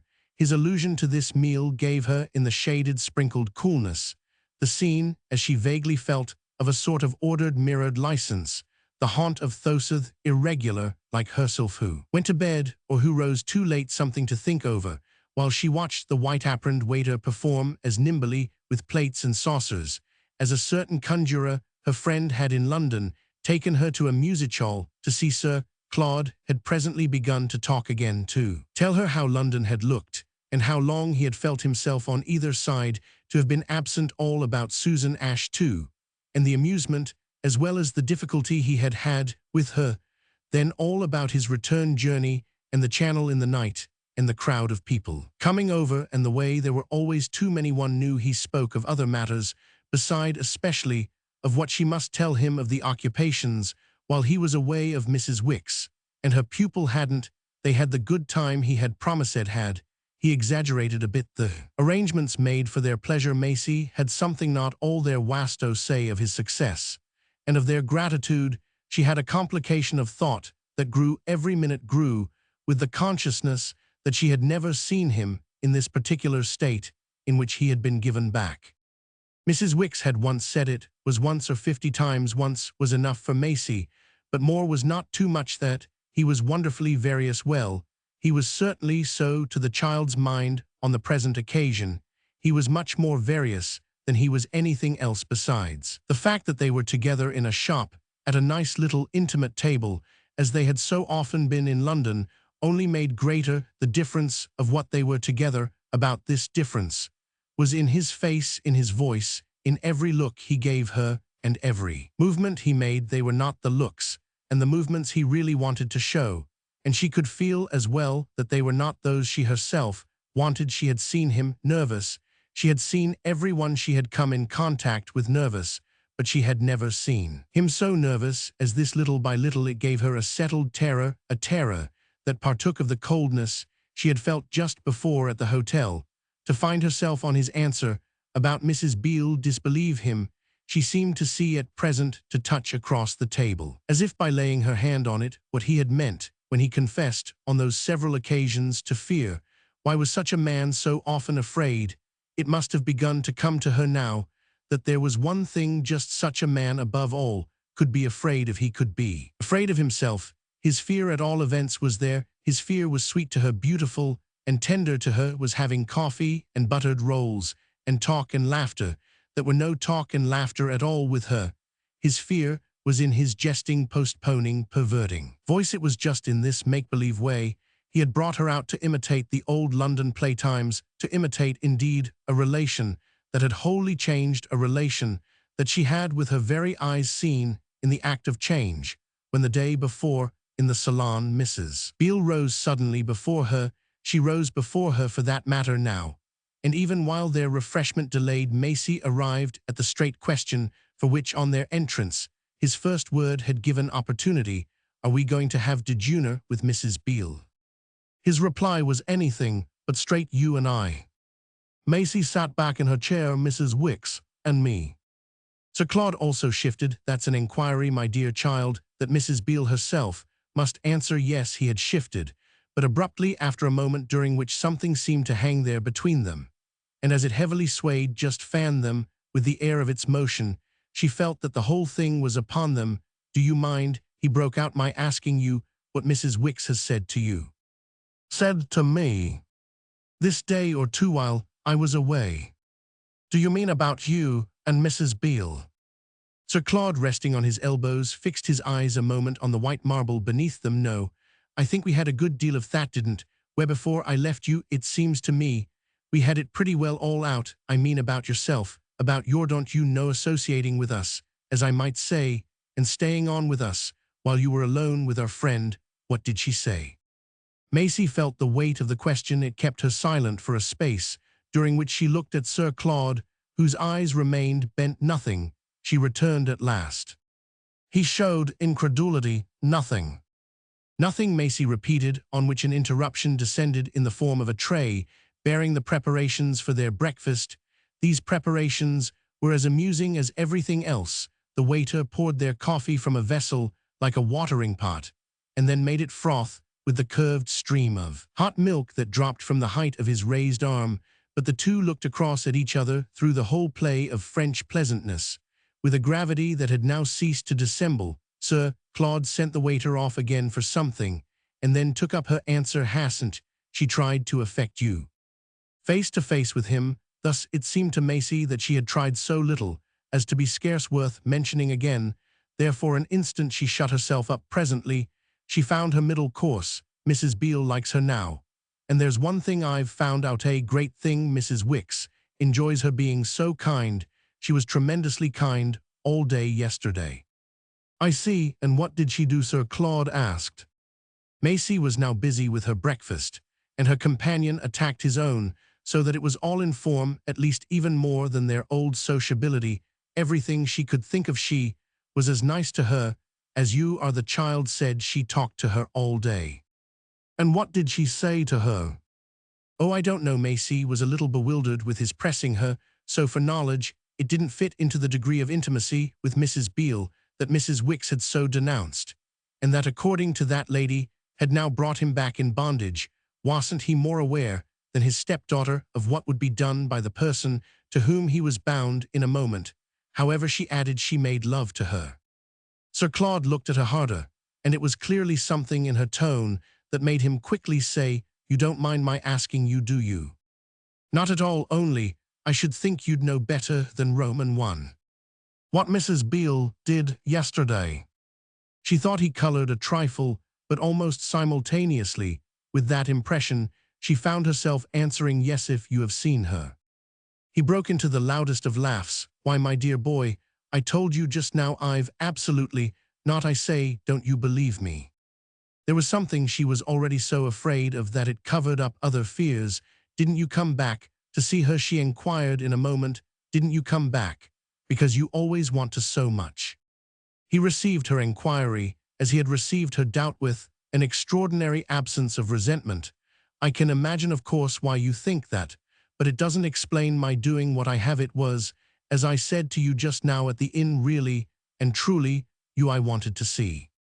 She felt an instant as she used to feel when in the back garden at her mother's she took from him the highest push of a swing-high hat he had put there for her pleasure, and that had finally broken down under the weight and the extravagant patronage of the cook. "Well, that's beautiful, but to see me, you mean, and go away again?" "My going away again is just the point. I can't tell yet. It all depends on Mrs. Beale." Maisie asked. "She won't go away." He finished emptying his coffee cup, and then when he had put it down leaned back in his chair, where she could see that he smiled on her. This only added to her idea that he was in trouble, that he was turning somehow in his pain, and trying different things. He continued to smile, and she went on, "Don't you know? Yes, I may as well confess to you that as much as that I do know she won't go away. Shall stay." Shall stay, Maisie repeated. "Just so won't you have some more coffee?" "Yes, please." "And another buttered roll?" "Yes, please." He signed to the hovering waiter, who arrived with the shining spout of plenty in either hand, and with the friendliest interest in Mademoiselle Les Tartines Saint-La. Their cups were replenished, and while he watched almost musingly the bubbles in the fragrant mixture, just so Sir Claude said again and again, "It's awfully awkward," he exclaimed when the waiter had gone. "That she won't go." "Well, everything well, but he pulled himself together. He began again to eat. "I came back to ask you something. That's what I came back for." "I know what you want to ask me," Maisie said. "Are you very sure?" "I am almost very." "Well then, risk it. You mustn't make me risk everything." She was struck with the force of this. "You want to know if I should be happy with them?" "With those two ladies? Only no, old man, vous, and why it's pas so neither." Sir Claude laughed. "Well then, what is it?" The next minute, instead of telling her what it was, he laid his hand across the table on her own, and held her, as if under the prompting of a thought Mrs. Wicks would stay with her. "Without you? Oh, yes, no. On account, as you just intimated, of Mrs. Beale's changed manner." Maisie, with her sense of responsibility, weighed both Mrs. Beale's changed manner and Mrs. Wicks' human weakness. "I think she talked her round." Sir Claude thought a moment. "Ah, poor dear." "Do you mean Mrs. Beale?" "Oh no, Mrs. Wicks. She likes being talked round, treated like anyone else. Oh, she likes great politeness." Maisie expatiated. "It affects her very much." Sir Claude, to her surprise, demurred a little to this very much. "Up to a certain point." "Oh, up to any point," Maisie returned with emphasis. Well, haven't I been polite to her? Lovely, and she perfectly worships you.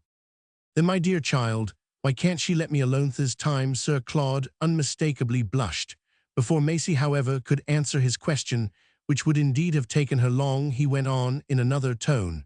Mrs. Beale thinks she has probably quite broken her down, but she hasn't. Though he spoke as if he were sure Maisie was strong in the impression she had just uttered, and that she now again produced, she has talked her round. Ah yes, round to herself, but not round to me. Oh, she couldn't bear to hear him say that to you. Don't you really believe how she loves you? Sir Claude examined his belief. Of course, I know, she's wonderful. She's just every bit as fond of you as I am, said Maisie. She told me so yesterday. Ah, then, he promptly exclaimed, she has tried to affect you. I don't love her, don't you see? I do her perfect justice, he pursued. But I mean, I don't love her as I do you, and I am sure you wouldn't seriously expect it. She's not my daughter, come, old chap. She's not even my mother, though I dare say it would have been better for me if she had been ill-do. For her what I'd do for my mother. But I won't do more. His real excitement broke out in a need to explain and justify himself, though he kept trying to correct and conceal it with laughs and mouthfuls and other vain familiarities. Suddenly, he broke off, wiping his mustache with sharp pulls, and coming back to Mrs. Beale, did she try to talk you over? No, me, she said, very little, indeed, Maisie continued. Sir Claude seemed struck with this. She was only sweet to Mrs. Wicks. As sweet as sugar, cried Maisie. He looked amused at her comparison, but he didn't contest it. He uttered, on the contrary, in an assenting way, a little inarticulate sound, I know what she can be, but much good may it have done her. Mrs. Wicks won't come round. That's what makes it so fearfully awkward. Maisie knew it was fearfully awkward. She had known this now, she felt, for some time, and there was something else it more pressingly concerned her to learn. What is it you meant? You came over to ask me. Well, said Sir Claude, I was just going to say, let me tell you, it will surprise you. She had finished breakfast now, and she sat back in her chair again. She waited in silence to hear. He had pushed the things before him a little way, and had his elbows on the table. This time she was convinced she knew what was coming, and once more, for the crash, as with Mrs. Wicks lately in her room, she held her breath and drew together her eyelids. He was going to say she must give him up. He looked hard at her again. Then he made his effort. Should you see your way to let her go? She was bewildered. To let who? Mrs. Wicks. Simply, I put it at the worst. Should you see your way to sacrifice her? Of course, I know what I am asking. Maisie's eyes opened wide again. This was so different from what she had expected. And stay with you alone. He gave another push to his coffee cup. With me and Mrs. Beale, of course, it would be rather rum, but everything in our whole story is rather rum. You know what's more unusual than for anyone to be given up like you by her parents? Oh, nothing is more unusual than that, Maisie concurred, relieved at the contact of a proposition, as to which concurrence could have lucidity. Of course it would be quite unconventional, Sir Claude went on. I mean, the little household we three should make together. But things have got beyond that, don't you see? They got beyond that long ago. We shall stay abroad at any rate. It's ever so much easier, and it's our affair and nobody else's. It's no one's business but ours on all the blessed earth. I don't say that for Mrs. Wicks, poor dear. I do her absolute justice. I respect her. I see what she means. She has done me a lot of good. But there are the facts there. They are simply, and here am I and here are you, and she won't come round. She's right. From her point of view, I am talking to you in the most extraordinary way. Always talking to you in the most extraordinary way. Ain't I? One would think you were about 60. And that I don't know what anyone would think I am, unless a beastly cad, he suggested. I've been awfully worried, and the cess. What it has come to, you've done us the most tremendous good, and you'll do it still. And always, don't you see? We can't let you Goya everything. There are the facts. As I say, she is your mother now, Mrs. Beale, by what has happened. And I in the same way. I am your father. No one can contradict that. And we can't get out of it. My idea would be a nice little place somewhere in the south where she and you would be together, and as good as anyone else. And I should be as good too, don't you see? For I shouldn't live with you, but I should be close to you, just round the corner. and it would be just the same. My idea would be that it should all be perfectly open, and frank honi soit qui mal, why pence, don't you know you're the best thing you, and what we can do for you that either of us has ever known. He came back to that. When I say to her give her up come, she lets me have it bang in the face. Give her up yourself. It's the same old vicious circling. When I say vicious, I don't mean a pun, a what diacolum, Mrs. Wicks, is the obstacle. I mean, you know, if she has affected you, she has affected me. And yet here I am. I never was in such a tight place. Please believe it's only that makes me put it to you as I do, my dear child. Isn't that put it sawdust the way out of it that came to me yesterday in London. After Mrs. Beale had gone, I had the most infernal, atrocious day. Go straight over and put it to her. Let her choose freely her own self. So I do, old girl, I put it to you, can you choose freely? This long address, slowly and brokenly uttered, with fidgets and falterings, with lapses and recoveries, with a mottled face and embarrassed, but supplicating eyes, reached the child from a quarter so close that after the shock of the first sharpness, she could see intensely its direction, and follow it from point to point, all the more that it came back to the point at which it had started. There was a word that had hummed all through it. Do you call it a sacrifice? Of Mrs. Wicks, ill call it, whatever you call it, I want funkity, have I ill face it, in all its baseness. Does it strike you it is base for me to get you well away from her, to smuggle you off here into a corner, and bribe you with sophistries and buttered rolls to betray her? To betray her? Well, to part with her. Maisie let the question wait. The concrete image it presented was the most vivid side of it. If I part with her, where will she go? Back to London. But I mean, what will she do? Oh, as for that, I won't pretend I know. I don't. We all have our difficulties. That to Maisie was at this moment more striking than it had ever been. Then Hall teach me. Sir Claude laughed out. What Mrs. Wicks teaches. She smiled dimly. She saw what he meant. It isn't so very, very much. It's so very, very little, he returned, that's a thing we've positively to consider. We probably shouldn't give you another governess to begin with. We shouldn't be able to get one, not of the only kind that would do it. Wouldn't doth kind that would do. He queerly enough explained, I mean, they wouldn't stay hey ho wed do you ourselves particularly. You see, I can now. I haven't got to mind what I used to. I want fight shy as I did. Can show out with me. Our relation all round is more regular.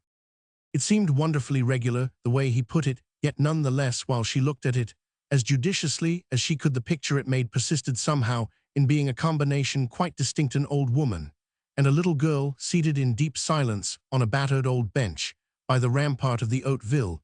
It was just at that hour yesterday. They were hand in hand. They had melted together. I don't think you yet understand how she clings to you, Maisie said at last. I do, but for all that, and he gave, turning in his conscious exposure, an oppressed impatient sigh, the sigh even his companion could recognize of the man naturally accustomed to that argument, the man who wanted thoroughly to be reasonable, but who, if really he had to mind so many things, would be always impossibly hampered. What it came to, indeed, was that he understood quite perfectly. If Mrs. Wicks clung, it was all the more reason for shaking Mrs. Wicks off. This vision of what she had brought him to occupied our young lady, while to ask what he owed he called the waiter, and put down a gold piece that the man carried off for change. Sir Claude looked after him, then went on, how could a woman have less to reproach a fellow with, I mean, as regards herself? Maisie entertained the question. Yes, how could she have less? So why are you so sure she'll go? Surely you heard why you heard her come out 3 nights ago. How can she do anything but go after what she then said? I've done what she warned me of. Was absolutely right. So here we are. Her liking Mrs. Beale, as you call it now, is a motive sufficient, with other things, to make her for your sake stay on without me. It's not a motive sufficient to make her even for yours stay on with me. Swallow. Don't you see what she can't swallow? And when you say she's as fond of me as you are, I think I can, if that's the case, challenge you a little on it. Would you only with those two stay on without me? The waiter came back with the change, and that gave her under this appeal a moment's respite. But when he had retreated again, with the tip gathered in, with graceful thanks, on a subtle hint from Sir Claude's forefinger, the latter, while pocketing the money, followed the appeal up. Would you let her make you live with Mrs. Beale? Without you, never. Maisie then answered. Never, she said again. It made him quite triumph, and she was indeed herself shaken by the mere sound of it. "So you see you're not like her," he exclaimed, so ready to give me away. Then he came back to his original question. "Can you choose, I mean, can you settle it by a word yourself? Will you stay on with us without her now?" In truth, she felt the coldness of her terror, and it seemed to her that suddenly she knew as she knew it about Sir Claude what she was afraid of. She was afraid of herself. She looked at him in such a way that it brought she could see wonder into his face, a wonder held in check, however, by his frank pretension to play fair with her, not to use advantages, not to hurry, nor hustle heronly, to put her chance clearly and kindly before her. "May I think?" she finally asked. "Certainly, certainly, but how long?" "Oh, only a little while," she said meekly. He had for a moment the air of wishing to look at it as if it were the most cheerful prospect in the world. "But what shall we do while you're thinking?" He spoke as if thought were compatible with almost any distraction. There was but one thing Maisie wished to do, and after an instant she expressed it. "Have we got to go back to the hotel?" "Do you want to?" "Oh, no. There's not the least necessity for it." He bent his eyes on his watch. His face was now very grave. "We can do anything else in the world." He looked at her again, almost as if he were on the point of saying that they might, for instance, start off for Paris. But even while she wondered if that were not coming, he had a sudden drop. "We can take a walk." She was all ready, but he sat there, as if he had still something more to say. This too, however, didn't come, so she herself spoke. "I think I should like to see Mrs. Wicks first." "Before you decide." All right, all right." He had put on his hat, but he had still to light a cigarette. He smoked a minute with his head thrown back, looking at the ceiling. Then he said, "There's one thing to remember. I've a right to impress it on you. We stand absolutely in the place of your parents. It's their defection, their extraordinary baseness, that has made our responsibility. Never was a young person more directly committed and confided." He appeared to say this over at the ceiling through his smoke, a little for his own illumination. It carried him, after a pause, somewhat further, though I admit it was to each of us separately. He gave her so at that moment, and in that attitude the sense of wanting as it were to be on her Sidian, the side of what would be in every way most right and wise and charming for her, that she felt a sudden desire to prove herself not less delicate and magnanimous, not less solicitous for his own interests. What were these? But that of the regularity he had just before spoken of. It was to each of you separately. She accordingly, with much earnestness, remarked, "But don't you remember I brought you together?" He jumped up with a delighted laugh. "Remember? Rather, you brought us together. You brought us together. Come." Roman 31. She remained out with him for a time of which she could take no measure save that it was too short for what she wished to make of it an interval, a barrier indefinite, insurmountable. They walked about, they dawdled, they looked in shop windows. They did all the old things exactly as if to try to get back all the old safety, to get something out of them that they had always got before this had come, before whatever it was, without their trying, and nothing came now but the intenser consciousness of their quest and their subterfuge. The strangest thing of all was what had really happened to the old safety. What had really happened was that Sir Claude was free, and that Mrs. Beale was free, and yet that the new medium was somehow still more oppressive than the old. She could feel that Sir Claude concurred with her in the sense that the oppression would be worst at the inn where, till something should be settled, they would feel the want of something off. What could they call it? But a footing. The question of the settlement loomed larger to her now. It depended. She had learned so completely on herself. Her choice, as her friend had called it, was there before her like an impossible sum on a slate, a sum that, in spite of her plea for consideration, she simply got off from doing. While she walked about with him, she must see Mrs. Wicks before she could do her sum. Therefore, the longer before she saw her, the more distant would be the ordeal. She met at present no demand whatever of her obligation. She simply plunged, to avoid it, deeper into the company of Sir Claude. She saw nothing that she had seen hitherto, no touch in the foreign picture that had at first been always before her. The only touch was that of Sir Claude's hand, and to feel her own in it was her mute resistance to time. She went about as sightlessly as if he had been leading her blindfold. If they were afraid of themselves, it was themselves they would find at the inn. She was certain now that what awaited them there would be to lunch with. Mrs. Beale, all her instinct was to avoid that, to draw out their walk, to find pretexts, to take him down upon the beach, to take him to the end of the pier. He said no other word to her about what they had talked of at breakfast, and she had a dim vision of how his way of not letting her see him definitely wait for anything from her would make anyone who should know of it, would make Mrs. Wicks, for instance, think him more than ever a gentleman. It was true that once or twice, on the jetty, on the sands, he looked at her for a minute with eyes that seemed to propose to her to come straight off with him to Paris. That, however, was not to give her a nudge about her responsibility. He evidently wanted to procrastinate quite as much as she did. He was not a bit more in a hurry to get back to the others. Maisie herself, at this moment, could be secretly merciless to Mrs. Wickstow. The extent, at any rate, of not caring if her continued disappearance did make that lady begin to worry about what had become of her, even begin to wonder, perhaps, if the truants hadn't found their remedy. Her want of mercy to Mrs. Beale, indeed, was at least as great for Mrs. Beale's worry and wonder would be as much greater as the object at which they were directed, when at last Sir Claude, at the far end of the plage, which they had already in the many-coloured crowd, once traversed suddenly, with a look at his watch, remarked that it was time not to get back to the table d'hôte, but to get over to the station and meet the Paris papers. When he did this, she found herself thinking quite with intensity what Mrs. Beale and Mrs. Wicks would say on the way over to the station. She had even a mental picture of the stepfather and the pupil established in a little place in the south, while the governess and the stepmother in a little place in the north remained linked by a community of blankness, and by the endless series of remarks it would give birth to. The Paris papers had come in, and her companion, with a strange extravagance, purchased no fewer than 11. It took up time while they hovered at the bookstall on the restless platform, where the little volumes in a row were all yellow and pink, and one of her favourite old women, in one of her favourite old caps, absolutely wheedled him into the purchase of 3 they had. Thus so much to carry home that it would have seemed simpler, with such a provision, for a nice, straight journey through France, just to nip, as she phrased it to herself, into the coupe of the train that a little further along stood waiting to start. She asked Sir Claude where it was going. To Paris, fancy. She could fancy well enough. They stood there, and smiled, he with all the newspapers under his arm, and she with the 3 books, 1 yellow and 2 pink. He had told her the pink were for herself, and the yellow one for Mrs. Beale, implying in an interesting way that these were the natural divisions in France of literature for the young.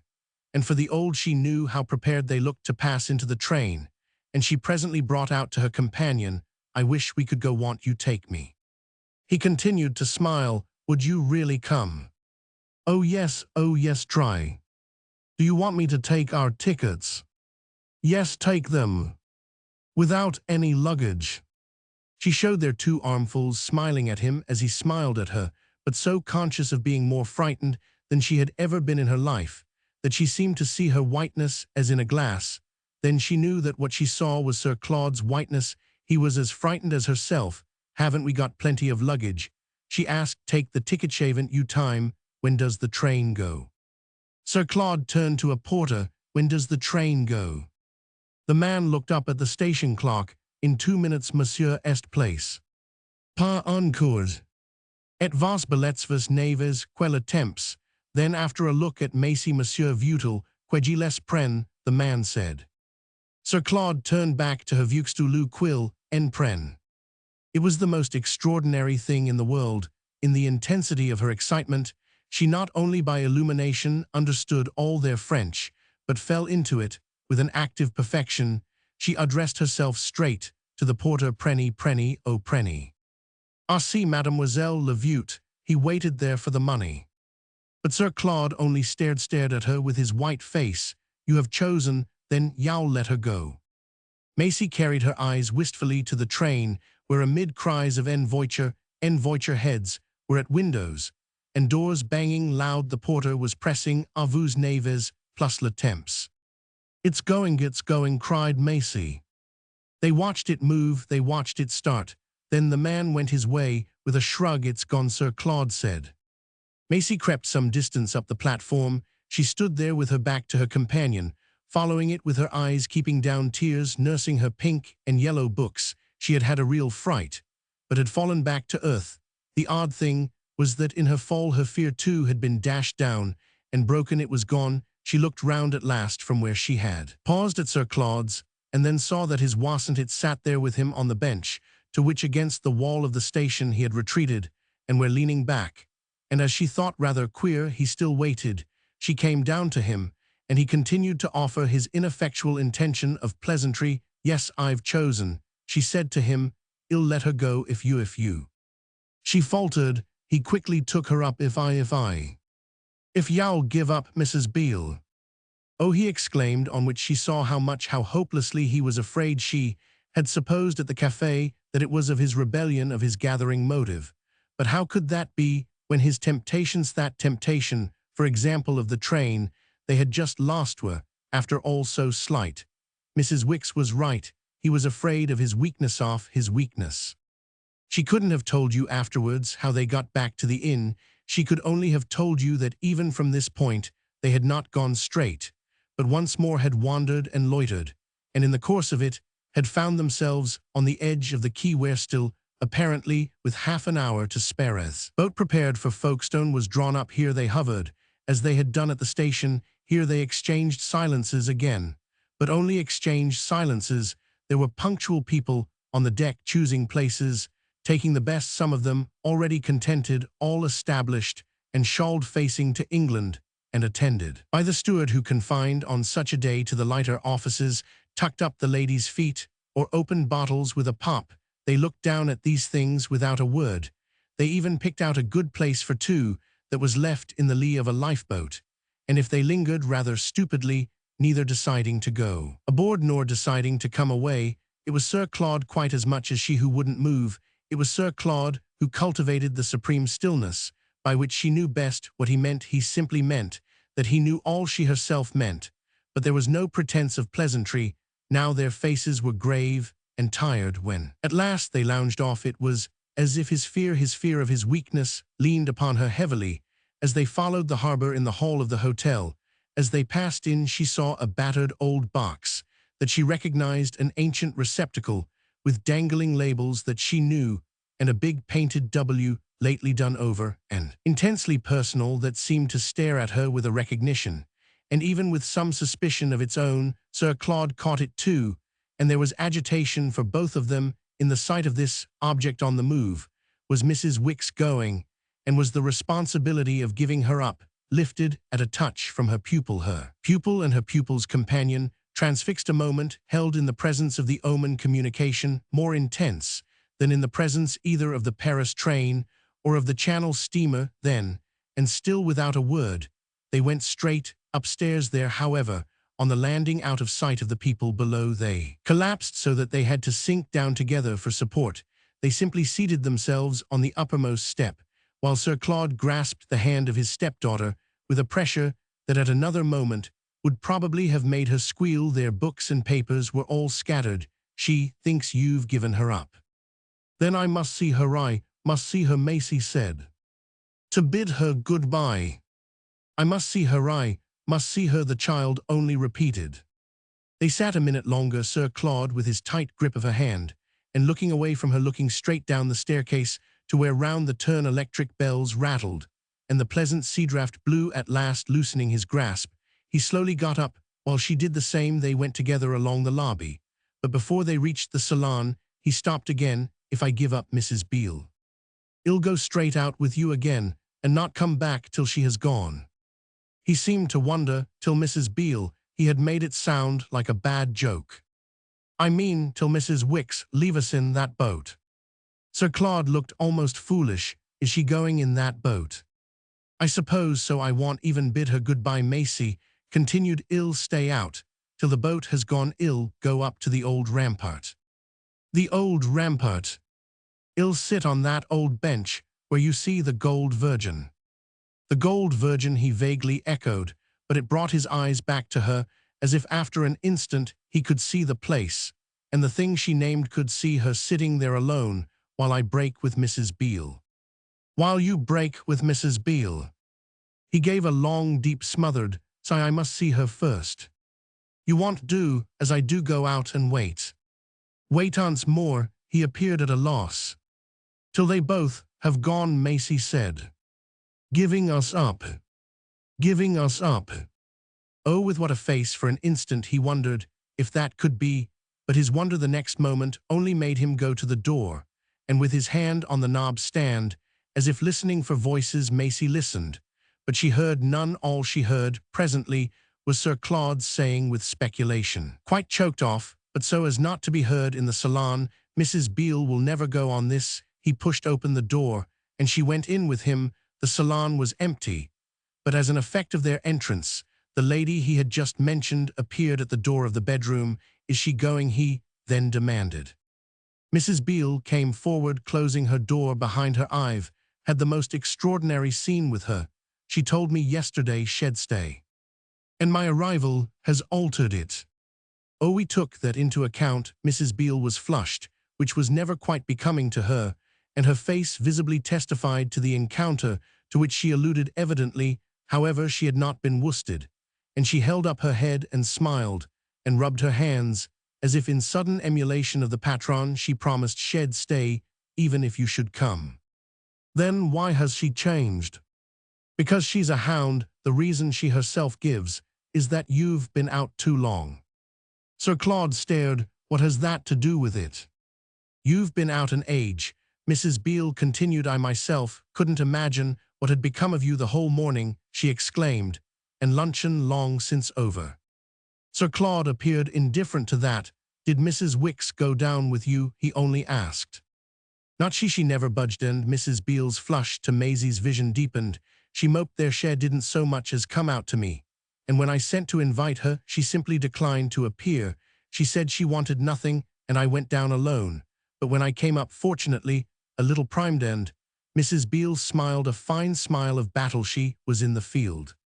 "And you had a big row." "We had a big row," she assented with a frankness as large.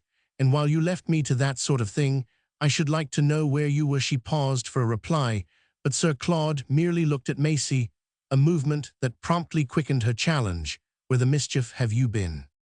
"You seem to take it as hard as Mrs. Wicks," Sir Claude returned. "I take it as I choose to take it, and you don't answer my question." He looked again at Maisie as if for an aid to this effort, whereupon she smiled at her stepmother and offered, "We've been everywhere." Mrs. Beale, however, made her no response, thereby adding to a surprise of which our young lady had already felt the light brush. She had received neither a greeting nor a glance. But perhaps this was not more remarkable than the omission in respect to Sir Claude, parted with in London 2 days before, of any sign of a sense of their reunion. Most remarkable of all was Mrs. Beale's announcement of the pledge given by Mrs. Wicks, and not hitherto revealed to her pupil. Instead of heeding this witness, she went on with acerbity, "It might surely have occurred to you that something would come up." Sir Claude looked at his watch. "I had no idea it was so late, nor that we had been out so long. We weren't hungry. It passed like a flash. What has come up?" "Oh, that she's disgusted," said Mrs. Beale. "With whom then?" "With Maisie. Even now, she never looked at the child, who stood there equally associated and disconnected, for having no moral sense." "How should she have?" Sir Claude tried again to shine a little at the companion of his walk. "How at any rate is it proved? By her going out with me." "Don't ask me, ask that woman. She drivels when she doesn't rage," Mrs. Beale declared. "And she leaves the child." "She leaves the child," said Mrs. Beale with great emphasis, and looking more than ever over Maisie's head.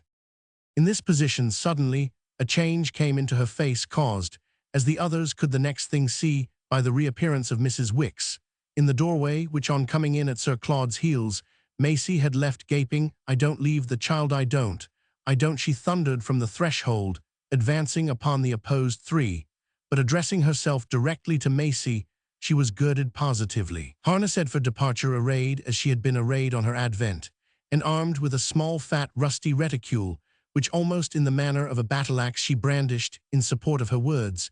She had clearly come straight from her room, where Maisie in an instant guessed she had directed the removal of her minor effects. "I don't leave you till I've given you another chance," will you come with me? Maisie turned to Sir Claude, who struck her as having been removed to a distance of about a mile to Mrs. Beale. She turned no more than Mrs. Beale had turned. She felt as if already their difference had been disclosed, what had come out about that in the scene between the two women. Enough came out now at all events, as she put it practically to her stepfather. Will you come, won't you? She inquired, as if she had not already seen that she should have to give him up. It was the last flare of her dream. By this time, she was afraid of nothing. I should think you'd be too proud to ask, Mrs. Wicks interposed. Mrs. Wicks was herself conspicuously too proud. But at the child's words, Mrs. Beale had fairly bounded. Come away from me, Maisie. It was a wail of dismay and reproach, in which her stepdaughter was astonished to read that she had had no hostile consciousness, and that if she had been so actively grand, it was not from suspicion, but from strange entanglements of modesty. Sir Claude presented to Mrs. Beale an expression positively sick. Don't put it to her that way. There had indeed been something in Mrs. Beale's tone, and for a moment our young lady was reminded of the old days in which so many of her friends had been compromised. This friend blushed. She was before Mrs. Wicks, and though she bridled, she took the hint. Noit isn't the way. Then she showed she knew the way. Don't be a still bigger fool, dear, but go straight to your room and wait there till I can come to you.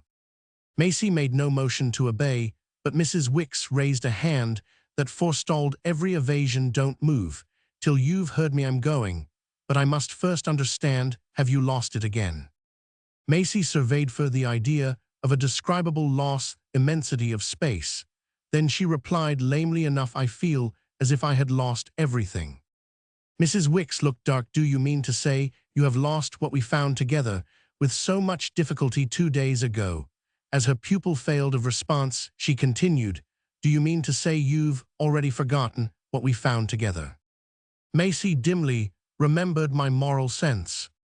Your moral sense, haven't I after all brought it out? She spoke as she had never spoken, even in the schoolroom, and with the book in her hand.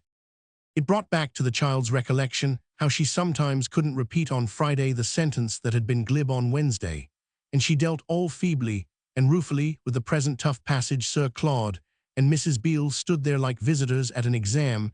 She had indeed an instant a whiff of the faint flower that Mrs. Wicks pretended to have plucked, and now with such a peremptory hand thrust at her nose. Then it left her, and as if she were sinking with a slip from a foothold, her arms made a short jerk. What this jerk represented was the spasm within her of something still deeper than a moral sense. She looked at her examiner. She looked at the visitors. She felt the rising of the tears she had kept down at the station. They had distinctly nothing to do with her moral sense. The only thing was the old, flat, shameful schoolroom plea, I don't know. Then you've lost it. Mrs. Wicks seemed to close the book as she fixed the straighteners on Sir Claude. You've nipped it in the bud. You've killed it when it had begun to live. She was a newer Mrs. Wicks than ever, a Mrs. Wicks high and great, but Sir Claude was not after all to be treated as a little boy with a missed lesson. I've not killed anything, he said. On the contrary, I think I've produced life. I don't know what to call it. I haven't even known how decently to deal with it, to approach it. But whatever it is, it's the most beautiful thing I've ever met. It's exquisite, it's sacred. He had his hands in his pockets, and though a trace of the sickness he had just shown perhaps lingered there, his face bent itself with extraordinary gentleness on both the friends he was about to lose. Do you know what I came back for? He asked of the elder. I think I do, cried Mrs. Wicks, surprisingly unmollified, and with the heat of her late engagement with Mrs. Beale still on her brow. That lady, as if a little besprinkled by such turns of the tide, uttered a loud, inarticulate protest, and averting herself, stood a moment at the window. I came back with a proposal, said Sir Claude. To me, Mrs. Wicks asked. To Maisie that she should give you up. And does she? Sir Claude wavered. Tell her, he then exclaimed to the child, also turning away, as if to give her the chance. But Mrs. Wicks and her pupil stood confronted in silence, Maisie whiter than ever, more awkward, more rigid, and yet more dumb. They looked at each other hard, and as nothing came from them, Sir Claude faced about again. You won't tell her you can't still? She said nothing, whereupon, addressing Mrs. Wicks, he broke into a kind of ecstasy. She refused. Maisie at this found her voice. I didn't refuse, I didn't, she repeated. It brought Mrs. Beale straight back to her. You accepted, Angel, you accepted. She threw herself upon the child, and before Maisie could resist, had sunk with her upon the sofa, possessed of her, encircling her. You've given her up already, you've given her up forever, and you're hours and hours only now, and the sooner she's off the better. Maisie had shut her eyes, but at a word of Sir Claude's, they opened. Let her go, he said to Mrs. Beale. Never, never, never, cried Mrs. Beale. Maisie felt herself more compressed. Let her go, Sir Claude more intensely repeated. He was looking at Mrs. Beale, and there was something in his voice. Maisie knew, from a loosening of arms, that she had become conscious of what it was. She slowly rose from the sofa, and the child stood there again, dropped and divided. You're free, Sir Claude went on, at which Maisie's back became aware of a push that vented resentment, and that placed her again in the center of the room, the cynosure of every eye, and not knowing which way to turn. She turned with an effort to Mrs. Wicks. I didn't refuse to give you up. I said I would if he'd give up. Give up, Mrs. Beale, burst from Mrs. Wicks. Give up, Mrs. Beale, what do you call that? But exquisite, Sir Claude demanded of all of them. The lady mentioned included, speaking with a relish as intense now as if some lovely work of art or of nature had suddenly been set down among them. He was rapidly recovering himself on this basis of fine appreciation. She made her condition with such a sense of what it should be. She made the only right one. The only right one. Mrs. Beale returned to the charge. She had taken a moment before a snub from him, but she was not to be snubbed on this. How can you talk such rubbish? And how can you back her up in such impertinence? What in the world have you done to her to make her think of such stuff? She stood there. In righteous wrath, she flashed her eyes round the circle. Maisie took them full in her own, knowing that here at last was the moment she had most to reckon with. But as regards her stepdaughter, Mrs. Beale subdued herself to a question deeply Roman 1449. Have you made my own love any such condition as that?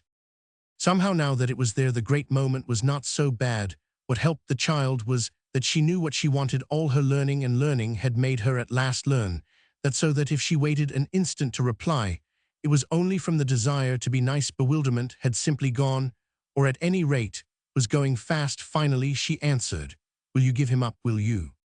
Ah, leave her alone, leave her, Sir Claude, in sudden supplication, murmured to Mrs. Beale. Mrs. Wicks, at the same instant, found another apostrophe. Isn't it enough for you, madam, to have brought her to discussing your relations? Mrs. Beale left Sir Claude unheeded, but Mrs. Wicks could make her flame. My relations? What do you know, you hideous creature, about my relations? And what business on earth have you to speak of them? Leave the room this instant, you horrible old woman. I think you had better go. You must really catch your boat, Sir Claude said distressfully to Mrs. Wicks. He was out of it now, or wanted to be. He knew the worst, and had accepted it. What now concerned him was to prevent, to dissipate vulgarities. Want you go, want you just get off quickly with the child, as quickly as you like, not without her. Mrs. Wicks was adamant. Then why did you lie to me, you fiend? Mrs. Beale almost yelled. Why did you tell me an hour ago that you had given her up? Because I despaired of her, because I thought she had left me. Mrs. Wicks turned to Maisie. You were with them in their connection, but now your eyes are open, and I take you. No, you don't. And Mrs. Beale made with a great fierce jump a wild snatch at her stepdaughter. She caught her by the arm, and completing an instinctive movement, whirled her round in a further leap to the door, which had been closed by Sir Claude. The instant their voices had risen, she fell back against it, and even while denouncing and waving off Mrs. Wicks, kept it closed in an incoherence of passion. You don't take her, but you bundle yourself. She stays with her own people, and she's rid of you. I never heard anything so monstrous. Sir Claude had rescued Maisie and kept hold of her. He held her in front of him, resting his hands very lightly on her shoulders, and facing the loud adversaries. Mrs. Beale's flush had dropped. She had turned pale with a splendid wrath. She kept protesting and dismissing Mrs. Wicks. She glued her back to the door to prevent Maisie's flight. She drove out Mrs. Wicks by the window or the chimney. You're a nice one, discussing relations with your talk of our connection, and your insults. What in the world's our connection but the love of the child, who's our duty and our life? and who holds us together as closely as she originally brought us. I know, Maisie said, with a burst of eagerness, I did bring you. The strangest of laughs escaped from Sir Claude. You did bring us you, did his hands went up and down gently on her shoulders. Mrs. Wicks so dominated the situation that she had something sharp for everyone there. You have it, you see, she pregnantly remarked to her pupil. Will you give him up? Maisie persisted to Mrs. Beale. To you, you abominable little horror, that lady indignantly inquired, and to this raving old demon who has filled your dreadful little mind with her wickedness, have you been a hideous little hypocrite all these years that I've slaved to make you love me and deludedly believed you did? I love Sir Claude, I love him, Maisie replied with an awkward sense that she appeared to offer it as something that would do as well. Sir Claude had continued to pat her, and it was really an answer to his pats. She hates you, he observed with the oddest quietness to Mrs. Beale. His quietness made her blaze, and you back her up in it, and give me up to outrage. No, I only insist that she's free. Mrs. Beale stared. Mrs. Beale glared. Free to starve with this pauper lunatic. I'll do more for her than you ever did, Mrs. Wicks retorted. I'll work my fingers to the bone. Maisie, with Sir Claude's hands still on her shoulders, felt, just as she felt the fine surrender in them, that over her head he looked in a certain way at Mrs. Wicks. You needn't do that, she heard him say. She has means. Means, Maisie, Mrs. Beale shrieked. Means that her vile father has stolen. I'll get them back, I'll get them back, I'll look into it. He smiled and nodded at Mrs. Wicks. This had a fearful effect on his other friend. Haven't I looked into it, I should like to know, and haven't I found an abyss? It's too inconceivable, your cruelty to me, she wildly broke out. She had hot tears in her eyes. He spoke to her very kindly, almost coaxingly. Well, look into it again, well, look into it together. It is an abyss, but he can be made, or Ida can think of the money they're getting now. He laughed. It's all right, he continued. It wouldn't do, we can't work her, and it's perfectly true, she's unique. We're not good enough, oh no. And quite exuberantly, he laughed. Not good enough, and that beast is Mrs. Beale shouted. At this, for a moment, there was a hush in the room, and in the midst of it, Sir Claude replied to the question by moving with Maisie to Mrs. Wicks. The next thing the child knew, she was at that lady's side, with an arm firmly grasped. Mrs. Beale still guarded the door. Let them pass, said Sir Claude at last. She remained there. However, Maisie saw the pair look at each other. Then she saw Mrs. Beale turn to her. I am your mother now, Maisie, and he's your father. That's just where it is, sighed Mrs. Wicks, with an effect of irony, positively detached and philosophically. Mrs. Beale continued to address her young friend, and her effort to be reasonable and tender was in its way remarkable. Were representative, you know, of Mr. Farange and his former wife. This person represents mere illiterate presumption. We take our stand on the law. Oh, the law, Mrs. Wicks superbly jeered. You had better indeed. Let the law have a look at you. Let them pass, Sir Claude pressed his friend hard, pleaded. But she fastened herself still to Maisie. Do you hate me, dearest? Maisie looked at her with new eyes, but answered as she had answered before. Will you give him up? Mrs. Beale's rejoinder hung fire, but when it came, it was noble. You shouldn't talk to me of such things. She was shocked. She was scandalized to tears. For Mrs. Wicks, however, it was her discrimination that was indelicate. You ought to be ashamed of yourself, she roundly cried. Sir Claude made a supreme appeal. Will you be so good as to allow these horrors to terminate? Mrs. Beale fixed her eyes on him, and again Maisie watched them. You should do him justice, Mrs. Wicks went on to Mrs. Beale. We've always been devoted to him, Maisie. And he has shown how much he likes us. He would like to please her. He would like even, I think, to please me, but he hasn't given you up. They stood confronted, the step-parents still under Maisie's observation. That observation had never sunk so deep as at this particular moment.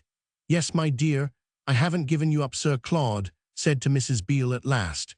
And if you'd like me to treat our friends here as solemn witnesses, I don't mind giving you my word for it, that I never will there, he dauntlessly exclaimed. He can't, Mrs. Wicks tragically commented. Mrs. Beale, erect and alive in her defeat, jerked her handsome face about. He can't, she literally mocked. He can't, Sir Claude's gay emphasis wonderfully carried it off. Mrs. Beale took it all in, yet she held her ground, on which Maisie addressed Mrs. Wicks. Shan't we lose the boat? Yes, we shall lose the boat, Mrs. Wicks remarked to Sir Claude. Mrs. Beale, meanwhile, faced full at Maisie. I don't know what to make of you, she launched. Goodbye, said Maisie to Sir Claude. Goodbye, Maisie, Sir Claude answered. Mrs. Beale came away from the door. Goodbye, she hurled at Maisie, then passed straight across the room and disappeared in the adjoining one. Sir Claude had reached the other door and opened it. Mrs. Wicks was already out on the threshold. Maisie paused. She put out her hand to her stepfather. He took it and held it a moment, and their eyes met as the eyes of those who have done for each other what they can. Goodbye, he repeated. Goodbye, and Maisie followed Mrs. Wicks. They caught the steamer, which was just putting off, and hustled across the gulf, found themselves on the deck so breathless and so scared that they gave up half the voyage to letting their emotion sink. It sank slowly and imperfectly, but at last in mid-channel, surrounded by the quiet sea, Mrs. Wicks had courage to revert. I didn't look back, did you? Yes, he wasn't there, said Maisie. Not on the balcony. Maisie waited a moment, then he wasn't there, she simply said again. Mrs. Wicks also was silent a while. He went to her. She finally observed. Oh, I know, the child replied. Mrs. Wicks gave a sidelong look. She still had room for wonder at what Maisie knew.